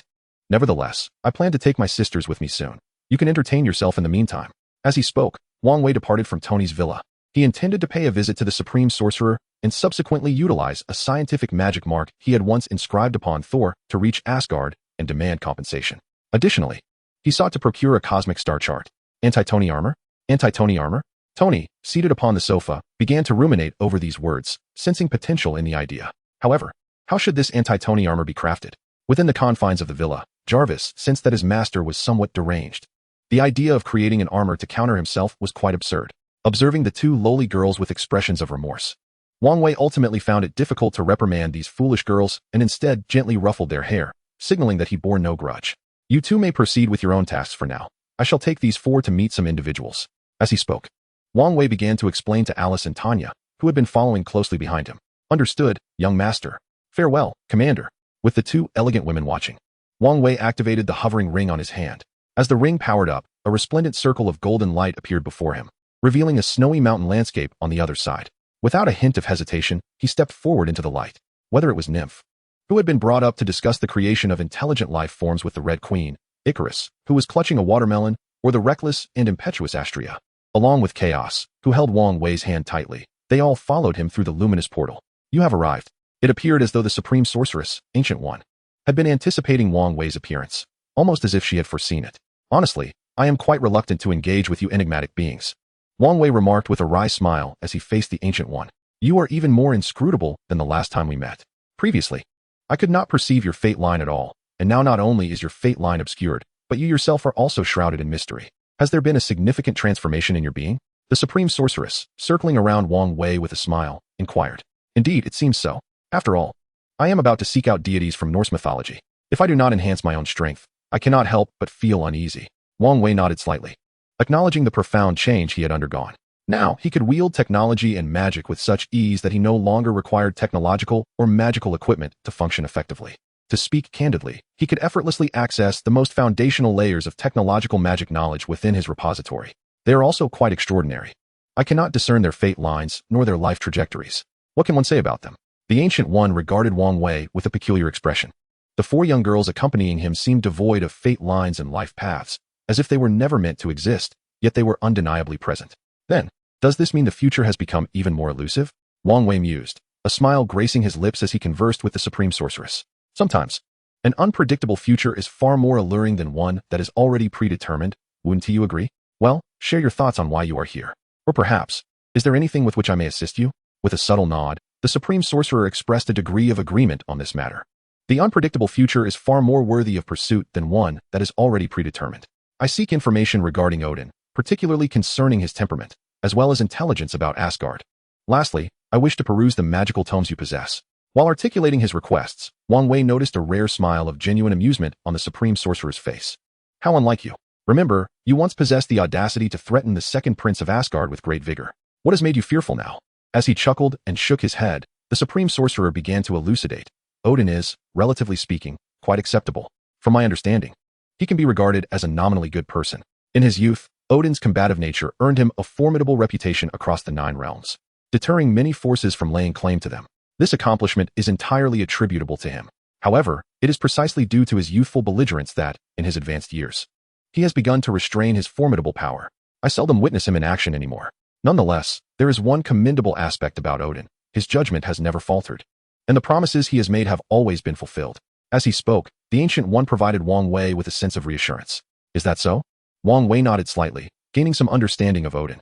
After all, he only vaguely remembered that Odin was the leader of the Nine Realms. The intricate details were lost on him. However, he had gleaned some insight from the Ancient One's words. Chapter 91. The Incomplete Void Engine. Quite intriguing. As for your request to borrow magical tomes, I consent. Shortly, one of my disciples will escort you to the Hall of Magic. The extent of your reading will depend solely on you. With these words, the Supreme Sorcerer's figure began to dissipate. Mr. Wang, at that moment, a young man approached from the lower part of the plaza. After glancing at Wang Wei and the young ladies behind him, the young man directly guided Wang Wei into the Hall of Magic. All of Kamartaj's magical books are housed here. Please, Mr. Wang. Following the young man's gesture, Wang Wei entered, accompanied by the four intelligent celestial beings. Upon beholding the seemingly endless expanse of the Hall of Magic, Wang Wei's lips twitched slightly. In this situation, how on earth will I manage to absorb all of this? Even with a photographic memory, it would take me years to fully comprehend these tomes. There was no turning back now. Having made this arduous journey, he could not return empty-handed. As he thought this, Wang Wei moved to the center of the hall. Extending his arms wide, Wang Wei gently closed his eyes, allowing his thoughts to delve deep into the recesses of his soul. Within this profound realm, two unique entities were intricately connected to the periphery of Wang Wei's spiritual ocean. These entities comprised a repository of knowledge on technological magic and a singular branch of the intelligent angelic civilization's technological tree. Alongside these, another engine-like entity lay dormant within the depths of Wang Wei's spiritual sea. Awaken and commence your tasks, he declared, prompting the slumbering engine to rouse itself. This entity was none other than a void engine that had accompanied Wang Wei upon his acquisition of the Divine King's body. Regrettably, it was a flawed creation, boasting a mere data rating of 10. However, it could not be entirely deemed defective. Rather, it existed in a disassembled state, yet to fully recover. Heavenly Palace. Catalog all these magical tomes. With Wang Wei's command, the void engine unleashed a tremendous searching force. As this force surged forth, the books from the nearby shelves began to levitate and drift outward, as if being perused by an unseen reader, their pages flipping in a cacophony of movement. Pray tell, where shall these tomes be recorded? The sheer volume is overwhelming, far exceeding the capacity of this spiritual ocean. They must either be integrated into the repository of technological magic or warrant the establishment of a new knowledge treasury. After a moment's contemplation, Wang Wei resolved to create a new knowledge treasury. This was the only viable means to ensure that not all magical tomes would be confined within the existing repository. Otherwise, integrating them into the technological magic would result in an unpredictable overflow. Understood. At the current pace, it will take 7 days to fully incorporate these tomes into the newly established knowledge treasury. 7 days? I hope Astria can withstand the silence and refrain from causing disturbances. With this thought, Wang Wei commenced the process of cataloging all magical tomes into his knowledge treasury. Every spell he uncovered, be it insights or significant events, was meticulously recorded. During this process, Wang Wei discovered the sheer exhilaration of possessing a knowledge treasury. As long as he willed it, he could continuously command all knowledge points and apply them comprehensively. Is there any issue here? Though some may lack wisdom, Astria discerned Wang Wei's furrowed brow, sensing he was deeply engrossed in some endeavor. Witnessing this, a flicker of concern stirred within her. Thus, it was said, do not mistake fervor for foolishness. Sometimes it is simply mindlessness. In the meantime, let us remain silent, especially you, Astria. As she spoke, Nymph led Chaos to a tranquil corner, seeking peace amidst the flurry of activity. Foolish one, Astria. As Chaos was led away by the nimble Nymph, he began to mock Astria with a playful derision. Observing Wang Wei diligently perusing the myriad of 543 magical tomes, Icarus bore a look of concern that, although unspoken, was vividly apparent. Time swiftly passed. In the blink of an eye, a week had elapsed. With the final tome successfully catalogued, Wang Wei exhaled deeply, reveling in the exhilarating sensation of being saturated with knowledge. The smooth marble floor was strewn with these magical books, leaving the shelves completely bare. Are you all right? Astria exclaimed, darting towards Wang Wei as if to inspect him from head to toe, her demeanor akin to that of an exuberant child. Calm down. I'm fine. I've merely been engrossed in an extensive array of magical texts. Wang Wei chuckled, playfully ruffling Astria's hair, as he explained to the trio of youthful girls. Chapter 92. Stepping onto the rainbow bridge upon confirming Wang Wei's well-being, Chaos clung to him like a playful young kangaroo, embodying the spirit of a little girl seeking affection from her father. Meanwhile, the diminutive nymph pointed at the vast collection of tomes that sprawled across the floor, grinning at Wang Wei. Wang Wei, momentarily taken aback by the sheer volume of books, gently set Astria aside to examine the intricate diagrams of invisible magical arrays depicted within the tomes and on the shelves. In an instant, he grasped the significance of these diagrams, recognizing a magic akin to that of a fledgling returning to its nest. I shall give it a try. Wang Wei mused internally as he summoned the essence of this magical type, proceeding to replicate the intricate workings with meticulous care. All right, let us go. He affectionately tousled Nymph's hair, taking her hand in one and cradling the clinging chaos around his neck with the other, leading Astria and Icarus toward the exit. Mr. Wang. Mordu, stationed outside the door, acknowledged Wang Wei's emergence with a slight nod toward the interior of the magical hall. Thank you. However, I have a question. Is there no white magic here? Though uncertain of Mordu's purpose, expressing gratitude seemed prudent. The mage replied, if Mr. Wang inquires about white magic. As if anticipating the question, Mordu elaborated generously. What if I do not inquire about white magic? Wang Wei raised an eyebrow, as if a realization dawned upon him. In that case, there would be no need to provide Mr. Wang with white magic. Mordu's response was predictably forthright, leaving Wang Wei in a state of discomfort. Thus, I find dealing with individuals of your mysterious ilk most displeasing. With a frown etched upon his face, Wang Wei activated the scientific magical seal inscribed upon Thor, accompanied by his youthful companions. As Heimdall, the guardian of the Rainbow Bridge, suddenly sensed an inexplicable aura approaching. He unsheathed his sword with a cold glare directed at the shimmering magical array before him. The brilliance of the magic, piercing through his eyes, revealed to Heimdall that its origin lay within the realm of Kamartaj on the Blue Planet. It was precisely this location that had caused Heimdall to refrain from taking action. Who knew if the Supreme Sorcerer had unexpectedly arrived? Although he was familiar with the Supreme Sorcerer's presence, he questioned the decorum of Asgard in welcoming guests. Emerging from the magical array was Wang Wei, who regarded the armored figure wielding a long sword with a mocking expression. Although Wang Wei did not recognize this individual, he was acutely aware of his surroundings. He stood at the gates of Asgard. Thus, it dawned on him that this sword-bearing guardian was merely a sentinel. What audacity for a mere gatekeeper to exhibit such arrogance in greeting guests. Guests? I certainly do not recall any visitors barging in unannounced into Asgard, Heimdall retorted, a subtle smirk gracing his lips as he observed the young man and the peculiar young girls accompanying him. Heimdall sensed an extraordinary power radiating from the girls, one that could obliterate stars. Who were these individuals? Wang Wei, amused by Heimdall's vigilant demeanor, erupted into laughter. Beside him, Astria unsheathed her light sword, eyes fixed warily on the towering figure before them. I wonder if this will even work. After all, your divine king once mentioned that as long as I possessed the ability to reach Asgard, I would be welcomed as a guest, Wang Wei declared, tossing forth a token resembling a medallion given to him by a simple-minded heir. My apologies. However, your arrival is indeed somewhat discourteous, Heimdall conceded, offering a slight apology. Shall I have someone escort you to the palace? Not necessary. I wish to behold the grandeur of Asgard myself, Wang Wei replied with a smile, dismissing Heimdall's offer for an escort. Thor, your friend has arrived. Go and welcome him. Odin, who was gradually succumbing to slumber within the palace, summoned his son. Yes, father. Thor acknowledged, hurrying toward the Rainbow Bridge. Hey, Wang Wei, you've come. Though Thor did not harbor strong feelings for Wang Wei, whether positive or negative, he certainly disapproved of Wang Wei's avaricious demeanor. As Wang Wei was about to depart from the gates of the Rainbow Bridge, he spotted Thor approaching. Chapter 93, 3 Conditions. He couldn't help but mutter to himself, expressing his disdain for dealing with these aged individuals, who seemed devoid of secrets.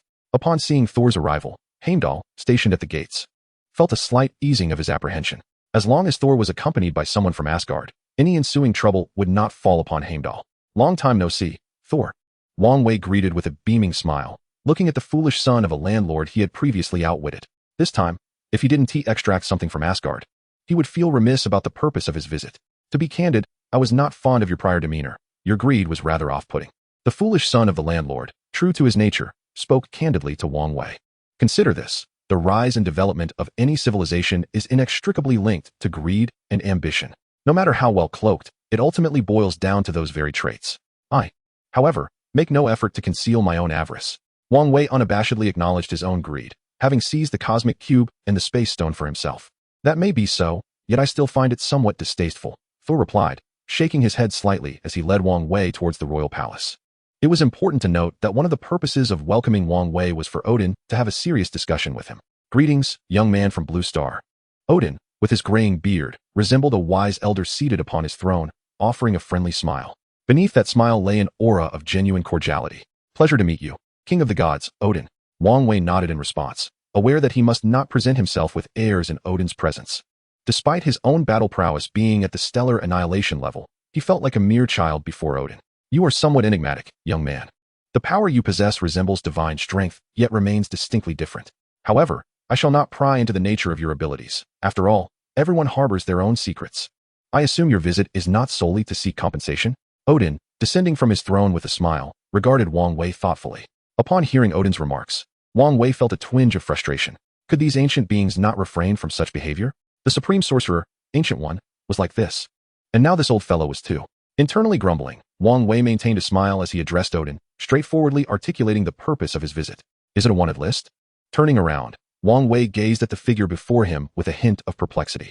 Indeed, my team has recently developed a cosmic battleship, seeking to conduct a practical exercise to analyze the gathered data.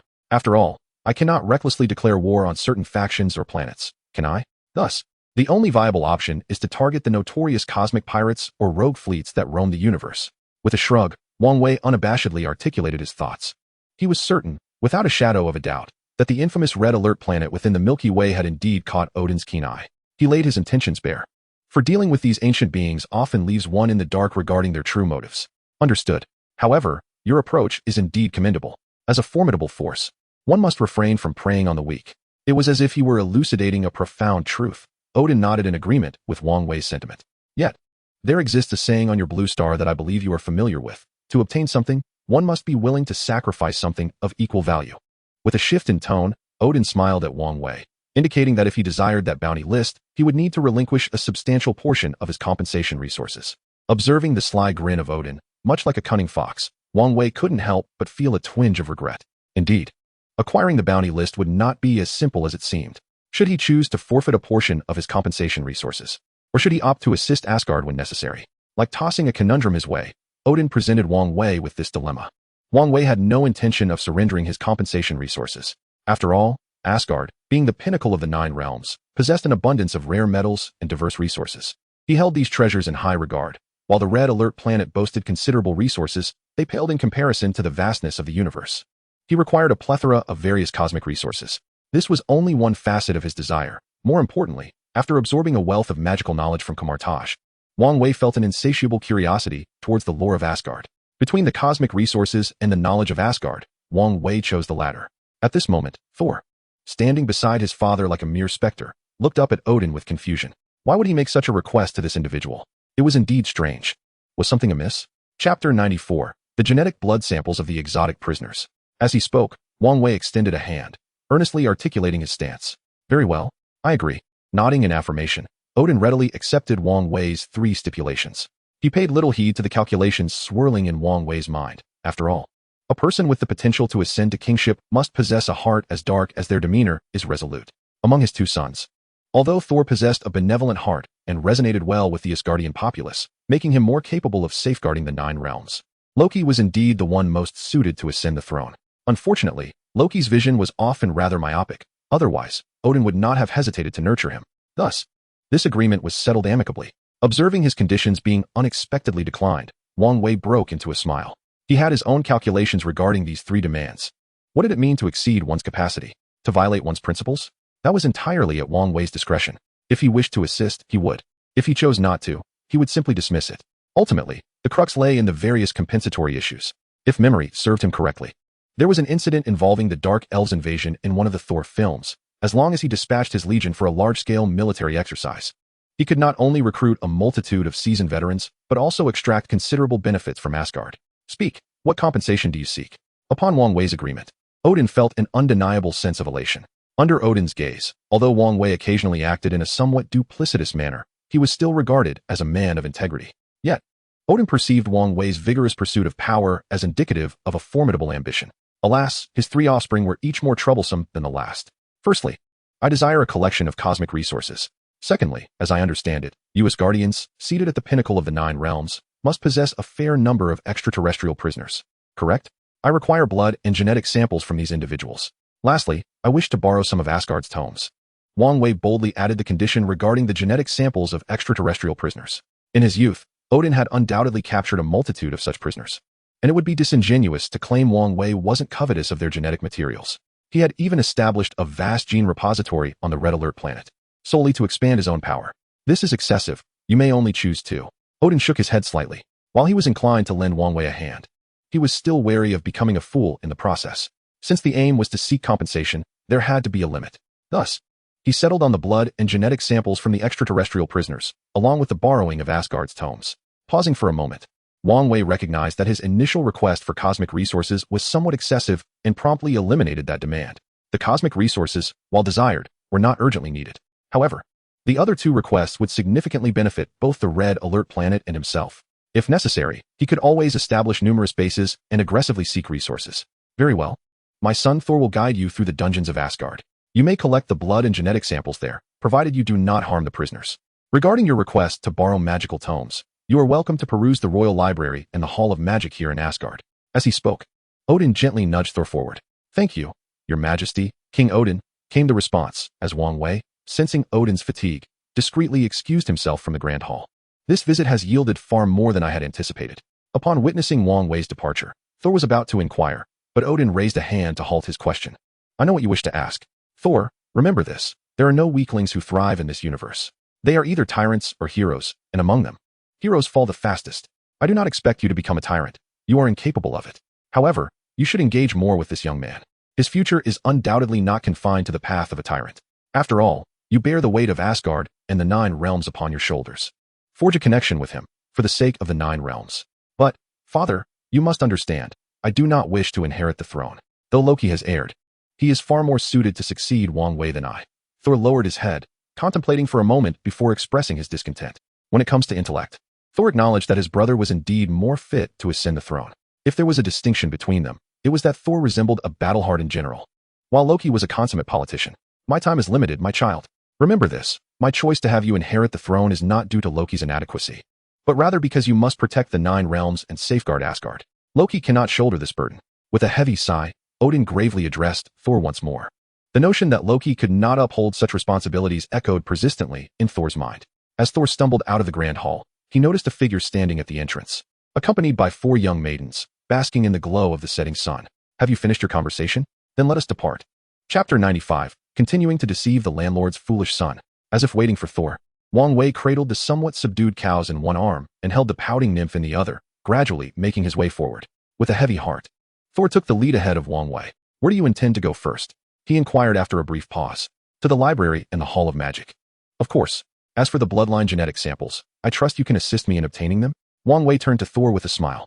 After waiting at the entrance for a moment, Wang Wei began to comprehend the situation. Odin was undoubtedly seeking allies for his future foolish son. After all, he vaguely remembered that it was only after both Odin and the Ancient One had perished that the purple potato dared to venture into this blue star. However, at this moment, Odin was already preparing to find allies for his foolish son. This implies that Odin might meet his demise even before the Ancient One. The thought of this left Wang Wei feeling rather exasperated. Yet, there existed a silver lining. Deceiving this Na'vi heir of the landowner was undoubtedly more comfortable than being under the scrutiny of that old rascal, Odin. With this in mind, Wang Wei resolved to extend a measure of trust to the landowner's foolish offspring. Are you not going? Wang Wei's inquiry momentarily startled Thor. Considering Wang Wei's penchant for tinkering with genetic matters, it would have been odd if Thor had not reacted. After all, during his first visit to the blue planet, he had been persuaded by this fellow to part with a vial of his blood. The mere recollection of this made Thor perceive Wang Wei as possessing some peculiar and questionable proclivities. I shall not go. After all, that is your dungeon. If the prisoners were to incite a rebellion due to my presence, it would be less than ideal, wouldn't it? I leave this matter in your capable hands. Dear brother Thor. While speaking, Wang Wei patted Thor on the shoulder, flashing a brilliant smile that revealed his pearly white teeth. Very well. After some contemplation, Thor acknowledged the importance of the dungeon and opted to decline. It would indeed be simpler for one of their own to handle the blood extraction. Given that, I shall take charge of the blood from those fellows in the dungeon. Observing Wang Wei's trust, the foolish son thumped his chest, confidently asserting that he would handle the task. Truly, he was the type to become overly elated by mere praise, having conveniently forgotten how Wang Wei had previously taken advantage of him. Then, shall we proceed to the library or the magical hall? Wang Wei, nodding, suppressed his inner excitement and joy, eager to delve into the contents of the library or the magical hall. All right, follow me. Like an elder brother guiding a younger sibling, Thor led Wang Wei towards the magical hall. To Thor, since Wang Wei was adept at wielding magic, it was only natural that he would be most intrigued by the magical hall. There was no need to bother with the library, which, aside from some magazines and historical texts, was of little value. As someone who had faltered in literature, Thor regarded the library as a former nightmare. What are you all planning to do? I estimate that the magical hall contains a plethora of books. Upon arriving at the heavily guarded magical hall, Wang Wei felt a twinge of wistfulness. Indeed, Asgard, being the pinnacle of the 9 realms, boasted a magical hall that was not only magnificent, but also tightly secured. This level of grandeur evoked a hint of envy in Wang Wei. On the Red Alert planet, the landscape was dominated by steel cities and military bases, and he yearned for a capital akin to Asgard. Does this mean we must wait for quite some time? He mused, disheartened by the prospect. Astrea, the passionate and somewhat foolish girl, wore a rather glum expression. For the energetic Astrea, remaining stationary in one place for any length of time was nothing short of torment. Are there any snacks? Although Nymph remained silent beside Wang Wei, she turned directly to inquire of Thor. After all, enduring a week of stillness was equally excruciating for Nymph. It would be far more enjoyable to wander outside this magical hall. Asgard has plenty of delicious treats, my dear. A regal lady emerged from the depths of the magical hall. Upon witnessing her splendid attire, a flicker of speculation ignited within Wang Wei's heart. Mother. Upon her arrival, Thor promptly bowed in respect, and Wang Wei followed suit with a nod. Are you the young man whom Odin has praised so highly? Indeed. You are quite the striking figure. The queen, who approached with an air of grace, assessed Wang Wei from head to toe and smiled gently. Your Majesty, you flatter me. Wang Wei responded humbly. Generally, such gentle women are most beloved, and it is wise not to leave a negative impression, especially since he intended to ensnare the foolish son of the local lord in the future. Mr. Wang, are you planning to delve into the tomes within this magical hall? The queen inquired with a smile as she stepped closer to Nymph and the others. Yes, your Majesty. Then, I shall take care of these children. I will ensure they are well looked after. The queen, radiating maternal warmth, appeared as if her nurturing instincts had fully awakened. She smiled at the petite girl clinging to Wang Wei and the 3 young ladies closely following him. That would be most appreciated, your Majesty. After a brief moment of hesitation, Wang Wei nodded. Perhaps allowing Icarus and the others to remain with the queen would indeed be a splendid choice. Then come with me. Little ones, I will take you to enjoy some delightful treats. With a smile, she took the small figure of cows from Wang Wei and gently grasped Nymph's hand, leading them away. Icarus, slightly concerned for Wang Wei, looked up at him. Go on, have fun. Wang Wei chuckled softly as he gently ruffled Icarus's hair. Seeing Wang Wei like this, both Icarus and Astrea nodded and followed the queen. It's the first time I've seen the queen like this, Thor remarked. A hint of envy directed towards Wang Wei. Well, I shall proceed inside. Wang Wei chose to feign ignorance to Thor's envy. Your envy is of no concern to me. Upon entering the magical sanctuary, Wang Wei surveyed his surroundings and realized there were no outsiders present. He promptly activated the void engine. It seemed far more advantageous to establish a repository of magical knowledge than to merely read it. How much could he absorb independently? Once the knowledge repository was established, he could ultimately transfer the entire technological tree of civilizations from the supergod universe. Subsequently, he would share it directly with his subordinates. For someone like Wang Wei, who harbored grand ambitions, consolidating all magical knowledge into that repository was the most prudent course of action. While Wang Wei was engaged in absorbing magical knowledge in Asgard, Tony Stark was enduring considerable distress on Blue Star, a predicament intertwined with Peter Parker. Wang Wei's Umbrella Corporation was renowned as a pharmaceutical giant and a pioneer in biological sciences. The members of the Abyssal Organization initially intended to locate a representative of the Umbrella Corporation to seize control and subsequently launch a full-scale assault on Stark Industries. However, it remains uncertain whether it was due to their inability to access Wang Wei and his secretarial team or the imposing presence of the numerous security personnel employed by Umbrella that ultimately led them to shift their focus to the subsidiary formed from the merger of Umbrella and Stark Industries. As a result, these individuals managed to send their loyal bodyguard, Happy, to the hospital. Tony was incensed and initiated a series of retaliatory measures against the Abyssal Organization. His aspirations were noble, yet reality proved to be rather comical. With the extensive support from the Umbrella Corporation and S.H.I.E.L.D., Tony felt somewhat invincible, only to subsequently suffer a significant setback. Left with no alternative, he resorted to operating independently and enlisted the assistance of Su Mu for several tasks. Having been entrenched in the Umbrella Corporation for an extended period, Su Mu had developed a keen interest in the Abyssal Organization. He promptly mobilized hundreds of superpowered soldiers to besiege the organization at the docks. Thus commenced a battle led by Tony, supported by hundreds of superpowered soldiers, aimed at dismantling the Abyssal Organization. Sir, Mr. Su Mu has reported that their forces are ready. The area has been completely sealed off by their security personnel. Clad in his armor, Tony gazed at the nearly 100 suits soaring through the sky, feeling a twinge of apprehension. The members of the Abyssal Organization resembled suicide bombers, prone to detonate at any moment. J.A.R.V.I.S. Relay pertinent information about these individuals to Su Mu. I want to avoid a situation where they suffer significant losses, prompting Wang Wei to seek retribution against me. All details have been communicated to the Sir. Friday. Prepare for battle. Nodding, Tony issued commands to another system within his suit. Understood, sir. Friday was the response, a sophisticated AI developed by Tony, designed to accommodate the myriad systems at Wang Wei's disposal. Unlike the private butler like Jarvis, the early emerged FRIDAY was imbued with a vast array of combat data, including specific battle information from the cavalry regiment that Tony had requested from Wang Wei. Nevertheless, FRIDAY's status remained subordinate to that of Jarvis. With a fierce roar from Tony, the hundreds of armored suits soaring in the sky sprang into action. Witnessing the aerial ballet of these magnificent suits, Sumu could not help but feel a twinge of envy. After all, every man harbors a dream of piloting a mech. And Sumu was no exception. Commence the hunt. He commanded, simultaneously instructing Jin Sheng to gather and transport all pertinent data.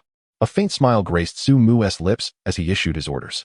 Upon hearing Sumu's directives, the seasoned super soldiers sprang into action. However, in a scenario of 3 versus 1 or 5 versus 1, these super soldiers were more than capable of teaching their foes a lesson in humility. One-on-one combat. That was out of the question. It was always a collective confrontation against a solitary opponent. Meanwhile, apart from the comical Tony on Blue Star, a throng of engineers on the Red Alert planet were fervently engaged in their work, cursing as they endeavored to perfect the monstrous quantum-powered spacecraft. These engineers were locked in a spirited struggle, wielding wrenches as they argued passionately to persuade one another that their methodologies were superior. In stark contrast to the humorous antics on the Red Alert planet, a member of a former astronomical team had inadvertently gone missing in a derelict factory. Chapter 97. Let us try our luck with a sign-in. Amidst the intertwining of spaces, this female scientist, let us refer to her as such, found herself enveloped in a shadowy realm reminiscent of the Dark Elves, evoking a sense of profound oppression. We have slumbered for centuries. We have awakened. Darkness shall inevitably return. No one can impede our resurgence. We are the Dark Elves. The etheric particles have manifested. Dear ones, the revival of the Dark Elves requires your sacrifice. In a secluded and obscure canyon, a colossal spacecraft lay in wait, where a cadre of dark-hued, eerily white-eyed Dark Elves erupted in a cacophony of roars. Is this the latest batch of prisoners? Thor inquired with a hint of confusion. Should we perhaps draw some blood from them?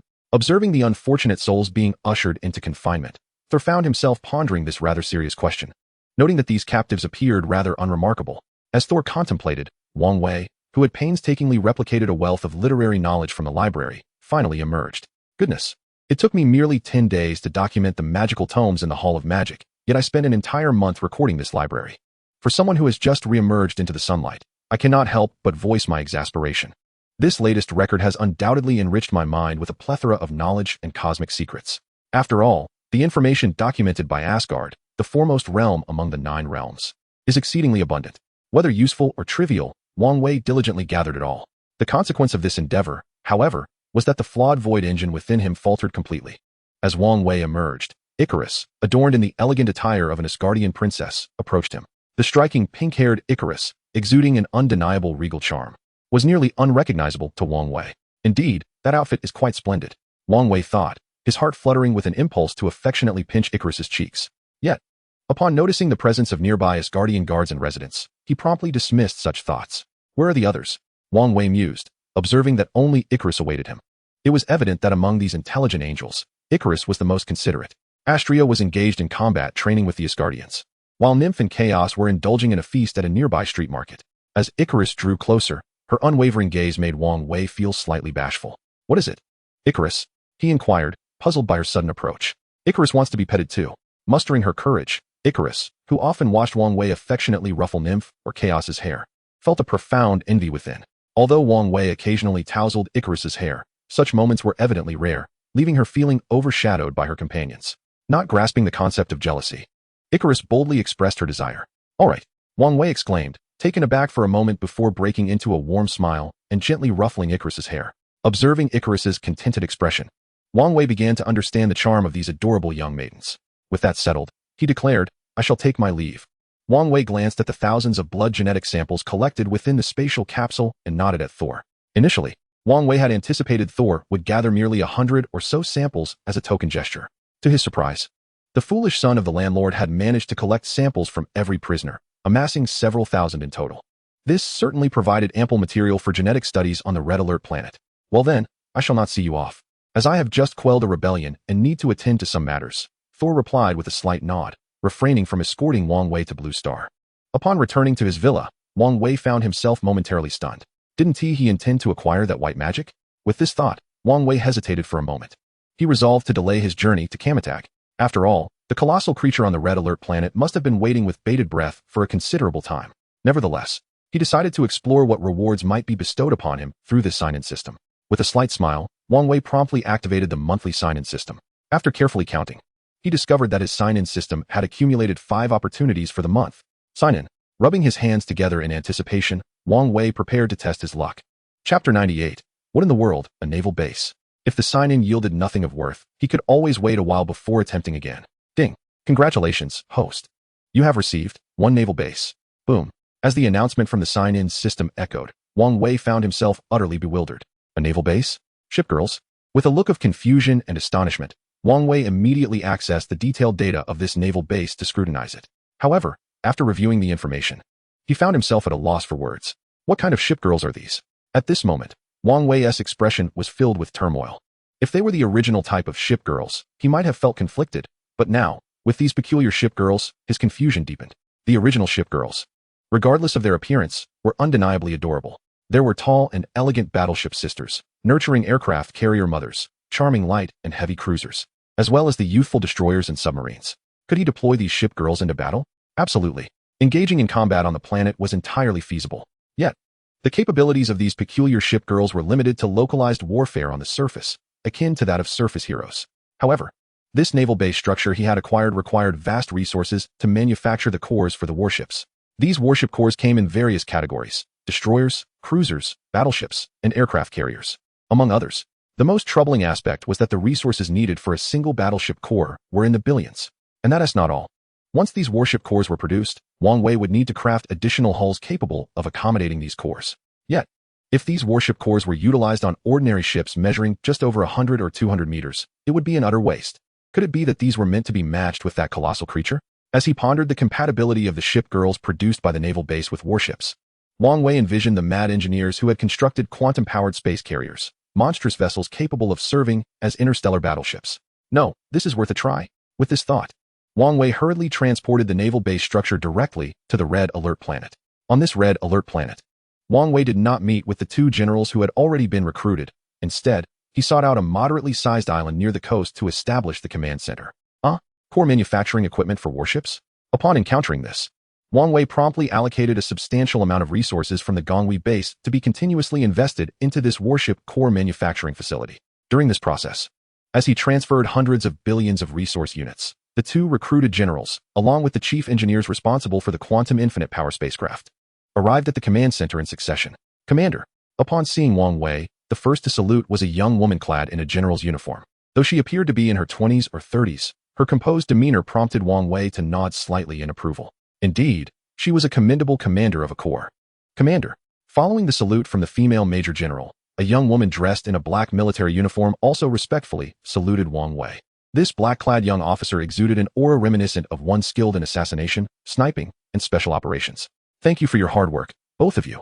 I will rely on you here in the future, Wang Wei remarked, recognizing that one was a major general and the other a major, whose military experience undoubtedly surpassed his own. Commander, when shall we initiate the ignition of the quantum infinite power spacecraft? The chief engineer, with a look of eagerness, inquired directly of Wang Wei. Igniting such a massive spacecraft was indeed the most pressing thought on the engineer's mind. There's no rush on ignition. I have acquired something new. If successful, its enhancement effects will vastly surpass those of ignition. Wang Wei replied with a smile. His gaze filled with anticipation as he looked at the command center voraciously consuming resource units. Vastly surpass ignition? Upon hearing this, General Liang, capable of commanding an entire corps, raised an eyebrow in intrigue. Since arriving, General Liang had taken charge of all affairs on this Red Alert planet. Not only that, but he had also recruited numerous troops, fully replenishing the personnel and combat readiness for the quantum infinite power spacecraft. In General Liang's view, he favored commanding a spacecraft capable of engaging in combat in the cosmos over leading ground forces. Yes, General Liang. Once the command center successfully manufactures the warship core, the quantum infinite power spacecraft will experience a qualitative leap, Wang Wei explained as he elaborated further. As Wang Wei stated this, General Liang became increasingly perplexed. What sort of enhancement could possibly facilitate such a significant transformation in a spacecraft that resembled a colossal monster? Have you heard of the ship spirits? After a moment's contemplation, Wang Wei realized that he could only illustrate the core effects of the warships produced by this naval base in this respect. Chapter 99, The Warship Core. Ship Spirits? Indeed. During the Age of Sail, some sailors exhibited a profound affection for their vessels, and on certain occasions, these sailors claimed to have glimpsed the spirits of their ships. This phenomenon was not confined to the era of sailing vessels. Even among modern warships, there are crew members who assert they have encountered the existence of ship spirits. However, the notion of ship spirits is merely a product of the sailors' deep-seated reverence for their warships, a figment of their imagination. What I am about to recruit is akin to these ship spirits. The difference lies in the fact that they, like us, possess the ability to speak, laugh, and think. They even boast combat experience that rivals our own. Most significantly, once a warship has been assimilated by them, many issues can be circumvented. In simpler terms, they represent an existence far superior to a superweapon joint control system. They can even detach from the warship and move freely. As Wang Wei spoke, he detailed the ship girls from Azalane in their warship forms. To put it plainly, the warship core is akin to the soul, while the warship serves as the body. When the soul aligns with the body, the ship girls can maneuver the warship with remarkable finesse. This allows for a reduction of auxiliary and logistical personnel on the warship by over 1/3, or even 1/2, down to 1/8 or 1/10, enabling the integration of ground troops and other military units. After Wang Wei elaborated on the warship forms of the ship girls from Azalane, General Liang and the imposing woman in black military attire finally began to grasp the concept. However, upon hearing this, the chief engineer became exceedingly excited. "Commander, could you provide me with a core for research?" Facing the engineer's glowing eyes, Wang Wei felt a wave of exasperation wash over him. "Give you a core for research? I might as well hand you a hammer for your studies." As someone who had played the ship girl game, entrusting the ship girl core to him would be utterly foolish. Although Wang Wei harbored a deep curiosity about what the warship core truly entailed, he had no intentions of conducting research, at least not for the time being. "Let us hold off for now. If you genuinely wish to conduct research, how about you focus on advancing the technology trees of the Gonghui base and the Shenzhou base first?" After a brief exchange, Wang Wei resolutely declined the request. After waiting for quite some time, the resources amounting to hundreds of billions needed to manufacture the aircraft carrier core were finally allocated. Without hesitation, Wang Wei chose to proceed with the production of the aircraft carrier core, observing that the manufacturing process would require approximately 7 to 8 hours. He couldn't help but nod in approval. If the construction of the battleship requires 7 to 8 hours, it could certainly be deemed a formidable carrier mother. Nodding in agreement, Wang Wei fixed his gaze upon General Liang. After all, in Wang Wei's heart, General Liang was the only person capable of commanding hundreds of thousands of troops. "General Liang, I have 2 appointments for you. I wonder which one you would prefer?" He continued. "The first is to become the highest executive officer on this Red Alert planet, responsible for a myriad of tasks across the realm." As he spoke, Wang Wei elaborated on the distinctions between the appointments, envisioning both the possibility of General Liang commanding the spacecraft and assuming the role of the paramount executive officer on the Red Alert planet. One cannot overlook how, under Wang Wei's guidance, the Red Alert planet has seen the establishment of research bases and laboratories in various locations.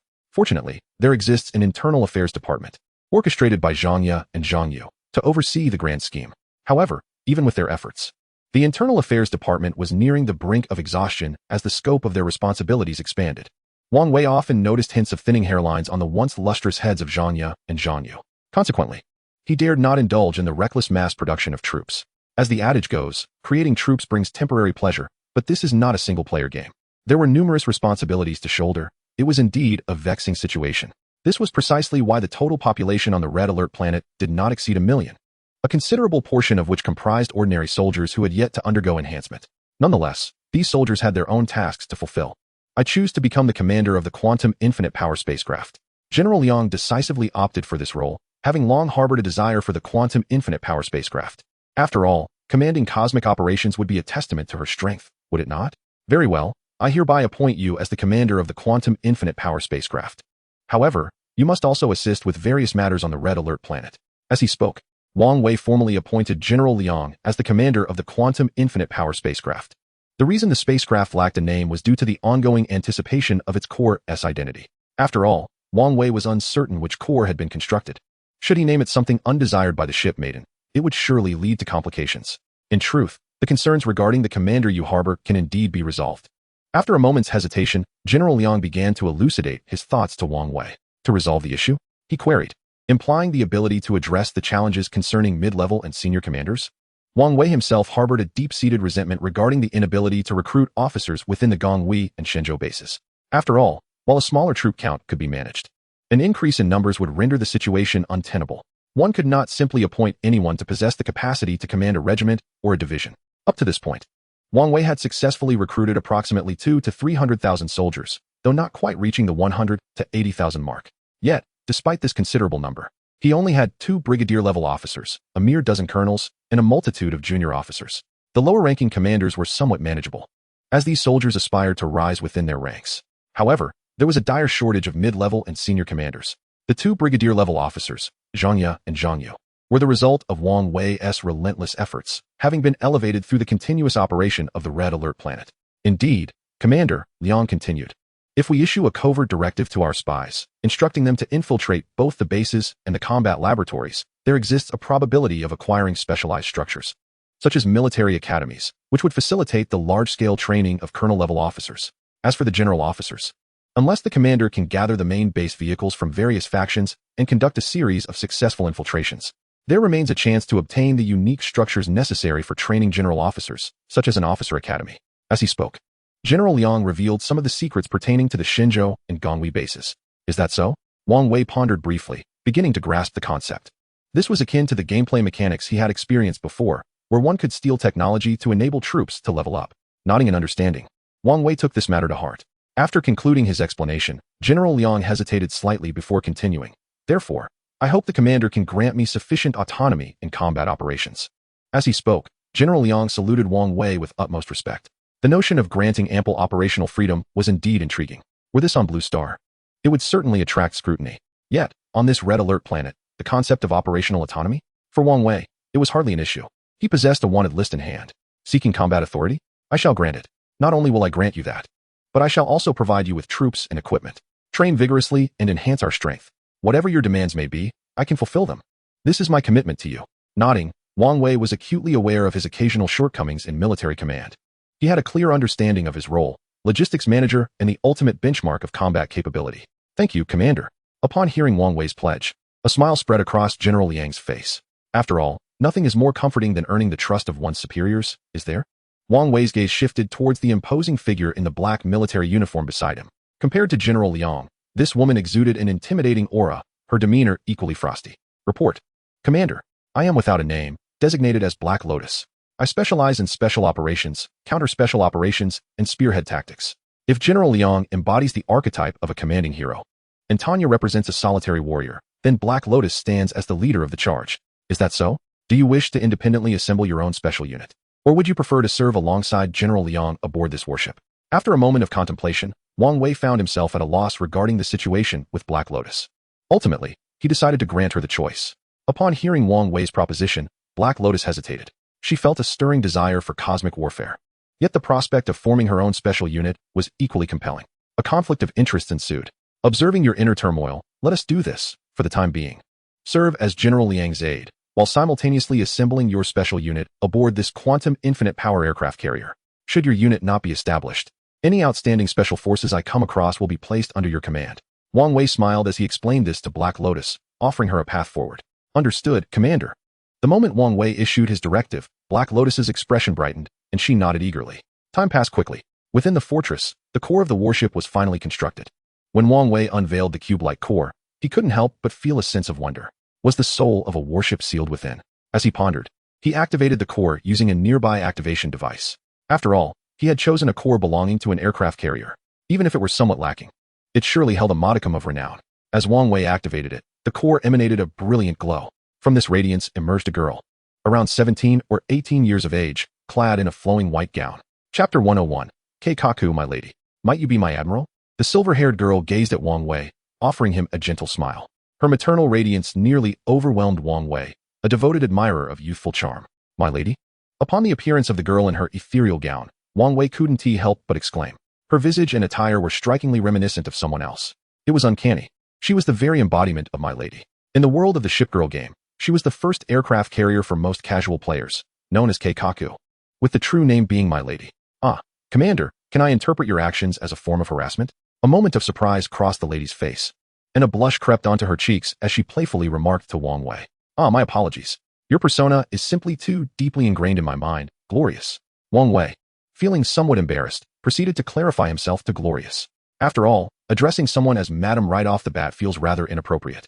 However, I do not find it unpleasant. Yet, what irked Glorious was that after apologizing, Wang Wei immediately introduced himself to the two ladies beside him. General Liang, allow me to present your future partner, the Quantum Infinite Power Aircraft Carrier, Glorious. This was indeed the official name of the aircraft carrier. As he spoke, Wang Wei introduced Glorious to General Liang. Hello, Glorious. You may call me Commander Liang. Despite being somewhat puzzled by the sight of this girl who appeared to be merely 17 or 18 years old, General Liang extended his hand in greeting. I am the Glorious-class aircraft carrier, Glorious. It is a pleasure to meet you, General Liang. Nodding in acknowledgement, Glorious reciprocated the handshake. All right, let us proceed to the ship's assimilation. As he spoke, Wang Wei led General Liang and Glorious to the control room of the Glorious. Upon placing the ship's core in the control room, the entire vessel seemed to come alive. An invisible, transparent wave of light gradually enveloped the surface of the ship, and many areas of the Quantum Infinite Power aircraft carrier were wirelessly connected. More importantly, those previously rough or poorly designed aspects began to exhibit subtle changes at that moment. However, the extent of these changes was rather minor, almost imperceptible. Commander, I must be an aircraft carrier, right? Why does my ship possess so many cannons? After merging with the aircraft carrier, Glorious looked at Wang Wei with a puzzled expression. After all, the presence of 3,000 enamel cannons was rather excessive. Not to mention the 10 mutated mushroom eggs. With such firepower, it would be surprising if Glorious were to feel elated. After all, she was an aircraft carrier, not a battleship. That is temporary. You know this ship is an experimental version. The specific effects will be customized later. For now, we just need you to run some tests with the data. The chief engineer will explain the details to you. As he spoke, Wang Wei pushed the chief engineer forward. Indeed, a ship containing cannons, aircraft, and decks was a source of perplexity for Wang Wei. No one could definitively state what this cosmic vessel truly was. However, in Wang Wei's understanding, it was inevitably categorized as a destroyer, submarine, or aircraft carrier. A creation that combined such an array of artillery, aircraft, torpedoes, and mushroom eggs was indeed a monstrous output.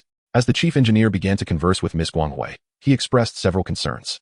According to Wang Wei, no one understands this battleship better than Wang Wei herself, not even the chief engineer. While the chief engineer furrowed his brow and articulated various issues, Wang Wei expressed her disdain for the 3,000 enamel cannons.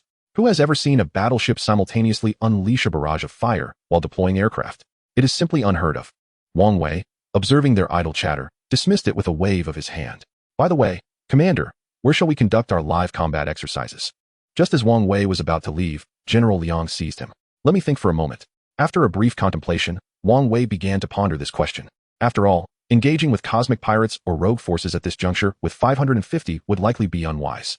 However, before departing from Asgard, he sensed an impending storm brewing. Dark elves, perhaps? There seemed to be an unsettling anticipation in the air. If it were indeed the Dark Elves, he vaguely recalled that they possessed a starship capable of interstellar jumps. He resolved to make a trip to Blue Star.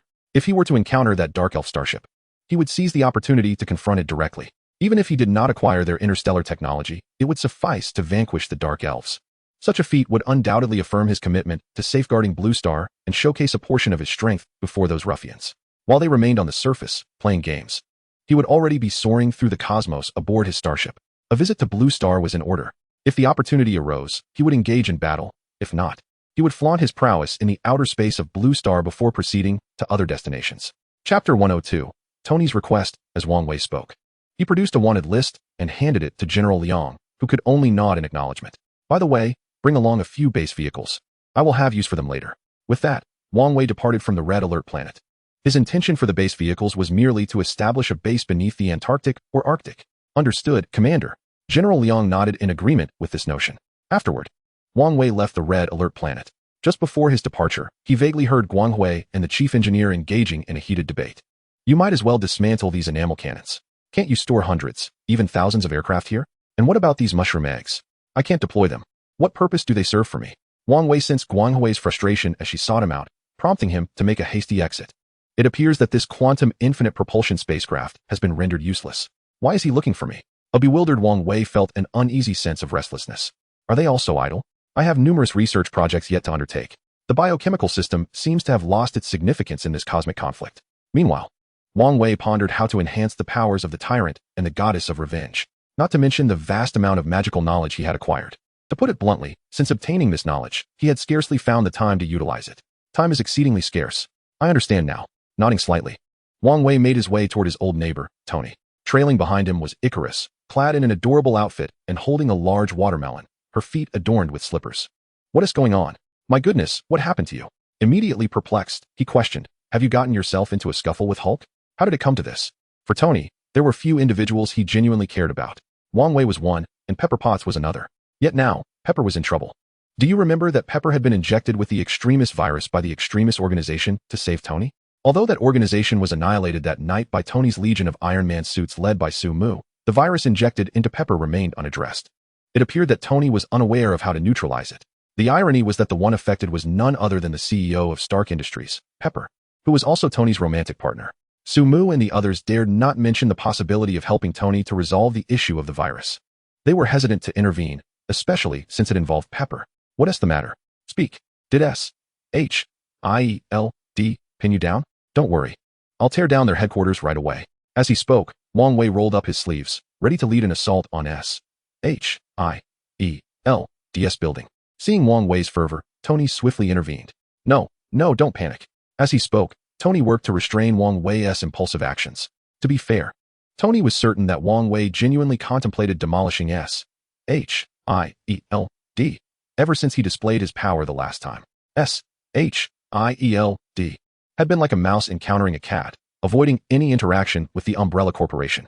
Even when matters arose, they only sent Black Widow Natasha, Hawkeye Barton, and Steven to deal with them. Although the Avengers still existed, with Wang Wei and Tony as members, and Wang Wei even serving as the team captain, Tony sensed an underlying estrangement. Did Wang Wei feel the same? He was far too busy to care. Wang Wei was immensely grateful that the Avengers did not come seeking trouble. Wang Wei was completely oblivious to the estrangement. So what is the story?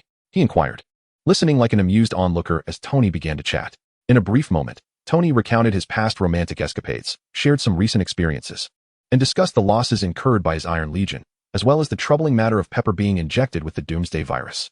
To put it succinctly, your Pepper has been injected with the Doomsday virus. Although she managed to withstand its backlash during your recent battle, you cannot be certain if she can truly control the virus, correct? Hence, you wish for my assistance in extracting this virus from her? Wang Wei articulated Tony's thoughts succinctly. That is precisely it. Tony replied, a hint of pride making it difficult for him to ask for help, his gaze pleading as it rested on Wang Wei. After all, this was a predicament only Wang Wei could resolve. All right, this can be arranged. But I will need something from you, Wang Wei stated. What do you need? Tony asked. The research materials and relevant experimental data from the Doomsday Organization. Without these, how can I analyze the virus and assist your Pepper? Didn't your minister Sue take those away? Aren't you aware? Tony responded, perplexed. I know nothing about that. Wang Wei retorted, slightly exasperated. I've been exceedingly busy. He then activated communication with Sue in Tony's presence. Sue, what happened to the materials regarding the Doomsday virus that you and Tony were dealing with? Wang Wei inquired boldly. Sir, all the data is located in the Umbrella Corporation's research facility. Several engineers are currently studying the virus. However, they have reported that the Doomsday virus is quite challenging. Sue explained, understanding the implications of Wang Wei's inquiry. Nodding, Wang Wei ended the call. I have good news and bad news. Which would you prefer to hear first? He glanced at Tony, a mischievous grin on his face. Skip the pleasantries and just tell me. Tony replied, exasperated, unable to comprehend how his once serious friend had transformed into such a playful character. I truly cannot fathom what else this Doomsday virus could do aside from turning humans into living bombs. Could it enhance human abilities or bolster immune responses? Wang Wei mused, expressing his perplexity regarding the virus. Tony, anxious at this point, felt a surge of worry for Pepper. As a professor with expertise in biology, Wang Wei's concerns regarding the Doomsday virus were not to be taken lightly. This is unacceptable. If something were to happen to little Pepper, it would be utterly devastating. Rest assured, the problem isn't insurmountable. It's merely a minor inconvenience. Contemplating this, Wang Wei began to explain to Tony the intricacies of extricating the apocalypse virus from a human host. Although it presented certain challenges, for Wang Wei, it was hardly a significant issue. Well, I appreciate your assistance. Compared to S.H.I.E.L.D.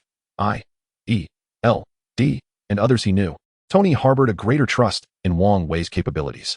As he spoke, Wang Wei waved his hand and departed from Tony's villa, accompanied by Alice and the others. Wang Wei made his way directly to the Umbrella Corporation building. After all, the investigation into the apocalypse virus was imperative. In another realm, a rebellion had erupted within the dungeons. At this moment in the royal capital of Asgard, a message reached Thor's ears. A rebellion? Thor was momentarily taken aback by the news. How could this be? It had been years since a rebellion had occurred in the dungeons. Why did unrest arise the moment his father fell into slumber? Despite his confusion, Thor grasped his enchanted hammer and hastened towards the dungeons to quell the insurrection. Notably, his girlfriend was also present in the royal capital, where the queen was soothing her anxieties. After all, she had inexplicably entered an unknown world and found herself pursued by a group of assailants. ultimately seeking refuge with her boyfriend. It was impossible not to feel nervous. General Liang, according to our calculations, we will reach the skies above Blue Star in 1 day. At that moment, General Ling Liang, piloting the experimental quantum-powered mothership, nodded slightly at the report from his subordinates. After much deliberation with the engineers, Wang Wei was unwilling to let this bizarre vessel become his own warship. For now, they would make do with it, gathering practical data. In a state of reluctant compliance, the quantum-powered mothership departed from the Red Alert planet, gliding smoothly toward Earth. Following his commander's orders, it was sufficient to arrive above Blue Star in due course. The exact timing was not specified. Accordingly, General Ling Liang allowed the engineers to tinker as they pleased. However, despite the intention to display their might above Blue Star, General Ling Liang ensured that they were well prepared for battle. In no time, what once posed a significant challenge for Wang Wei, the apocalypse virus, had become more manageable. With access to multiple repositories of knowledge, a technological tree, and a fragmented void engine, Wang Wei began to comprehend the intricacies of the apocalypse virus. Upon reviewing the final analysis of the virus, he could only grimace in frustration, deciding to temporarily suspend the experiments related to its creation. This entity resembles a rootless duckweed. Chapter 104. Extracting the catastrophe virus from pepper. Although it can enhance the human body to a certain extent, its actual efficacy is akin to that of a self-destructing individual. To claim it as useful is merely a ruse. Tony, bring Pepper to the Umbrella Corporation building. In the evening, Wang Wei promptly called Tony. Without hesitation, Tony brought Pepper, who could currently suppress the catastrophe virus, to the Umbrella Corporation building. At the entrance, Mary Jane welcomed Tony and escorted them directly to Wang Wei's research laboratory. Wang Wei, have you resolved it so quickly? Tony inquired, astonished. After all, the time frame seemed rather brief. From the moment he communicated the issue to Wang Wei to its resolution, hardly any time had elapsed. Is it really that difficult? Wang Wei scoffed at Tony. While it may have been challenging for the previous Wang Wei to extract the catastrophe virus, for the current Wang Wei, it posed little difficulty. The Void Engine, despite its imperfections, is still a product of advanced technology. How could one perceive it through the lens of mundane intellect? Is it difficult? Indeed. If it weren't, would I have sought your assistance? Tony internally grumbled, disregarding Wang Wei's disdain. Thank you, Wang Wei. He was acutely aware of his own condition. Just as Pepper understood Tony's concern for her, Miss Potts smiled at Wang Wei, expressing her gratitude. Though the extraction had not yet commenced, like Tony's faith in Wang Wei, Pepper also held immense trust in Tony. All right, you two, lie down on the table, Wang Wei instructed while fiddling with some equipment. Even though he was to perform the extraction, it was prudent to minimize the exposure of his abilities. Should he reveal too much power, it might jeopardize his rapport with Tony. Casting a glance at Tony, Pepper, clad in casual attire, reclined on the examination table. Wang Wei wasted no time, inserting several syringes into Pepper's body. Following his operations on the equipment, he stood before her, his hands hovering above. A billowing mist began to materialize between his palms, enveloping Pepper in a shroud of white haze. Tony, observing, could not discern Pepper's condition within the mist, yet he remained unaware of what transpired within. However, suspended within a side syringe connected by a tube, a droplet of green liquid began to flow slowly from these syringes. Observing the liquid in the droplet, Tony's previously tense demeanor gradually relaxed, although Wang Wei had assured him from the outset that a solution was at hand. Seeing this remedy in action brought Tony a sense of relief. Before long, approximately half an hour later, as the last droplets of the green liquid ceased to fall from the droplet, Wang Wei halted his actions. With the cessation of Wang Wei's movements, the mist enveloping Pepper dissipated entirely. Gazing at Pepper, who lay in slumber upon the experimental table, Tony found himself at a loss for words. Rest assured, your Pepper is now in a deep sleep. After all, the extraction of these dire viruses is no small burden for her. However, fear not. For although these dire viruses have been removed, I have not diminished any of her previously active cellular capabilities. In other words, compared to before, your Pepper may be even more spirited, Wang Wei remarked with a smile, as he began to store away the extracted dire viruses. Thank you, Tony replied, though he felt no need to express gratitude, fully aware that this was an endeavor only Wang Wei could accomplish. You're too kind, Wang Wei said, making his way towards his office, leaving the sleeping Pepper in the capable hands of the arriving secretaries. By the way, Wang Wei, I wonder if you are interested in this project? As he spoke, Tony produced a document from his hands. This plan had been handed to Stephen prior to Nick Fury's disappearance, and upon reviewing it, Stephen had decisively passed it on to Tony. After all, the only individuals capable of executing this plan, aside from Tony and Wang Wei, were Dr. Banner and a select few others. A plan? What kind of plan? Wang Wei inquired, momentarily setting down his teacup to take the document. After perusing it for a brief while, he began to form a clearer understanding. Are you suggesting the creation of a super-intelligent terminal? Wang Wei asked, casting a quizzical glance at Tony. A super-intelligent terminal, as the name suggests, though, if mishandled, it could very well resemble a Skynet system. The primary objective outlined in this document was the establishment of a superintelligent terminal, which would be responsible for connecting and networking numerous robotic units akin to worker ants. Furthermore, these robots are designed to serve humanity in charitable endeavors. Not only that, but they also possess a certain degree of combat capability, allowing them to maintain local order and mitigate instances of panic when necessary. Indeed, the inception of this proposal is largely due to the influence of Zhu Xing. Initially, when Steven presented this plan to me, I hesitated. After all, relying solely on my abilities, I could not possibly create such a marvel. However, upon contemplating your Zhu Xing, inspiration struck me. Perhaps we could genuinely develop a sophisticated intelligence system dedicated to upholding social order, with a primary focus on public service. The mere thought of this invigorated Tony, igniting a fervor within him. If successful, these creations would catalyze yet another industrial revolution in human history. Imagine, when a sufficient number of robots emerge, assisted by superintelligent terminals. Could we not discard the costly human resources? Might we not entrust perilous tasks to these robots? Furthermore, when these entities, designed to uphold laws and regulations, roam the streets, might they not exert a positive control over societal order? You observed Wang Wei, captivated by this notion, as he rubbed his forehead in exasperation. Tony had never been this fervently enthusiastic before. As these thoughts crossed his mind, Wang Wei began to elucidate to Tony. Have you considered the potential consequences if this superintelligence were to spiral out of control? Certainly. The emergence of these robots would liberate a significant portion of the workforce. But have you pondered the ramifications of such liberation? The unemployment rate, a markedly elevated unemployment rate. As he spoke, Wang Wei articulated the dangers inherent in this venture. This superintelligence is something Wang Wei was reluctant to create. While he may not know much, he was somewhat familiar with the ominous legacy of the Terminator. After all, the narrative of that film depicts a relentless struggle against superintelligence, culminating in a future where Skynet prioritizes the annihilation of humanity. You must understand, Wang Wei, every historical transformation incurs a degree of turbulence. And once that turbulence subsides, it paves the way for prosperity. As for the concerns you raised regarding the potential for superintelligence to spiral out of control, I believe that with the collaborative efforts of you, myself, Dr. Banner, and your team of elite researchers, we should be able to mitigate those risks, shouldn't we? After a moment of silence, Tony found himself unable to abandon the notion of this peacekeeping proposal. The sense of achievement it promised was simply too enticing. It stirred within him a restless ambition. All right. You've pulled me into this mess. What can I do? With a resigned gesture, Wang Wei tossed the peacekeeping proposal onto the table, rolling his eyes as if he were a lifeless fish, indifferent to the outcome. As long as you're happy. Seeing Wang Wei in this state, Tony couldn't help but chuckle. Tony was aware that Wang Wei was somewhat reluctant to participate. Yet he ultimately knew that Wang Wei would engage in the project. So, where's the experimental site? Where's the funding? Don't expect me to have the Umbrella Corporation finance this. That's impossible. With a flick of his eyelids, Wang Wei turned to Tony, inquiring about the details. After all, while he was willing to undertake these tasks, he would not do so without compensation. Moreover, did he not find the Terminator series enticing? Indeed, he did.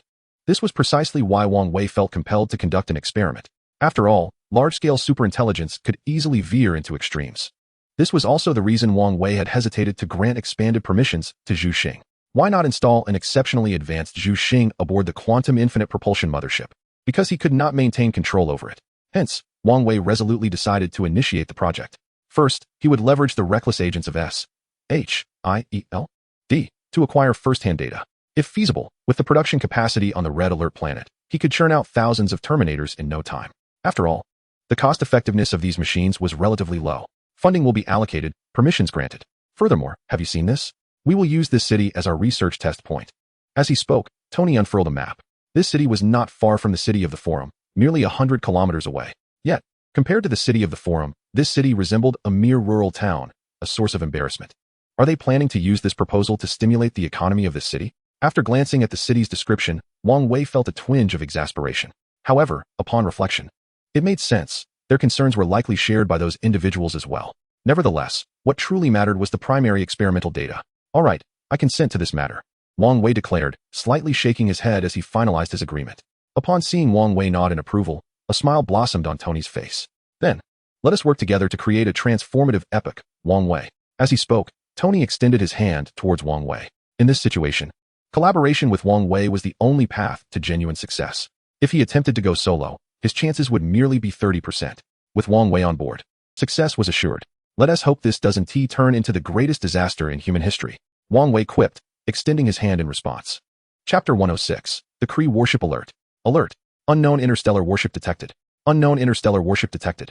The crew, including Ling Liang, was suddenly jolted by the cosmic radar aboard the warship as they traversed the galaxy. Everyone sprang into action to discover an interstellar warship just as they were nearing Earth.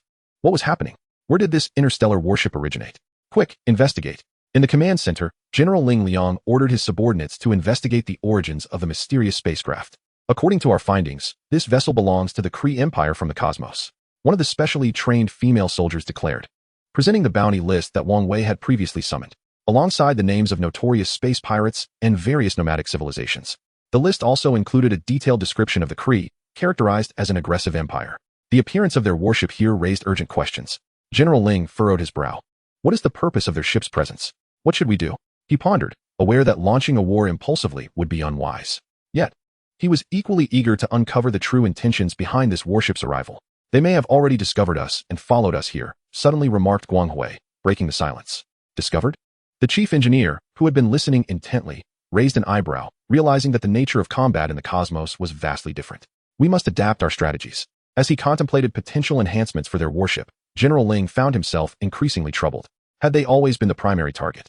Or was it merely curiosity that led the Kree here? If they were indeed the intended quarry, it would inevitably lead to conflict. Conversely, if they were just passing by, it would be prudent to dismiss them swiftly. Currently, the Red Alert planet lacked the capability to engage the Kree Empire in full-scale warfare.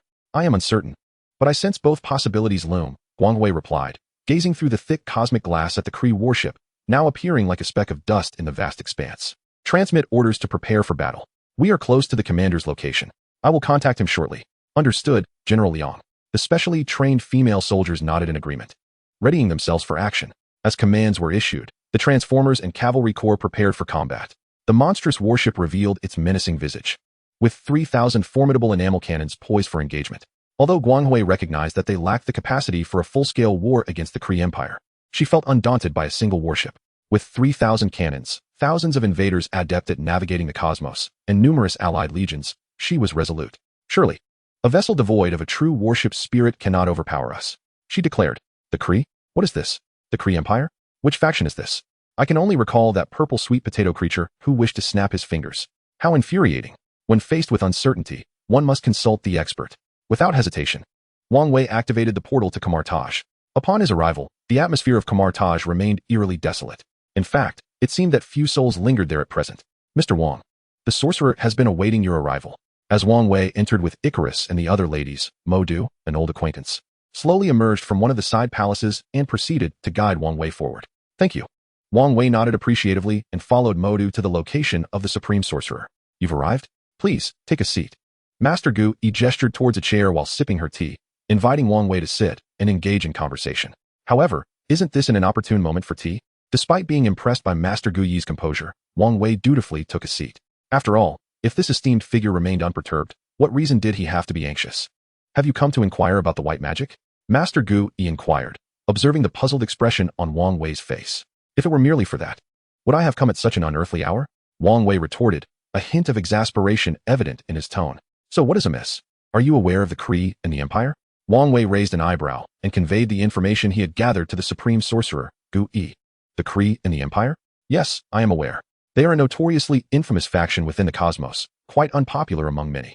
Despite not having ventured far from this blue planet, the Supreme Sorcerer Gu Yi was nonetheless knowledgeable about significant matters. They are approaching within our solar system. My sources indicate they will reach Earth's orbit in merely 3 hours. Wang Wei continued, thus, I seek your insight. Are you informed of their intentions? I remain uncertain about the purpose of their visit. Is that so?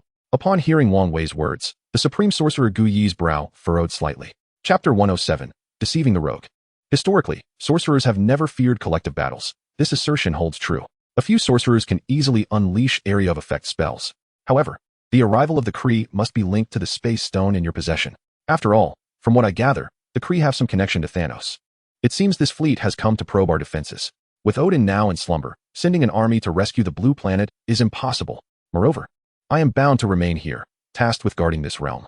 At this point, the Supreme Sorcerer Gu Yi wore a wry smile. Despite possessing formidable power, years of conflict with Dormammu from the Dark Dimension had instilled a constant vigilance. A moment's inattention could allow Dormammu to breach this blue planet. In the eyes of Dormammu, Blue Star may not seem particularly remarkable, yet it remains a source of anguish for him. Ouch, now my teeth ache. Upon hearing the words of the Supreme Sorcerer, Ancient One, Wang Wei could only grimace. In the end, He had become the target of this troublesome entity. Well, I shall handle this myself. Since you cannot leave Blue Star, you may continue to guard it. I am eager to see what caliber this advanced force truly possesses. As he spoke, Wang Wei waved his hand decisively. This matter is now under my purview. After all, I have caught the attention of that troublesome being. If I do not stir things up, and if I do not quell the whims of that entity, they might mistakenly believe I am easy to bully, wouldn't they? Very well, then, I shall trouble you with this. As he spoke, the composed Supreme Sorcerer, Ancient One, exhibited not a hint of tension. A mere fleet, after all. Even if the Kree and their forces were to mobilize, she, Ancient One, would not flinch. A mere group of weaklings will always remain just that in the presence of the powerful. It is utterly perplexing that my spatial gem is securely placed on Blue Star. Yet it has chosen to fixate upon me. Truly, it is exhausting. The upcoming events promise to be quite demanding. General Liang, where are you positioned now? Upon returning to his villa, Wang Wei activated a communication device crafted through super technology, alongside some technological magic and enchantments, allowing for communication across the cosmos. He inquired towards the ship Glorious, or rather, the experimental ship, regarding General Ling Liang. After all, this warship was one that Glorious adamantly refused to consider as its own ride, hence it had to be relegated to the status of a test vessel. Commander, I am currently near the moon. Glorious has repeatedly attempted to communicate with the enemy, but they have consistently rejected our overtures. In 2 hours, we shall be on the brink of battle.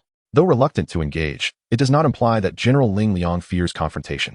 The bases of Shenzhou and Gongwei have never shied away from battle. Understood. Prepare for combat. I will provide support shortly. As he spoke, Wang Wei ended the communication. Red Queen, contact the big rogues for me. After a moment of contemplation, Wang Wei resolved to seize this opportunity to decisively strike at those rogues. If he did not take action at this juncture, it would truly be an affront to himself. Is that warship above the moon yours? As soon as contact was established, the rogues nervously inquired of Wang Wei. It was understandable, such a massive warship, capable of navigating the cosmos, measuring thousands of meters in length, would naturally instill trepidation. After all, when one side's technology has progressed beyond the surface of the Earth and into the cosmos, the impact on terrestrial civilizations will be absolute. Conversely, the capacity for surface civilizations to retaliate against cosmic forces is limited. At most, they could hope to drag the enemy down to the surface for combat. The warship belongs to me, but that is not the crux of the matter. The focal point lies in 3 hours, when another warship shall arrive. Allow me to briefly introduce the background of this vessel. It is a cruiser from the Kree Empire, a notorious and ruthless regime in the cosmos primarily engaged in plunder. Do not entertain notions of amicable relations. They have set their sights on Earth for centuries, if not millennia. This time, they are here to reap what they have sown. As for what this fruit may be, I cannot say. While speaking, Wang Wei deftly redirected a plethora of concerns onto the Kree, knowing full well that none among the inhabitants of Earth possess the capability to venture into space. Given this reality, whether the adversaries are wolves or tigers, the outcome remains at our discretion. Mr. Wang, how do you propose we proceed? These brigands are not fools. In fact, they are quite astute. Wang Wei's insinuation of wanting benefits was readily understood. After all, they lack the means to engage in battle with such formidable beings. For Wang Wei, who has already navigated the cosmos, it would be a simple matter to extricate himself from the situation. What could they possibly do about it? Engaging with intelligent individuals is always a pleasure. As he spoke, Wang Wei boldly began to demand certain resources from these ruffians. There are elements that are absent from the Red Alert planets, yet are unattainable on Earth. If not now, when shall he make such demands? I agree. Those items will be delivered to your Umbrella Corporation. However, one stipulation. You must ensure that the Kree warships are intercepted beyond the bounds of Earth. The brigands, their expressions darkening slightly, promptly acquiesced to Wang Wei's request. Splendid. I relish transactions with straightforward individuals. With a sense of satisfaction, Wang Wei terminated the call with these rogues. After all, the Kree warships have their sights set on him. By deftly shifting the blame, he managed to extract some resources from the brigands. Even if he had to assert dominance over the purple sweet potato essence, he could not afford to engage in a losing proposition. Protecting Earth? You must first open your wallets. Contemplating this, Wang Wei pondered briefly before activating the collective communication channel of the Avengers. Friends, would you care to partake in a cosmic conflict? With Wang Wei's declaration, all members of the Avengers who received this message were left bewildered. What? You intend to instigate a cosmic war? Tony, Wang Wei's closest ally, began to voice his sarcasm. A cosmic war? With whom? Banner, adjusting his glasses and setting aside his experimental concoctions, inquired with a smile. Why? Natasha, still processing the situation, expressed her confusion. Hawkeye, in a moment of genuine perplexity, stated, Am I not an Earthling? Why is it that the affairs on this blue planet remain unresolved, yet we are on the brink of a cosmic war? Is this some kind of jest? Why must we engage in battle? With a slight furrow in his brow, Stephen began to inquire, for he was determined to comprehend the rationale behind this impending conflict. Oh, why, you ask? Well, There is a formidable empire of cosmic marauders that has set its sights on the blue planet centuries ago. They are now arriving in their interstellar warships to reap their harvest. As he spoke, Wang Wei shrugged nonchalantly. Blame it once, blame it twice. Wang Wei was indifferent to shifting the blame multiple times. What? They have their eyes on the blue planet? Just wait. I shall mobilize my Iron Legion at once. Upon hearing the news concerning the blue planet, Tony, eager to forego his sweet moments with Pepper, declared his intention to fight. Just a moment. I'll resolve this situation immediately. Hawkeye, having dispatched a terrorist with a swift arrow, announced that he would arrive shortly. I'm on my way. Natasha, resting at the Hills Villa, proclaimed she would set off immediately. Likewise, Stephen, currently engaged in apprehending criminals, sped toward Wang Wei's villa. I'm coming right now. Dr. Banner, in the Umbrella Corporation headquarters, removed his lab coat, affirming that defending the blue planet was an obligation they could not shirk. For the members of the Avengers, regardless of their current endeavors, nothing held greater significance than this matter. All right then, I shall await your arrival. Wang Wei, having successfully coaxed everyone into action, smiled with a hint of satisfaction. Whether he would actually require their assistance in battle remained uncertain, as the forthcoming conflict would largely consist of interstellar vessels clashing and skirmishes between troops. To wait for them to engage in combat would be akin to waiting for Wang Wei to drag them into terrestrial warfare. As for why he had summoned these individuals, it was imperative to draw the attention of the Avengers, the sworn adversaries of the Purple Potato, to divert the focus away from himself. It was absolutely essential to place these Avengers before the Purple Potato's gaze. Better for the Purple Potato to ponder over them than to fixate on him. Wouldn't you agree? I wonder, isn't there another member of the Avengers? After a moment of contemplation, Wang Wei decided to include Quicksilver and Scarlet Witch, Wanda, who resided next door. If memory serves, this Scarlet Witch had come perilously close to defeating the Purple Potato in the past. Impressive indeed. General Liang, dispatch a landing ship to retrieve us. With that, Wang Wei reopened communication with Ling Liang. Understood, Commander. The landing ship will arrive in half an hour. As he spoke, Ling Liang ordered the Glory to deploy a landing vessel. The landing ship was not particularly large, merely around 100 or 80 meters in length. In the presence of colossal behemoths measuring thousands of meters, it might as well be a bicycle loaded onto a train, rather insignificant. However, for those rogues who have urgently mobilized numerous satellites to monitor the cosmos, this indeed serves as a definitive demonstration. Fortunately, the Glorious has directed all its firepower toward the impending arrival of the Kree warships. Otherwise, these scoundrels would be left in a state of utter dread. The landing vessel that arrived on Blue Star faced no interception from either side. They all recognized its connection to Wang Wei on Blue Star. The swift actions of the Avengers, who were deeply concerned for Blue Star, were nothing short of astonishing.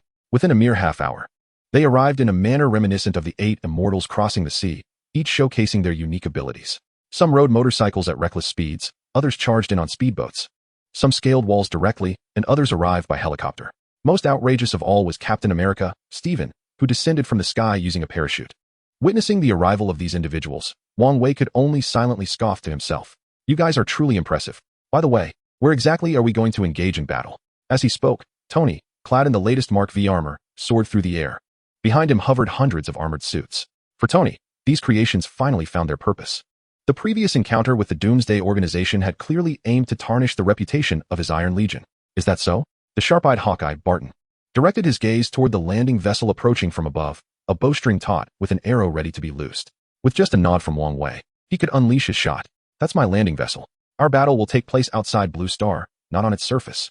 Wang Wei chided Barton with a playful slap on the head. Can't you see the massive shield emblem? Engaging in combat in space? That would be disastrous. Upon hearing the mention of a battle in the cosmos, all present furrowed their brows. After all, none possessed the capability to fight in space. Let us proceed. Observing the stealthily hovering warship, which had activated its optical camouflage just above the sea, Wang Wei led Icarus and the others into the vessel. A mere Kree cruiser was hardly worth the fuss for someone of Wang Wei's caliber. Yet for him, the crucial aspect was not the cruiser itself, but the gaze of the purple sweet potato essence lurking behind it. Wang Wei declared that given time, he would crush the purple sweet potato essence. Let us go in first. After exchanging glances, the Avengers, along with the Wanda siblings, stepped into the landing vessel, followed closely by Tony and his legion of armored suits. Inside the vessel, a bustling array of custom female soldiers filled the space. After all, aside from the Marines and certain members of the Transformers Legion, most of the personnel aboard were custom female soldiers. It was simply a matter of talent. Is this your worship? I believe this is your domain. I wholeheartedly trust so. With a hint of envy gracing his expression, Tony remarked that he had never encountered such a situation before. The landing craft was neither large nor small. Upon hearing Tony's description and observing the multitude of ladies within the craft, Natasha couldn't help but feel a twinge of jealousy. with so many women around? How could Wang Wei not exploit his privileges to indulge in a few? She found it hard to believe. After all, men are men.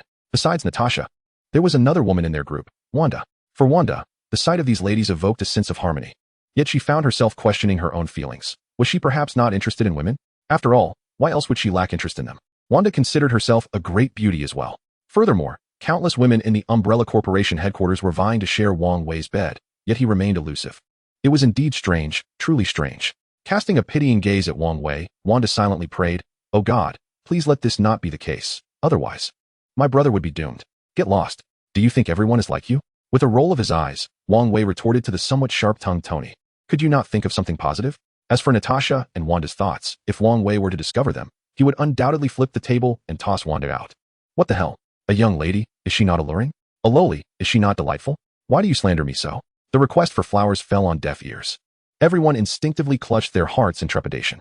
Brother, how did this worship come to be? Aren't you afraid of attracting trouble with such a blatant display? This was your trump card? Upon entering the interior of the experimental craft, Tony earnestly inquired of Wang Wei, "Is this merely an experimental model? Is it not your trump card?" Wang Wei shrugged lightly, standing calmly on a floating panel that whisked him towards the command room of the experimental vessel. The others, closely following Wang Wei, stood upon their own respective floating panels. An experimental model? Aren't you worried? As he spoke, Tony gestured towards the ground, concerned for his friend's safety. At times, he felt the need to emphasize his worries, fearing his big brother might encounter trouble. Rest assured, they are not foolish. I brought you all here merely to witness my remarkable achievements. As for why my warship remains here, it is because they funded it. I am responsible for protecting Blue Star. It's that simple. Wang Wei dismissed Tony's implications with indifference. Truly, it was a case of the Emperor being anxious while the eunuch frets. I don't sense any urgency. Why must you be so concerned? Are we here solely for your showcase? Upon hearing Wang Wei's remarks, Tony's demeanor shifted, and he realized the gravity of the situation. What the hell? I feel an overwhelming urge to confront the individual before me, yet I know I would not prevail in such a confrontation. After all, despite your formidable combat prowess, it is confined to terrestrial engagements. Once removed from the surface, your capabilities wane. Moreover, warfare in the cosmos necessitates a distinct approach. Though I am not well versed in such matters, I am fortunate to have experts at my disposal. With that, Wang Wei shrugged and stepped down from the hovering platform. Chapter 110. The 3,000 Great Cannons open fire. Have you noticed that everyone aboard this warship bears the visage of Easterners? Suddenly, Stephen leaned in and quietly inquired of his companion, Barton. Upon hearing Stephen's question, Barton glanced around, confirming the observation. Indeed, the faces present were predominantly Eastern, with nary a Westerner or any individuals of African descent in sight. This revelation further solidified Stephen's suspicion that Wang Wei was linked to an Eastern nation. However, while Barton acknowledged this in silence, he chose not to voice it. After all, to express such thoughts aloud would be tantamount to courting disaster, especially given their current predicament in the vastness of space. As for Wang Wei, he remained blissfully unaware of these speculations, and even if he were cognizant, it would matter little. There was no feasible explanation for the fact that the soldiers recruited from the Red Alert planet's Gonghui base and the Shenzhou base predominantly featured Eastern appearances, save for a few spies who might possess Western features. Rather than attempt to clarify, it seemed prudent to allow these individuals to entertain their own notions. Commander. Upon witnessing Wang Wei's entourage enter, Ling Liang felt a twinge of surprise. However, this astonishment quickly gave way to indifference. What is the situation before us? Wang Wei inquired, casting his gaze toward the opposing Creel and Imperial warships. Based on the accompanying wanted list, he recognized that this spacecraft was classified as a cruiser. The sight of this cruiser only reinforced Wang Wei's belief that warships ought to embody a certain aesthetic. Alas, it appeared he had been thoroughly influenced by the bizarre designs of various sci-fi films. There were vessels shaped like crescent moons, meteorites, flying saucers, and even hats. Ultimately, it was the more conventional hulls that prevailed in prevalence. I sent 10 communication signals to the opposing vessel, yet none have been acknowledged, remarked Wang Wei. Serving as both Wang Wei's aide and the captain of this experimental ship, his tone tinged with disbelief. Even in the depths of the ocean, one would not expect such silence. Then prepare for battle. Ready all departments. We shall engage directly. Wang Wei narrowed his eyes, fully aware of the adversary's intentions. They had chosen to forego communication and instead launch an unannounced assault, their minds fixated on the spatial gem in Wang Wei's possession.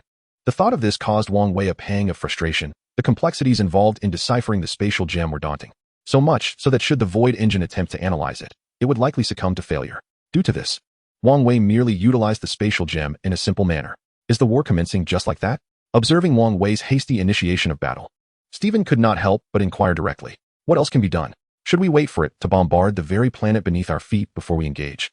That would be overly optimistic. Moreover, I have stated that the flames of war will not extend to this planet. They simply will not. Wang Wei rolled his eyes, regarding the inquisitive Stephen with disdain. Yes, Commander. Upon hearing Wang Wei's command, Ling Liang promptly ascended to the control console, a commanding aura radiating from him. If Ling Liang had previously been akin to a sword sheathed in its scabbard, he now resembled a glimmering blade poised for action. Order the Invaders Legion to ascend and prepare for battle. They must ensnare the enemy's fleet at the earliest opportunity. Order the Black Hawk Legion to take to the skies and obliterate all enemy long-range artillery. Command the Transformers and all ground combat units to ready themselves for close combat. Instruct the Damage Control Department to be on standby for repairs. And the Cavalry Legion must be prepared for swift strike missions. With each of Ling Liang's commands, the personnel aboard the experimental vessel swiftly mobilized. Meanwhile, many members of the Avengers observing from the rear nodded in approval. Although a significant portion of these individuals lacked military knowledge, they found the fluid and efficient coordination quite comforting. What do you think? Barton remarked with a sly grin. Upon seeing Barton's gesture, Stephen shrugged and replied, quite impressive, surpassing many generals from World War II. However, I am somewhat surprised by the sheer military strength aboard this cosmic battleship. As Ling Liang's orders were issued, 3,000 enormous enamel cannons emerged. Each cannon, large enough to accommodate a person for parkour, was aimed directly at the approaching Kree warships. At the muzzle of these enamel cannons, ethereal blue light pulsated rhythmically. Quantum energy. Upon witnessing this scene through their respective military satellites, the various rogue factions on Blue Planet collectively gasped in astonishment. Thousands of cannons. One can only imagine the intimidation factor. Yet, the true power of these cannons remains unknown. Fire. As the enemy displayed dozens of massive cannons at the bow of their ship, Ling Liang did not afford them a moment to prepare. He commanded the firing to commence. Boom, boom, boom. The issue, however, was that this experimental vessel was distinctly a test model. The incomplete data resulted in a noticeable tremor in the command room, causing Wang Wei to feel a slight recoil. My goodness, the recoil of this cannon is quite formidable. Quicksilver, a man of few words yet fierce determination, firmly established his presence, instantly positioning a chair behind Wanda. It will be resolved, undoubtedly resolved, he muttered. Under the penetrating gaze of the illustrious shipgirl, Glory, the chief engineer patted his chest, assuring that such issues would surely be addressed. However, as soon as he spoke, confusion washed over him. You are an aircraft carrier. What does the recoil of this colossal cannon have to do with you? Though these thoughts lingered in his mind, the chief engineer ultimately held his tongue. The simultaneous barrage from 3,000 enamel cannons produced a wave-like effect akin to a barrage of projectiles, striking heavily at the bow of both the Kree and the Imperial cruiser. The first wave, comprising 300 enamel cannons, obliterated several of the bow-mounted artillery pieces. The second wave further decimated nearly all the large guns aboard the Kree and Imperial cruisers, leaving the bow in a state of utter devastation. The third wave of assault completely annihilated the bow itself. For a warship, the bow is of paramount importance, yet under the relentless onslaught of the enamel cannons, it was rendered inoperative. What remained was a Kree and Imperial cruiser, battered to the brink of destruction, floating rather starkly in the vastness of space. Goodness, how brutal. Witnessing this round of bombardment aboard the experimental vessel, not only Hawkeye Barton, but also Stephen, Tony, and Dr. Banner found themselves in utter shock. A single barrage of cannon fire had utterly obliterated this cosmic battleship? Surely this was no jest. In truth, this display of firepower not only astonished Tony and his companions, but also sent chills down the spines of the notorious rogues on Blue Star. This was merely one round of cannon fire. Such an assault pattern could stretch from the southern plains to the northern reaches. On this path, no one would escape. Moreover, observing the hundreds of thousands of spacecraft emerging, these villains recognized the overwhelming presence of the invading fighters, having analyzed them extensively. Even if a handful of new models were among them.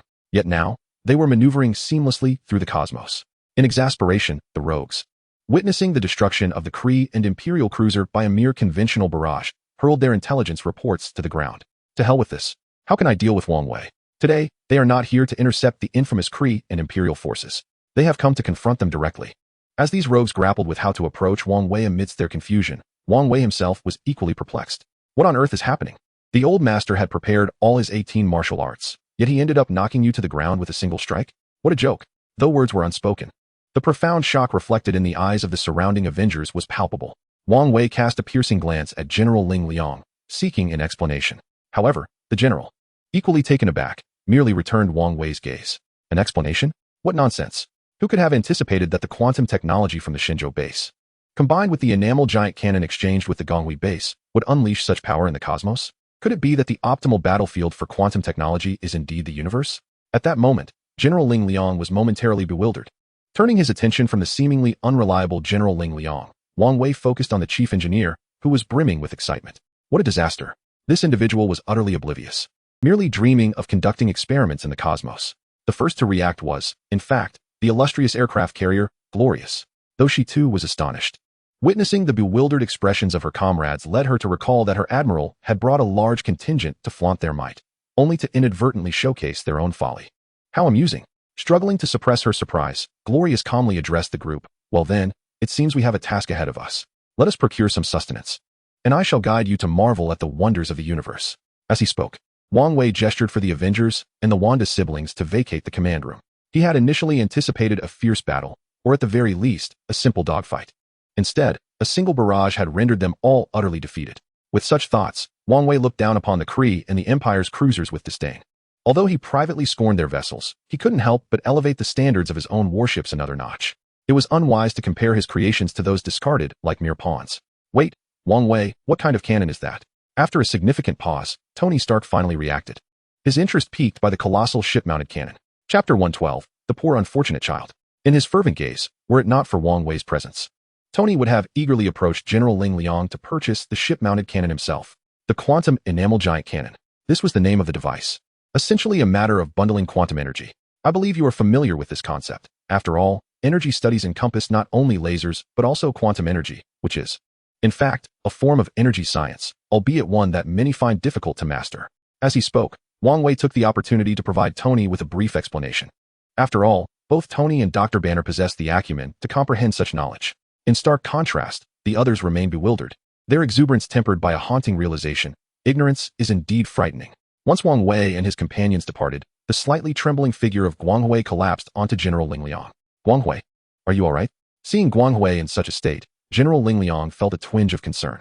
Ever since grasping the essence of Guang Hui's capabilities, General Ling Liang had regarded him not merely as a conventional system, but as a true aide-de-camp. The after-effects, the repercussions of the 3,000 enamel cannons, weighed heavily upon Guang Hui, who resembled a certain type of recluse succumbing to a state of profound contemplation after prolonged bouts of introspection. Not only twitching in his legs, but also trembling in his hands. Is that so?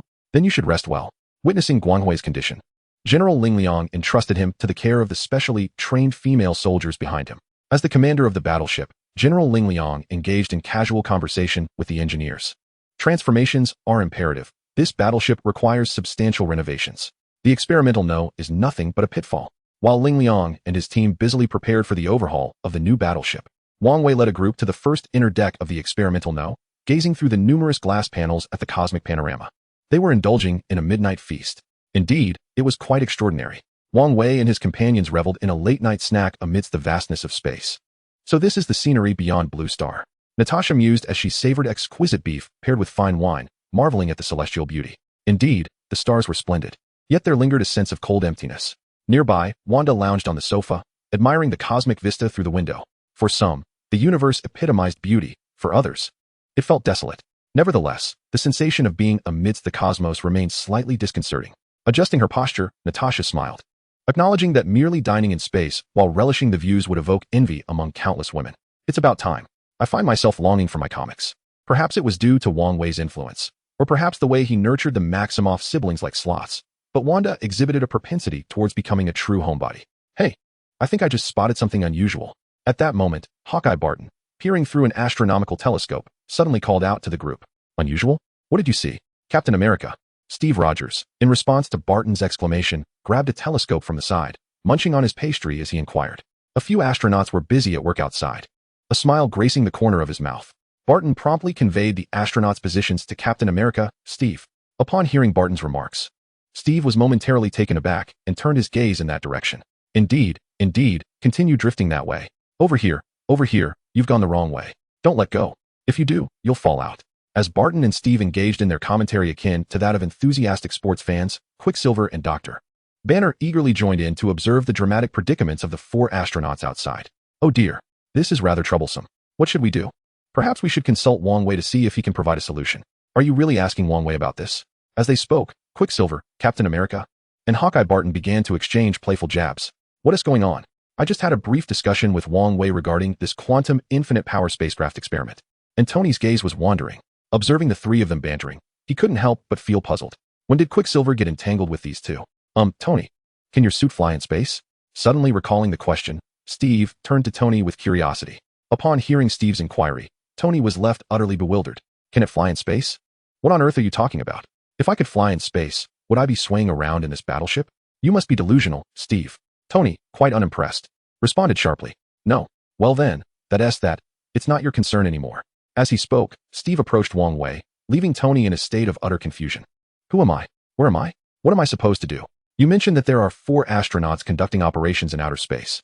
Yet those poor souls inadvertently locked themselves out of the spacecraft and are now in a panic outside.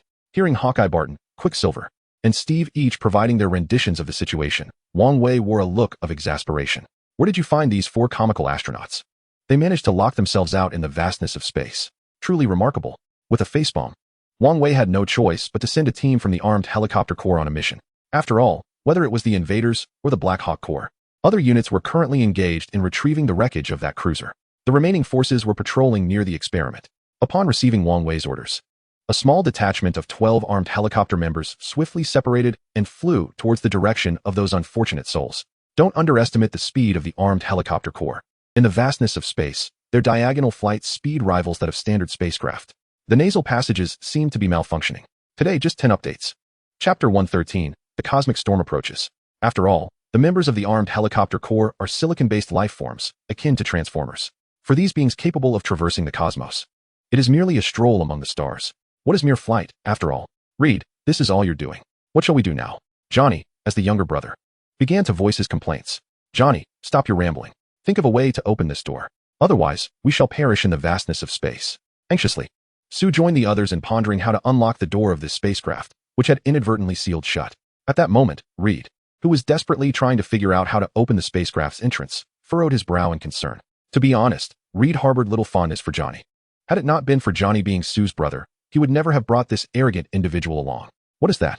Suddenly, Ben, lost in thought, noticed several small objects soaring through the distant starry sky. Yet it was precisely these tiny figures that left Ben utterly astounded. The design of these objects bore an uncanny resemblance to the spacecraft produced by Blue Planet. With a face full of panic, Ben hurriedly inquired of those nearby. Upon hearing Ben's words, the remaining 3 shifted their gazes toward the approaching vessels.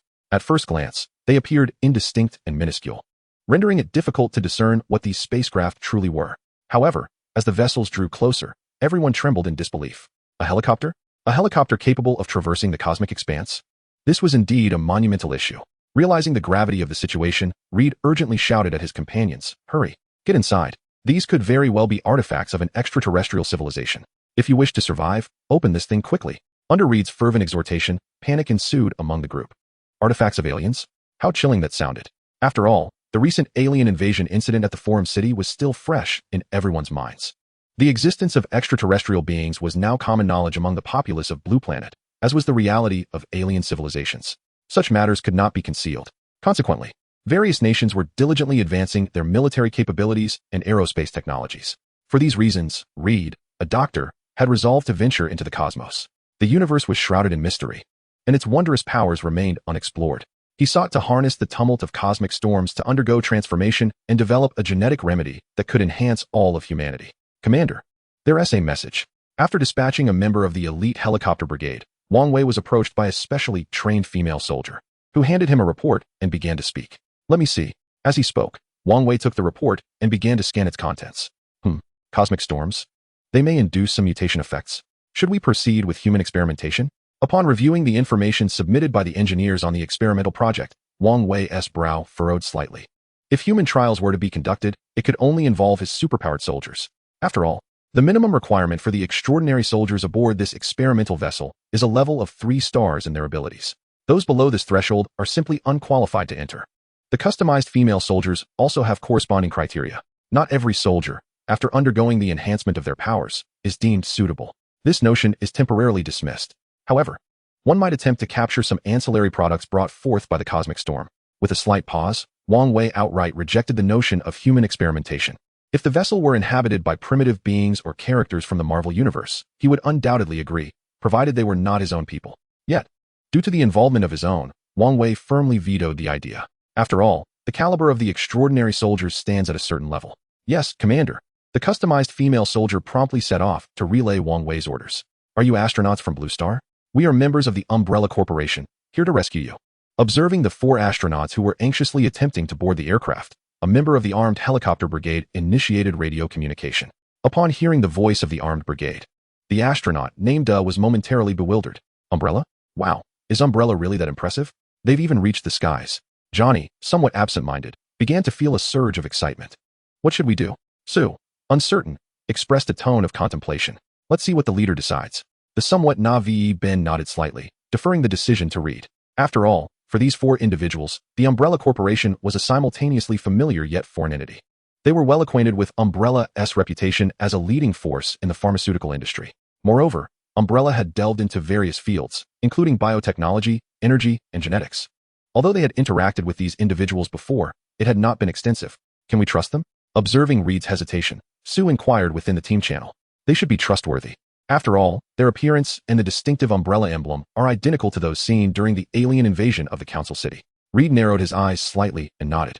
He had waited for a moment to ascertain whether they were deserving of trust. Chapter 114. For the Mother, let us take action. Thank you all for your assistance. For these individuals, the most crucial aspect is not anything else but the research data contained within that aircraft. We will help you tow this aircraft away. Furthermore, we have received word that the cosmic storm will arrive in 10 minutes. If you do not act swiftly, you will face the devastation of the cosmic storm.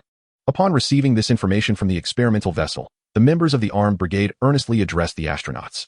The cosmic storm will arrive in 10 minutes? We are indeed waiting for the cosmic storm. Could you please wait for 10 minutes? Upon hearing the specific arrival time of the cosmic storm, both Reed and Sue's eyes gleamed with anticipation. Ultimately, the purpose of the 4 individuals arriving in this universe was to undergo a form of baptism by the cosmic storm. Otherwise, how could they have found such a peculiar camaraderie? Well, let them be. If they could endure the trials of the cosmic storm and emerge unscathed, then I would take the time to study them further. As members of the capitalist class, none of them were devoid of a love for wealth. Issues that could be resolved with money were hardly matters at all. After all, I too wished to comprehend the intricacies of the cosmic storm. While Wang Wei and the others indulged in their revelries, and the 4 astronauts prepared to face the cosmic storm, far away in Asgard, Thor was consumed by fury. Assassination. Another assassination. Who was responsible? Why resort to such treachery? Fueled by rage, Thor charged out, vowing that no one could harm his mother. Though this assassination attempt had failed, it was an unforgivable offense. Help me, Loki, Thor implored, gazing at his unconscious girlfriend and the palace guards attempting to restrain the enraged royal guards. He looked solemnly at his somewhat unruly brother. The royal guards stubbornly believed that the individual who sought to assassinate their queen was none other than the woman from Blue Star, who had gained peculiar powers yet could not control them. Such a person, despite failing in the assassination attempt, could not simply be allowed to escape. There must be consequences. The palace guards, perplexed yet inclined to trust Thor, rallied to assist him in holding back the furious royal guards. Help you? Don't be ridiculous, dear brother. I would relish the opportunity to see you dead. Loki replied with a sinister grin, his demeanor frenzied. You must understand. Only with your demise can I ascend to the throne, become the king of Asgard, and lead our realm into the future. In his manic laughter, Loki had no intention of aiding Thor. For Mother's sake, we must uncover the true culprit, exonerate her, and bring those who plotted against her to justice. Thor, with a serious expression, glanced at the girl in his arms and spoke earnestly to Loki. A commendable excuse, Loki mused, a deep emotional resonance stirring within him. Upon hearing Thor's words, he fell silent. If there was one person who held paramount importance in Loki's heart, it was indeed their mother. Anyone who sought to harm her would face dire repercussions. His expression shifting from one of mild discomfort to determination, Loki finally relented. Very well, brother, you have convinced me. However, there is one condition. Free me from this confinement, and I shall guide you out of Asgard. With a mischievous smile, Loki gestured toward the prison-like confines. Follow me. With a piercing glare directed at Loki, Thor promptly released him. If you dare betray me, you shall pay the price, he declared. Thank you for your assistance, Mr. Wang Wei. Upon encountering Wang Wei, the newly empowered Dr. Reed did not exhibit arrogance or pride. Instead, he became exceedingly courteous. Might I request a demonstration of your abilities? After all, I am quite curious about this cosmic tempest. Seated in the specialized reception room, Wang Wei regarded the 4 astronauts before him. To be frank, apart from the somewhat reliable doctor, the rest seemed rather untrustworthy, giving off an impression akin to leisurely travelers. Allow me to begin, said Ben, his voice heavy as if burdened by stone. You can see the changes in my body. I believe I have turned to stone. However, my abilities are not particularly pronounced at the moment. At best, they serve a defensive purpose. As he spoke, he elaborated further. Wang Wei nodded slightly at Ben's explanation. Though he found the existence of a stone-like entity difficult to comprehend, he accepted that existence itself is inherently rational. My ability is this. As Wang Wei's gaze shifted to Dr. Reed, the doctor let out a soft sigh and proceeded to demonstrate his powers. After witnessing Dr. Reed's abilities, Wang Wei nodded in approval. It was satisfactory. At the very least, it did not exceed his understanding. "Behold my prowess," boasted Johnny, swaggering up to Wang Wei with an air of arrogance, as if he possessed the most extraordinary abilities in the world. "Johnny, do not be presumptuous," Professor Reed admonished him, furrowing his brow at Johnny's brash demeanor, determined not to provoke the formidable Wang Wei. Meanwhile, Johnny's sister, Sue, wore an expression of exasperation, fully aware of Wang Wei's immense power and influence. "Please, commence your demonstration," Wang Wei urged, his brow furrowing further at Johnny's audacity. "Very well, young man. You have successfully ignited my disdain. Should you fail to showcase your abilities, do not blame me for taking action." Observing Johnny's behavior, the soldiers monitoring them frowned, several of them acutely sensing the tension and fixing their gazes intently on Wang Wei. "Watch closely, Commander. My power is pyrokinesis." Disregarding the remarks of those around him, Johnny boldly extended his hand toward Wang Wei. A ball of flame ignited right before Wang Wei, yet it could not breach the space surrounding him. "If this is the extent of your abilities, I dare say it is insufficient to conceal your reckless transgressions." Wang Wei's voice carried a hint of frost, as he regarded the astonished Johnny, who stood before him. As Wang Wei's words echoed, the flame gradually began to compress. "How can this be?" Johnny pondered, realizing that despite remaining stationary, even the soldiers around him were unresponsive. He found the fire in his hand growing increasingly uncontrollable. "You are an exceedingly arrogant individual, and frankly, rather irksome. Thus, I have resolved to administer a small reprimand." His tone turned icy as he issued commands to the array of superpowered soldiers flanking him. "Yes, sir." In response to Wang Wei's orders, the superpowered soldiers sprang into action, charging towards Johnny with the intent of apprehending him. Wait. Seeing his younger brother on the verge of being dragged outside, Sue felt a pang of compassion and stepped in front of the advancing soldiers, attempting to intervene. "What? Would you like to join him outside as well?" Wang Wei queried, his brow furrowing slightly, a hint of displeasure evident in his voice. "Mr. Wang, how could that be? It seems rather unworthy of someone of your stature to be angry with a child." As he spoke, Sue tugged at the somewhat dazed Johnny, urging him to apologize urgently. "What have you done to me? What have you done? Why can't I control my flames?" Johnny, having regained his senses thanks to Sue's intervention, erupted in fury directed at Wang Wei. Witnessing Johnny's outburst, Reed sighed deeply, and even the somewhat dim-witted Ben shook his head in disbelief, indicating he did not recognize this fool. "Who is the real fool here? I may be a bit foolish, but I am not dim-witted. This guy is completely brainless. He is utterly incompetent." Initially prepared to plead for his brother, Sue found himself at a loss for words, his resolve to defend Johnny crumbling. "This is ridiculous. Throw him out. Such arrogance and pride must not be tolerated." Following Wang Wei's command, the superpowered soldiers deftly sidestepped Sue and swiftly tackled Johnny to the ground. "Do not move, young one. When it comes to abilities, everyone present here surpasses you. Moreover, we are equipped with a full array of power-suppressing gear. Remember, the Umbrella Corporation boasts the largest number of superpowered individuals." The commanding officer, observing the defiant Johnny on the ground, smirked as he addressed him, his tone imbued with derision. It would be better to say this to the remaining 3 individuals. Upon hearing the words of the team leader, Reed's expression subtly shifted. "The most powerful of the ability users? So, it turns out they are not mutants, but rather ability users." Nevertheless, the mention of Umbrella's comprehensive equipment designed to suppress abilities caused both Ben and Reed to display signs of tension. Johnny, clad in gear yet unable to manifest his flames, served as the most evident proof of this. In a swift motion, these individuals forced Johnny into a simplified spacesuit and unceremoniously ejected him from the experimental vessel. Outside the vessel, several members of the armed brigade watched Johnny with predatory intent. Johnny, unable to unleash his flames, appeared utterly vulnerable in the presence of these armed members. "Now then, Zero, please share your abilities." After the ability soldiers had disposed of Johnny, Wang Wei turned his gaze towards Sue, who was visibly anxious about his brother. However, to Wang Wei, "Your anxiety is of no concern to me. A mistake must be acknowledged, and one must stand tall when facing consequences." Since he lacked the understanding of respect, Wang Wei felt no hesitation in teaching this individual the value of respect.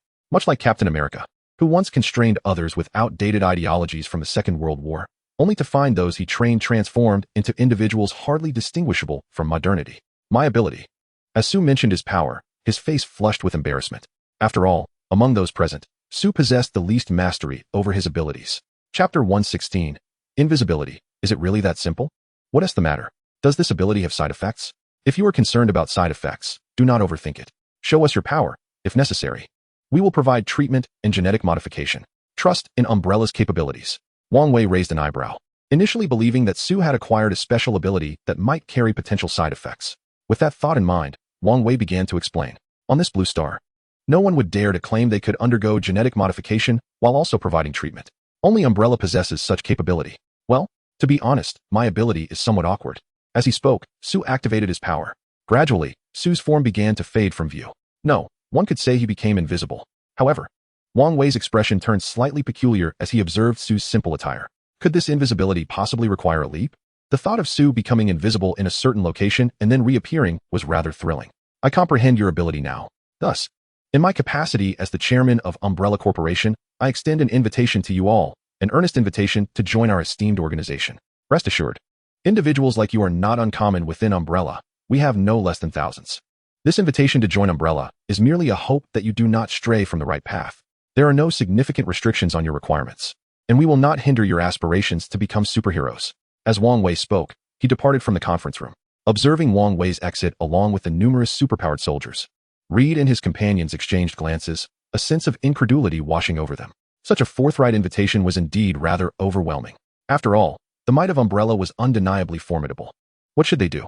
Casting a hesitant glance at Reed, Su inquired cautiously. Raising his eyes to meet Su's gaze, Reed nodded in acknowledgement, stating, given your expressions, it seems you have no objections to Umbrella's invitation.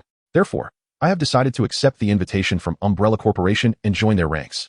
After all, there is an ancient adage in the East. Those who recognize the times are the true heroes, and it is wise to seek shelter beneath a great tree. The chairman himself extended the invitation and assessed our capabilities. Do we truly have the luxury of refusal? Moreover, if we align ourselves with Umbrella, we might leverage their power to accomplish certain objectives. With a smile, Reed turned earnestly towards his teammates. I agree. Ben, with an earnest demeanor reminiscent of a simpleton, nodded in agreement. I concur as well. Although Su had previously showcased his abilities before Wang Wei, and despite his brother being suspended outside, he too nodded in assent. While Wang Wei might not entirely align with Su's aesthetic preferences, his youth, wealth, and lack of romantic entanglements, coupled with the allure of his capabilities, piqued Su's interest, prompting her to consider provoking Wang Wei's attention. As they spoke, Wang Wei entered another lavish entertainment lounge, addressing the members of the Avengers with earnestness. All right, let us go. Quickly. In a brief span, they found themselves in the vicinity of the bay, which served as the residence of Wang Wei, Tony, and others. As for the four rather comical astronauts, Wang Wei waved his hand, assigning them to the Quicksilver siblings. These two, who seemed to lounge around like sloths, needed to be given some tasks to engage them. However, just after sending everyone away from the landing assault ship, Wang Wei suddenly received a message from Thor, the god of thunder. What is this? I recall leaving Asgard not long ago. Why have you suddenly reached out to me? Puzzled by the situation unfolding with Thor, Wang Wei inquired. Wang Wei, I require your assistance. Thor, bearing a grave expression, earnestly conveyed his request. Raising an eyebrow, Wang Wei responded with curiosity. Thor was indeed a remarkable individual, albeit he might be perceived as the foolish son of a landlord. His divine strength was likely on par with the most formidable beings in the cosmic realm. Such power could certainly be exploited. If Wang Wei could manage to avoid transforming Thor into a foolish entity, once Odin passed, he could subtly infiltrate Asgard. It was impossible for Wang Wei to claim he felt no envy towards Asgard. The arcane arts and magical techniques are precisely what Wang Wei yearns to comprehend and acquire. However, an unforeseen circumstance has arisen. My mother has been attacked. The identity of the assailants remains shrouded in mystery, yet it is highly probable that they are connected to the Dark Elves. Previously, you expressed a desire to delve into the secrets of the Dark Elves, did you not? I currently find myself on the British Isles and can directly escort you to uncover the mysteries of these dark beings. As he spoke, Thor candidly relayed all the events to Wang Wei. Upon hearing the straightforward words of Thor, the seemingly simple son of a wealthy family, Wang Wei couldn't help but smile. Quite commendable indeed. It seems I had been excessively lenient with you in the past. It would be a disservice to ignore such a naive soul who has presented himself at my doorstep. Apologies for my previous indulgence. Just wait, I shall arrive shortly. After a brief moment of hesitation, Wang Wei promptly boarded the landing assault ship with Alice, Icarus, and the others. If the information he had perused in the library of Asgard was accurate, these dark elves were remnants of a bygone era, once suppressed by Odin. In simpler terms, they are akin to heretical beings, certainly not a benevolent lot. Should these entities have resurfaced, Wang Wei felt compelled to bring a portion of his fleet along for reconnaissance. This would also serve as a test of his fleet's capabilities, especially considering the previous encounter with that cruiser, which felt akin to falling into a pit. Wang Wei could firmly assert that if he refrained from interception, the armed forces on Blue Star alone would suffice to contend with that cruiser, possibly even overpower it. As for the means of overpowering it, he was less certain. Time swiftly passed as they traversed the entirety of America, and upon crossing the Atlantic, Wang Wei found himself soaring above the British Isles. The arrival of the landing ship on Blue Star was known to the ruffians, however, unbeknownst to them. Wang Wei had activated the optical camouflage and stealth technology of the ship. The result? The vessel, once under the watchful gaze of satellites, vanished from sight. However, S.H.I.E.L.D.'s cloaking methods were limited to radar evasion. Achieving true visual concealment remained somewhat elusive. What is the situation? Speak. Wang Wei inquired as he leaped from midair to an abandoned factory on the British Isles. He turned to Thor, who was cradling his slumbering girlfriend. Upon seeing the young lady, Wang Wei raised an eyebrow. Who was this with a face full of freckles? Although some may find such features endearing, he did not share that sentiment. He shook his head slightly, expressing his lack of appreciation for such appearances. Indeed, he found the beauty of his own Eastern heritage far more appealing, particularly when it came to lowly aesthetics. Simply exquisite. I require your assistance. She has been fused with ether particles. I wish for you to help me extract these ether particles from her. As she spoke, glancing at the flickering dark red glow that momentarily enveloped her, the girlfriend of the Thunder God captured Wang Wei's attention. He nodded slightly, sensing a peculiar and extraordinary force emanating from her. This force made him click his tongue in wonder. Ether particles? A name that felt both familiar and foreign. While contemplating the ether particles, a thought struck Wang Wei. What were the 6 Infinity Stones? He vaguely recalled them. The Power Stone, the Space Stone, the Mind Stone, the Time Stone. What else? He struggled to remember. With a slight headache, Wang Wei could not clearly recollect the identities of these 6 gems. No. Upon hearing that he was to assist in extracting this power for Thor, Wang Wei did not hesitate to refuse outright. Seriously?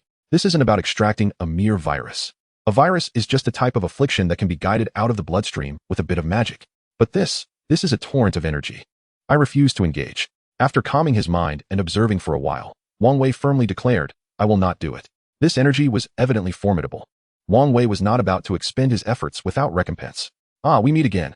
I told you we would. Just as Thor was growing anxious, the cheeky third princess appeared before Wang Wei with a mischievous grin. The sight of her playful demeanor caused Wang Wei to feel a bit of a headache. A mage aspiring to be a warrior is no good assassin. This was precisely true of the third princess and her antics. What is the matter? Planning something? Wang Wei regarded the third princess with a deadpan expression, his eyes resembling those of a fish. This one could not be treated with conventional logic. Absolutely not. No, I simply wish to share something with you. Are you aware of the conjunction of 9 stars? While speaking, the third princess leaned in closer, whispering conspiratorially, as if fearful that someone might overhear the earth-shattering revelation she was about to disclose. The conjunction of 9 stars? Yes, I know of it. What about it? Wang Wei furrowed his brow slightly, as he had some knowledge of this phenomenon. After all, in the Eastern realms, the conjunction of 9 stars often signified either the reincarnation of the purple tenuity star or the resurrection of the malevolent greedy wolf, neither of which were auspicious omens. If it were indeed the conjunction of 9 stars, he recalled that within the solar system, there were not yet 9 stars aligned in such a manner, right? Even if they did align, it would take quite some time. As he spoke, Wang Wei rolled his eyes. This individual was simply insufferable. During the conjunction of 9 stars, there will be fluctuations in the spatial realms, meaning that my Asgardian kin may inadvertently find themselves in your blue star, and likewise, your blue star inhabitants might stumble into Asgard, or perhaps they may wander into one of the realms within the 9 realms. In summary, no one can articulate the situation clearly. Chapter 118. The conjunction of 9 stars. Observing Wang Wei's vacant gaze, the third princess gently caressed her newly forged staff while addressing him in a feeble tone. Are you implying that after the conjunction of the 9 stars, the spatial fabric of the 9 realms might experience turmoil? And this conjunction of 9 stars is not the one from the blue star, but rather the 9 stars of the 9 realms? Seizing upon the critical point, Wang Wei coldly inquired of the third princess. Indeed, that is correct. However, can we engage in a proper discussion? After all, your demeanor is quite intimidating.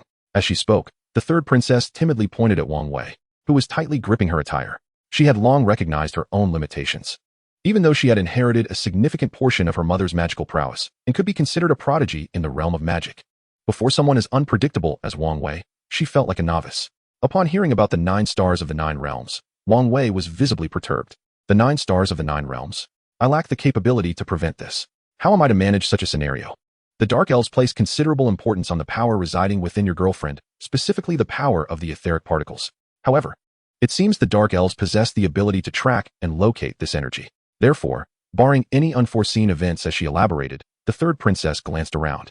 If those deranged Dark Elves were to acquire the power of etheric particles here on the blue star, they would undoubtedly opt for slaughter, wouldn't they? Absolutely, they would.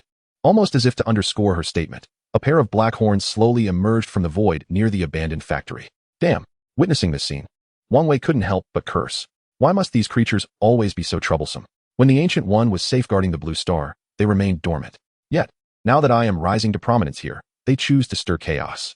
The energy within your girlfriend is something I desire. I can ensure her safety. Should you refuse, well, play with it as you will. But I assure you, within 3 hours, this power will utterly destroy her. With a serious expression, Wang Wei addressed Thor while casting a grave gaze upon the dark elven warship that had just entered the public square. Hand over the etheric particles. Descending from the dark elven ship was a man clad in peculiar black attire, his complexion pale. Following him were 10 or so dark elves, resembling ghastly, convulsing specters. Good heavens, are these the dark elves? Do not tarnish the image of dark elven beauties in my mind. I agree, but I implore you, Mr. Wang, to save Jian. Excellent, yet another Jian. However, I must confess that this freckled Jian does not particularly appeal to me. As he spoke, Wang Wei boldly approached Loki, Thor, and the dark elf man. This thing I shall take. You be gone, or else death awaits. Wang Wei's words dripped with arrogance as he addressed the dark elf before him. With his newfound strength, bolstered by the knowledge of the Kamatage magic, Asgardian sorcery, and his own previous divine spells, he felt empowered enough to confront these dark elves. Moreover, he now possessed the body of a god. Like a character from a youthful fantasy, the dark elf leader struck a pose of mockery towards Wang Wei. Madman!